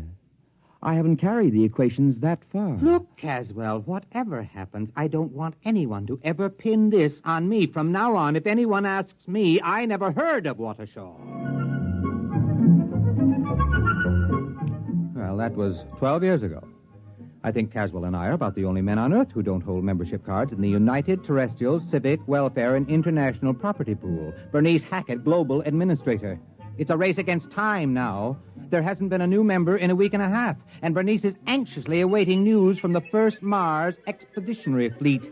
And as she says, if only they find life there. We need new members, desperately. You have just heard X-1, presented by the National Broadcasting Company in cooperation with Galaxy Science Fiction Magazine, which this month features The Stars, My Destination, the first installment of a 4-part serial by Alfred Bester, a brilliant novel on teleportation in the world of the future. Galaxy Magazine, on your newsstand today. Tonight, by transcription, X-1 has brought you The Snowball Effect, a story from the pages of Galaxy written by Catherine McLean and adapted for radio by Ernest Kinoy. Featured in the cast were Ted Osborne, Wendell Holmes, Warren Parker, Audrey Blum, Mary Patton, Patsy O'Shea, and Peggy Allenby. Your announcer, Fred Collins. X-1 was directed by Daniel Sutter and is an NBC Radio Network production.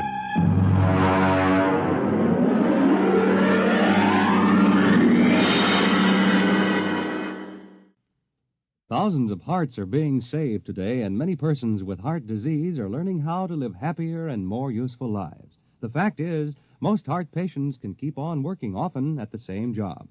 This progress is the result of intensive medical research which you support when you give to the Heart Fund. Send a contribution now to your local Heart Association or to Heart, care of your post office. When you help your Heart Fund, you help your heart. Only NBC Radio brings you the whole convention story. Listen tonight. In just a moment, X-1. But first, after a hard day's work, there's nothing more welcome than an evening of variety entertainment.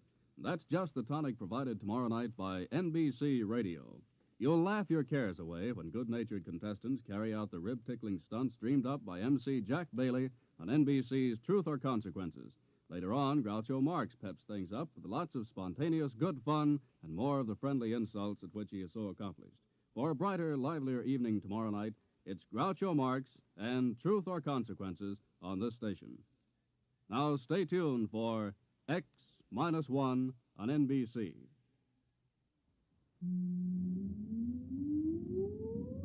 Countdown for blast off. X-5, 4, 3, 2, X-1, fire.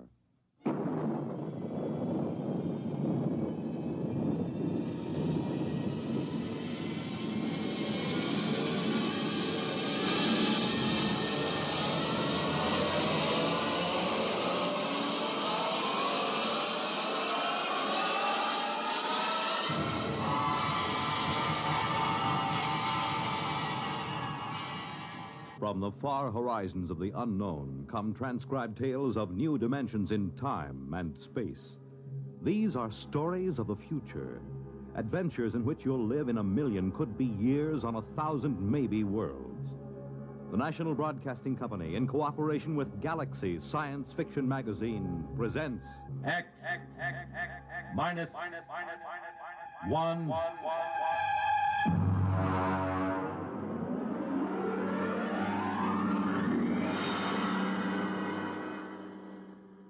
Tonight, Bad Medicine by Finn O'Donovan. But first, farmers know they can't stop storms, floods, or droughts from ruining a crop. But they can make sure things like that can't ruin them by investing in United States savings bonds. Not only farmers, but over 40 million Americans in all sorts of jobs own 40 billions of savings bonds. And why? Because savings bonds are the easy way to start saving and to keep saving. And the money you invest in savings bonds mean protection now and ready cash when you need it in the future. Improving the farm, sending the youngsters to college, or planning your own retirement. These are the big things you can be ready for with savings bonds. And besides offering you a safe investment, each Series E savings bond pays you back $4 at maturity for every $3 you invest. Yes, you earn extra dollars while you save, so start saving now. For the big things in your life, be ready with United States savings bonds. And now, on with our story.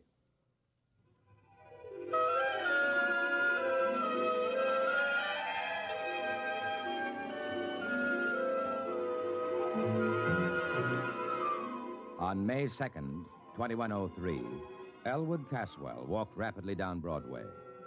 It was a gentle, misty spring day, and the air held the smell of rain and blossoming trees. But Elwood Caswell didn't smell the rain and the trees. He just gripped the loaded gun he had in his pocket. He didn't want to use the weapon, but he was certain that he would. This was justifiable.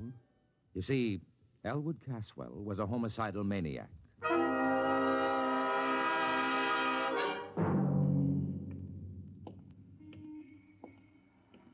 Why shouldn't I kill him? Hey, look out, will you? Oh, sorry, sir. Only the other day he said to me, Elwood, you're looking very well. What business is it of his how I look? Hey there, Elwood. Elwood. Huh? It's me, Marty Klein. I work on the jet buses with you, remember? Oh, yeah, of course. Hello, Marty. Forgive me, my mind was on other things. Yeah, I know how it is. A couple of weeks ago, I was walking around in a fog so thick you could cut it. Yeah, really? Sure. Preoccupied, you know. I had this idea in my mind. You too? Yeah. The same person? Huh? Were you troubled by the same person? My wife. Hey, you okay? Oh, yeah. Yes, of course. Well, I had this idea, see? I was going to get rid of my wife. Kill her? Kill her? I mean, send her to a country for a week. Oh. You sure you ain't sick? No, I never felt better. Well, anyway, I was going to take a week off. Quit the jet buses. Hey, can you imagine? I've been a jet bus operator for 10 years now, and all of a sudden, I feel like I can't take it for another minute. I know how you feel. And I was going to take a trip all by myself. A trip? To where? To the farthest place I could think, to Mars. I was just going to pick up and take a vacation on Mars. Silly, huh? I don't know. What happened? Well, I talked it over with Ethel. Your wife? Yeah. Ethel, she's a real sensible girl. You know what she did? No, am I supposed to? Well, Ethel went right down to that home therapy appliance store, and she says, you got a home therapy machine that'll cure my husband of this idea he can't stay on the jet buses? I've heard that those machines aren't perfected. They got him licked now. So, okay, she describes the trouble, and next day they deliver this thing, and boom, I plug it in, see? And? And a voice talks to me. It starts asking me questions. Yeah, what kind of questions? All kinds. Things I wouldn't even tell my own mother. You told the machine? Why not? It's only a machine. Yeah, I see your point. Well, then the machine starts to tell me a few things. And before I knew it, inside a week, I'm cured. Now, I can't wait to go back driving the jet buses. You don't say. So that's why I say I know how it is to have one thing on your mind all the time like that. This machine, what did it cost you? That's the beauty part of it. My Ethel. Boy, she's a smart girl. After a week, she sends it back, see? She says it don't work. So all we lose is the deposit. I see. Well, I gotta get back to work now. Hey, Ain't you working the jet buses today? Huh? No, I'm off today. Well, I'll see you, Elwood. Yeah, see you, Marty. What was the name of that place? Where they sell the home therapy machines. Yeah. Home therapy appliances. It's right down Broadway, about 2 blocks from here. So long, Elwood. Perspiring freely, Elwood Caswell continued down Broadway toward 43rd Street. His friend Magnuson would be finishing work soon, returning to his apartment less than a block from Caswell's. Elwood gripped the gun tighter. How pleasant it would be to saunter in, exchange a word with him, and then... No, I won't do it. I don't really want to kill anybody. It isn't right. Think what'll happen. The authorities will lock me up. My friends won't understand, and... Mother would never approve. Still, if I see Magnuson, if I see his hateful, accusing face in front of me... Oh, this must be the store. Yeah. Home therapy appliances. Good afternoon, sir. Can I show you some of our home therapy appliances? I want therapy. Quick. Of course, sir. This way, please. Now then, this is our new alcoholic reliever built by International Combustion Motors and advertised in leading magazines. A handsome piece of furniture. I think you will agree, and not out of place in any home. It also opens into a television set. Look, what I need... Therapy, of course. I just want to point out this model need never cause embarrassment to you, your friends, or your loved ones. Notice, if you will, the recessed dial which controls the desired degree of alcoholism. You see, heavy, moderate, social, light, and teetotal. A new feature unique in mechanotherapy. I'm not alcoholic. The New York Jet Bus Authority does not hire alcoholics. Oh, sorry. You seem the type. No offense. Please. You seem rather nervous. Perhaps the portable anxiety reducer. No. Well, sir, perhaps if you told me just what you feel is bothering you. What have you got for homicidal mania? I beg your pardon? Homicide. The urge to kill someone. Oh, of course. Well, let's see now. Pardon me. Have you worked here very long? A week. Oh, yes, here's the ticket. This black job with the chrome trim. What is it? This, is a Rex regenerator, built by Planetary Motors Corporation. Handsome, Goes with any decor. Opens into a well-stocked little bar, so your family, friends, loved ones need never... Will it cure homicidal urge, a strong one?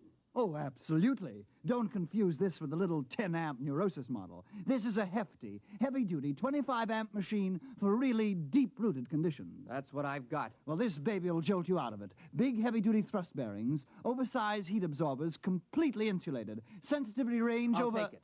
Yes, sir. With me, right now. Now? Before it's too late. I'll pay cash. Well, yes, sir. It'll be a few hours before the warehouse can... I'll take this one here. Well, that's a floor demonstrator. Does it work? All of our demonstrators work, sir. Then I'll take it. I can't wait for a warehouse. I can't wait for anything. Have it put in a taxi for me. Yes, sir. Tell him to hurry. I want to kill my friend Magnuson, you know. Who? My friend Magnuson. Oh, of course. That'll be $400.59, sales tax included.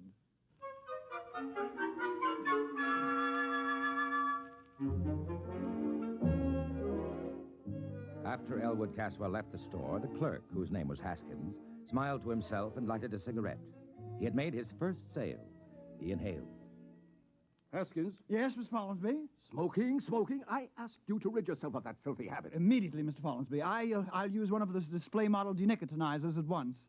By the way, I just made a rather good sale, sir. Oh, really? Yes, sir. One of our big Rex regenerators. Well, now, it isn't often we... Wait a minute. Where's the floor model? Well, sir, the customer was in an awful hurry. He was going to kill his friend. You gave him the floor model? Yes, sir. Was there any reason why... Oh, grief, Haskins. Didn't I inform you we never sell a floor model? But, sir... Good heavens, I've got to get to him. What was his address? Address?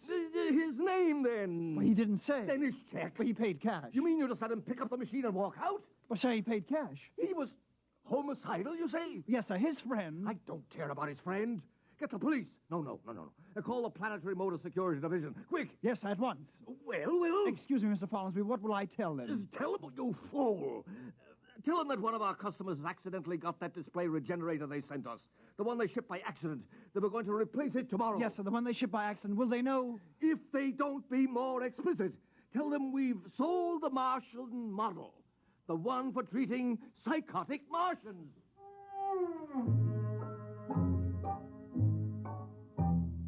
Meanwhile, Meanwhile, Elwood Caswell had returned to his apartment and lugged the big black Rex regenerator into his living room.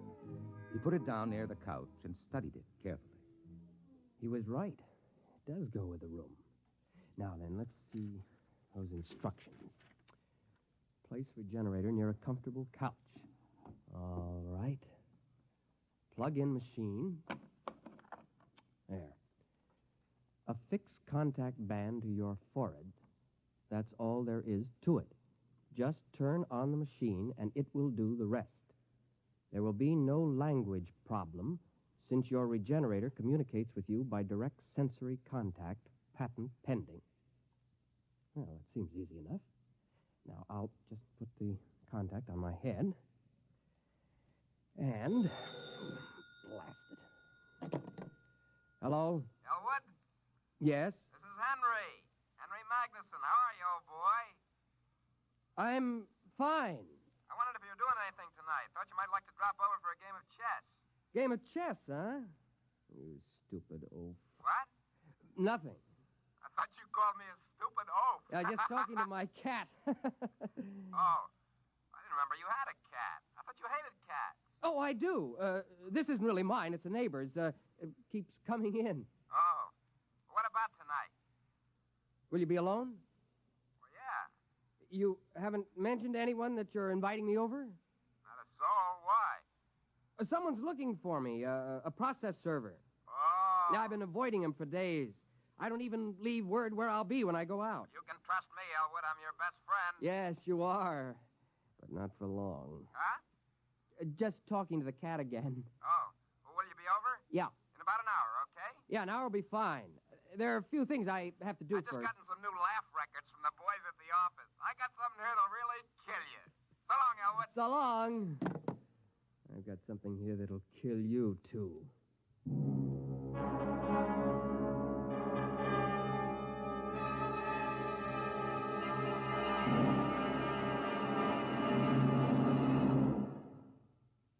X-1 will continue in 1 minute.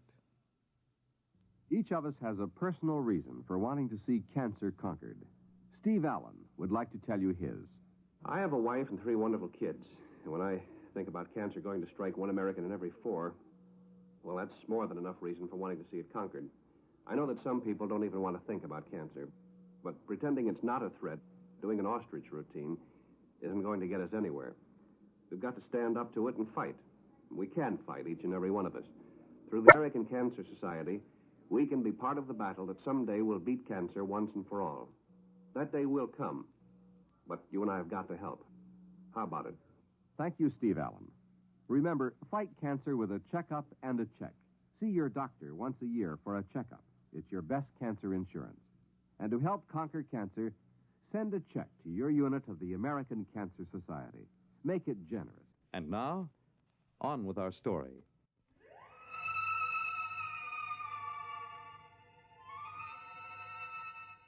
Taking the revolver from his pocket, Elwood laid it on the table in front of him. His face became suffused with hatred at the thought of Magnuson. He poked at the gun with a stiff forefinger. Magnuson, you no-good, shifty-eyed enemy of all that's decent in the world. The man who ruined my sister Irene. The man who... Wait a minute, Elwood. You have no sister, remember? No sister. Now, before you go off and commit murder, why not just try that machine just once, huh? Turn it on. Okay, now reach over and...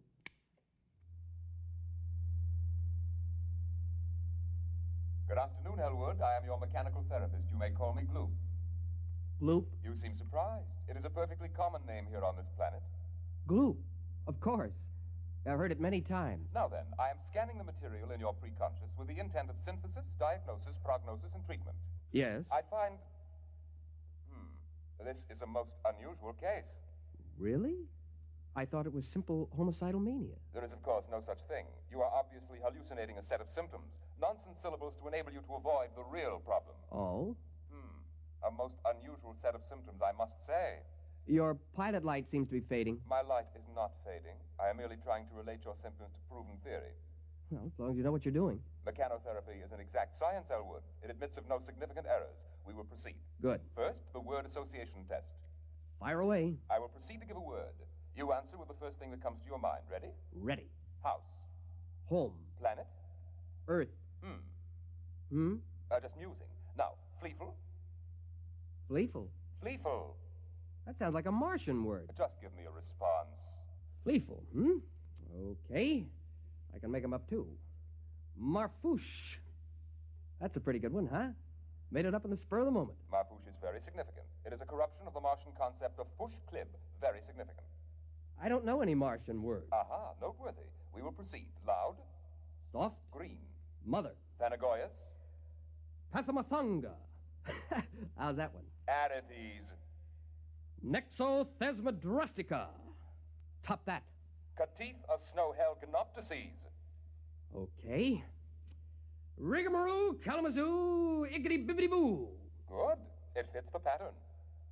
Pattern? Your neurosis. I can diagnose it now. Go on. You have a classic case of theme desire, complicated by strong dwarkish intentions. I could have sworn I was homicidal. The term has no referent. It must be rejected as nonsense. Now, if you'll just settle back on the couch, we'll proceed.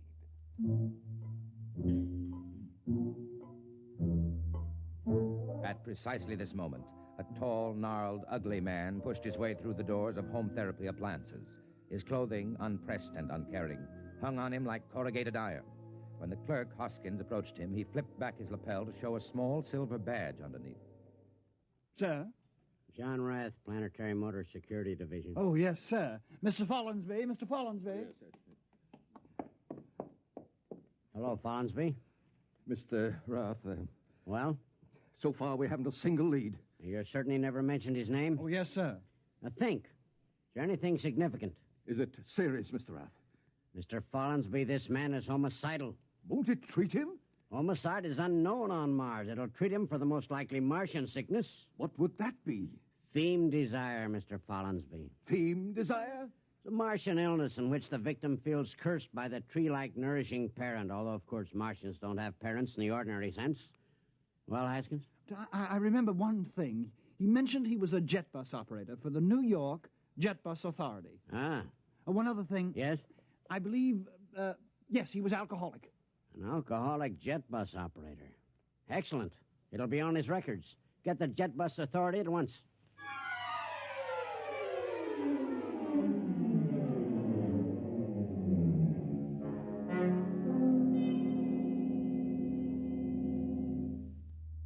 But surely, Elwood, you remember your Gorisy. No. Tell me then about your juvenile experiences with the Thorastrian fleet.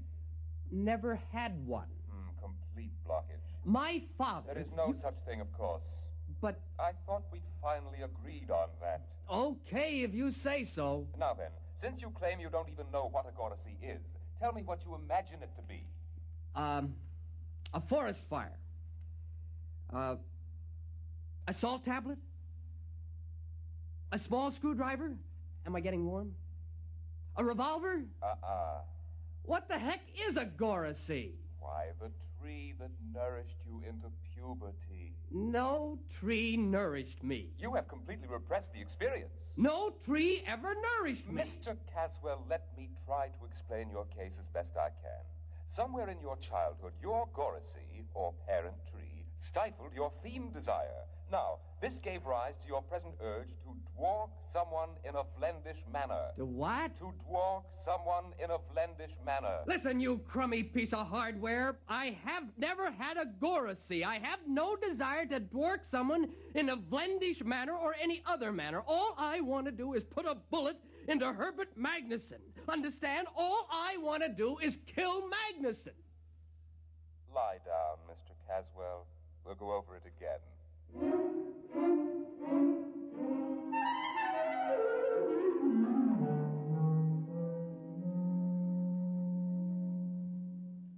My dear man, I'm not trying to insinuate that the Jet Bus Authority hires alcoholics. If you will just...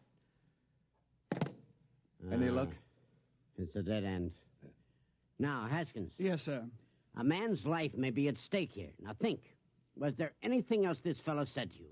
Anything? Well, He did mention the name of his friend. Of which friend? The one he was going to kill. The one he... Why didn't you say so? Now, what was it? Magnuson. You sure? That's it. He said, I'm going to kill Magnuson. You know, just casually like that. Follinsby, see if there's a Magnuson in the Manhattan phone book. Now, hurry it up.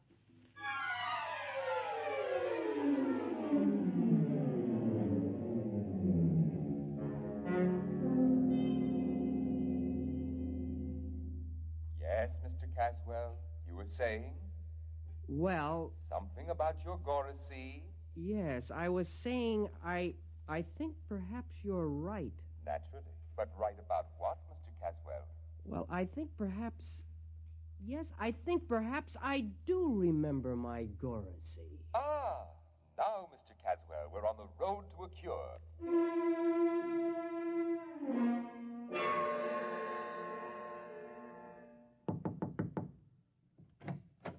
Mr. Magnuson? Yes? Do you know a short, angry-looking, red-haired man?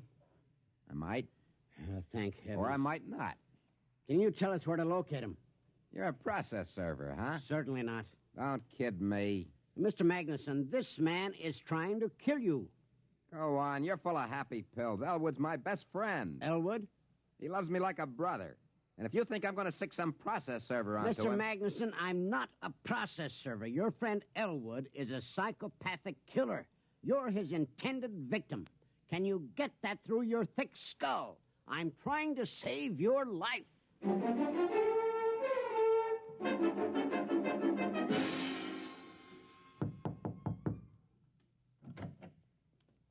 Yes? You're Elwood Caswell? Yes. The Elwood Caswell who bought a Rex regenerator early this afternoon? Yes. Won't you come in? Thank you. My name is Rath, Planetary Motors. Nice to meet you. Have you used the machine? Oh, yes. I see. Mr. Caswell, I don't know how to explain this, but we made a terrible mistake. The regenerator you took was a Martian model for giving therapy to Martians. I know. You do? Yes, it became pretty obvious after a while. Well, it was a dangerous situation, especially for a man in your condition. Yes, the poor thing tried its best, but of course it couldn't cure what wasn't there. Well, then the company will, of course, reimburse you for your lost time and your mental anguish. Naturally. And we will substitute a regular human-type regenerator. Oh, that won't be necessary. You see... Mr. Caswell, will you put down that gun? I warn you. I'm not going to shoot you. I merely want to turn this gun over to you. You do? Yes, I'm not going to shoot anybody. You mean that... The machine's attempt at therapy forced me to reappraise my whole self. There was an insight during which I was able to get rid of my obsession. You no longer want to kill your friend Magnuson? Kill Magnuson? Why, I haven't the faintest urge.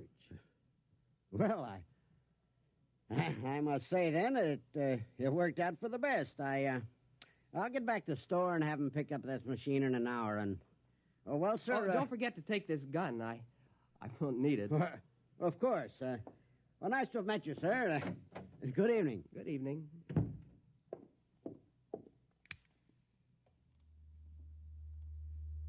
Did you hear that? He asked me if I still intended to kill Magnuson. Magnuson, that inhuman monster who cut down my Goracy. Magnuson, the man who even now is secretly planning to infect New York with abhorrent fiend desire. Am I going to kill him? Oh, no. I wish him a long life, a life filled with the torture I can now inflict on him. Kill Magnuson? Oh, no. I'm going to start right now to dwork him in a vlendish manner.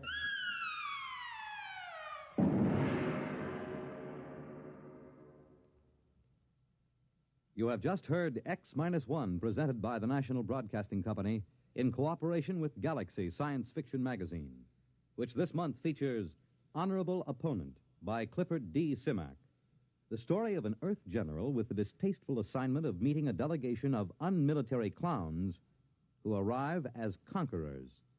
Galaxy Magazine, on your newsstand today. In a moment, tonight's cast and a preview of next week's exciting drama. They took the blue from the skies and the pretty girl's eyes and the touch of old glory's view and gave it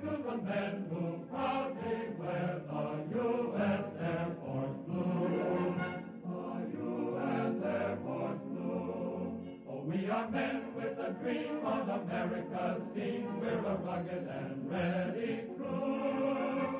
And you can bet your boots the world looks up to U.S. Air Force Blue. To U.S. Air Force Blue. We know where we're going. We set our course. The sky's no limit in the Air Force. They took the blue from the skies and the pretty girl's eyes and the touch of old glory's hue, and gave it to the men who proudly wear the U.S. Air Force blue. We proudly wear the blue, the U.S. Air Force blue.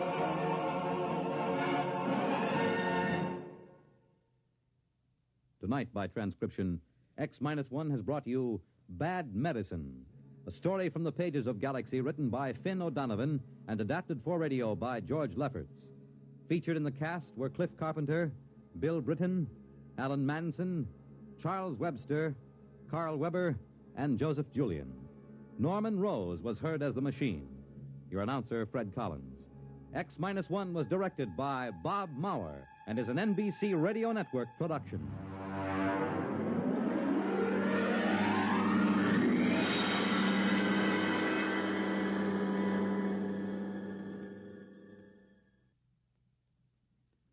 Weekday, the companion and advisor to America's women, offers a new informative series on childbirth. It's the actual case history of a young wife, following her through the late stages of pregnancy, childbirth, and postnatal care. You'll attend the childbirth courses offered at New York's Mount Sinai Hospital, and even enter the delivery room for the actual birth of the child. Listen tomorrow for the real-life series, The Story of Birth. Then, on the same program, listeners can also enjoy more women's specialties. Kitchen Hints by Charlotte Adams, Child Care News with Dr. Francis Horwich, Vacation Ideas offered by Walter Kiernan, and another personal visit with your radio friend, Mary Margaret McBride. Don't forget the exciting dramatization each day from Taylor Caldwell's book, Tender Victory. Be sure to join Virginia Graham and Mike Wallace tomorrow on this NBC station. Follow the news with Chet Huntley tonight on NBC Radio.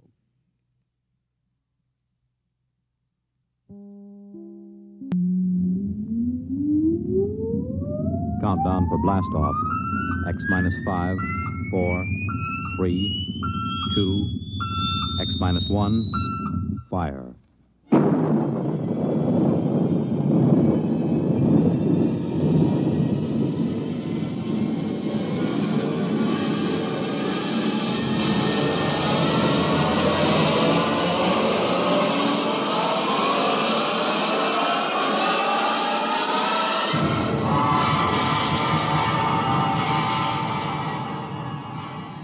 From the far horizons of the unknown come transcribed tales of new dimensions in time and space.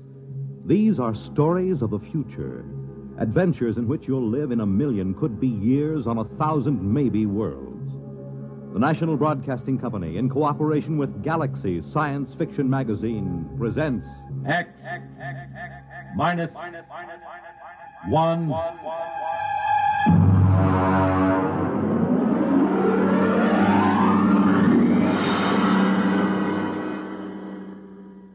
Tonight's story, Soldier Boy, by Michael Shera.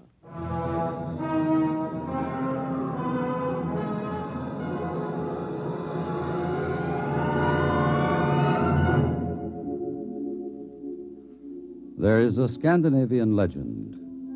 In the Northland deep, in a great cave by an ever-burning fire, the warrior sleeps. For this is the resting time, the time of peace. And so shall it be for 1,000 years. And yet we shall summon him again, my children, when we are sore in need.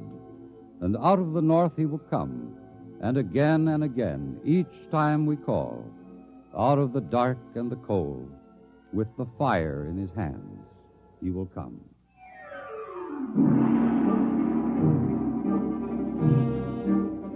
I was off duty when the call came to report. I was off duty and out of uniform. As a matter of fact, I was in a bar, drunk. Bossio had just spilled a beer over me. I cussed him out, and when I looked up, there was a shore patrol standing over me. Captain Dillon? Well, where did they find you, Buster? Did you flunk out of high school or get into a fight with your father and run away from home? Captain Dillon, I have a message for you. Well. Look, Basio, this is humanity's finest. He has joined the service to protect home and hearth against the savage aliens. Touching, Dillon, touching. Are you Lieutenant Basio? I have a message for you, too. Have a drink, kid. No, thank you, sir. Well, listen to that, sir, Basio. This kid has got morale. It's a fact, Dillon. He's crawling with it. Sure, I haven't heard morale like that since the Second Martian Revolt in 23. Boy, don't you know that the armed service is a scrap heap? Do not use the best iron to make nails or the best men to make soldiers. Old Chinese proverb. I didn't raise my boy to be a soldier. Ancient folk song. Please, Captain, Lieutenant, I'm just doing what they told me to. I'm supposed to tell you to report to division headquarters. Uh-huh. And they told you to try every bar on the strip and you'd be sure to run into us, huh? Yes, sir. Those were Colonel Swift's orders. A good commander. He knows the whereabouts of his troops. All right, Basio, drink up. Let's go. Duty calls.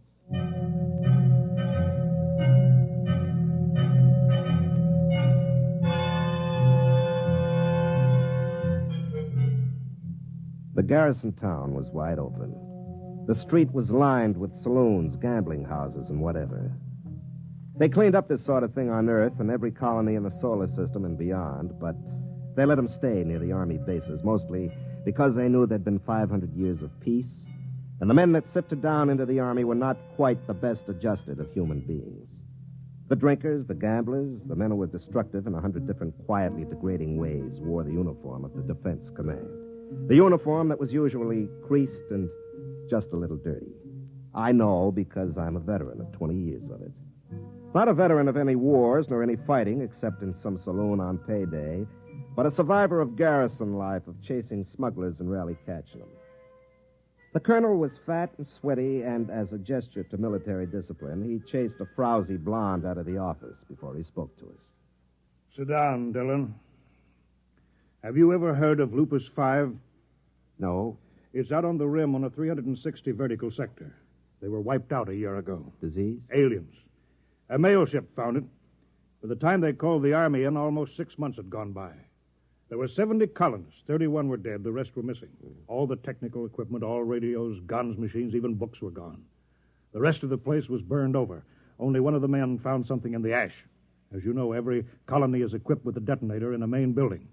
And a cobalt bomb buried right in the middle because it's a lot more important to blow a whole village than let some hostile alien learn vital technical facts about human technology and body chemistry. Well, why didn't the bomb blow at Lupus 5? Because the wire was cut. At the heart of the camp, under 12 inches of earth, somebody dug it up and cut it. Who? I don't know. Dillon, we're pulling back, evacuating the rim colonies. There's nothing else to do. No defense possible? After 500 years of peace? Look at you, Dillon. Look at me. And the rest of the Army is about the same. We're pulling out. They're not going to like that out at the rim colonies. If they don't like it, they can wait and be burned by the aliens. We can't protect them.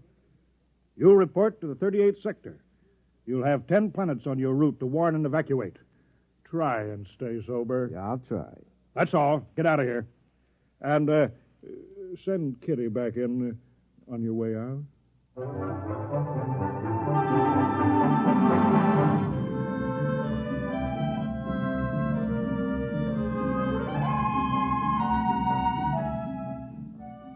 We cleaned up 3 planets, delivered the dispatches from headquarters, and tried to find out if they had anything worth drinking in the colonies. Usually they didn't. And we were stuck with something at Basio made out of high-thrust fuel with a little lemon juice and oil of wintergreen for flavoring. We headed out for number 4.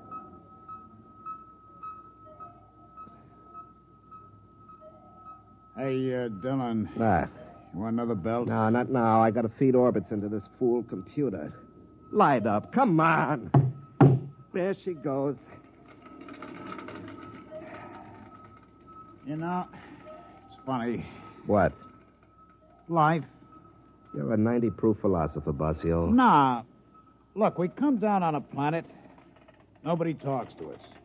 We can stand out in the landing field in snow or sand or whatever they got on their miserable planet. Nobody wants us. Well, look at you. Can you blame them? No, you don't get it. What are we here for? To save them. To shove a firecracker under their tails and get them out while there's still time. What do they call us? Soldier boy. Drunken bum. Now, what do they do that for? 3 guesses. Yeah, like on that last one. They almost mobbed us.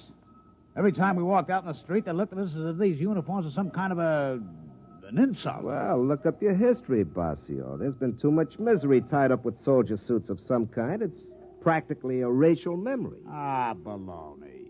They got no call to treat us like we were criminals. They would have shot me down if you hadn't taken off so quick. Yeah, look, Basio.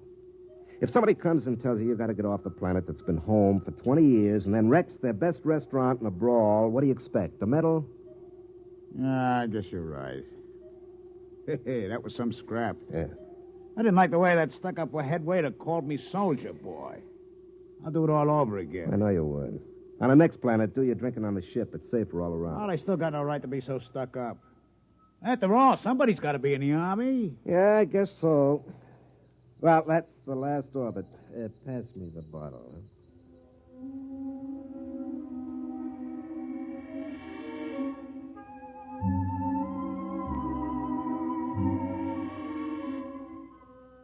The 4th planet was Norge 1, a big green world about 20% cooler than Earth temperate.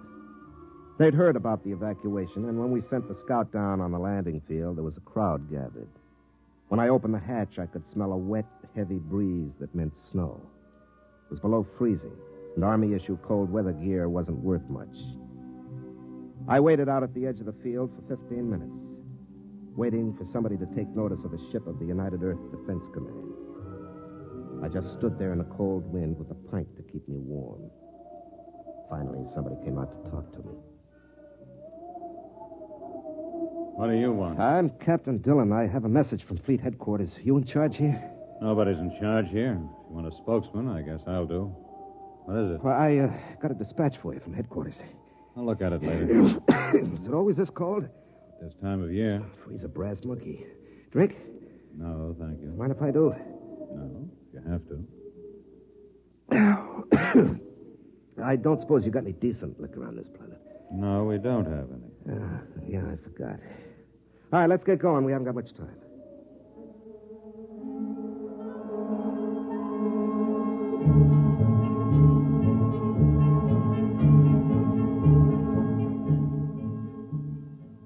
They had a meeting at the main warehouse.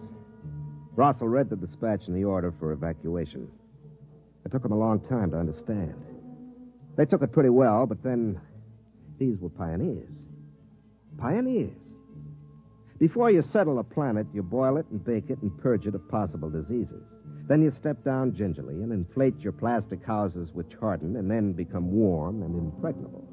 You send your machines out to plant and harvest and set up automatic factories to transmute dirt into coffee, and without having lifted a finger, you've braved the wilderness, hewed a home out of living rock, and you're a pioneer.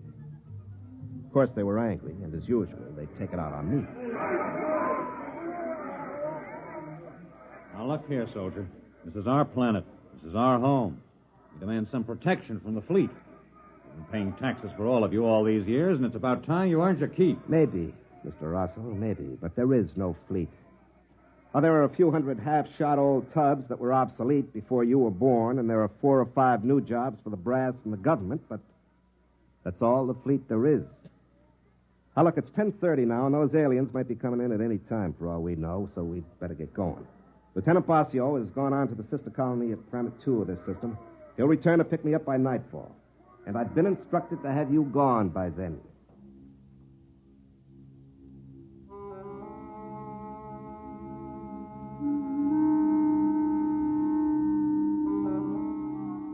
I wanted to remind them that nobody wanted the Army, that the fleet had grown smaller and smaller, but there wasn't any point to it now.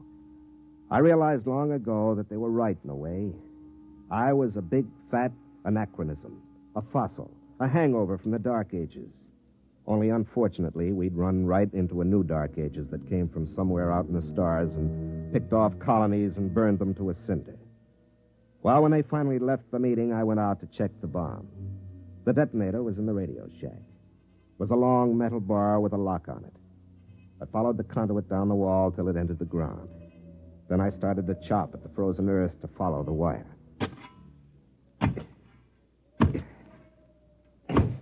Captain Dillon. Yeah? How many people can your ship take? Well, she sleeps too. Won't take off with more than 10. Why? We're overloaded. There are 60 of us, and our ship won't take over 40. We came out in groups, so we never thought. You sure? She's only a little ship. She's all we could afford. Well, it looks as if somebody's going to find out firsthand what those aliens look like. It's not very funny. All right. Maybe the colony on 2 has room. I'll call Basio and ask. Aren't there any fleet ships within radio distance? Look, the fleet is spread out kind of thin nowadays. Yeah. Here it is. What's that? That's your wire from the detonator to the bomb. Somebody dug it up, cut it, and then buried it again and packed it down again real nice. Fool. Who? Well, one of us, of course. I knew nobody ever liked sitting on a live bomb like this, but I never You mean one of your people? Isn't that obvious? Why? Well, they probably thought it was too dangerous, like most government rules. Maybe one of the kids. No. There was a bomb wire cut on Lupus 5 just before the alien attack. Maybe an animal? No, no animal did that. Some coincidence, huh? The wire at Lupus 5 was cut just about before an alien attack. Now, this one was cut, too, newly cut. So something knew enough about this camp to know that a bomb was buried here and also to know why it was. Something didn't want the camp destroyed, so it came into the middle, traced the wire, dug it up, and cut it, and then walked right out again. What'll we do? Pass out your guns. Try not to scare them. I'll be with you as soon as I've spliced this wire.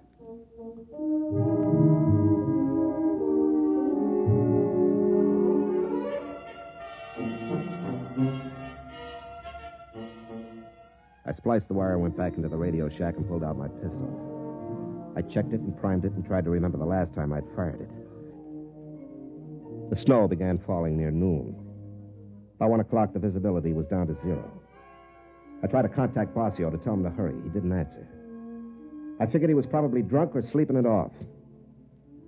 I suppose I should have been out organizing some kind of defense, inspiring everybody with grim, lantern-jawed courage. But as a matter of fact, my jaw is somewhat slack, and I'm not strong on courage. So I took a belt from the bottle and considered things. The tension was beginning to get me. After 20 years of hanging around and playing like the town drunk, a man can't be expected to rush out and plug the breach just like that. You have to work up to these things gradually. I suppose there was something to me originally, but I lost it. I lost it in 20 years of idiotic garrison spit and polish in saloons and the icy looks and choice words that civilians save for peacetime soldiers. I had half the bottle killed when Rosso came back to see me. Captain, I just can't make any sense of this. Who cut that wire? Well, as far as I can figure, an alien cut it. No, there haven't been any aliens or any peculiar animals near this camp. We've got planet-wide radar, and there have been no unidentified ships since the first landing a year ago. One of us must have done it. It's the only possible explanation. You mean a traitor? Or a dupe. Maybe the aliens can exert some kind of telepathic control. I can't see it. If they're able to control one, why not all and save half the bother? Now, look, is there any animal that ever comes near here that's as large as a dog? Well, there's a vigil. It's like a monkey with 4 legs. We shoot them now and then when they get into the crops. We're going to post sentries. Do you want to place them? Well, you know this site better than I do. Post them in a ring within calling distance, huh? Dillon, what are they like, the aliens? Do you know? No, I don't think anybody does. We don't know what they look like, or what they think like, or where they come from. Do you think they've landed yet? Don't know. With this snow coming down, they could be out there in the woods right now, and we'd never know.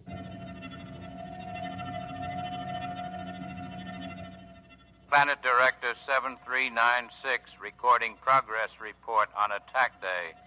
Physical situation excellent. Headquarters bunker 10 feet underground.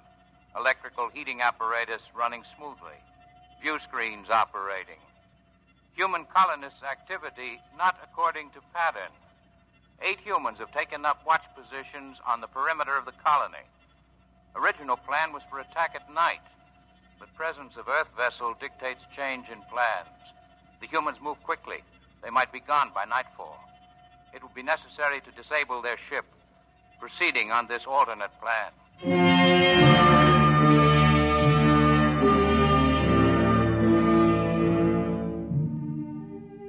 At noon, Rossel reported that Planet 2 didn't answer his call. Basio might be drunk, but the colony on 2 wouldn't be. If there was no answer, it was because they were dead. The people were quiet and frightened. Some of the women were beginning to cry. They brought me coffee now. It had begun to dawn on the women that they might be leaving without their husbands or sons. They had their ships stripped down and they were loading. The ones that were going stood outside and stripped off their clothes. Cold weather gear of 40 people weighed enough to get a few more on board. In the end, the ship took 46 people. When they were all loaded and they cleared the landing field and the hatches closed. You could hear the generators surge for a lift. But then there was a sharp burning smell and she never got off the ground. Dylan. Over here under the tree. What happened? The lining's burned out. She's being repaired. How long will it take to fix? 4 or 5 hours. It'll be dark by then. It seems like they want to wait till the dark. Probably aren't many of them. Might mean that, or maybe they see better at night, or maybe they move slow. You got any idea how they got to the ship? No. You know, I've been in the Army 20 years. This is the first time I was ever in a fight. I never shot at anybody. I always figured I'd be afraid. Well, there doesn't seem to be any sense in being afraid. There's nothing to do but wait until night comes.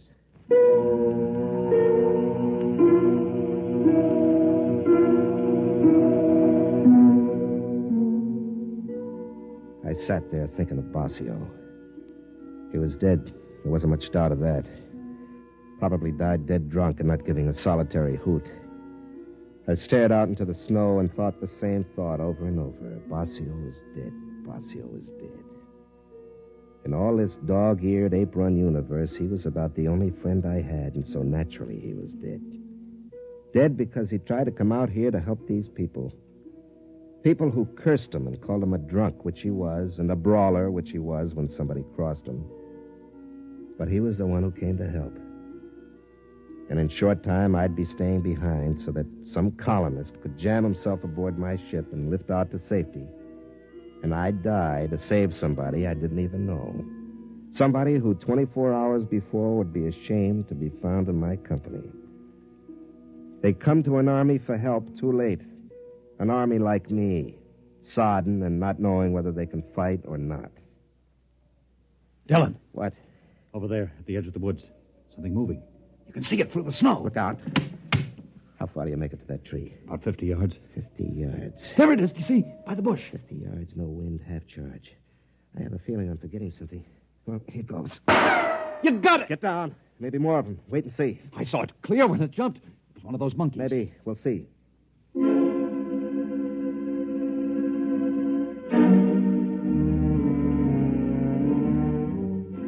I waited 10 minutes and then I ran over. Whatever it was gone, almost all of it. My bolt had taken a paw and taken it clean off. I picked it up, but there was no blood. The skin was real and furry, all right, but the bone was steel and the muscles were springs. It wasn't any four-legged monkey. It was a robot.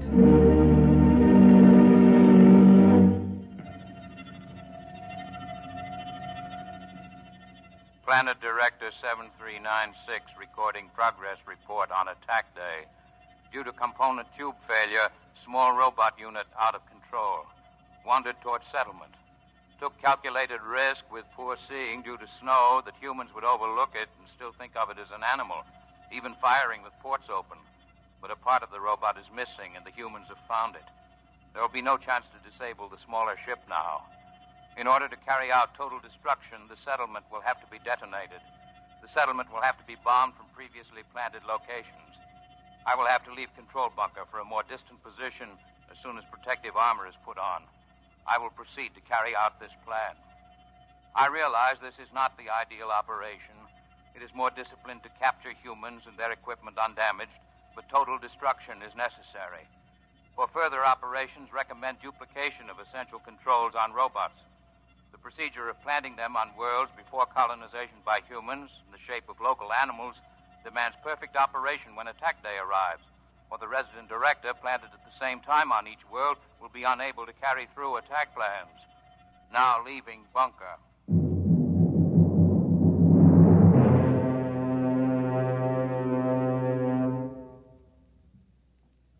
That's how they got the ship, all right.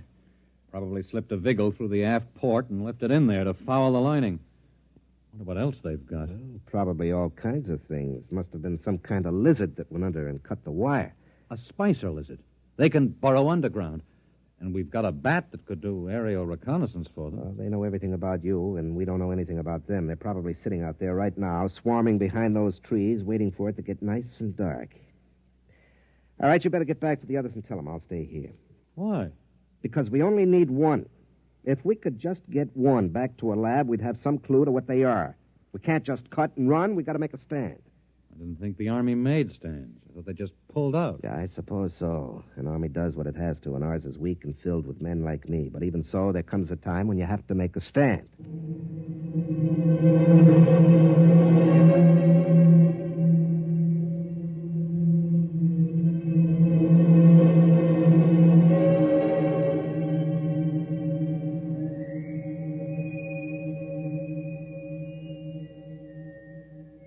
I stayed out there in the snow. I wasn't thinking very calmly. It was too cold. But it was probably just as well. I put in about 10 minutes being afraid of whatever it was that was behind those trees. What I needed was luck. Just good, plain old luck. I didn't know where they were or how many there were or what kind, so I needed luck. I started to inch forward in the snow. There was nothing but quiet and the trees. I got past the first trunk. My elbow hit a rock, and it hurt. My feet were cold. And then I heard a noise. The thing was moving down the left side of a gorge up ahead. I got up on my knees, I blew on my fingers, and threw the charge level on my pistol over to full. It was a great black lump on a platform. The platform had legs and was plodding up a path that came right past me. It hadn't seen me yet, but it would. There were 5 of those little monkeys skipping on before it, acting as eyes. Then one of them spotted me and started running. My first shot took the monkey in the head, and then I aimed for the lump on the platform.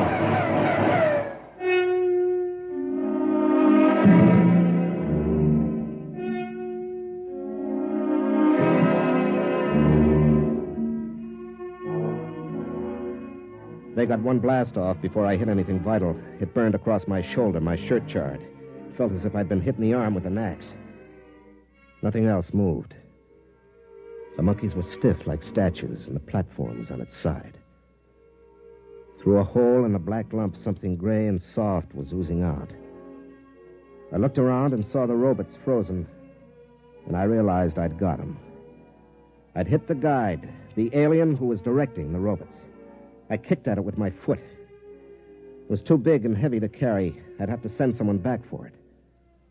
But I wanted to take something, so I grabbed one of the monkeys by his stiff, jutting arm and began to drag it back to the village. We put the alien in a freeze tank and shipped it back to Earth. They learned a lot in the lab, but out there in the colony, we learned a lot more.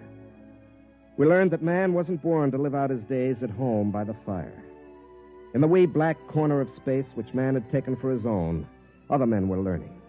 And the snow fell in the planet's world, and when it was spring, where I had fought, men were already leaping back out to the stars.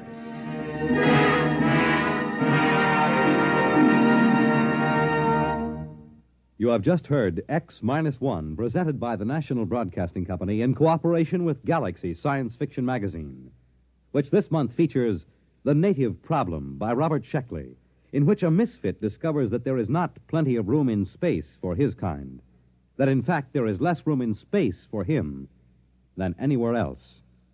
Galaxy Magazine, on your newsstand today. Tonight, by transcription, X-1 has brought you Soldier Boy, a story from the pages of Galaxy written by Michael Scherer and adapted for radio by Ernest Kenoy.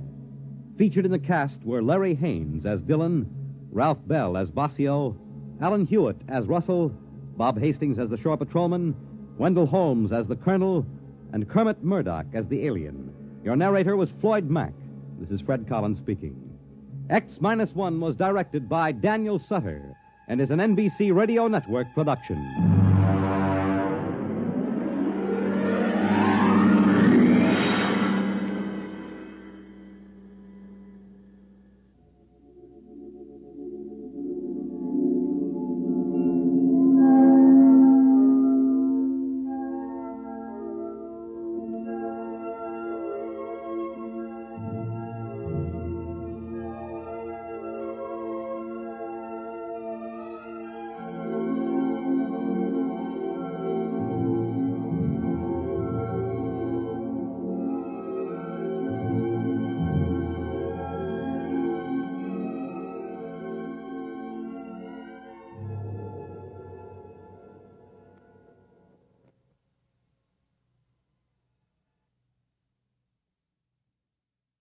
One of the best, one of the most popular programs on radio. That's You Bet Your Life with Groucho Marx. And here's a reminder.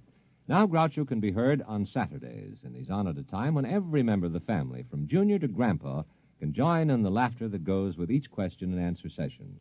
A new day, a new hour, but the very same fun and good times that have made Groucho and You Bet Your Life so popular throughout the years. Have you ever met a hamburger king or an earthworm farmer or a famous beauty contest winner? Well, these are some of those who have appeared as Groucho's guests. Who will be his guests tomorrow? Well, that's a secret, but you can bet your life they'll be full of fun and surprises. Have you ever heard Groucho sing his classic Captain Spaulding or throw a romantic line at a pretty girl? Well, listen in and you'll find out. Hear music in the Morgan manner. Russ Morgan, live, weekday mornings on NBC Bandstand.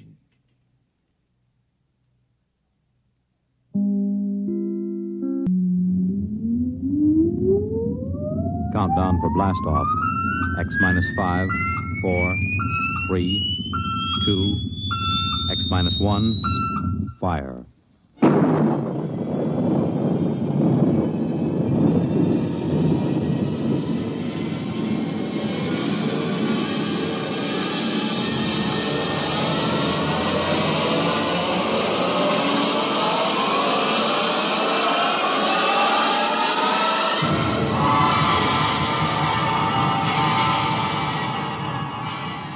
From the far horizons of the unknown come transcribed tales of new dimensions in time and space.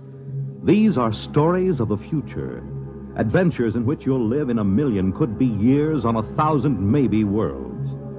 The National Broadcasting Company, in cooperation with Galaxy Science Fiction Magazine, presents X minus 1.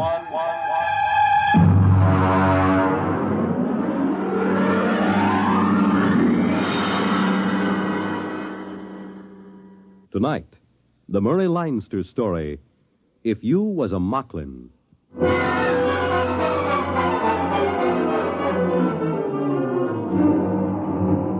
Up to the last minute, I can't imagine that Mocklin is going to be the first planet that humans get off of. Moving fast, breathing hard, and sweating copious. There isn't any reason for it. Everything was all quiet at the trading post. I was sitting on the front porch while Deeth, he's the Mocklin clerk. Looks a lot like a guy named Casey, used to be a wiper on the Palmyra. He comes out on the porch. Mr. Brinkley? Morning, Deeth. How's business? Not so good. There were a few wood Mocklins in this morning. Yeah, I saw him. Kind of nice looking. Those big saucer eyes. Hey, what makes the noses wiggle like rabbits? Well, I don't know, sir. I'm not a woods Mocklin. Oh, sure. No offense.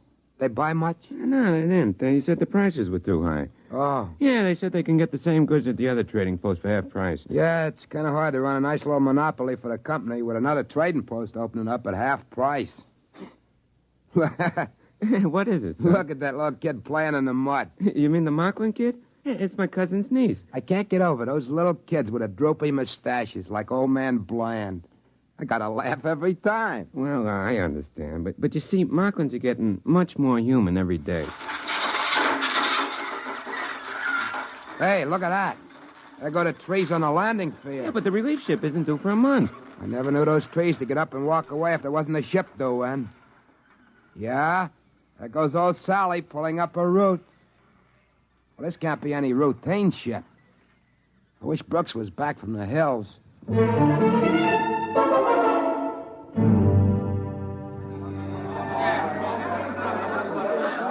Hey, Captain Haney, over here. All right, come on, let go of my hand. Yeah, nice to see you all again. Friends, yeah, sure. Friends.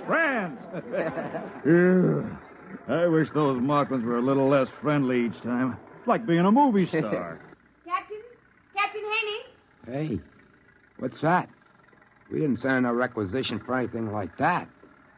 Red hair and everything else. Captain? Relax, Brinkley.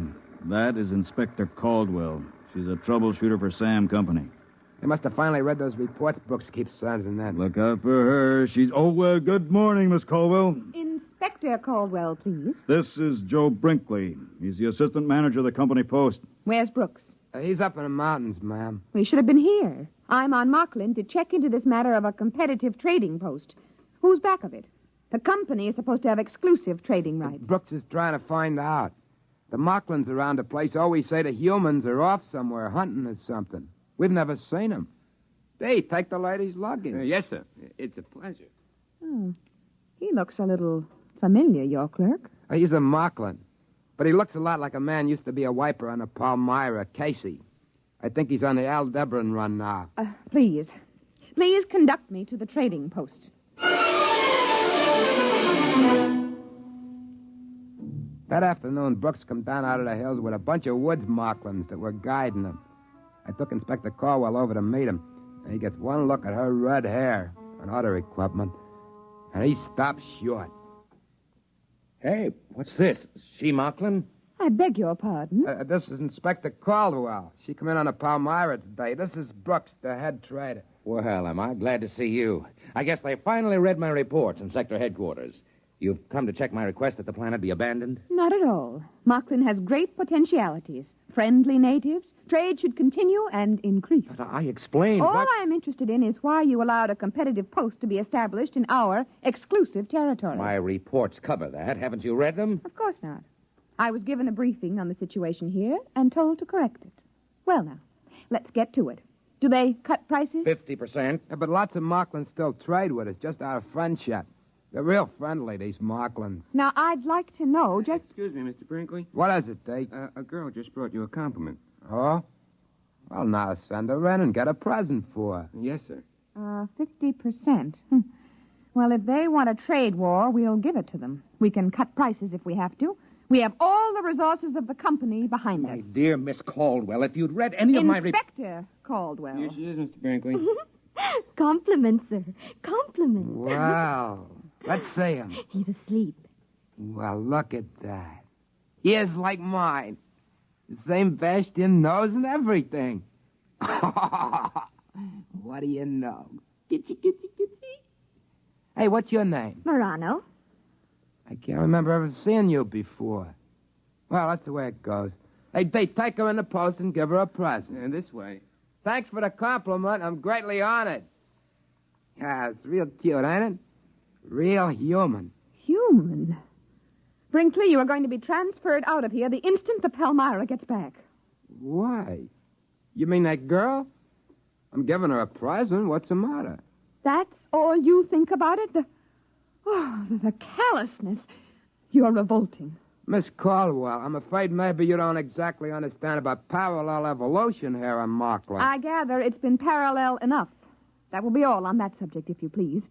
In the morning, I shall want to go and inspect that other trading post.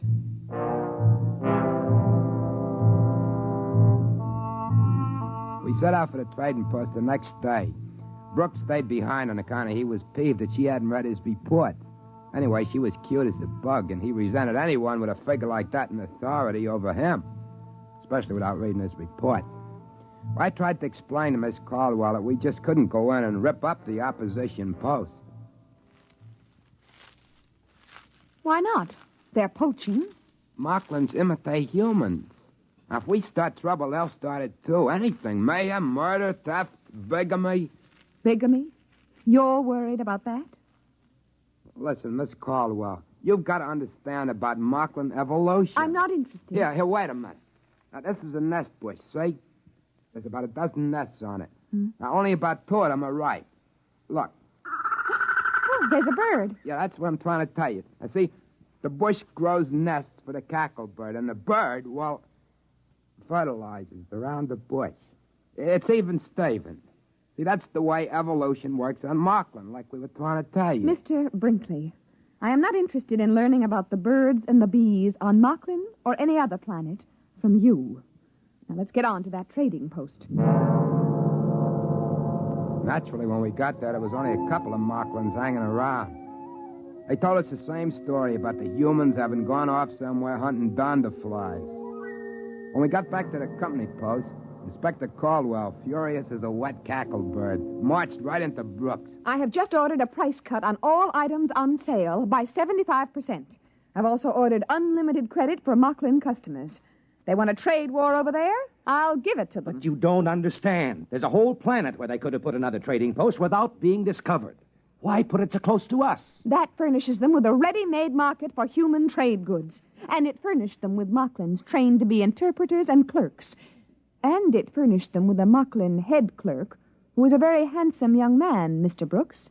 He not only resembles you in every feature, but he even has a good many of your mannerisms. You should be very proud. Goodbye. That's funny. Like me, huh? That's right. Spitting image. Funny as folks never brought him for a compliment present. How good's the likeness? If he was wearing your clothes, I'd swear it was you. Maybe. Joe, remember that time you went off hunting with Deeth and his folks? Yeah, sure. We were after Donderflies. We caught about 6 of them. You were wearing Mocklin clothes, weren't you? Oh, you know how they are. You're insulted if you don't. Listen, did you come back after one day for tobacco and a bath? No. No, we were way over at Tunlib Hill. Some Mocklin got killed and we had to bury him. It took 2 days. Well, during that week, while you were off wearing Mocklin clothes, somebody came back here wearing your clothes. He got some tobacco and went out again. He looked just like you, Joe. Exactly. Nobody suspected it wasn't you. Why should he want to do that? He might have been checking to see if he could fool me. Oh, that's a situation, ain't it? I haven't mentioned it before, but I've been guessing it's something like this. Mocklins like to be human, and they have kids that look human. Look at the difference between Deeth and a woods Mocklin. Well, maybe they can want to be smart like humans. And pretty soon they are, or their kids are. That rival trading post. You figure there aren't any humans running it. They're practicing with that. You mean they might figure to get rid of us and have a couple of Mocklins take our place? I don't believe that. Mocklins like humans. They wouldn't harm humans for anything. They like to be just like them. Listen, Joe. Miss Caldwell is the first human woman on Mocklin, isn't she? Yeah? Why? And she's got red hair. The first woman the Mocklins see, and with red hair. You know how Mocklins admire humans. With luck, it ought to turn up soon. Boy, she's going to take it hard if it does. Women hate to be wrong. But it's about our only chance. Listen, Joe, we've got to have some check between us. What for? Well, if there's a Mocklin that looks like me and one that looks like you, we better have a signal. Look, I'll cough twice, like this. And you whistle back.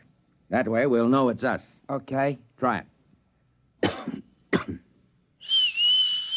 Good, good. That way we'll know we're us.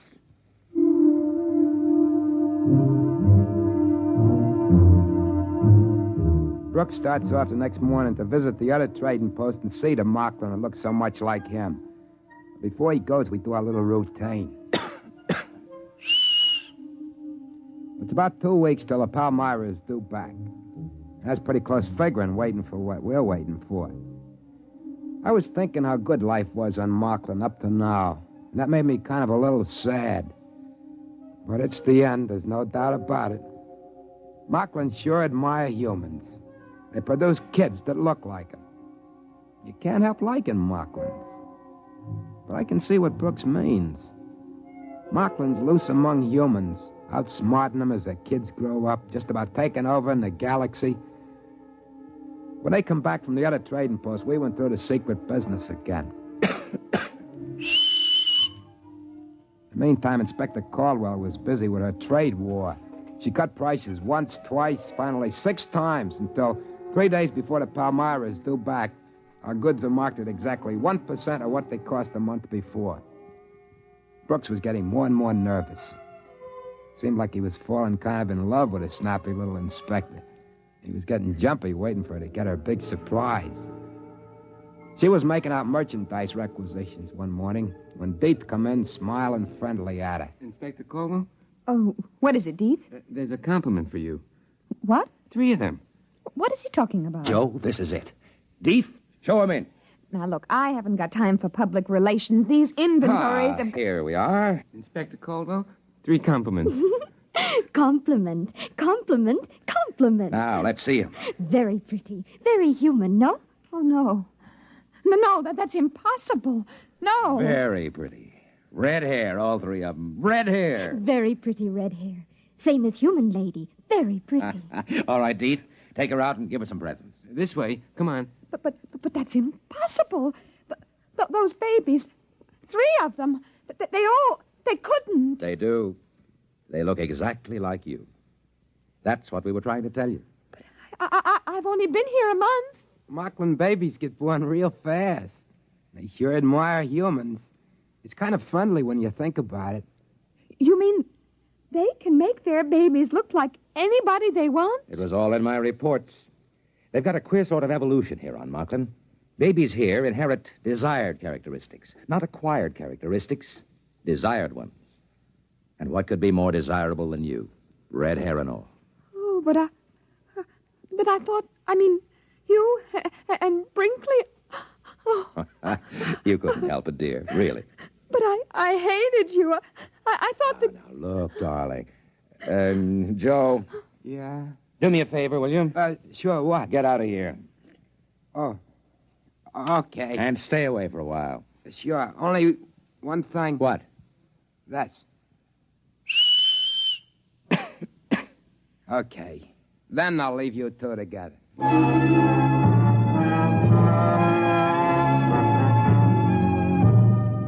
About 2 days later, the Palmyra boomed down out of the sky. We were all packed up waiting on the field when the trees finished getting out of the way. I kept thinking, no matter what, Mocklin sure are friendly. They sure do admire humans. I could see them crew members with Liberty heading off from the field with a whole gang of laughing, singing Mocklins following each one of them. After a while, Cap Haney came over on a freight truck. It's a pleasure, I tell you, to see these Mocklins. I just came here from Welch's planet. The natives there are suspicious, unfriendly, and if you're not watching, they'll steal your gold teeth. But Mocklin... Captain Haney, don't give orders to unload your cargo. What do you mean? We are abandoning the post. What? We are leaving Mocklin completely. Sam Company pulling out when there's still a mill credit to be made? I don't believe it. I have authority to order the move, and Mr. Brooks has convinced me of the necessity for it. Now, Inspector, I know the company doesn't like to give in to competition. There isn't any competition. Well, I thought... Miss Caldwell's right.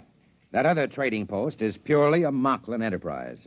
They bought our goods from us and pretended to sell them at half price, and we cut our prices, so they bought more goods from us and went on.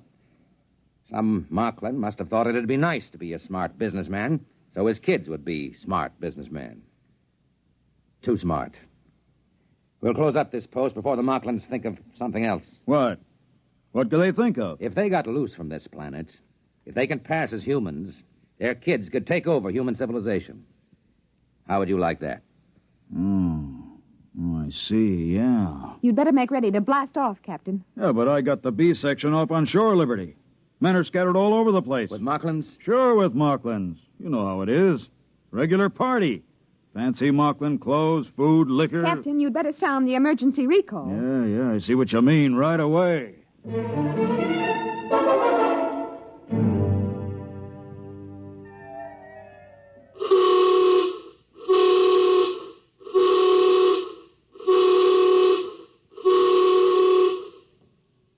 Well, that accounts for all but about 5 of them. They're coming across the field now. Keep that line straight for the hatch. We got to count off. 4, 5. Yeah, they're all in line. I'll check against the roster. Wait a minute, there's another one coming. Look. By that tree. There can't be. I've got 38 men lined up already. 38, that's a full count. That's a human. He's wearing Mocklin clothes. It looks like Pete Werber from the engine crew. Hey, wait. Wait for me. Wait. Yeah, but it can't be. Werber's already checked in. There he is, in line. Wait for me. Hey, where'd you come from? I couldn't find my clothes. You see, I was in these Mocklin clothes when the signal went off. I was trying to find my clothes. Werber, look over there in the line. Where? Hey, that's my clothes. That guy. He looks just like me. Now, what's the idea? Hey, you! Come over here. Yes, sir. What's the idea? All right, you caught me. I'm a Mocklin. He stole my clothes. Why did you do it? Oh, we Mocklins like humans so much, I thought it would be nice to make a trip to Earth and see more humans. How come he looks like me? My parents planned it 5 years ago when you came here first.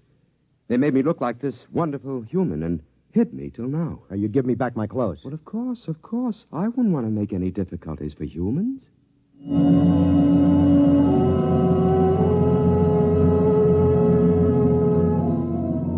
He took it as a joke on him. He talked English as good as anybody. It was hard to tell which was the Mocklin and which the human guy. So we let him keep the human uniform, and he was very grateful. We took off after that, and the Mocklin stood around and laughed and waved and threw flowers as we closed the hatches. Pretty soon the Palmyra was pushing up through the atmosphere. And just before the auxiliary circuits went on during the jump to overdrive, we all stood around in the astrogator's dome with a screen turned up to high mag and watched as Mocklin faded into a round cantaloupe behind us. It's a shame. Sure was a pretty planet. Real friendly. Too friendly. I still have the shivers, thinking we almost took a Mocklin off with us. The other crew had been on Mocklin long enough to have a double. 5 years is a safety margin. Takes them that long to grow up. We were lucky, huh, Joe? Huh? What? I said we were lucky. Yeah. We sure are.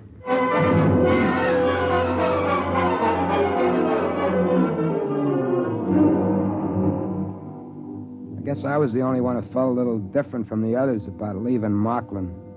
I mean, Mocklin's are swell folks, and it seemed a shame. There'll be an order out that no human ship is allowed to land on Mocklin. But I was thinking, I'll save my money, and those compliments, those 3 little kids that look just like Inspector Caldwell, in about 5 years they'll be grown. And I'll buy me a little private ship and shove off for Mocklin again. And I'll pick me one of those 3 red-headed gals and marry her Mocklin style and bring her out to a human colony planet. We'll have kids with brains, top-level brains. That's easy. If she wants it, that's the way the kids will be born. I'll have to bring other Mocklins out, too, and start them passing for humans. My kids are going to need other Mocklins to marry, aren't they? It's not that I don't like humans. I do. If the fellow I look like, Joe Brinkley, hadn't gotten killed accidental on that hunting trip, I never would have thought of taking his place and being Joe Brinkley. That's what I was thinking when Brooks suddenly got an idea. Wait a minute. Joe, you and I were on Mocklin more than 5 years. Yeah? So? One thing.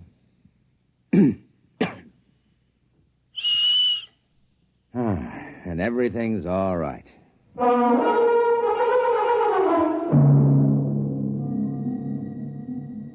I mean, you can't blame me for wanting to live among humans, can you? Wouldn't you, if you was a Mocklin?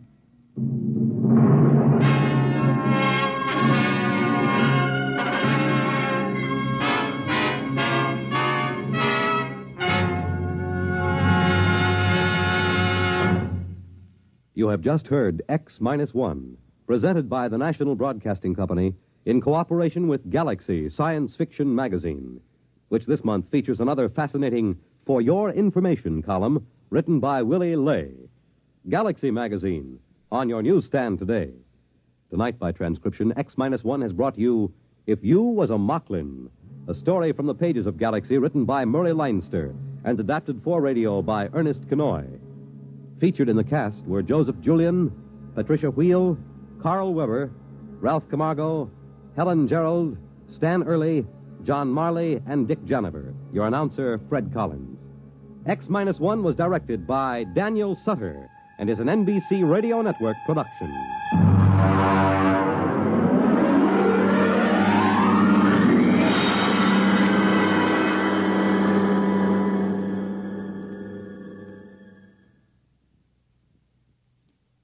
Next week, listen to Project Trojan, an original story by Ernest Kenoy on X-1. Follow the news with Chet Huntley tonight on NBC Radio. In just a moment, X-1. But first... There it is again. Say it with music. Your invitation to 2 full hours of the best live music weekday mornings on NBC Bandstand. This week, Ralph Flanagan's group, plus Russ Morgan and his orchestra, bring you mellow and relaxing tunes. But don't get too relaxed because the four lads are back again as Messer's Music. And Bert Parks, your bandstand MC, keeps you smiling between numbers. It's a great show live all this week on NBC Bandstand. And now stay tuned for X-1 on NBC.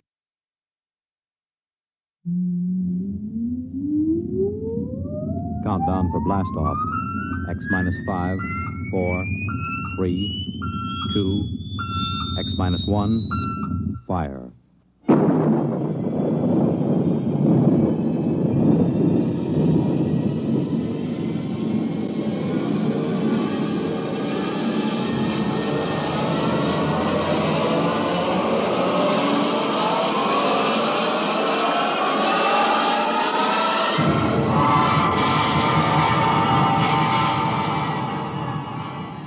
From the far horizons of the unknown come transcribed tales of new dimensions in time and space.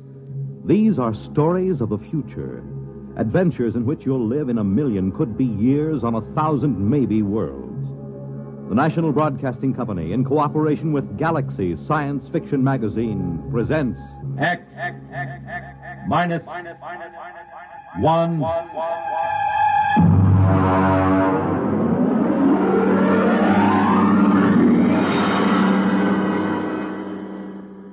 Tonight, a story by Frederick Pohl, Tunnel Under the World.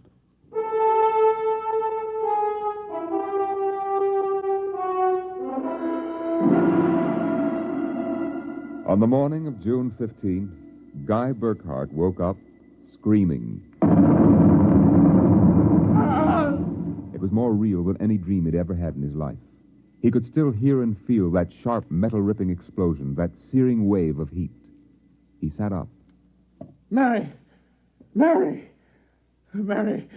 are you? Guy, what's wrong? You're trembling. Where were you? In the kitchen cooking breakfast. What is it? Oh, a dream, I guess. An explosion. Did you say an explosion? Yes. But that's the dream I had. What? I dreamed there was a big explosion and then something sort of hit me on the head. Holy smokes. Maybe there really was some sort of explosion and it started us dreaming. Well, there'll be an explosion down at your office if you don't hurry and get to work.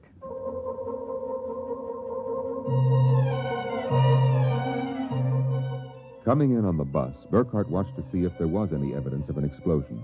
There wasn't. If anything, the town looked better than ever. The only thing that seemed strange to him was the fact that none of the usual crowd was on the bus. He was a little relieved when he did see his old pal, Henry Swanson. Excuse me. Henry. You pardon me, sir, please. Henry, what's the matter with you? It's me, Guy Burkhart. Burkhart?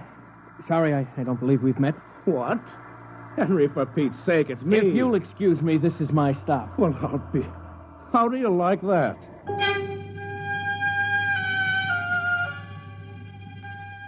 Guy Burkhart got off in front of the gigantic Controchemical building and took the elevator to the 98th floor, where he had worked in the accounting department for 12 years. It wasn't until he was almost at his floor that he realized the speaker wasn't playing the usual commercials.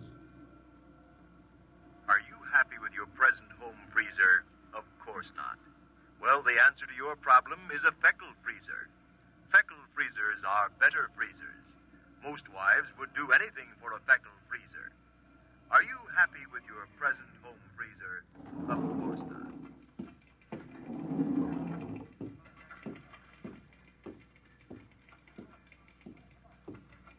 Good morning, Miss Horn. Good morning, Mr. Burkhart. A new hairdo, I see. Well, yes. Do you like it? Makes a lot of difference in your appearance. Is Mr. Barth in? Why, no, sir. He had an appointment with Mr. Dorchin at the advertising agency. Today? But today's the 15th of June. He has to sign the quarterly statement. He said he wouldn't be in. That's mighty peculiar. Yes, sir. Oh, by the way, Miss Horn, what the devil is a Feckle freezer? A Feckle freezer? There's some new copy on the elevator commercial. Dorchin must have landed another account. Feckle freezers. I really don't know, Mr. Burkhart. It's a funny day. Can't quite put my finger on it. There's something strange going on. He couldn't shake the thought out of his mind. It persisted all through the day and through dinner. He was still brooding as he and Mary got ready for bed. I guess I'll get a good night's sleep. Coming? I think I'll sit up and read for a while. All right, dear. Good night. Good night, dear.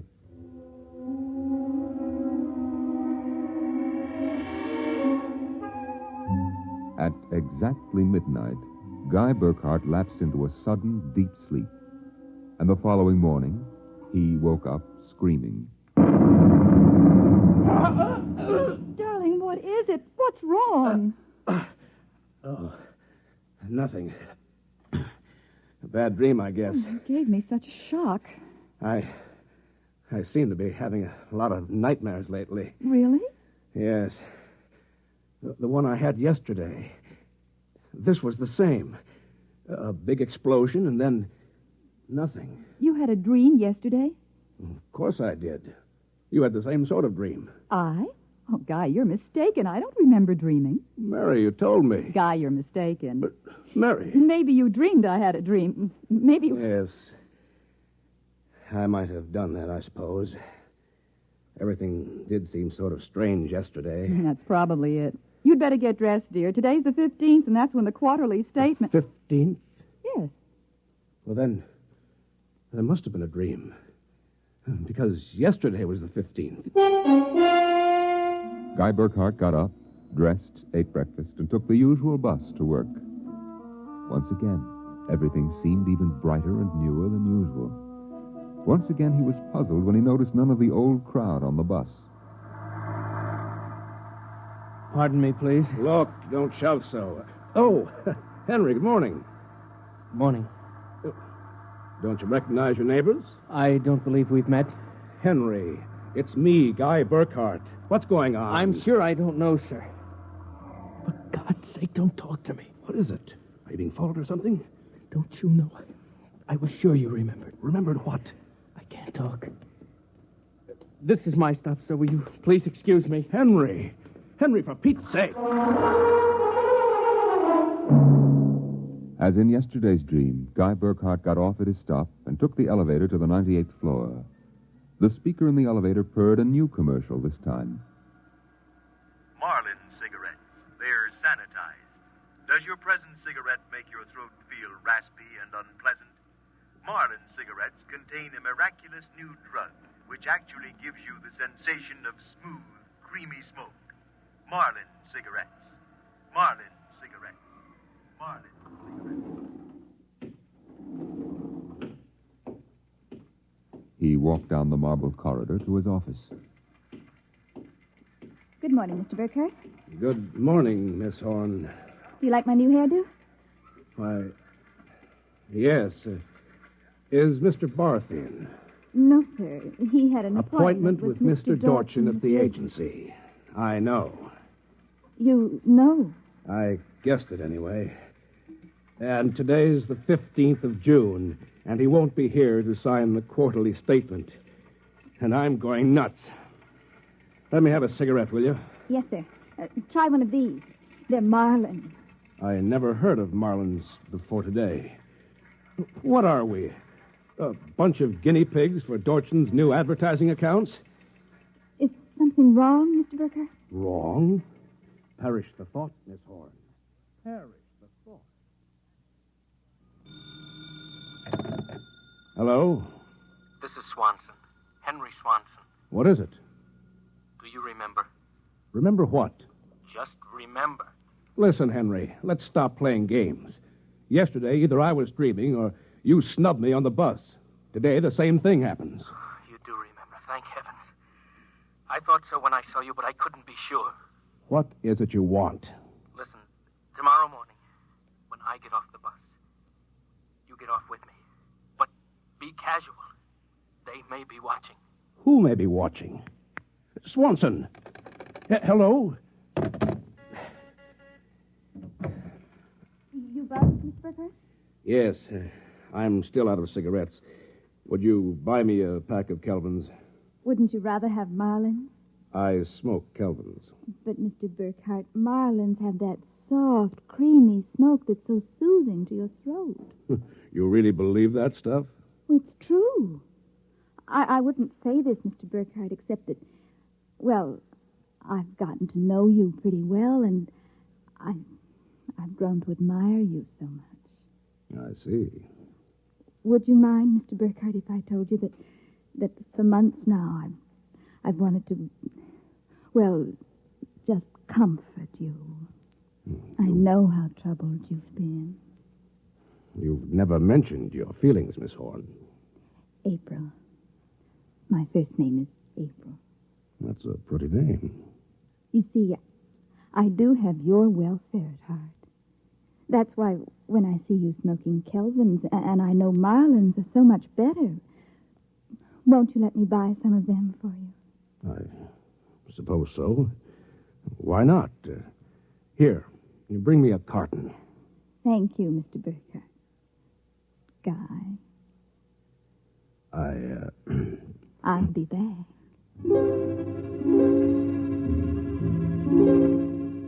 There was something wrong, something definitely peculiar about what was happening.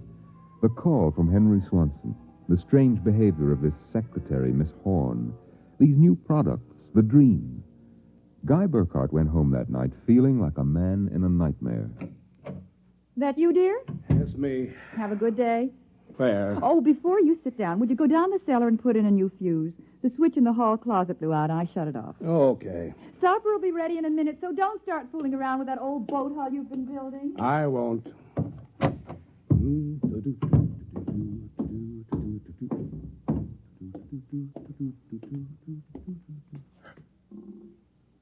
Mary!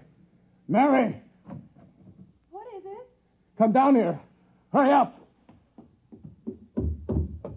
What is it? I'm not sure. I was looking for a fuse, and I thought maybe I'd dropped one under the boat hull, so I scratched around. Look. Let me put the flashlight on it. Well? Look at the floor. What about the floor? It's supposed to be cement.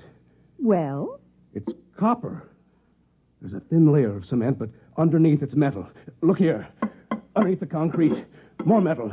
There. And here, on the wall, metal. Metal under the floor, behind the walls, every place. Well, I don't really understand. Mary, I know this sounds crazy, but somebody, for reasons I can't begin to guess, has taken this house and replaced it with a clever imitation. Guy. I know it sounds insane, but take a look. That bracing on the beams.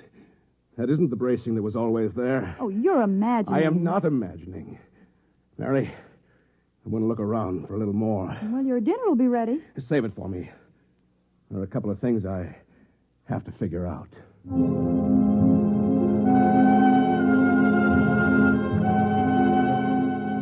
The following morning, Guy Burkhart woke up screaming. He dragged himself into the kitchen where his wife Mary was preparing breakfast and discovered it was still June 15th. Mary, listen. Guy, what is it? You're trembling. Mary, the dream. Dream? About the explosion. The same one we've been having. I didn't dream about any explosion. You did. Why are you covering up? Covering up, Guy, what's happened to you? It happened. It happened. What? Where's the morning paper? Where is it? Outside the door, I guess.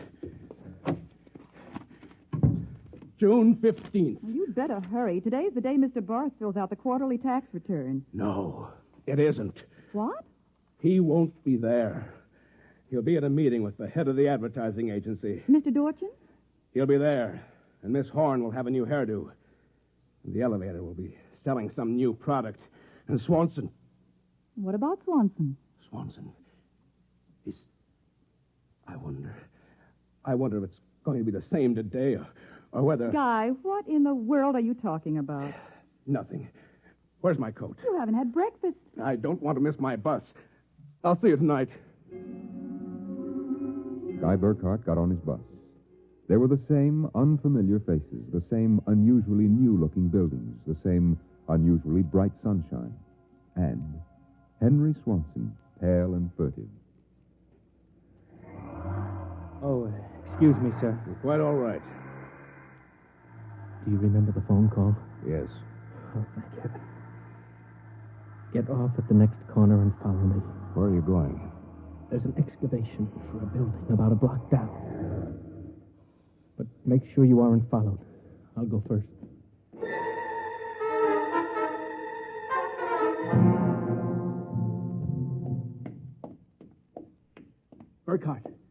Burkhardt, here behind the fence. Now, Henry, what's this all about? Just a minute. I want to make sure you weren't followed. Followed by whom? By them, of course. And just who are they? I'm not sure. At first, I thought perhaps they were Russians. Now I'm beginning to think they're Martians. No humans could have accomplished what they've accomplished.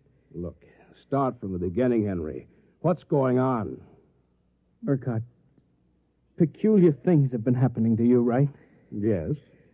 A lot of your friends are missing. Your house seems changed. Yeah, there's something stranger than that.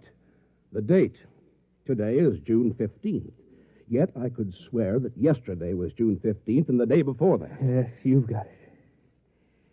It's always June 15th. And you and I are the only ones who know it. But why? How? I'm not sure. I think it's some sort of mass hypnosis or something. Why didn't it work for us? My wife Mary doesn't remember things. Somehow, when it happened, they missed us. We were protected from the full force of the rays or whatever they use. Burkhardt, where were you on the night of the 14th, about midnight? That was Sunday night. Yes. I was down in the cellar, under that boat I'm building. And I was in my darkroom developing some pictures. It just doesn't make any sense to me. Russians, Martians. What makes you think so? I've seen them. Where? At the end of the tunnel. What tunnel? The one that they built under Tyler Town. A tunnel under Tyler Town? Yes, that's right. It's made out of copper or some alloy. Wait a minute. I found a copper layer under my cellar floor last night. Yes, so did I. That's how I discovered it. I found a way to get in, too. It's at the bottom of this excavation. Holy mackerel. Why don't we tell the police? Because we can't trust them. Even the police may be Martians in disguise. You're being melodramatic. Am I? You just come with me. Where? Into the tunnel. I'll show you. Henry Swanson led Guy Burkhardt to a small hole in the side of the excavation. There he removed a cut-out piece of metallic substance, and they crawled into a dimly lighted tunnel. They walked for what seemed like 2 miles, until Swanson held his finger to his lips. We've got to be quiet now. Henry, this is fantastic. They've got a tunnel right under the whole town. Oh, Burkhardt, you haven't seen anything yet. There's a room a little further down. We'll be able to look through a glass in the door. Is it safe? It's perfectly safe, unless one of them comes along. Now, come on. Here. Look through this glass.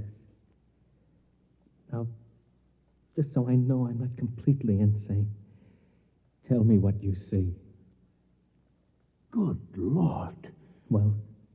A tremendous panel with dozens of telescreens. And in front of each, a servo robot. They seem to be computing something. Yes. I've watched them. They're evaluating data from the screens. Evaluating? Why not? Each of them has a part of a human mind. Remember that. It's against the law to transfer an evaluating circuit from a human brain to a robot. Burkhardt, whoever is conducting this monstrous experiment is operating far outside the law. Have you gotten a chance to look at the data on those screens? No. No, I've been afraid to go in. There might be a warning circuit somewhere. If we knew what those robots were working on, we could go to the authorities. Well, I'll risk it if you will. It's worth a chance. We're lost anyway. Okay. Open the door.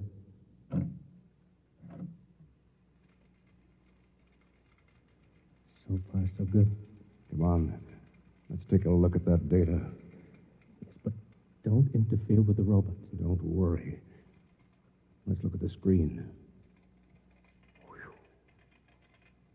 Listen to this. Tests in the 47K12 group with Marlin cigarettes pulled 80% using the soft feminine approach. Indications are that an extension of this approach would sell at least 70% nationwide. On the Feckle freezers, the direct elevator pitch pulled only 10%. This should be abandoned and a new series of high persuasion elements introduced. Henry, do you know what this means? I haven't the faintest idea. I don't blame you. It's crazy, but it fits the facts when I think about it. Do you know who's behind this? Martians. Not Martians, Henry. Advertising men. What? I don't know who they are or how they've done it, but somehow they've taken Tylertown over. They've got you and me and 30,000 others right under their thumbs. Hypnosis. Hypnosis drugs. Maybe some kind of ray or something. However they do it, what happens is that they let us live through a single day. During that day, they pour all kinds of suggestions and propaganda into us.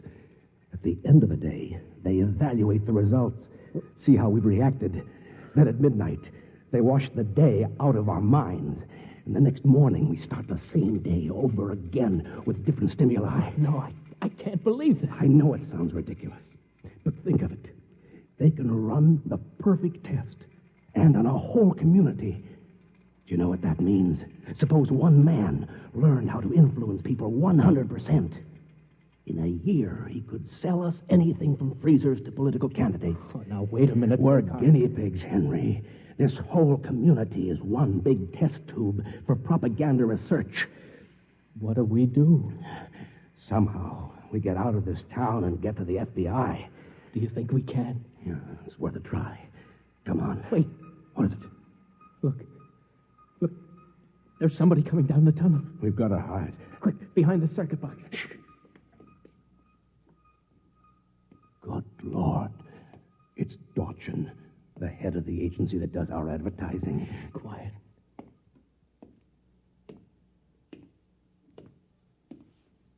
All right, Burkhardt, come out. We know you're in this room. Miss Horn has informed us that you remember. I must warn you, it's useless to buck us. Come out peacefully and let our maintenance crew adjust you properly so you don't remember from one experiment to the next. It'll be quite painless. If you don't come out peacefully, we'll have to get you. Henry, take this wrench. When I give the word, jump him. He may be armed. We've nothing to lose. Very well. I'm coming after you. Now!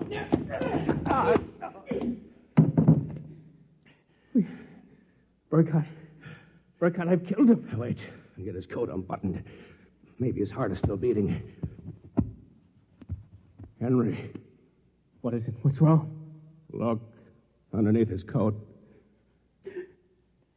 Oh, heaven help us. It's a robot. A humanoid robot. Designed to look like Dorchin. Come on, let's get out of here. Wait. What's that? A loudspeaker. I told you it was useless, gentlemen.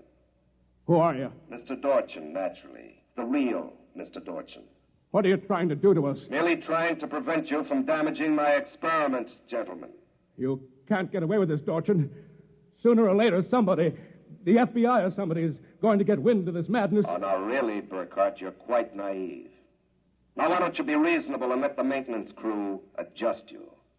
If I refuse, I suppose you'll kill me. That would be quite impossible. Oh? You see, Burkhardt, you're already dead. Dead? You're shocked. It's quite true. You and everyone else in this town were killed by premature atomic blast at the Control Chemical Plant. The blast occurred at 7 a.m. on June 15th. That's the last thing imprinted on your minds. That's why you wake up screaming each morning. It isn't true. Oh, but it is. What I and my associates did was take the brain circuits from your dead bodies. We stored them in electrochemical batteries until we had a chance to rebuild the cities and begin our tests. Do you think I believe a fantastic tale like that? I imagine you'll find it incredible. Of course, we didn't rebuild everything exactly. After all, it only has to last for a single day. June 15th. At midnight, we turn off the power and wash out the memory of the day. You and your friend Swanson, unfortunately, have defective circuits. You'll remember. Burkhardt, it's no use. We're trapped. Please give up. Not me. But what can we do? We can make a run for it down the tunnel. Come on. It's useless, Burkhardt. Keep going. It's useless. Useless. Useless.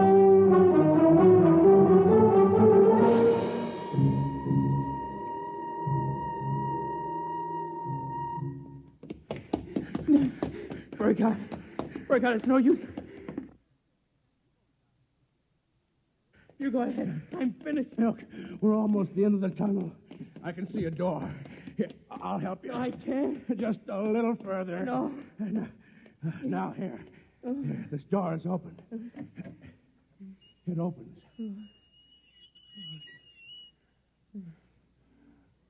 Oh, no.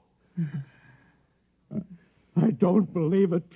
I can't run anymore. Come on. So, you go ahead. Look. I'm finished. Look, we're almost at the end of the tunnel. They were I can see a standing door. on a ledge, Here, smooth, I'll help you. finished I metal. can't. Just At a their little feet, the further. ledge dropped away into a chasm so deep Now, they could here. not see the bottom. This door is open. Beyond was only a glare so bright that their eyes could not stand to look into it.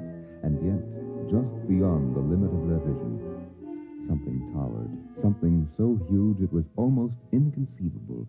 Something... Burkhardt. Yes? This is Dorchin. Now, do you understand why it's useless? The great looming figure moved closer. It seemed to take shape now, and yet it was so gigantic as to be unbelievable. It came closer. The glare was partially blocked, and then Guy Burkhardt knew that the towering shape was none other than Dorchin himself. You see how I did it, Burkhardt? I took your brain circuits and had them reduced so they could be transferred to tiny humanoid mannequins. That's what you are, Burkhardt. A tiny miniature of yourself. And this city, this whole experiment I'm conducting, is built on a tabletop. It was the morning of June 15th, and Guy Burkhardt woke up screaming. You have just heard X-1, presented by the National Broadcasting Company in cooperation with Galaxy Science Fiction Magazine, which this month features Man of Distinction by Michael Shara. Being completely unique in this world is not only a mathematical impossibility, it is also a matter of pride. Galaxy Magazine, on your newsstand today. Tonight, by transcription, X-1 has brought you The Tunnel Under the World, a story from the pages of Galaxy written by Frederick Pohl and adapted for radio by George Lefferts. Featured in the cast were Norman Rose, Dean Almquist, Amy Siddell, Elaine Rost, Bob Hastings, Ken Rapif, and Larry Haynes. Your announcer, Fred Collins. X-1 was directed by Scott Buckley and is an NBC Radio Network production.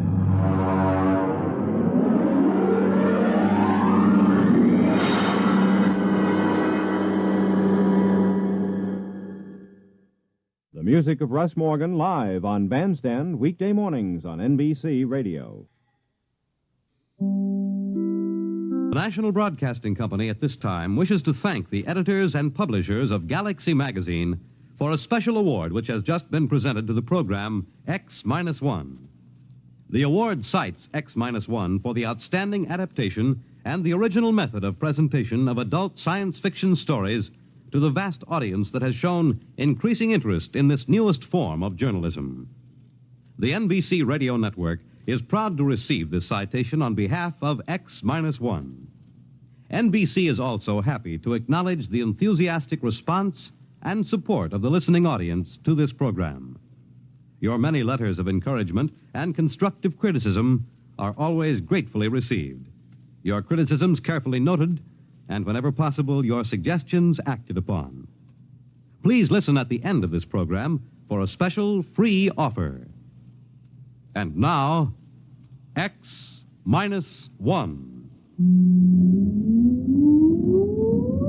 Countdown for blast off. X minus 5, 4, 3, 2, X minus 1, fire.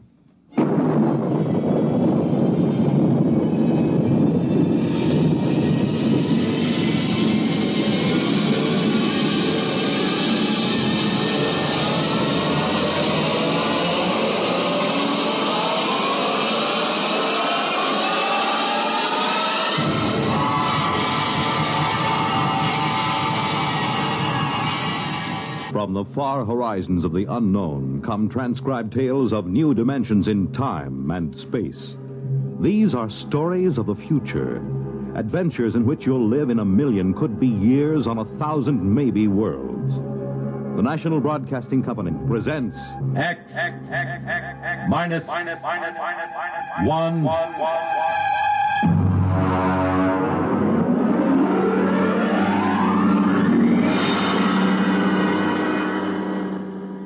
Tonight's story, Protective Mimicry, by Algis Budrys.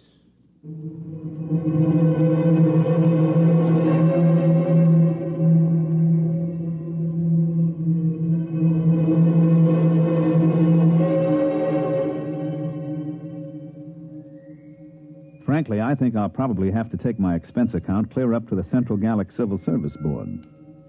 My friends tell me to forget it. But take it from me, a rap in the credit book like this isn't easy to laugh off.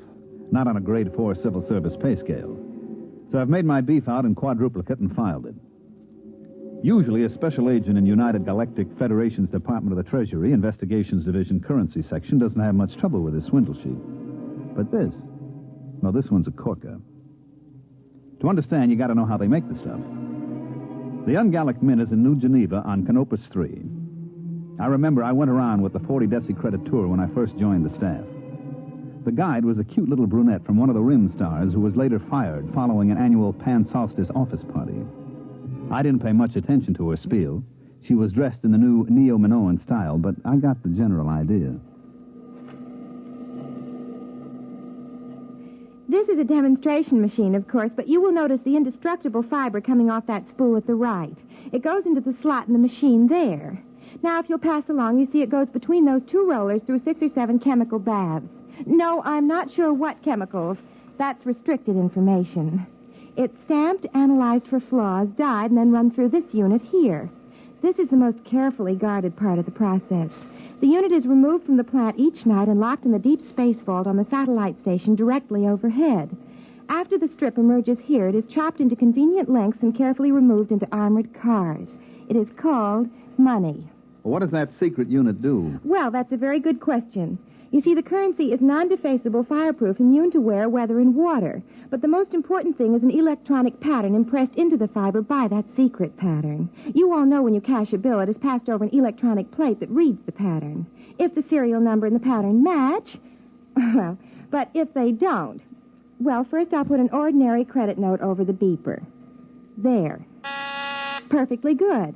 Now, a simulated counterfeit bill without the electronic pattern. Well, now, that wouldn't fool anybody long, would it? Could anybody duplicate that electronic pattern? Well, that's a very good question. Only the government has the equipment to put that in. Your currency is safe and sound. Don't you worry about that. Are there any more questions? Yeah. How about a drink after the tour? Well, Oh, that's a very good question.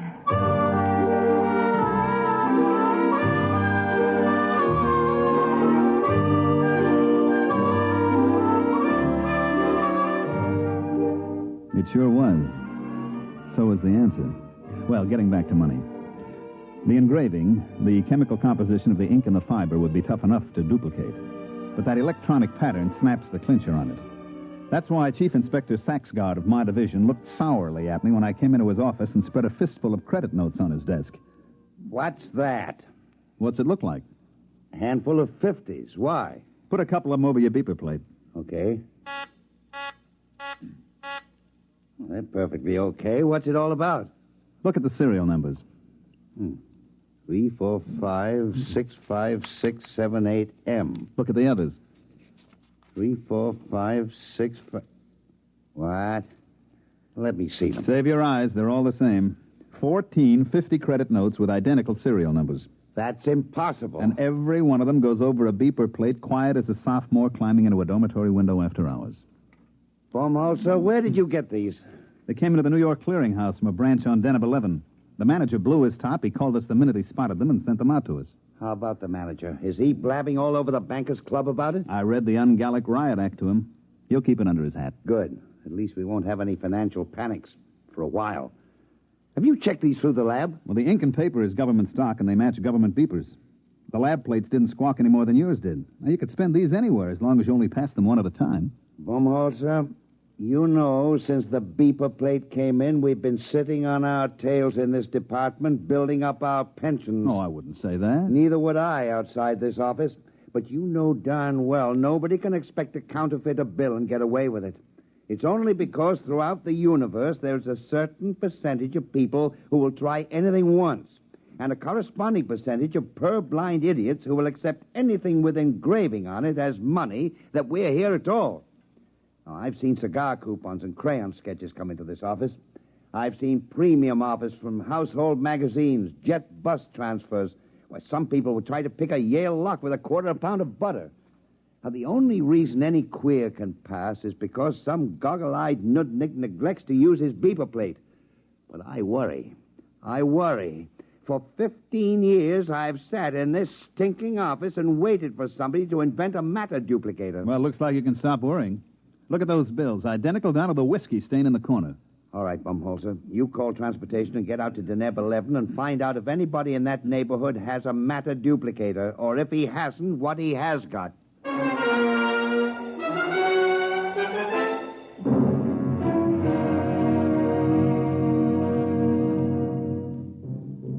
I picked up the department shuttle to the satellite and made fair connections up to Deneb 11.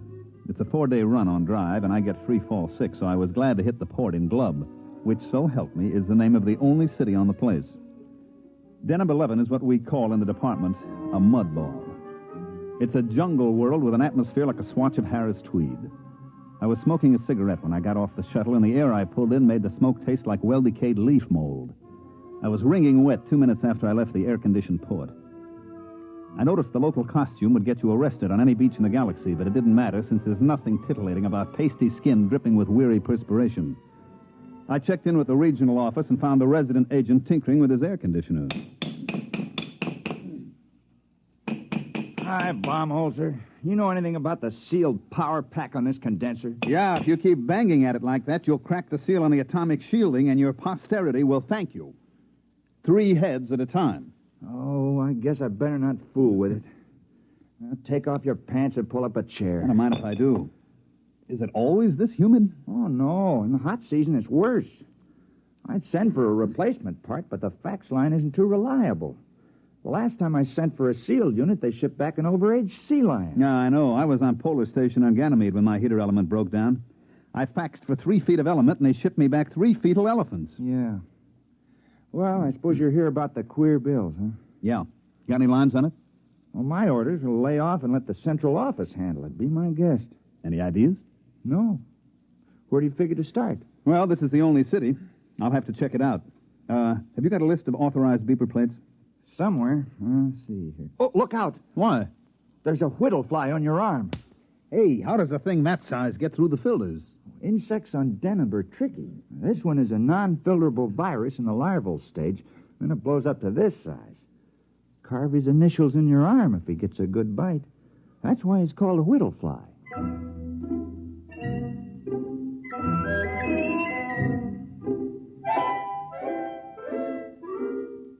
The whittle fly was only one of the darlings that made the fair city of Glub a garden spot. They had one cute little tyke called the laboratory beetle, because when he bit you, he typed your blood and followed you around for days getting refills. I had one take a sample of me as I went out the door of the residency with a list of beeper plates, and he followed me from store to store while I checked every installation in the city. The little devil would step up to the bar every once and again to take another shot of my hemoglobin. I even tried ducking into men's rooms fast, but he'd be waiting for me when I came out. Well, I slogged through Glub for 3 days and then poured myself back into the residence office. Did he come in? Who? The laboratory beetle. No, they usually hang around in the hall and wait. Sometimes when I've got a poker game going, you can see 3 or 4 of the little... Angels buzzing around outside waiting like chauffeurs outside the opera. Wow. You draw a blank? Well, I found 7 defective beeper plates, but nobody remembers any queer bills being passed. You know, who checks serial numbers? They must have come in one at a time. And the clerks at the bank always were out to lunch and referred me to the next guy. You got any lotion for insect bites? Desk drawer. In a way, the beeper plates make it tougher. Nobody even looks at the bills anymore. Just throw them over the plate, and if no bells ring, it's okay.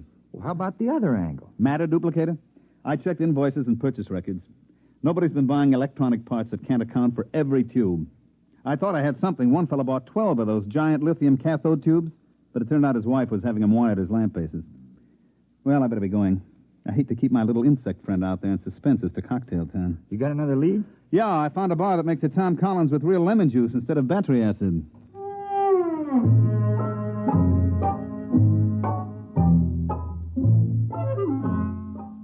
I managed to duck my lab beetle in a revolving door. He went around twice and shot out into the street, so I settled down at a table at the bar and tried to make believe that I couldn't taste Deneb 11 atmosphere in my Tom Collins. I was chewing on an ice cube when I looked up. Mr. Baumholzer? That's right. I want to talk to you about money.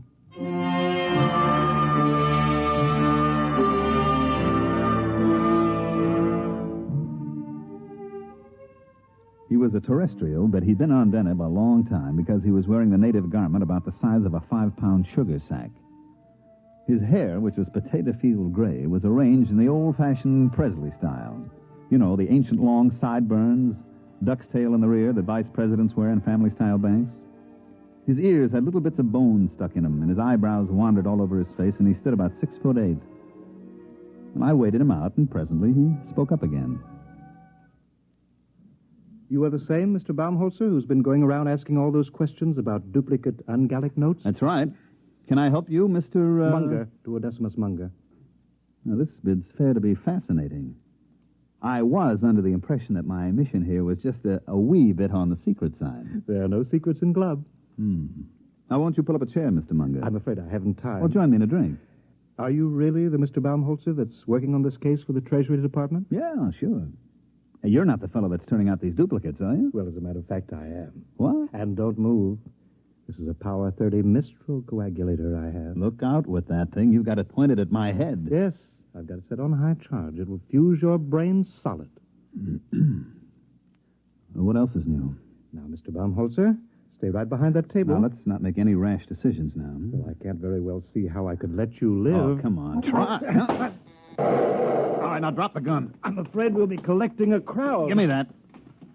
Don't try to pick it up. I won't. I had something completely different in mind.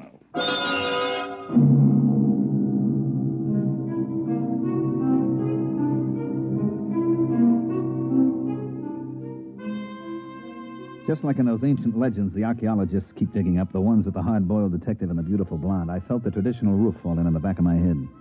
As I went black, I remember thinking how odd it was that it was happening to me some 500 years after Spillane the Scrivener. I came to in the same archaic fashion with my head going around in a free orbit around my neck. Baumholzer, are you all right? I can't see. I'm blind. Everything's black. Well, open your eyes. Oh. Where is he? Who? The guy who slugged me. What am I doing back at your office? Oh, some bartender brought you in. I thought you passed out from too much lemon juice. It was a guy named Munger. Which way did he go? Beats me. Munger? Tall feller in native dress? Yeah. Oh, well, you might as well forget about it. Why? Well, I can order a pickup on him next time he's in town. They'll sock him away in a psycho ward for a while.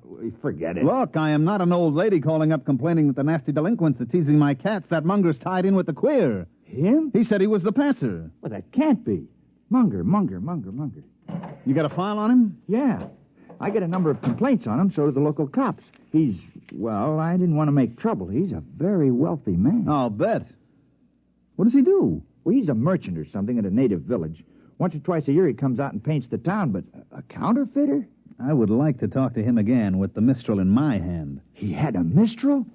Well, that's a violation of a municipal ordinance. You're supposed to check him at the quarantine Look, gate. I'm not investigating parking tickets and violations of the anti-noise laws. This is a counterfeiting case. Now, do you know where I can find him? Well, he's probably gone back to his village. Where's that? Out in the jungle. All right, get out your rubbers, friend. We're going out after him. Suppose you fill your bathtub full of mud, build a fire under it, turn on the shower, and crawl in and wallow a little. Do that, and you've got a fair idea of the Denebian jungle. I went out with Hall, the resident agent, and we started off. Stick close, Baumholzer. Visibility is about 10 feet. I'll eat everything I can see within 10 feet. Ow! What happened? I walked into a tree. Help me up out of the mud.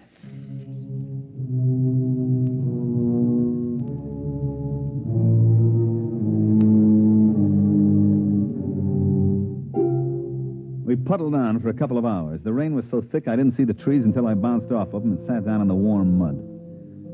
I reflected as I struggled to my feet what a terrible waste. In the beauty salons of Charles of the Ritz Asteroid, ladies from all over the galaxy paid thousands of credits for hot mud baths to take the wrinkles out and make their skin smooth and caressable. And here was I getting a much more thorough treatment every time I sat down. They issue a lot of special equipment from department stores, and it all functioned perfectly. My neo-latex galoshes were fine, but stuck in the mud. My Minipower goggles and wipers kept my eyes clear, but they didn't keep me from crashing into every tree. My leak-proof sportsman's flashlight stayed dry as a bone, but powerful as it was, it couldn't light up more than 3 feet in the pelting rain. Paul, the resident, led the way, consulting a compass and a waterproof map, and finally we stopped, and I noticed that there wasn't any rain coming down on me. It's a rain shelter. The natives build them. Kind of them. Well, they're on all the trails. If you go more than a day in the rain, you go punchy from water drumming on your hat. I believe it. Well, now, don't sit down. You'll sink in. I don't know. Theoretically, a broader base should keep you from sinking like snowshoes. Well, also increases the suction. I'll stand. How far's Munger's village? Either 2 miles or 22. I can't read the map very well. Hey, wait a minute. Listen. Well, that's the rain. No. You hear that squelching? Somebody's coming. Oh, yeah. From over there. Natives? Maybe. There he comes. Well, we've got first pick on the shelter. It's a native tradition. First come, first dry. Yeah, there's somebody out there, all right. Who's there? Who is it? A friend of mine, Mr. Baumholzer. All right, Munger. Where did you come from? Don't move. I have several friends pointing long spears at your kidney. Ole! Shall we go, gentlemen, back to my village? I believe you were looking for it.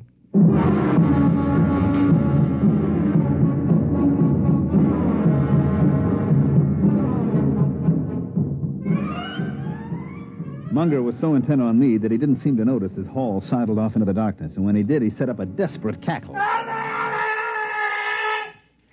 He had a few of his fraternity brothers chase down the trail with spears waving wildly, but they came back murmuring some kind of a Choctaw, which seemed to carry the implication that Hall had gotten away like a big-bottomed turtle.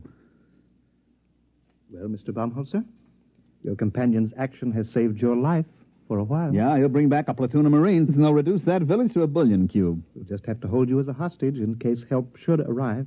Thanks. At any rate, shall we get back to the village?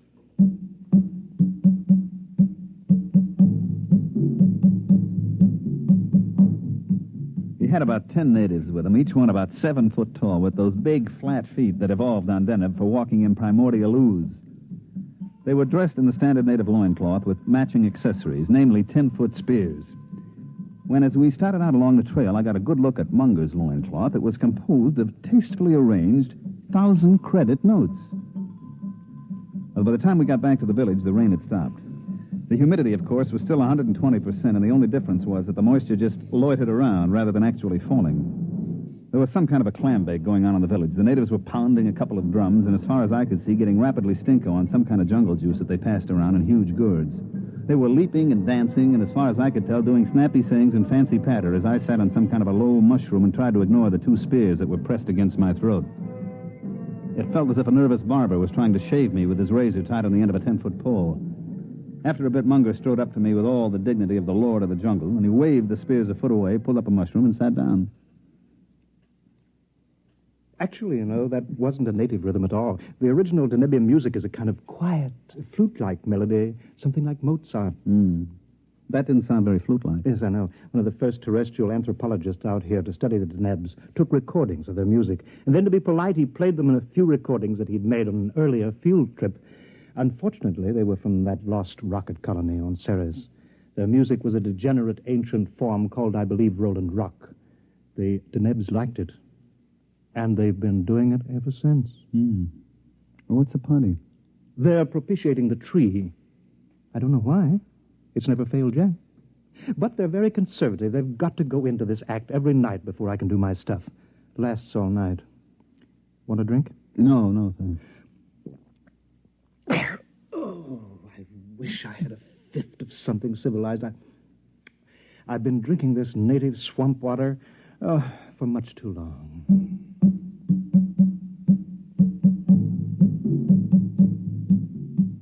He was right. They kept it up all night, and I sat trying to figure out in which hut Munger kept his machinery to make those duplicate bills. Finally, the weak light that passes for dawn on Deneb came up, and the natives quit hollering.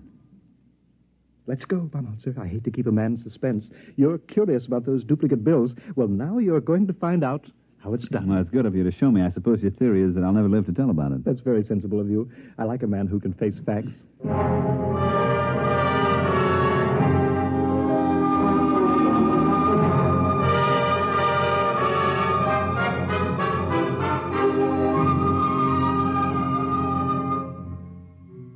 We walked across the mud square to the base of a tremendous tree, which I gathered was the guest of honor for last night's shivaree.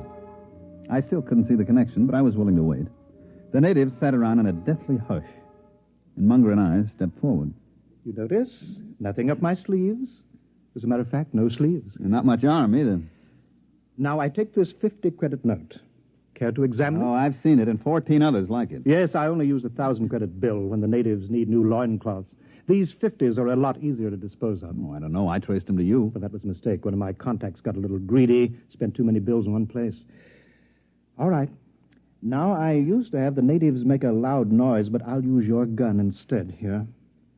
You see, I take this bill, fold it, so, and so, and so. And there. What are you making a paper plane for? Just watch. I raise the note in one hand, I aim at the tree, and I fire your gun up in the air. Like this.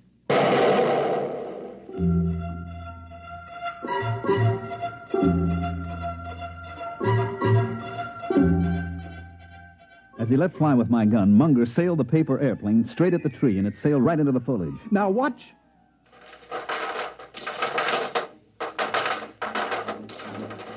The bill came sailing back out of the leaves, and right behind it came another one. And then the air was filled with paper planes. Squadrons, wings, armadas of paper airplanes, each one made up of a folded 50-credit note. They sailed out over the whole village, and Munger set the natives to collecting them and bringing them back. There you are. There'll be several thousands of them. Look. Genuine. Absolutely genuine. And I suppose they'd go over a beeper plate without a tinkle. Startling, isn't it? Protective mimicry. Yes, precisely. You know, I discovered this tree 6 years ago while I was attempting to evade the clutches of the law on a confidence rap. I swung an axe at it to blaze a trail, and 50 axes came bouncing back at me. Well, I never heard of any plant developing mimicry to this extent. I know some plants and animals assume dangerous life forms as a camouflage, but this... Mm-hmm. Well, I'm not a botanist. All I know is that you scare the tree with a loud noise. You throw something at it, and it duplicates what it thinks is the danger. Well, speaking of danger, it doesn't look as if your colleague is bringing any help. Oh, I'll miss your company. Interesting. You'll be shot with your own gun. Now, look, Munger. Don't wriggle. I hate a moving target. What is that? Looks like the cops, Munger, at the edge of the village. Home holster, where are you? We outnumber them. I'll get you anyway. No. You can't run away from me. I'll shoot.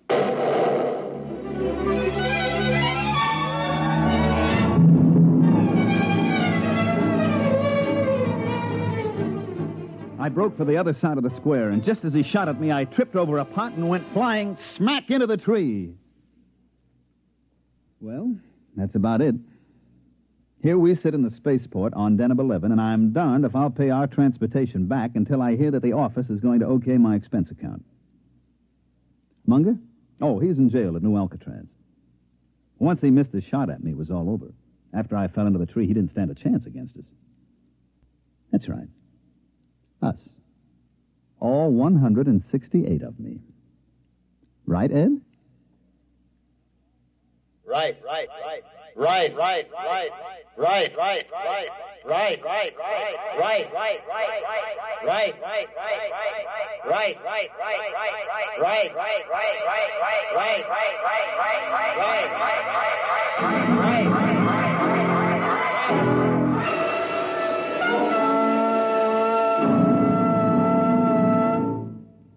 You have just heard X-1. Here is an important special announcement.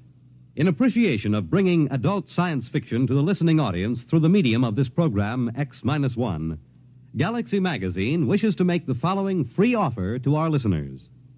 For the first 2,500 who write in requesting it, we will send a sample copy of Galaxy Magazine at absolutely no cost. This is an opportunity to read the finest in adult science fiction, just as you listen to it each week here on X-1. To get your free sample copy of Galaxy, just write a postcard or letter to X-1, NBC, Radio City, New York 20, New York, and ask for your free copy.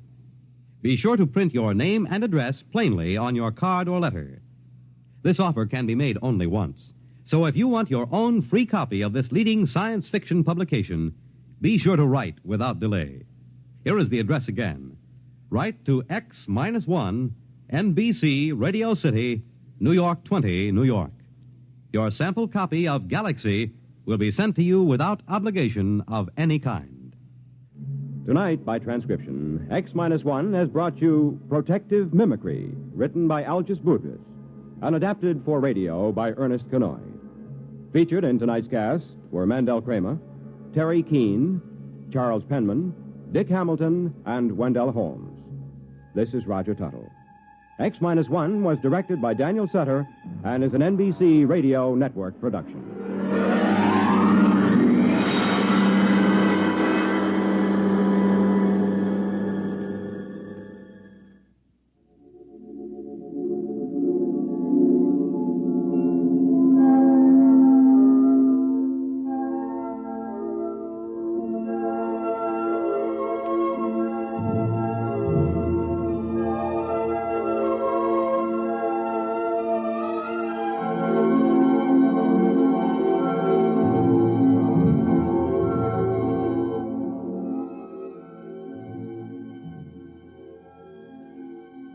Remember, for your free sample copy of Galaxy, just send a postcard to X-1, NBC, Radio City, New York 20, New York. Now be sure to print your name and address plainly on your card. This offer can be made only once, so if you want your own free copy of this leading science fiction publication, be sure to write without delay. The address again, X-1, NBC, Radio City, New York 20, New York. The Roaring Twenties in song and story. Hear Gordon MacRae in The Best Things in Life Are Free tonight. In just a moment, X-1, but first, here's an important date to remember. It's this Sunday when the highly acclaimed program On the Line with Bob Considine premieres on NBC Radio. Behind each news event is a human interest story. And beginning Sunday, you can hear these fascinating sidelights with commentator Bob Considine. You'll also meet the important people who make the headlines, people from the government, labor, and management, or perhaps someone in your own hometown today. The latest news becomes more meaningful when you understand the human interest. So make a date to hear On the Line with Bob Considine. Now stay tuned for X-1 on NBC. Countdown for blast-off. X-5, 4, 3, 2, X-1, fire.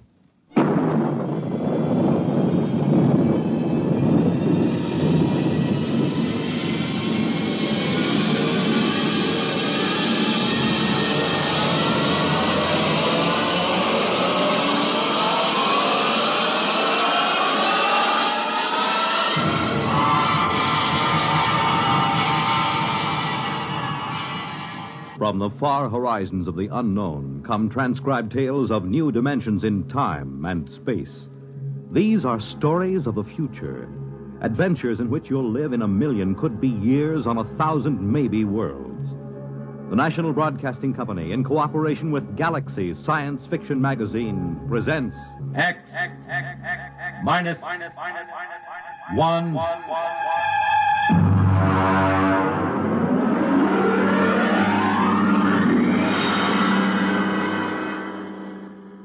Tonight, The Old Die Rich by H.L. Gold. The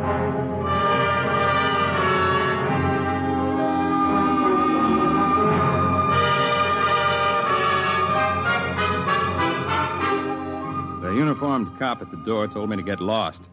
But Lou Pape spotted me and told the man to let me in. It was a shabby room. They always are. There was a woman on the bed, an old woman with white hair, thin enough to show the tight-drawn scalp. The medical examiner was going over her as if she were a side of beef that you had to put a federal-grade stamp on. When are you going to stop taking this ham friend of yours around to these cases, Sergeant, just to gratify his morbid curiosity? Forget about Weldon, Doc. What did she die of? Not eating, malnutrition. Oh, now look, Doc, in the top bureau drawer, she had bank books showing $32,000 from 5 different banks. Now, she had the price of a meal. Malnutrition induced by senile psychosis. They starve because they're less afraid of death than digging into their savings. I don't know, Doc. It doesn't feel right to me. Listen, Weldon, just because you get up on a stage or on some half-baked television show and make believe you're 70 years old doesn't qualify you as an expert on gerontology. Maybe not, Doc. But I went bald at 25, and I've been playing old men ever since. There's a lot more to it than just shuffling around and talking in a high-cracked voice. Yeah, there hasn't been an actor since Otis Skinner. Maybe. But the way I work, I have to get inside the character. I have to decide when he was born, how he got along with his father, where he went to school, what he thinks of women, everything about a character. There isn't a one of them these days can make themselves heard past the 5th row. Look, I'm serious. Now, I've tried imagining myself growing weak from hunger. I've tried to think of not even spending a nickel to keep me from dying. I just don't believe it. It isn't right. I don't feel it. Well, lucky for me, I don't have to feel these things inside of me because I'm a doctor and not an actor. Sergeant, malnutrition induced by senile psychosis. I'll order the wicker basket from Bellevue. So long, Barrymore. Well, he's right, Mark.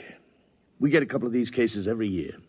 Some old bat starving to death with $17,000 in old bills pinned on his union suit. Turns up all the time. Al, it doesn't feel right. Well, he knows his business. But he doesn't know old people. I do.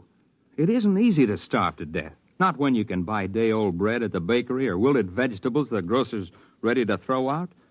Anyone who's willing to eat that stuff can stay alive from day to day. Hunger's it's a pretty potent instinct. Maybe they get too sick to go out after old bread or wilted vegetables. It takes weeks to die of starvation. Did you ever try starving for weeks, Lou? No, did you? Well, the point is somebody would find out, a janitor, a landlord, somebody, and they'd get him to a hospital. Forget about it, Mark.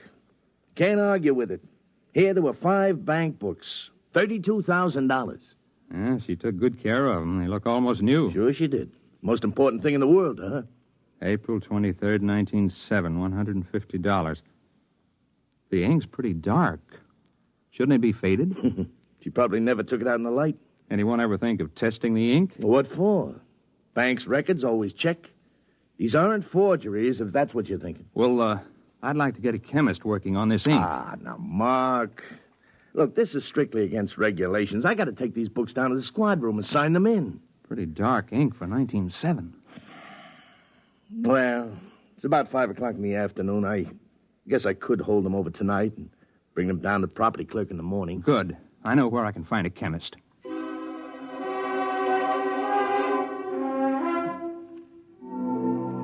Mr. Weldon, there's no doubt of it. The ink sample is typical of inks used 50 years ago.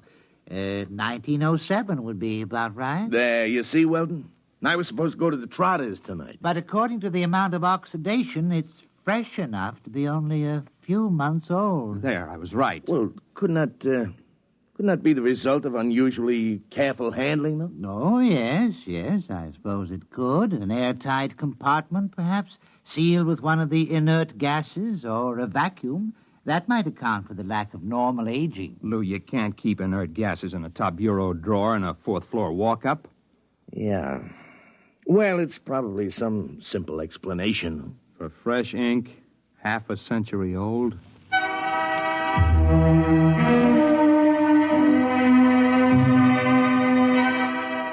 I've been going out on these cases for about a year. It's my specialty, playing old people, and when I'm not working television or something on Broadway, I Go down to the homes for the aged or the parks or just watch. Lou Pape's an old friend of mine, and he put me on these malnutrition cases. But there was more to it than just picking up color and tricks of the trade. There had to be a better reason for it. You can't just starve to death with upwards of $30,000 right at your fingertips. Not without at least buying a bowl of soup. I had a run of television that kept me busy for about a month. Then Lou Pape called me up and asked me to come down to Bellevue. I'll autopsy if you want it, Sergeant, but I can give you the cause of death right now. Malnutrition due to senile psychosis. What's up, Lou? Well, Mark, an old guy was found wandering around down on Hester Street. Suffering from malnutrition, he had $17,000 in cash inside the lining of his jacket. Is he alive? No, not now he isn't. Doc's got him in the room there, but he was stumbling around when the cop on the beat picked him up. Did he say anything? Well, he talked to the cop. Pretty smart young kid. Seems the old man kept talking about money and about his wife. She must have been dead 20 years. And then, just before he went out completely, he did say something, maybe 3 or 4 times. Well, what was it? El Greco. You mean the artist? Well, that's what Stankiewicz said. He's the officer who picked him up. Said he remembered he'd heard the name on that television quiz program. You know, the jockey who's the art expert there. El Greco. Probably some Greek restaurant where he was bumming his meals. Now, you sure you want an autopsy, Sergeant? It's late. I won't get to it till tomorrow. All right, take your time, Doc. There's something else, isn't there, Lou? Well, maybe, Mark. We found the old guy's room, and there was an ad thumbtacked over the sink. Nothing too unusual. Yeah? Here it is. Men and women wanted, light work suitable for old people. No references required. Well, I checked it with the lieutenant. He says to forget it. He says it figures for an old guy to be interested in an ad like that. An old guy with $17,000 in cash? Yeah. Well, I didn't figure I'd argue with the lieutenant. You mind if I keep it? No, go ahead.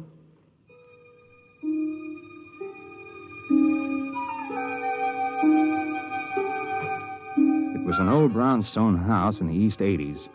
I got in line with the rest of the applicants. My face was lined with collodion wrinkles, and I wore an antique shiny suit and run-down shoes. It was a good makeup job. I looked more authentic than the rest of the old-timers who were waiting for the interview. I finally came up to where a woman was asking the questions. Name? Kernet. Louis Kernet. Kernet. Mm-hmm. Address? Well, I don't exactly have a place. I've been staying with a fella down on 12th Street, a friend of mine. I met him in the cafeteria. Mm-hmm. Previous occupation? Well, I worked at a lot of things. Used to be a printer way back. I could hand set... Do you have any references? Well... Family? No, ma'am. I haven't got any family. I had a cousin in Salt Lake City, but I haven't seen him in 30 years or more. The ad said you didn't need no references. Well, that's right. Now, will you wait in the other room? Yes, ma'am. Do I get the job, ma'am? Just wait in the other room.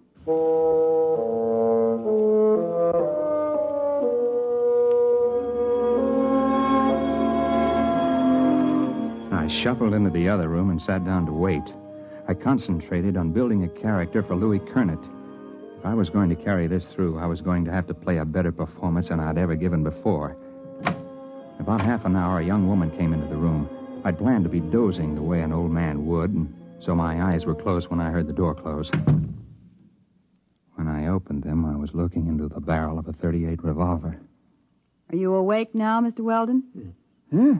Ma'am? I don't think you need to carry on anymore. If you need any further convincing, you are Mark Weldon. You're about 40 years old, and you played this same character on television about 6 weeks ago. You played it fairly well. Thank you. Would you mind putting down that gun? Yes. Why did you apply for this position, Mr. Weldon? You're not old. Not really. Well, as a matter of fact, it was a bet. I was having an argument about the method with an actor who trained at the old Vic. I bet him that I could get by off the stage with don't bother. You've been very busy recently trying to find out why senile psychotics starve themselves to death. How did you know that? Well, I happen to know that you've been present at several police investigations into these cases, and you're a good friend of Sergeant Lou Pape. Well, you know a great deal more about me than I do about you. Well, I would be glad to enlighten you. My name is May Roberts. I'm the daughter of the late Dr. Anthony Roberts, the physicist, who was dismissed from the Brookhaven Atomic Energy Laboratory 5 years ago. I assume you're connected with these starvation cases, or you wouldn't have known I was investigating them. Well, that's obvious, isn't it? I'm not afraid of professional detectives, Mr. Weldon. They deal only with facts. But I don't like amateurs.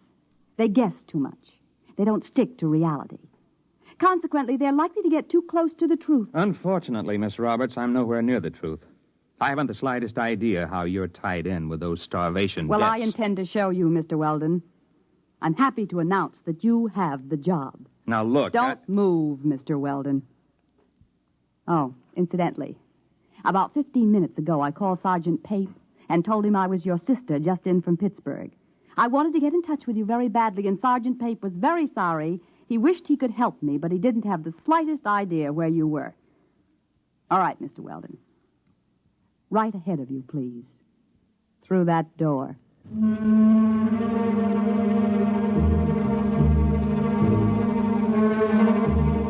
She didn't look like the kind of girl who would forget to hold the gun on me as I went down the hall. So that's all I did, just go down the hall. I climbed up to the 4th floor to a large room. There was a maze of electrical equipment bolted down, tubes and wires and dials. In the middle of the room was a wire mesh cage. She kept that gun on me, steady as a rock. She began to set readings on the dials and flip switches on the control panel. It'll take about 5 minutes for the field to build up, Mr. Weldon. Please get in the cathode area. You mean that wire cage? Go ahead. All right.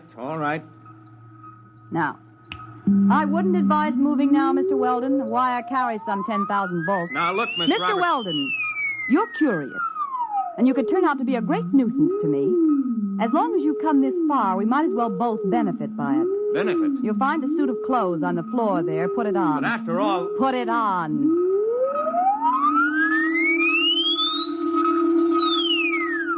I didn't know whether she was bluffing about the electric charge, but the revolver looked real enough, so I stripped and changed into the other clothes. The shoes were a little too tight and pointed. The collar of the shirt was too stiffly starched and too high under my chin. The suit was too narrow at the shoulders and at the ankles. I remember my father had a suit like that. The same shiny blue serge. All right. In your pocket, you'll find a set of envelopes. You'll find a set of instructions on each. Follow them carefully. I don't get it. You will. Use the envelopes in the order they're arranged. What's this all about? Mr. Weldon, I meant it when I said this could be a benefit to both of us. There's no use explaining anything. You'll find out. And don't try to escape. It can't be done. All right. Now the field generators are ready. Look, Miss Roberts, this is absolutely... Just follow instructions, Mr. Weldon.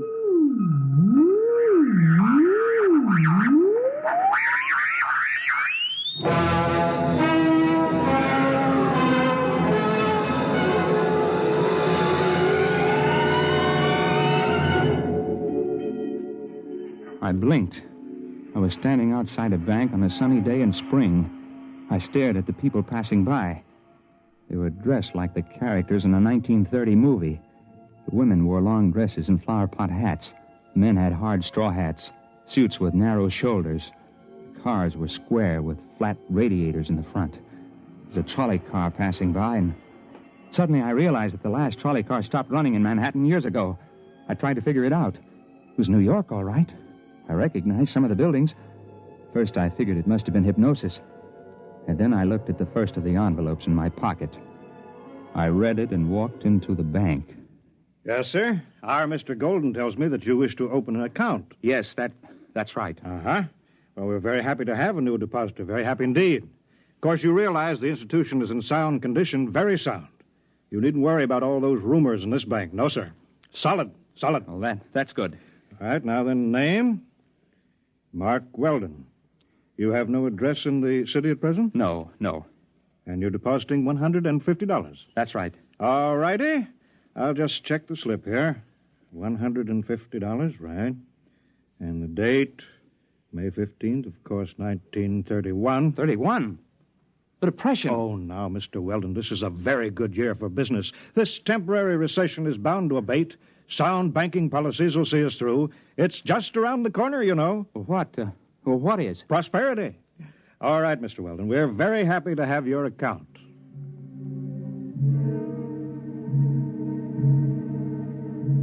I went outside the bank, and I stood there in the spring sunlight and let the terror soak into me.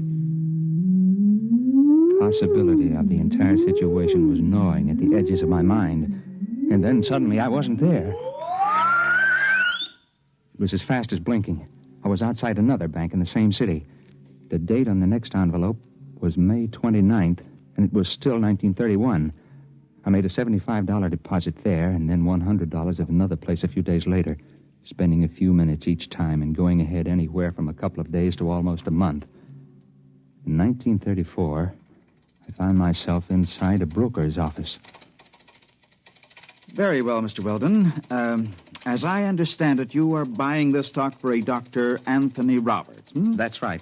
I assume the stock will be in his name? That's right. I'm just acting as agent.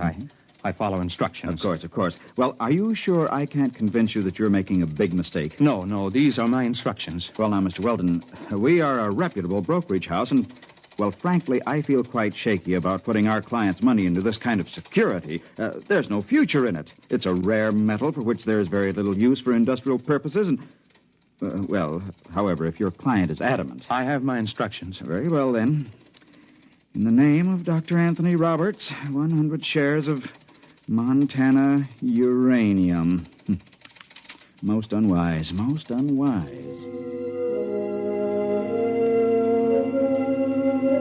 It went that way about 50-50. I'd deposit money in my own name in various banks at other times.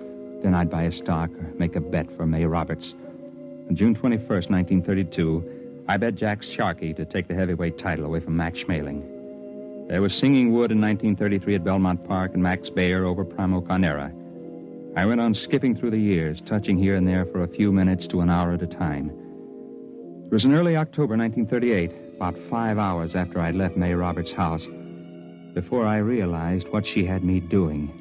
It was making deposits and winning sure bets, just as those senile psychotics had done. The ink on their bank book seemed fresh because it was fresh. It wasn't given a chance to oxidize. At the rate I was going, I'd be back at my own time in a few hours with $15,000 compound interest in cash.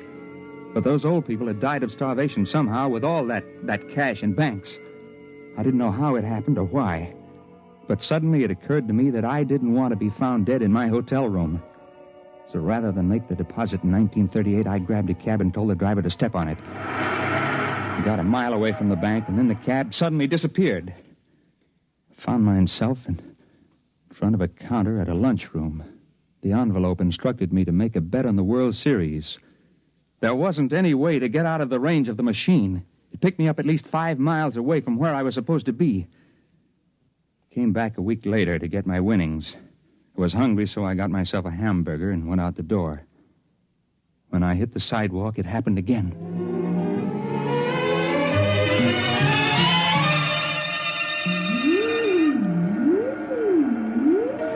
Don't touch the cage yet, Mr. Weldon. I'll have to clear the charge. Hey, what happened to my hamburger? What? The hamburger. I had it here. It's gone. I'm hungry. I'll get you something to eat, Mr. Weldon, before your next trip.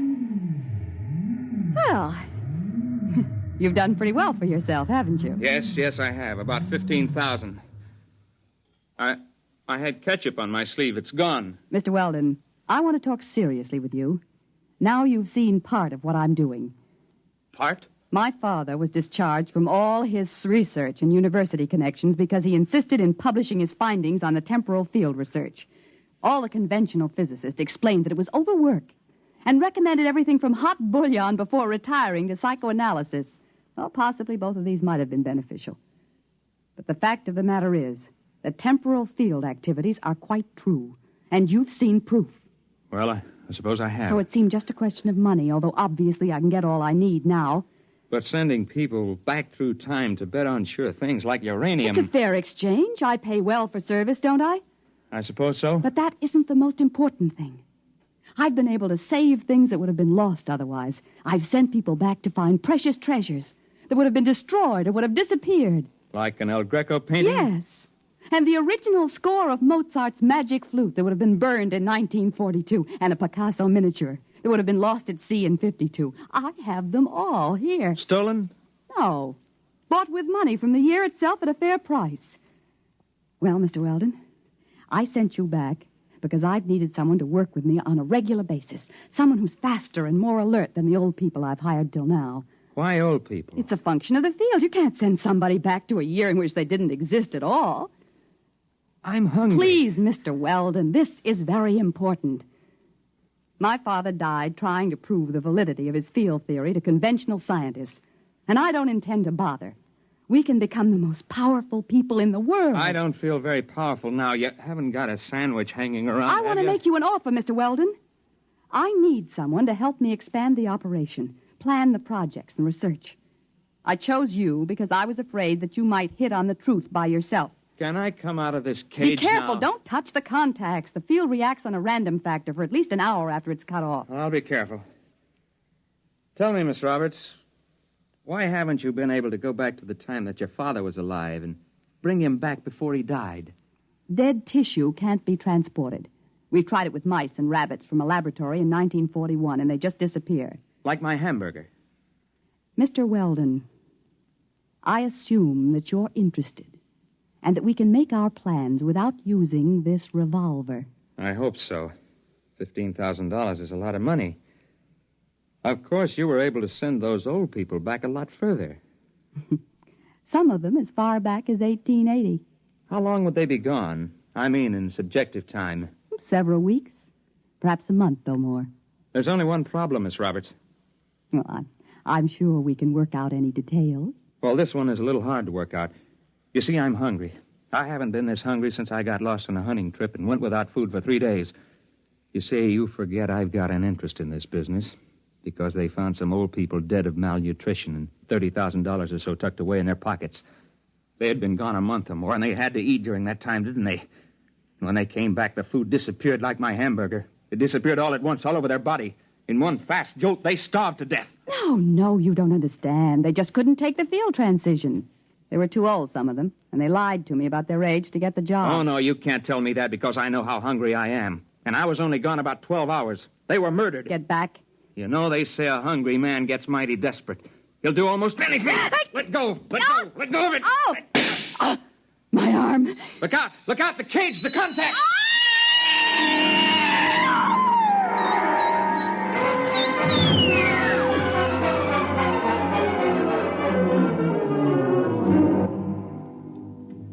She fell into that cage and disappeared before she hit the ground. I didn't know what happened. I know she said the field worked in a random factor, whatever that meant.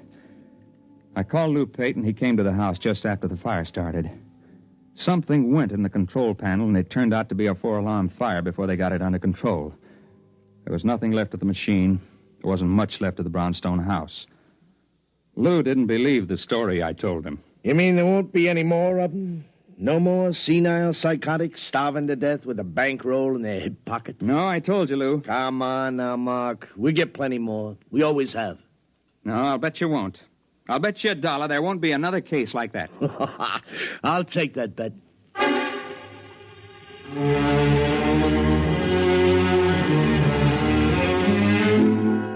I lost the bet. There was one more case, and perhaps it was the strangest one. A woman was found wandering in Bryant Park just before she died of acute starvation. One strange thing was she was young, not more than 30. And the other was she had $17,000 stuck in her pocketbook and a bullet wound in her arm the medical examiner said was at least 2 months old. I guess that's what she meant by the random factor.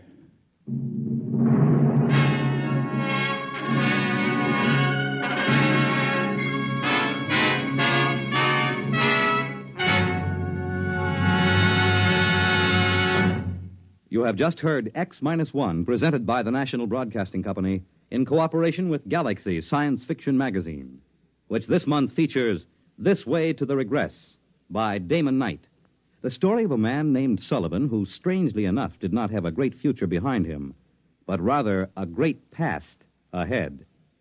Galaxy Magazine on your newsstand today. In a moment, tonight's cast and a preview of next week's exciting drama. Farmers know they can't stop storms, floods, or droughts from ruining a crop. But they can make sure things like that can't ruin them by investing in United States savings bonds. Not only farmers, But over 40 million Americans in all sorts of jobs own 40 billions of savings bonds. And why? Because savings bonds are the easy way to start saving and to keep saving. And the money you invest in savings bonds mean protection now and ready cash when you need it in the future.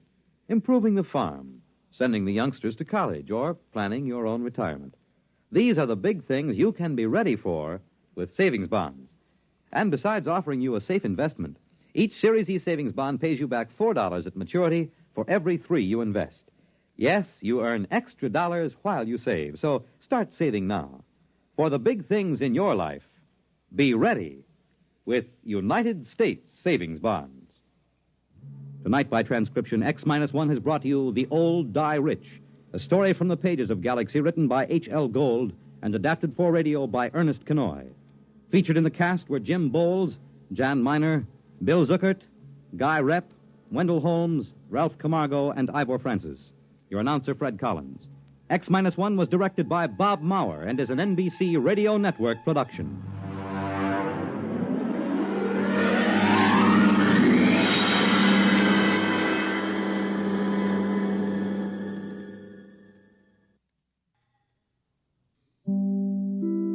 In just a moment, X-1. But first... Once again, NBC Bandstand brings you some of the nation's top name bands in person. This week, Ralph Flanagan fills your weekday mornings with his wonderful hit tunes. Slow numbers or fast, there's no mistaking the delightful Flanagan style. And then, Art Mooney and his orchestra are also on hand with plenty of lively and rhythmic arrangements. The four lads take the Mr. Music spot this week, and Bert Parks is back as permanent MC. Hear them all on NBC Bandstand. Now stay tuned for X-1 on NBC. Countdown for blast off. X-5, 4, 3, 2, X-1, fire.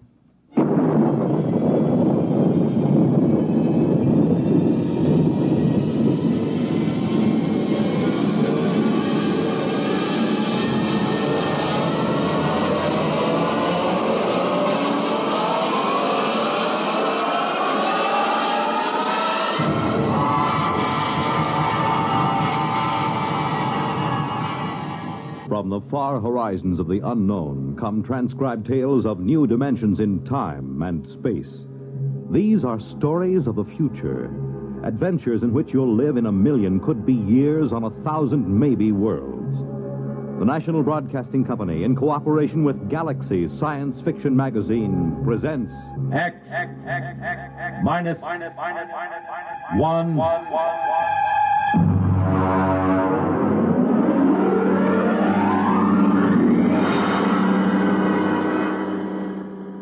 Tonight, Surface Tension by James Blish.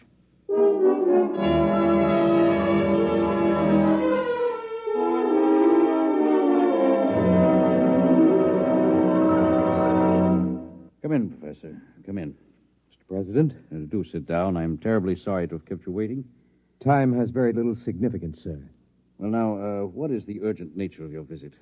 Mr. President, for some time now at the Nuclear Institute, a group of us have been making a study of a new star, which has entered our constellation. Yes, the military advised me there was some disturbance. We've completed our calculations, sir. And? Before I give you our results, let me tell you that we've been in touch with the Scientific Council of the Asian Confederation. They've verified the results. I'm waiting, Professor.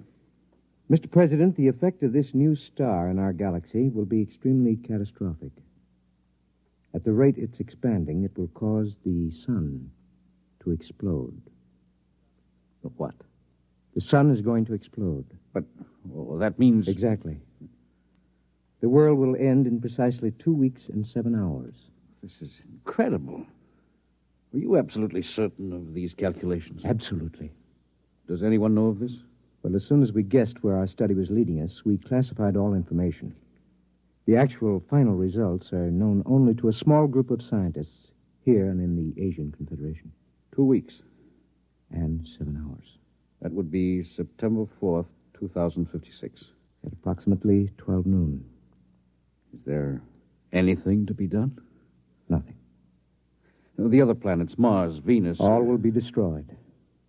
The universe as we know it will disintegrate. And the race? Will vanish. It's impossible. Those are the facts, Mr. President. How you choose to make them public, if you do choose to make them public, is a matter of government. Yes, of course. Has the president of the Asian Confederation been notified? He's being notified at this moment. I intend to take the following steps, Professor. First, I will contact the Asian Confederation. What's the name of their chief scientist? Dr. Gorlick. Ah, yes. I'll propose that you and Dr. Gorlick be given every resource to find a method of preserving the race. You'll be flown to their laboratories by rocket ship in an hour. I would like to spend these remaining days with my family. Your family can accompany you. They'll ask questions. They should know better by now. You will not release the information to the public. I would prefer to keep it a complete secret, provided the Asians agree, of course. A public announcement would only create utter panic and chaos.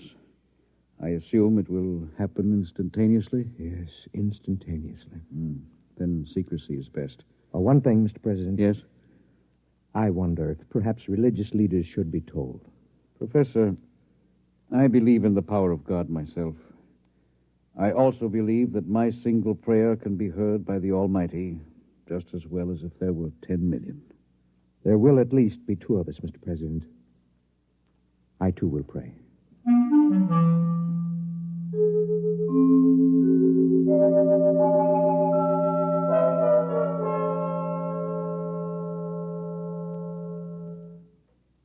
Dr. Gorlick? Professor, how nice to meet you again. Do sit down, sit down. Thank you. Quite a problem, eh? It's quite a problem. If the rest of the world knew what we too know. I feel they should be informed, nevertheless. Well, that part of it is for the administrators. We have our own work. Do you seriously believe that we have the remotest chance of solving this problem in the 2 weeks that remain for the universe to exist? That depends on what you consider a solution, Professor. Anything that will preserve the race. In that case, we have a solution. You're joking. About so serious a matter? Hardly. But would you step over to the table, please? Now, if you will be so good, look into that eyepiece in front of you while I focus it. Will you tell me, please, what you see there?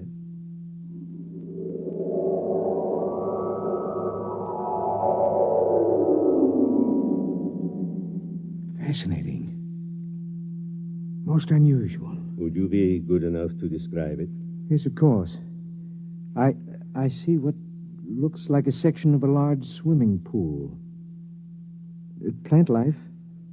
Very tiny, and some kind of animal life, almost molecular in size. Good. Now let me change the magnification. Possible. Go on, please. Describe. What? I see what looks like dogs, cats, a cow. All evidently swimming underwater in this medium. Wait. Yes, they seem to be dogs and cows and cats, except that they appear to have gill-like breathing apparatus. Good. It looks as if somehow these species have been mutated to live underwater. Exactly. Well, I don't understand how this is possible. It would take hundreds of generations, thousands of years, possibly, to effect such a change, even with modern genetic control. It is the key, Professor. Let me ask you another question. Yes? Would you estimate the size of these creatures? I would say they're normal size. And the size of the pool, as you call it? A tank of quite enormous size. I cannot see the walls, but I assume they are there. Good. Now, Professor, prepare yourself for a shock. I've been a scientist too long to shock easily, Dr. Gorlick. Nonetheless, you will be shocked to learn that what you have just been looking into is a single microscopic drop of water, less than a milligram. A single drop of water? Yes. Those dogs and cats are microscopic? Submicroscopic, smaller than a filterable virus. This is incredible, Doctor. Incredible, perhaps, but we have done it. How? We found a way to reduce the size of the original fertilized eggs through bombardment of the molecules. In this way, we can produce a full-size dog that is infinitesimal. And you believe this will help us solve our problem? I am convinced of it. What do you propose? This is our plan. We will create submicroscopic humans. At the submicroscopic level, 1,000 generations can reproduce in the equivalent of a few seconds of time. In less than an hour, we can have a species of human that is capable of living underwater. Gill breathers? Precisely. And then what? Don't you see, my friend? In a single drop of water, we can reproduce as many human beings as now live in the city of New Chicago or Trans-Europa. But when the sun explodes in 2 weeks' time, all life, even that in a single drop of water, must perish. That is true, Professor. But remember this. To a submicroscopic species of human, 2 weeks would be the equivalent of some 20 million years on Earth. In other words, to these human beings, starting tomorrow, the species will have hundreds of thousands of generations, each living a full life before the final explosion of the universe. Almost like playing God. I am not a subscriber to the concept of God, Professor. I must say I'm slightly shocked to discover that you, a man of science... Believes in a creator? I do, Doctor. In any event, will you help us go ahead with our experiment? I have no choice. Good. We'll begin tonight to produce the first species.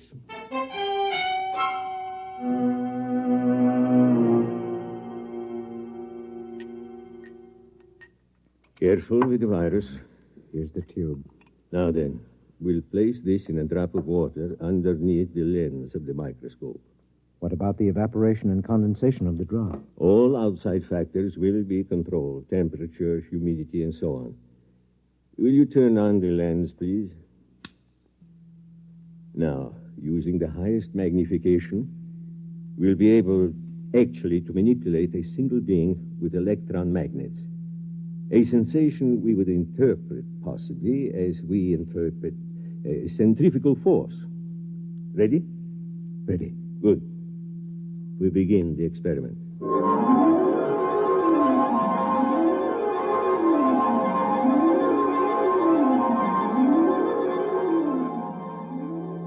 Time?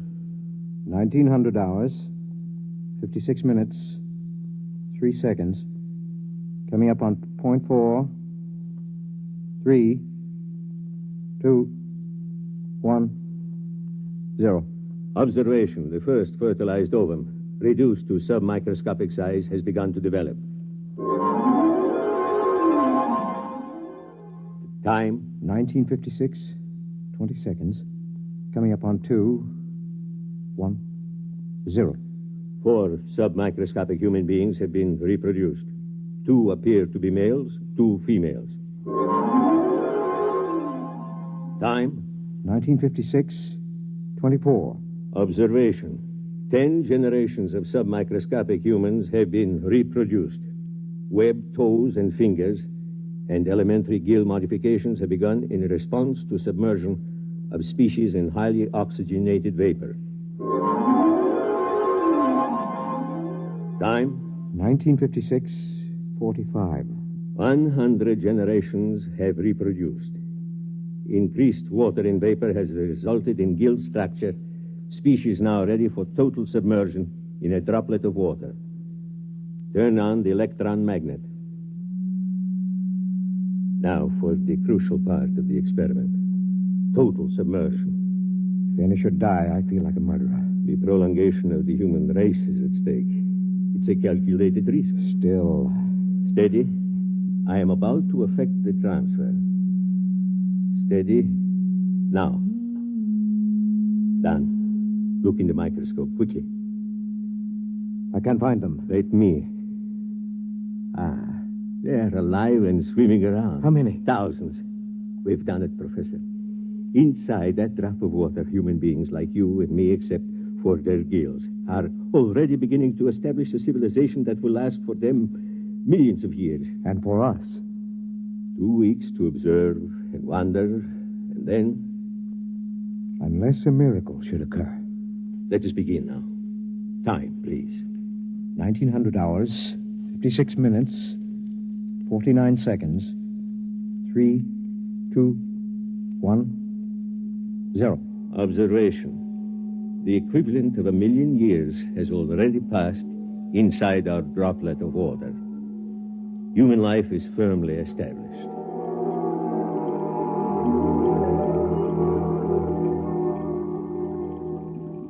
Sir! Sir! Come in, Lavin. Come in. I swam down from the museum. I'm exhausted. Rest yourself. Would you like some proto steak? No, thank you. Breath of oxygen, perhaps? 100 proof, distilled from pure upper-level water. A breath, perhaps. Now then, I assume that you've come about the plates. Yes. Naturally, the directors of the museum are most anxious. I haven't completed the translation yet. It's been 6 months. Yes, I know that, but they're incomplete. One of them was evidently lost during the final battle with the Eaters. Sure. Can you tell me off the record what you've already deciphered? Well, first, let me warn you. These plates were prepared thousands of generations ago. They're highly romantic. What they tell us may be fantasy. Still, I'm fascinated. After all, the greatest archaeological discovery of all time, buried 1 million years in the ooze of the bottom. Very well. The first line of the oldest plate reads as follows. It goes, "In the beginning, we were created..." Created? What an extraordinary concept. By whom? What about evolution? Yeah, let me finish. It goes, "We were created by men who are not as we are, but who are our ancestors all the same. They were caught in some disaster, and they made us and put us here in our universe so that the race of men might live on." Ridiculous. Perhaps. Well, let's suppose there's a universe other than ours. The theory has been advanced before. By fools. Fools? Look at us, Lavin. Are we really suited to this universe? Our gills, our webbed feet, these are the product of evolution and adaptation. But the shape of our bodies, the way we swim... Well, I'll admit there's some basis for the theory, but every experiment, every attempt to prove that anything exists outside, that the surface can be pierced... According to the plates, the surface can be pierced. Listen to this passage. "There are 3 surfaces of the universe. The first is the bottom, where the water ends. The second is the thermocline, the dividing water between the bottom and the sky. The third is the surface film beyond which none can pass. And beyond the surface film, beyond the surface is the universe of the creators." Well, the whole thing sounds like a parable or a song. Whatever it is, remember this. Thousands of generations pondered the miracle of our existence before these plates were written. Primitive. Men. You sound like a mystic, Shar. To think that a scientist like yourself could believe in the existence of creators. Nonetheless, creators who were formed in our own image. Or we in theirs. I'm shocked, truly. I intend to complete the translation of the plates. I will pursue this project for the rest of my life, if necessary.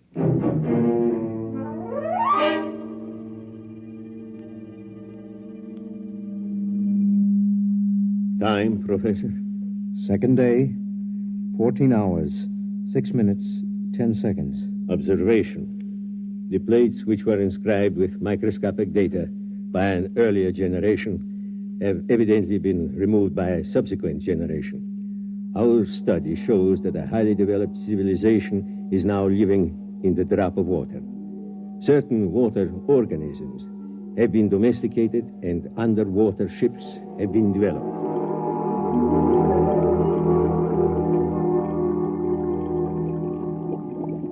The meeting of the council is called to order. Gentlemen, you all know the topic.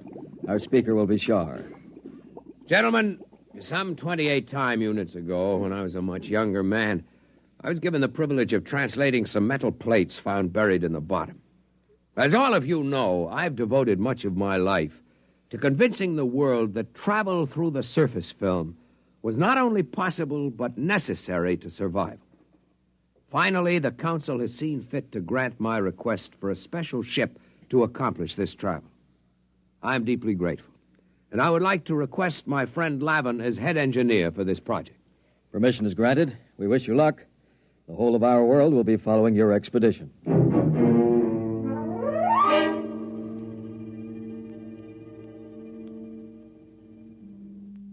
What's happening, Dr. Gorlick?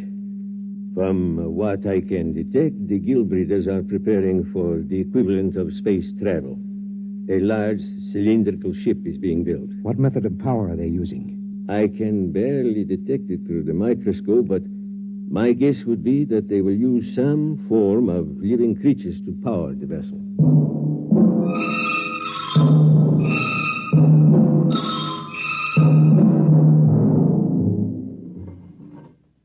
Shar to leader. Shar to leader. Leader, go ahead, Shar. The ship is ready to take off for the upper levels, leader. Water sealed in. All tight. Diatom's ready to move. Diatom's ready. We'll give you an escort of paramecium ships as far as the upper level. After that, you'll be on your own. Very good.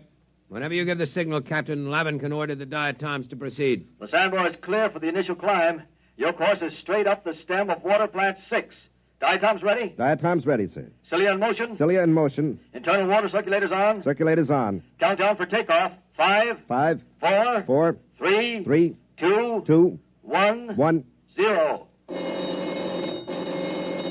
Diatom's in motion. Full speed ahead. Good luck. Well, Shar, this is the beginning of your dream. If the ship holds. We've utilized every engineering principle known to man. Double construction of the toughest water lily, 2,000 living diatoms for power, 20 million cilia. I'm not worried about the power. I'm worried about the temperature and the impact when we reach the surface film. What's our speed? 20,000 knots. Well, we've reached water plant 6. Now for the climb up the stem to the surface. Overseer.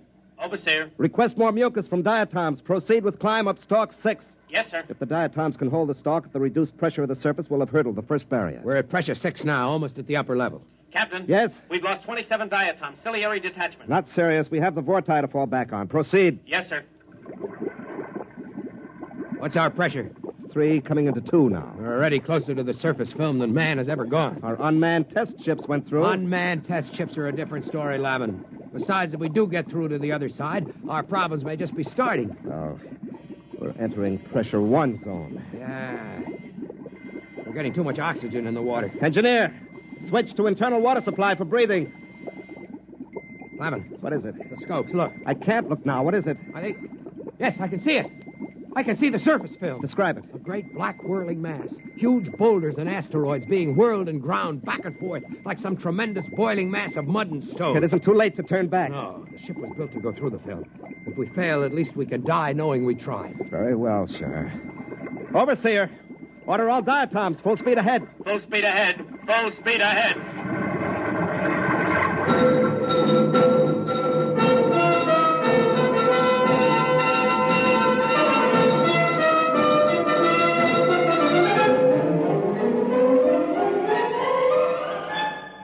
We're in the film, Shar. Pressure on the ship is increasing. Overseer, more oxygen for the diatoms. Captain, the diatoms are dying. More oxygen. Keep moving. We're almost through.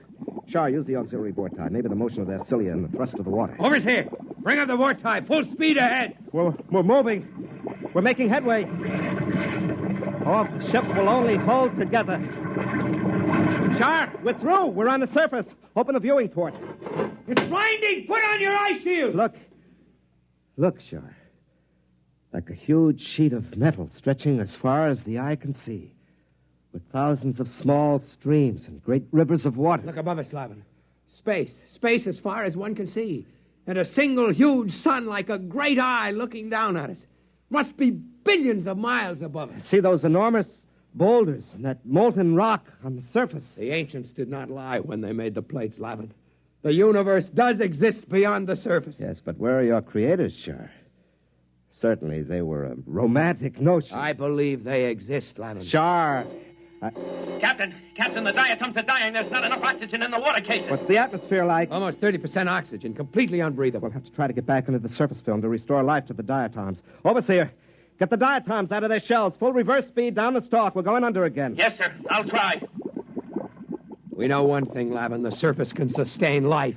Can't sustain ours much longer. Full reverse. It's no use, Captain. The diatoms are near death. Use the vorti. We haven't enough water, sir. They're starting to suffocate. We've got to get back beneath the surface.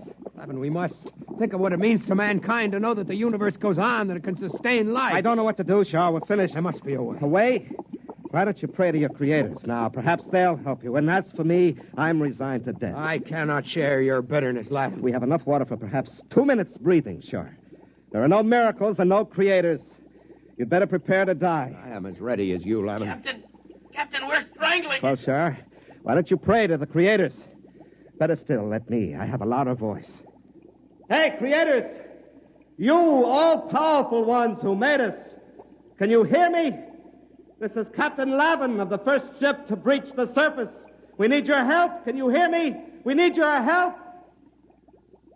If there be creators, and I believe there are, then I ask that our presence be noted, and that we be delivered from this trial not for ourselves, but for the good of the race.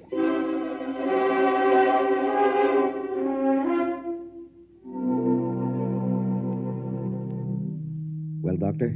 The ship has emerged from the film and is lying on the surface. There is no movement now. Probably strangling from lack of water. Very likely. What are you going to do? It's a pity they can't get back again. Eventually, they may have to learn to live on the surface when the temperature changes. Why not help them? You've played God before. Why not, indeed? Switch on the electron magnet. Ready. Now then, if I can just breach the surface tension near them, they'll be sucked under again, as in a whirlpool. If they survive... You'd better hurry. Here goes. Can't live much longer, sir. No. It's getting... What's that? I don't know. We're moving. Downward. Lavin, it's a vortex. A vortex is opening through the surface. One way or another, we'll die. The ship can't take the stress. We're dropping. Sure.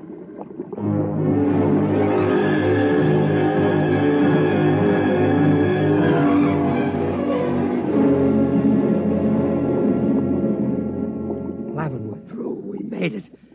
The water is circulating again. It's too much to believe, sure. It's like... A miracle. Yes. It is a miracle.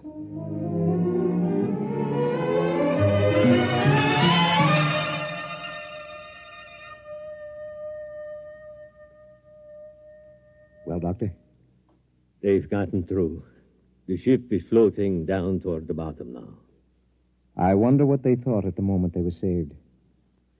Must have seemed to them as if the hand of God reached out to help them. Very likely. Do you suppose they prayed? To whom would they pray? I don't know. Perhaps to us, to the creators. It is not inconceivable. If only the human race, as we know it, had creators who could reach down and save us from destruction. How do you know we don't? Professor, I'm a scientist. So am I, Doctor. Those submicroscopic humans can't see us because we're too big to see. A molecule of our flesh would be like a world to them. And yet, we exist. We cannot hear their individual voices, perhaps, but we are capable of intervention of a sort. Is it not conceivable that our own plight might not be seen and recognized? What else is there at this time but to admit our inadequacy and to cast off this arrogance that gives us bitter pride instead of humility? Where are you going, Professor? To pray, Doctor. There isn't much time. Professor. Yes? Wait. I will come with you.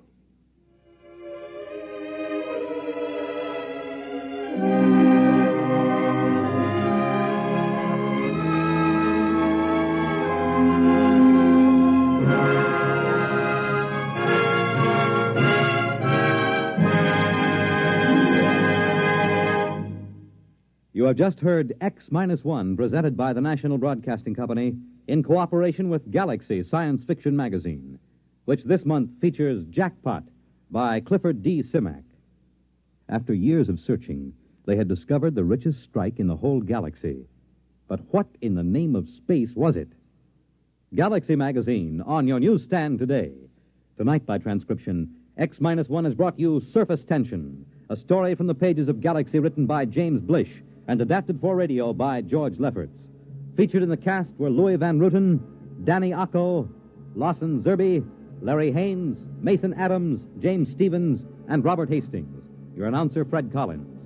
X-1 was directed by Scott Buckley and is an NBC Radio Network production.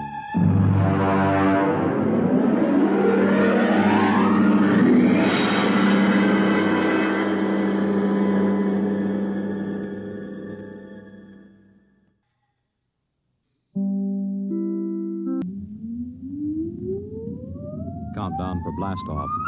X minus 5, 4, 3, 2, X minus 1, fire.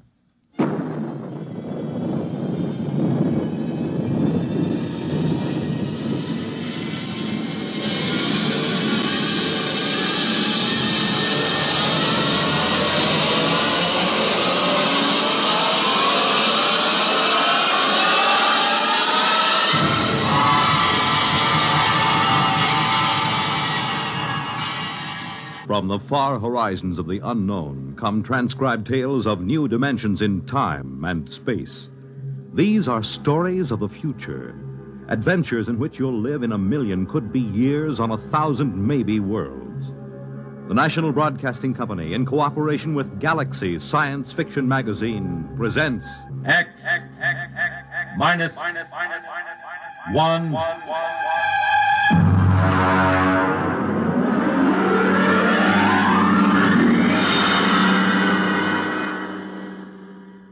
Tonight, The Lungamina by Gordon R. Dixon.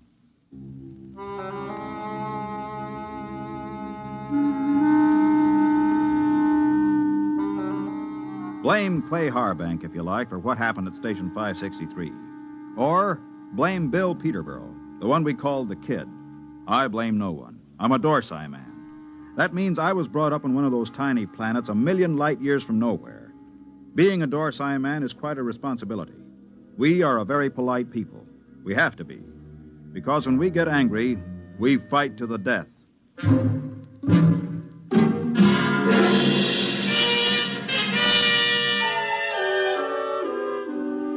It all began that evening that Clay Harbank began reminiscing about his home planet, Lulungamina. We were sitting around the recreation room of 563. There was a card game going on in one corner. Lulungamina. The very name sounds like music, doesn't it, Mort? You know me, Clay. I'm a Dorsai man. I've been in the Dorsai planets. I've seen them all knocking around this universe for 35 years. But when it comes to sheer beauty, Lulungamina. How long since you've been home, Clay? Home? 20 years, Mort. 20 stinking, miserable years. Well, that'll be over soon. Another 10 days. You gonna miss old 563? Miss this godforsaken little asteroid? Not for a minute. We'll miss your ugly face around here. At least I will. I'm gonna miss your gloomy Dorsai puss, too. Mort, why don't you get out of it? You've had more years in space service than any of us. You've probably got enough credits to get out, too. Me? I wouldn't know what to do with myself. Couldn't you go home? You should know better than that. The Denebrian trouble? The Denebrian trouble? You could go to Earth. What for? Ever been there? Never once. And I've never wanted to. I've seen too many Earthmen. Like the Kid over there. He's green in service. He's full of greed and stupid hate like the rest of them. No, that's not for me. Looks as if the game's breaking up. Here he comes. Well, if it isn't the big gambler from the windy planet. What's its name? Lulungamina. Yeah. How's the piggy bank coming, Dad? The piggy's a gentleman, Kid. He never overeats, so he won't ever get indigestion. Sour grapes. You see this wad of credits? 500. How long you have to work for 500 credits, Dad? How many trips you have to make around this asteroid? How much closer to falling your grave you have to come? You look as if you made a killing. I always make a killing. I'm a natural-born gambler. And I don't just talk about it like some. I think I'll go out and take a turn around the station, Mort. Fine, I'll go with you. It's, stuffy in here. Don't bother. I'd rather be alone. Big shot. Knocked around the planets for 35 years. Used to have a reputation as the hottest gambler in the systems. Comes from the most beautiful planet in the universe. Bull. Why don't you lay off him? Kid, let me give you a piece of sound advice. Go ahead. Lay off Clay Harbank. He's been around the systems a lot longer than you have. He may not be any chicken, but he's a tough baby when the situation calls for it. You trying to scare me, Mort? I thought you Dorsai guys were smarter than that. I'm beginning... Now, look, kid. No, look. No offense, Morty. I mean, I wasn't trying to insult the Dorsai people or anything. I got to go do a flight check. I'll see you.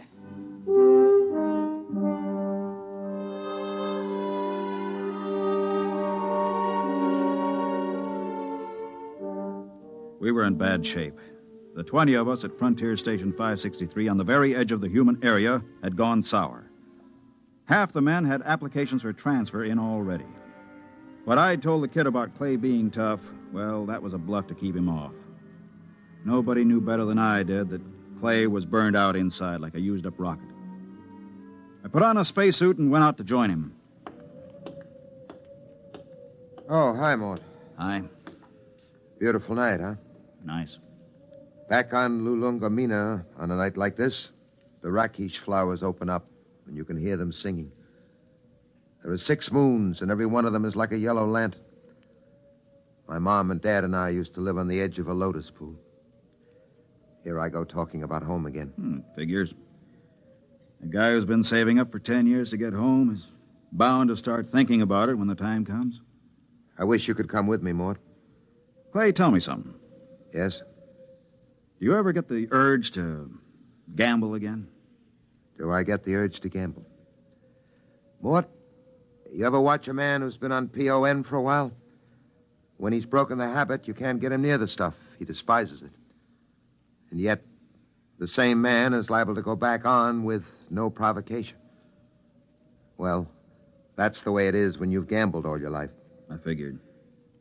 Maybe that's why I keep talking about home. Every time I hear the kid flipping those cards in the recreation room, I start talking about home. Have you noticed? I've noticed. But this time I'm going to make it, Mort. I tried 3 times before. This time I've got the dough, and I know I'm going to make it. I think you will, Clay. You know what did it? No. Lulungomina. That's what saved me this time. The thought of that beautiful planet.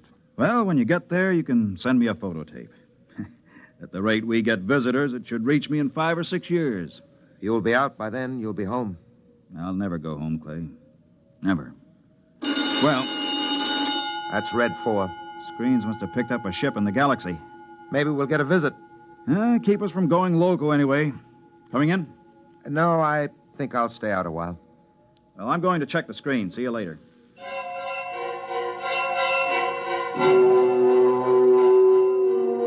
Red 4 meant simply that a ship was entering the galaxy. The chances of it touching down on 563 were pretty remote, unless it happened to need a clearance for Earth or Mars. The screen was black by the time I got there, but the kid was filing a report. Oh, hiya, Mort. Hey, what's a Hixabrod like? Why? We're having one for a visitor. You don't say. I just came in over the receiver. What'll he be like? A Hixabrod? Stiff as a poker, proud as Lucifer, honest as sunlight, and tight as a camel on his way through the eye of a needle. What do they look like? Oh, they're kind of humanoid, but they have a deadpan face that never changes, like a mask. Well, they're a little scary, I hear. That's a green skin and the scales. Also, they run about 8 feet tall. I wouldn't tangle with one if I were you. Back on Denebria once, I saw a Hixabrod rip a man to ribbons with its claws. Why? The man made the mistake of insulting Hixa. That's one of the twin planets they come from. Pretty touchy, aren't they? Not really. They're a very level-headed race. You know the Hixabrod reputation, don't you? No, you didn't hear much about them on Earth. Well, they're the first and only mercenary political arbitrators in the known universe. A Hixabrod can be hired, but he's absolutely incapable of being influenced or bribed. He tells the cold truth and nothing but the cold truth. And, brother, when a Hixabrod tells you the truth, it's plenty cold. It really lets you have it, huh? They're a small race and very much in demand. If some kind of political dispute comes up from planetary to inter-alien, both sides hire a Hixabrod to represent them. That way they know the other side is being completely honest. Oh, that's very interesting, you know. Very interesting.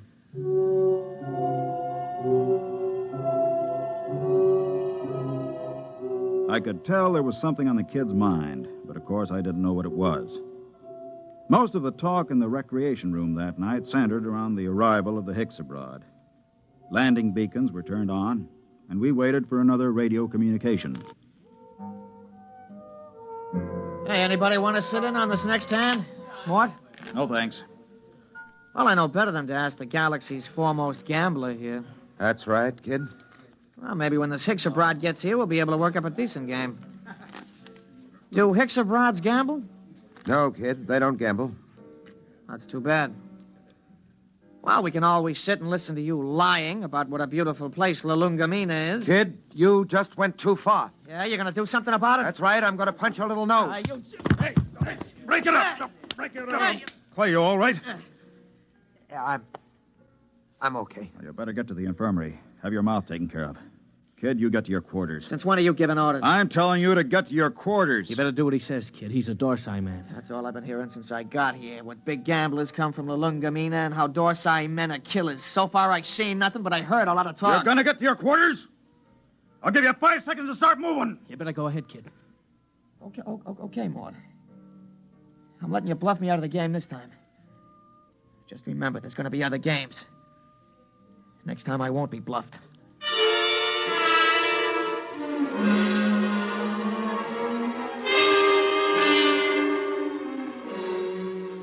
He left the recreation room. I felt a slight and not unpleasant shiver run down between my shoulder blades, and my eyes were still hot. I'd almost lost my control that time, and my senses told me I'd better be careful. For the next 3 days, the tension of 563 was almost unbearable. Clay Harbank seemed to age 20 years after the kid knocked him down. Now hear this, all personnel. Now hear this, all personnel. A ship is approaching for flight check. A ship is approaching for flight check. Report to Central. Report to Central. Well, this is it, Clay. We're getting the Hixabrod. Seems almost like home having a Hixabrod with us. They're all over the Tarsian system, you know. You speak Hixabrod? You have to on Lulungamina. Oh, I didn't know that. I picked it up during the 3rd exploration. Long time ago, huh? We're not getting younger, Clay. Yeah. I found that out. Ah, don't take it so big. He's just a punk kid. Sure. And I'm just a dumb old man. Oh, forget it. Ah, that's touchdown. You ought to be here in a minute. Well, that does it. He's down. Look at that ship, huh? Let's go. You'll need some help with his baggage.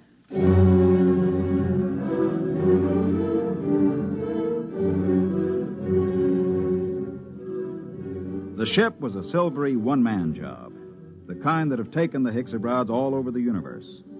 The cabin door slid back, and the Hixa stepped out. He was as green and scaly as a lizard, but there was a certain unmistakable dignity in his bearing. Since I spoke the language, I was the first to greet him. Belt the Hutch and Hixabrod. Welcome to this place. I greet you, Dorsai man. My name is Mort Bianski. I am called Dorlassus. Come. I'll show you to your quarters. Thank you. How long will you remain here? Only for one night.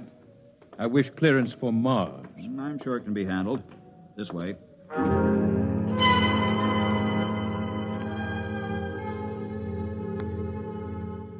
I wondered how he knew I was a Dorsai man. And then it seemed obvious. My broken nose, the scars, the lined face. Nobody could mistake a human from the Dorsai planets. Still, it scared me a little. I kept wondering if he had anything to do with interplanetary police. I tried to put it out of my mind. It was no use.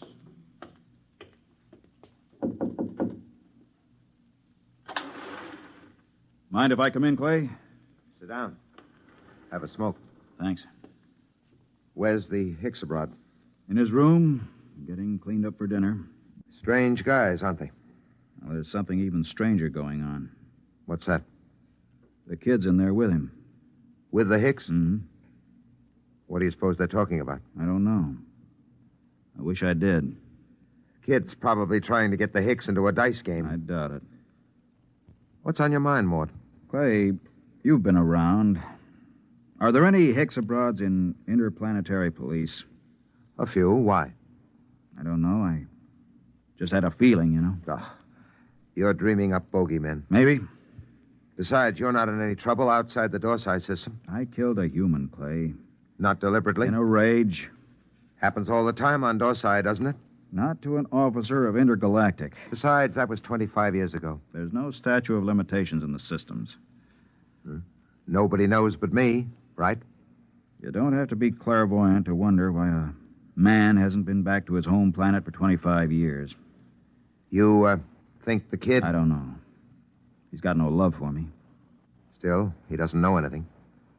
How would he know this Hicks-Abrod is an agent, if he is? Couldn't say. Where are you going? Well, I think I'll take a look at that message the kid filed. The one we got when we first picked up the Hicks-Abrod on the screens. Let me know what you find, if anything.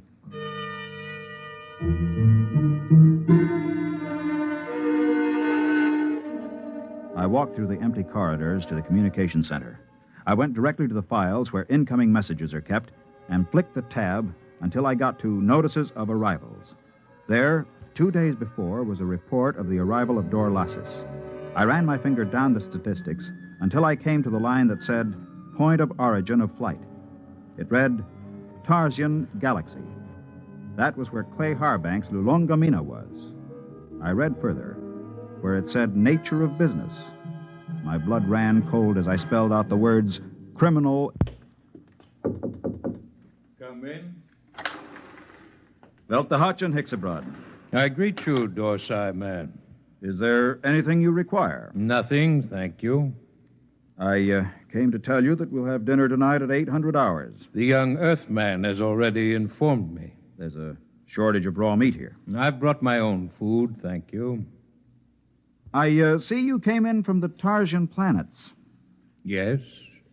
You didn't happen to be in the Dorsai planets before that? No.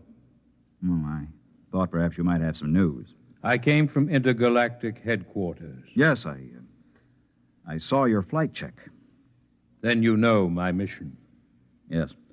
Good. How long do I have to pack?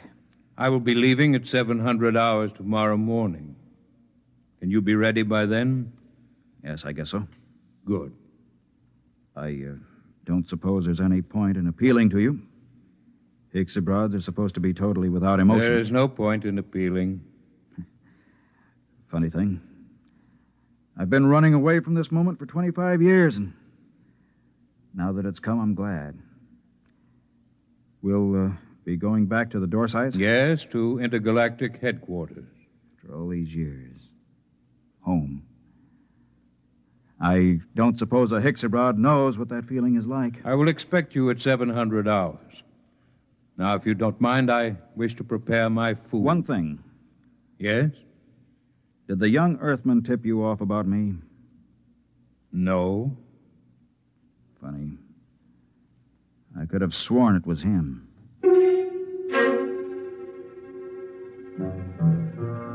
That was that. When a Hicks-Abrod tells you no, you can bet your life he isn't lying. I began to wonder how they located me. I began to wonder what he and the kid had talked about. I began to wonder a lot of things. Well? He's an agent for Intergalactic. Well, that doesn't prove he's after you? He is. How do you know? I just talked to him. Lord in heaven. It isn't so bad, really. Just think, I'll be going home. I'm going to kill that kid. Clay. I'm going to kill him. Clay, listen to me. The kid didn't turn me in. You said... I said he was talking to the Hicks. I just asked him, and the Hicks told me it wasn't the kid. They don't lie. So don't go blowing off. It's going to be hard. 10 days. It doesn't have to be 10 days. What do you mean? How many credits do you need to buy your way out? Another 500? Next payday? Don't wait. Don't wait? I have over 900 credits. I'll turn them over to you. Mort. Listen, I don't need them. You can pay off tomorrow and fly as far as the Tarsian chain with me and the Hicks. It's a very nice thing, Mort. Will you do it? I'll think about it. Let you know after dinner.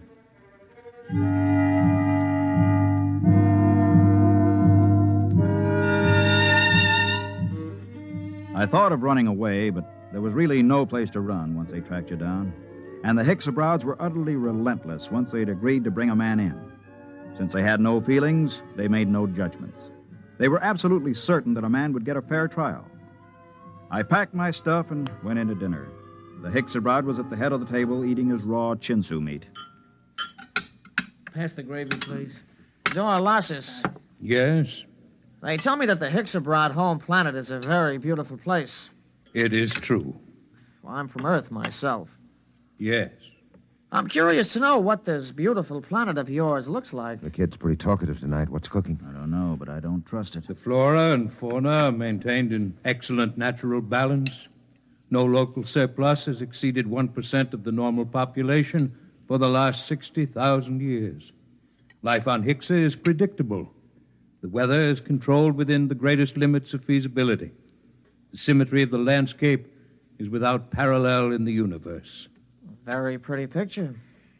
Very attractive home world. But I regret to inform you, Dorlasis, that I've been given to understand that it pales into insignificance when compared with another beauty spot in our universe. Your Earth? I wish I could say yes. No. This place is so wonderful, I doubt if an Earthman like me could get in. In fact, I've never seen it. But I've been hearing about it for some months now. And either it's the most wonderful place in the universe, or the man who's been telling me about it is a rotten liar. Get your gun, kid. Get your gun. Why guns? You call me a liar. Why use guns when it's possible to prove the thing one way or another with complete certainty? For months now, you've been telling me two things. One, that you used to be a gambler. Two, your precious Lulungamina is the most wonderful place in the universe. The question is either statement true? They're both true. You'll back them up? With my life. I'm not asking you to back them with your life. Just back them with that nice little hoard you've been accumulating all these years. Clay, don't. Well, you said you were a gambler. Bet with me and prove it. Suppose I do. How do we prove my statement about Lulungomina? It's easy. We have with us at this table a Hixabrod. In a conversation with him, I found out that he's just visited every planet in the Tarsian chain. Now, as everyone knows, a Hixabrod never lies. Do you think you could judge this point, Dorlasis? The point can be judged. Well, gambler. Clay, it's a trick. Don't bet. How much will you bet, kid? All I got. The equivalent of 10 years' pay. Well? You're on. Dorlasis, okay if I question you? Proceed. You've been to the planet in the Tarsian chain, which this man calls his home? I must ascertain the position of the planet. The fourth planet. Ah, yes. The one with 6 moons. That's it. I've been there recently, as you well know, since we spoke of it only this afternoon. We did speak of it, that's true. Now, will you tell me, you know the planet? Yes. You know its geography? I do not repeat myself. Is it a large planet? No. Is it a rich planet? No. Was there not a rain of radioactive fallout from an explosion of a nearby star only 5 months ago? There was. Did it not destroy every piece of vegetation and leave this planet a gutted, smoking ruins, charred and ugly? It did. Well, gambler? You haven't asked him the main question yet, kid. Would you like to ask him? All right. Hixabrod, the question to be judged is this. Is Lulungomina the most beautiful and the most wonderful place in the universe? Yes. It is. What? Well, kid? It's a trick. It's a rotten trick. I don't believe it. The Hexes... The eyes of the Hixabrod were narrow and baleful as he pushed back his chair. You could almost feel them burning as he dragged his scaly feet over toward the kid. He stopped about 6 inches from the kid and held both his hands up, palms near the kid's eyes.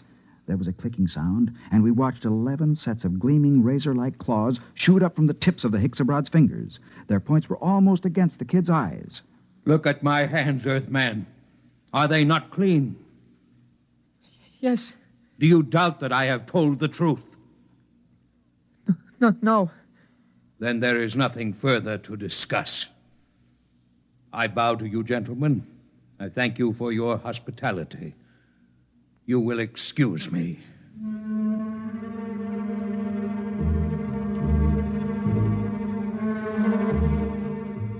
We stood around and watched that proud, frightening figure drag itself out of the room. The kid was trembling like a leaf as he drew a bank draft for 10 years' pay and handed it to Clay Harbank. The next morning, Clay and I boarded the Hixabrod ship, and 4 days later, we touched down at the outer planet of the Tarsian chain. Well, this is where I get off, Mort. I don't know what to say, really. I guess you know how I feel. Think I do, Clay. Let's just say so long. There will be no need for goodbyes. What? Both of you are leaving the ship here. But I thought I intend to return to intergalactic headquarters empty-handed. Empty-handed? But they'll question you. What will you tell them? The truth, of course. But you have told me nothing. But I assumed... I am not interested in your assumption. You asked me my mission. I told you it was a criminal investigation. You said you assumed you would go back with me, and I told you when my ship was departing. There is nothing more to be said. But surely you know... Mort, don't say anything. The Hicks abroad deals only with facts, what is absolutely known. They're the most literal beings in the universe. Let it go at that. Goodbye, gentlemen. I am grateful for the pleasure of your company.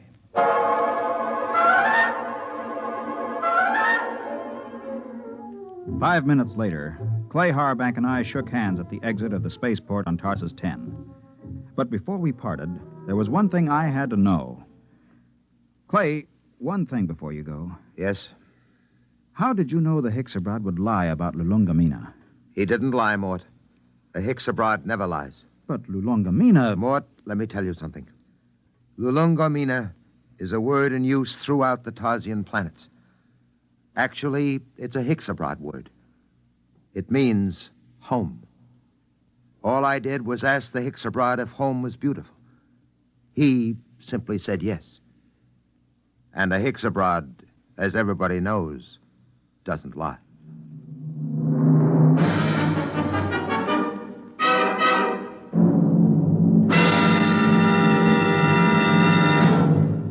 You have just heard X-1, presented by the National Broadcasting Company in cooperation with Galaxy Science Fiction Magazine, which this month features the Finn O'Donovan novelette Bad Medicine, the story of a robot therapist that never failed to effect a cure, even if it had to convert itself into a typhoid Mary to do so. Galaxy Magazine, on your newsstand today. Tonight, by transcription, X-1 has brought you Lulungamina, a story from the pages of Galaxy written by Gordon R. Dixon and adapted for radio by George Lefferts. Featured in the cast were Ralph Camargo, Ned Weaver, Jack Grimes, Bob Hastings, and Kermit Murdoch. Your announcer, Fred Collins. X-1 was directed by Daniel Sutter and is an NBC Radio Network production.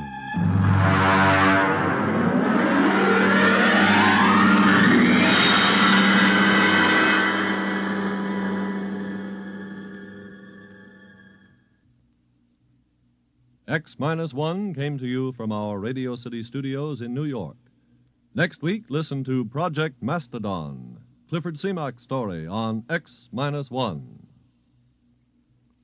Follow the news with Chet Huntley tonight on the NBC Radio Network.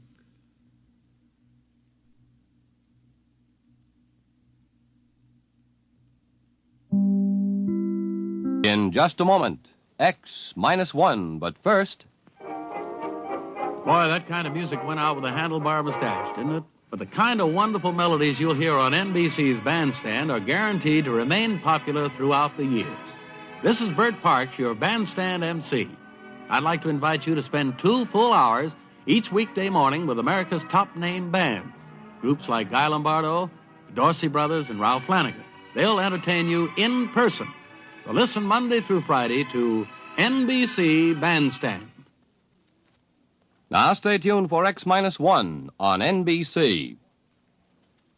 After tonight's broadcast, X-1, the adult science fiction show, will not be heard until Wednesday, September 26th.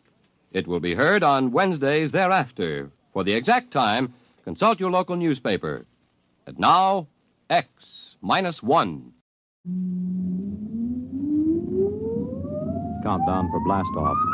X-5, 4, 3, 2, X-1, fire.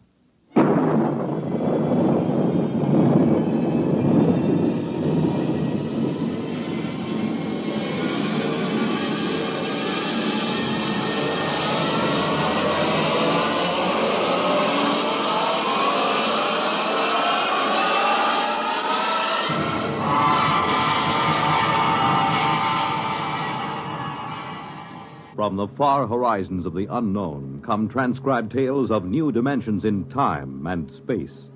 These are stories of the future, adventures in which you'll live in a million, could be years, on 1,000 maybe worlds.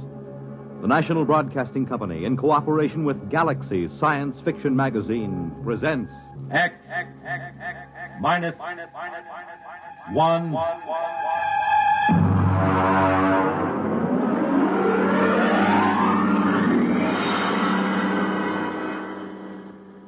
This week, the police chiefs of the country are meeting in Chicago for the 63rd Annual Conference of the International Association of Chiefs of Police. Tonight, X-1 is proud to salute them as we present The Lifeboat Mutiny by Robert Sheckley.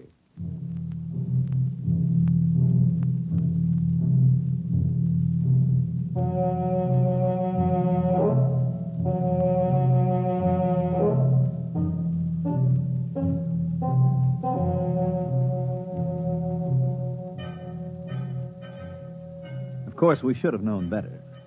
In a way, we were asking for it, but frankly, we were short of credits, and beggars can't be choosers. As a rule, I don't like second-hand equipment, not if I have to trust my life to it. But Joe, the interstellar junk man, can be pretty persuasive.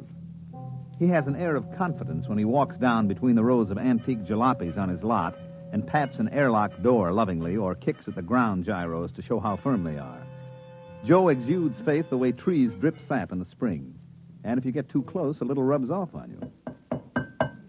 Yeah, you see, solid as a rock. Look at that plating.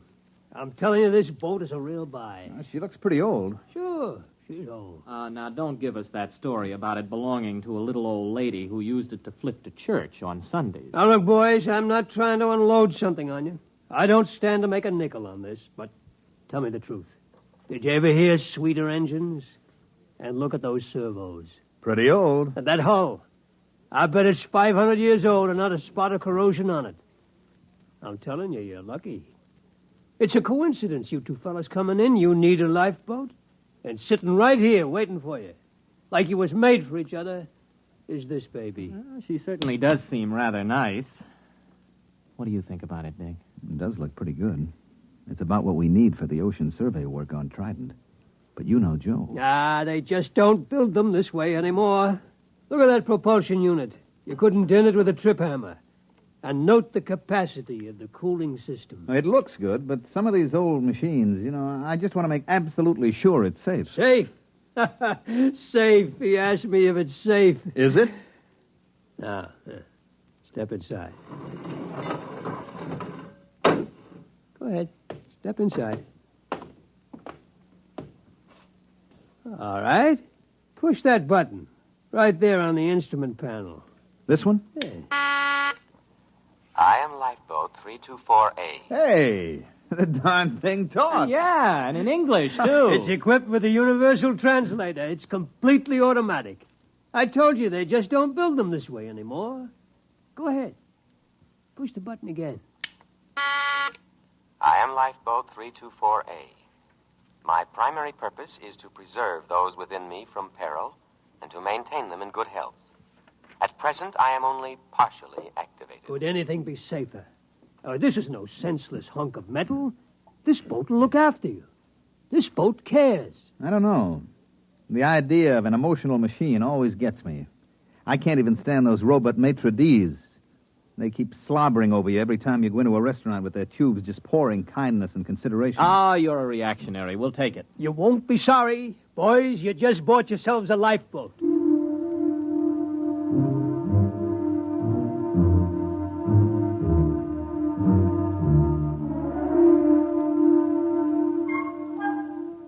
Joe delivered this assurance in the frank and open tones that had helped make him a millionaire several times over.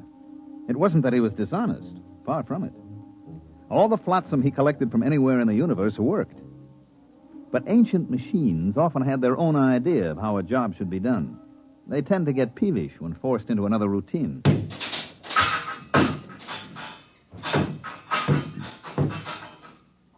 Well, there she goes, Lifeboat 324A. I got her down in the afterhold. I think she's in perfect condition. It's just what we need for those oceans on Trident. I hope so. The last thing I bought from Joe was an electric razor. Only it turned out that it came from Deneb 3, where they are slightly reptilian. And an electric razor is used to help them change their skin in the hot months. If you remember, I was in the hospital 3 months, and after the skin grafts, I don't know my ears from my elbow.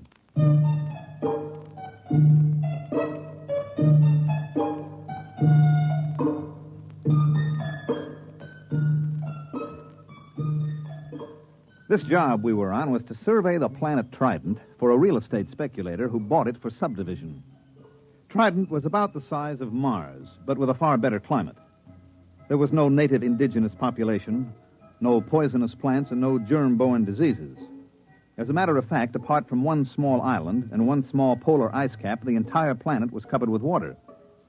There was no real shortage of land. You could wade across some of Trident's several seas. Our firm had been hired to survey and plan a little mountain raising because the sector council frowned on selling building lots under 4 feet of water. We landed on Trident and launched the lifeboat. Okay, I got the sandwiches in the water. Ready to cast off? Aye, aye, sir. All mooring lines are on board. All right, let's crank this swan boat up and get going. Well, push that button. Aye, aye. I am Lifeboat 324A. My primary purpose is to preserve those within me from peril and to maintain them in good health. At present, I am only partially activated. For full activity, press button 2. Now, there it is, right next to the first one.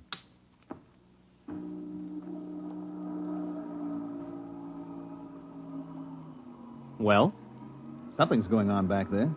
Sounds like motors warming up. Hey, that sounds like a short circuit somewhere. You know there's no wheel on this thing? Oh, wait a minute. There's got to be some kind of tiller or control. Well, you look. That's all there are, 2 buttons. Well, then maybe she controls telepathically. I'll try it. Hey, 324A, go ahead slowly.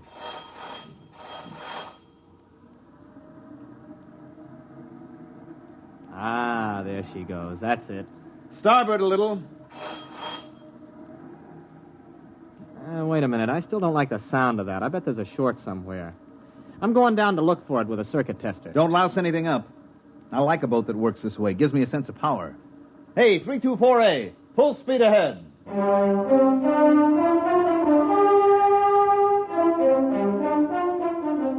Arnold disappeared into the bilge with a circuit tester, and I handled the survey.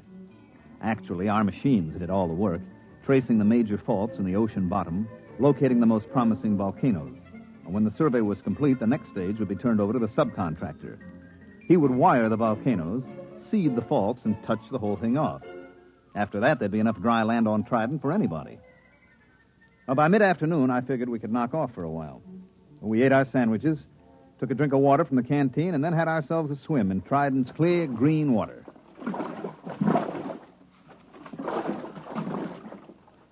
Hey, give me a hand up. That was very refreshing. Oh, yeah. I'll have to get this grease off with sandpaper, but I think I found the trouble. You see, the leads to the primary activator have been removed and the power cable's been cut.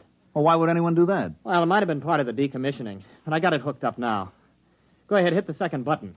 Might as well have this thing working right. Okay, here she goes.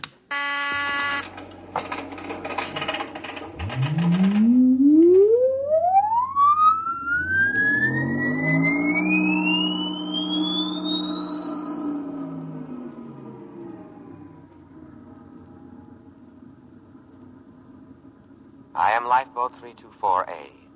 I am now fully activated and able to protect my occupants from danger. Have faith in me. My action response tapes, both psychological and physical, have been prepared by the best scientific minds in all Drome. Ah, that's more like it, huh? Gives you a feeling of confidence, doesn't it? I suppose so. But where is Drome? Gentlemen, try to think of me not as an unfeeling mechanism, but as your friend and comrade in arms. I understand how you feel. You have seen your ship go down, cruelly riddled by the implacable Regen. What ship? What's it talking about? You have crawled aboard me, dazed, gasping from the poisonous fumes of water, half dead. Oh, no, wait a minute. You mean that swim we took? You got it all wrong. We were just surveying. Half dead, shocked, wounded, morale low. You were a little frightened, perhaps, and well, Well, you might be, separated from the drome fleet and adrift upon an alien planet.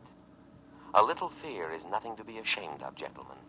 But this is war, and war is a cruel business, and we have no alternative but to drive the barbaric again across space. There must be a reasonable explanation for all this. Probably an old television script got mixed up in its response bank. We better give it a complete overhaul. We can't listen to that stuff all day. Well, we're about a quarter of a mile from the island. I'll tell you what. I'll take it down and clean the goo out of the contacts when we get there. Hey, what's going on? We're stopping. Hey, lifeboat. Quiet, calm, trust in me. I am scanning the island. What's he talking about, scanning the... Better humor it. Lifeboat, that island's okay. We checked it personally. Perhaps you did, but in modern lightning-quick warfare, drone senses cannot be trusted. They are too limited, too prone to interpret what they wish. Electronic senses, on the other hand, are emotionless, eternally vigilant, and infallible within their limits. But there isn't anything there. I perceive a foreign spaceship on the island. Oh, that's our ship. It has no drome markings. Well, it hasn't any enemy markings either. I painted it myself. In war, we must assume that what is not ours is the enemy's. Oh. I understand your desire to set foot on land again, but I take into account factors that a drome motivated by his emotions would overlook. Consider the apparent emptiness of the strategic bit of land, the unmarked spaceship put temptingly out for bait, the fact that our fleet is no longer in this vicinity. All right, that's enough. Now, I'm tired of arguing with you. Go directly to that island. That's an order. I cannot obey that order. You are unbalanced from your harrowing escape from death. All right. Enough of this nonsense. I'm just going to take that cutoff switch and... Come to your senses, gentlemen. Only the decommissioning officer is empowered to turn me off. For your own safety, I must warn you not to touch any of my controls. You are mentally unbalanced. Later, when our position is safer, I will administer to you. Now, my full energies must be devoted towards detection and escape from the enemy.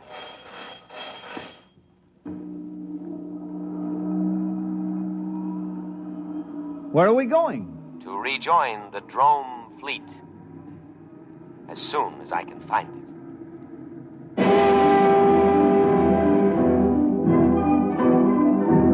We sailed over the empty seas of Trident for the rest of the afternoon and far into the night. At about midnight, we sat in the cabin sharing our last sandwich. The lifeboat was still rushing madly over the waves, its every electronic sense alert, searching for a fleet that had existed 500 years ago upon an entirely different planet.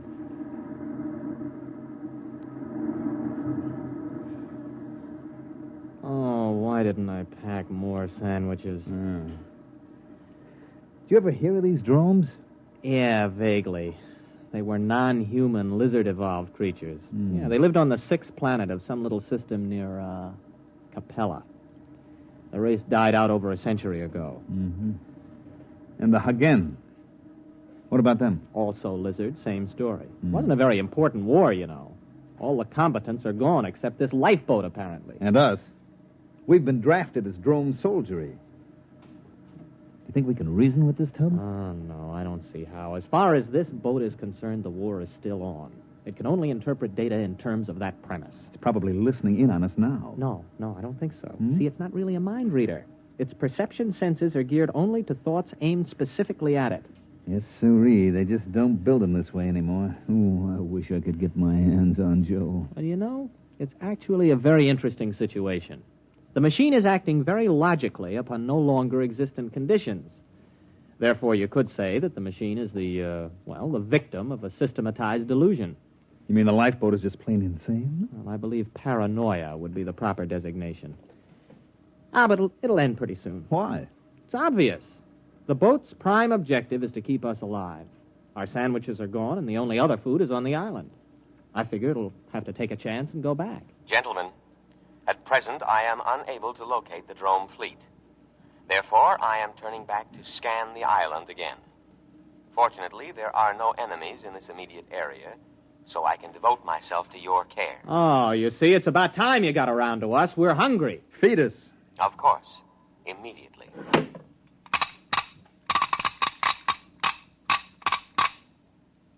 There you are. On the tray.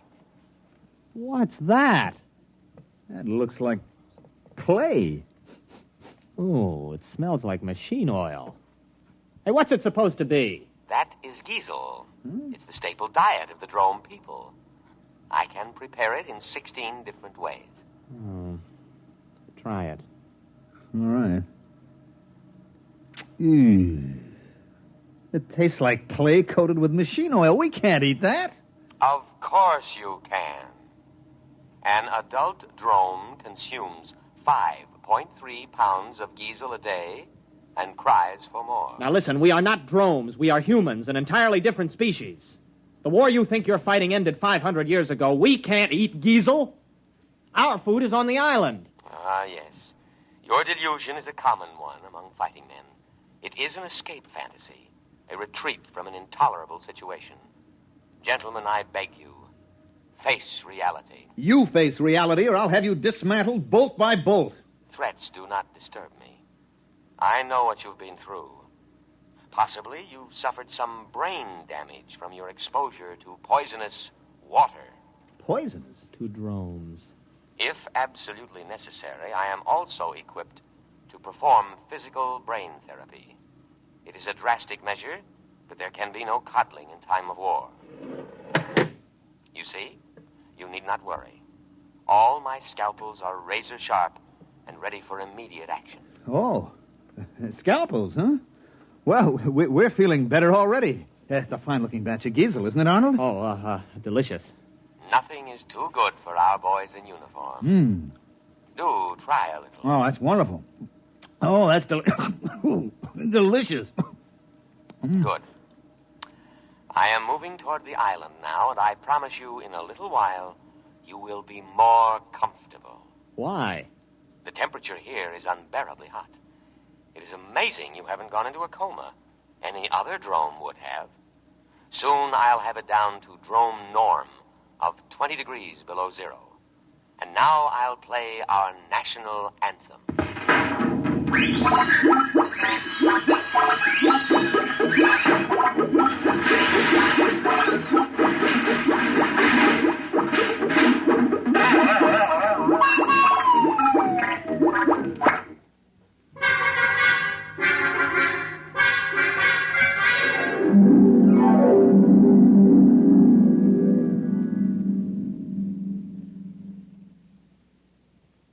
Arnold?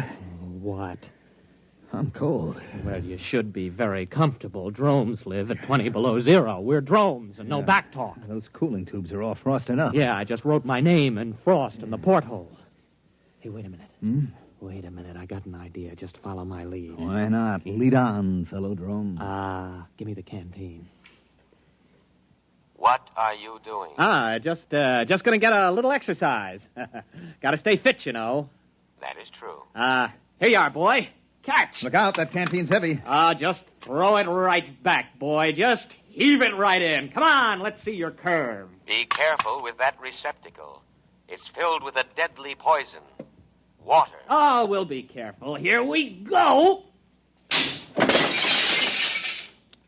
Bad shot, old man. Oh, how careless of me. I seem to have broken the cooling tubes. Cooling fluid all over the floor. I should have taken precaution against internal accidents. It won't happen again. But the situation is very serious. I cannot repair the cooling tube myself. I'm unable to properly cool the boat. Say that's tough. Now, if you'll just drop us on the island... That is impossible. My first duty is to preserve your lives, and you couldn't live long in the climate of this planet. But I'm going to take necessary precautions to ensure your safety. What are you going to do? There is no time to waste. I will scan the island once more. If our drome forces are not present, we will go to the one place on the planet that can sustain drome life. What place? The southern polar ice cap. The climate there is almost ideal. 30 degrees below zero. And of course, I must guard against any further internal accidents. So, I will lock you gentlemen in the cabin.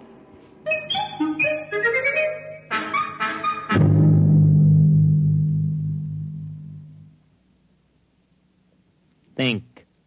I am thinking. Nothing's coming out. Well, we've got to get off when he reaches the island. It'll be our last chance. Now, look. We know his internal scanning isn't very good. When we reach the island, maybe we could cut his power cable. Oh, you couldn't get within 5 feet of it. He's got an electric charge on all the controls. I am now scanning the island. Place looks fine today. Oh, sure does. I'll bet our forces are dug in underground. They are not. I scanned to a depth of 100 feet.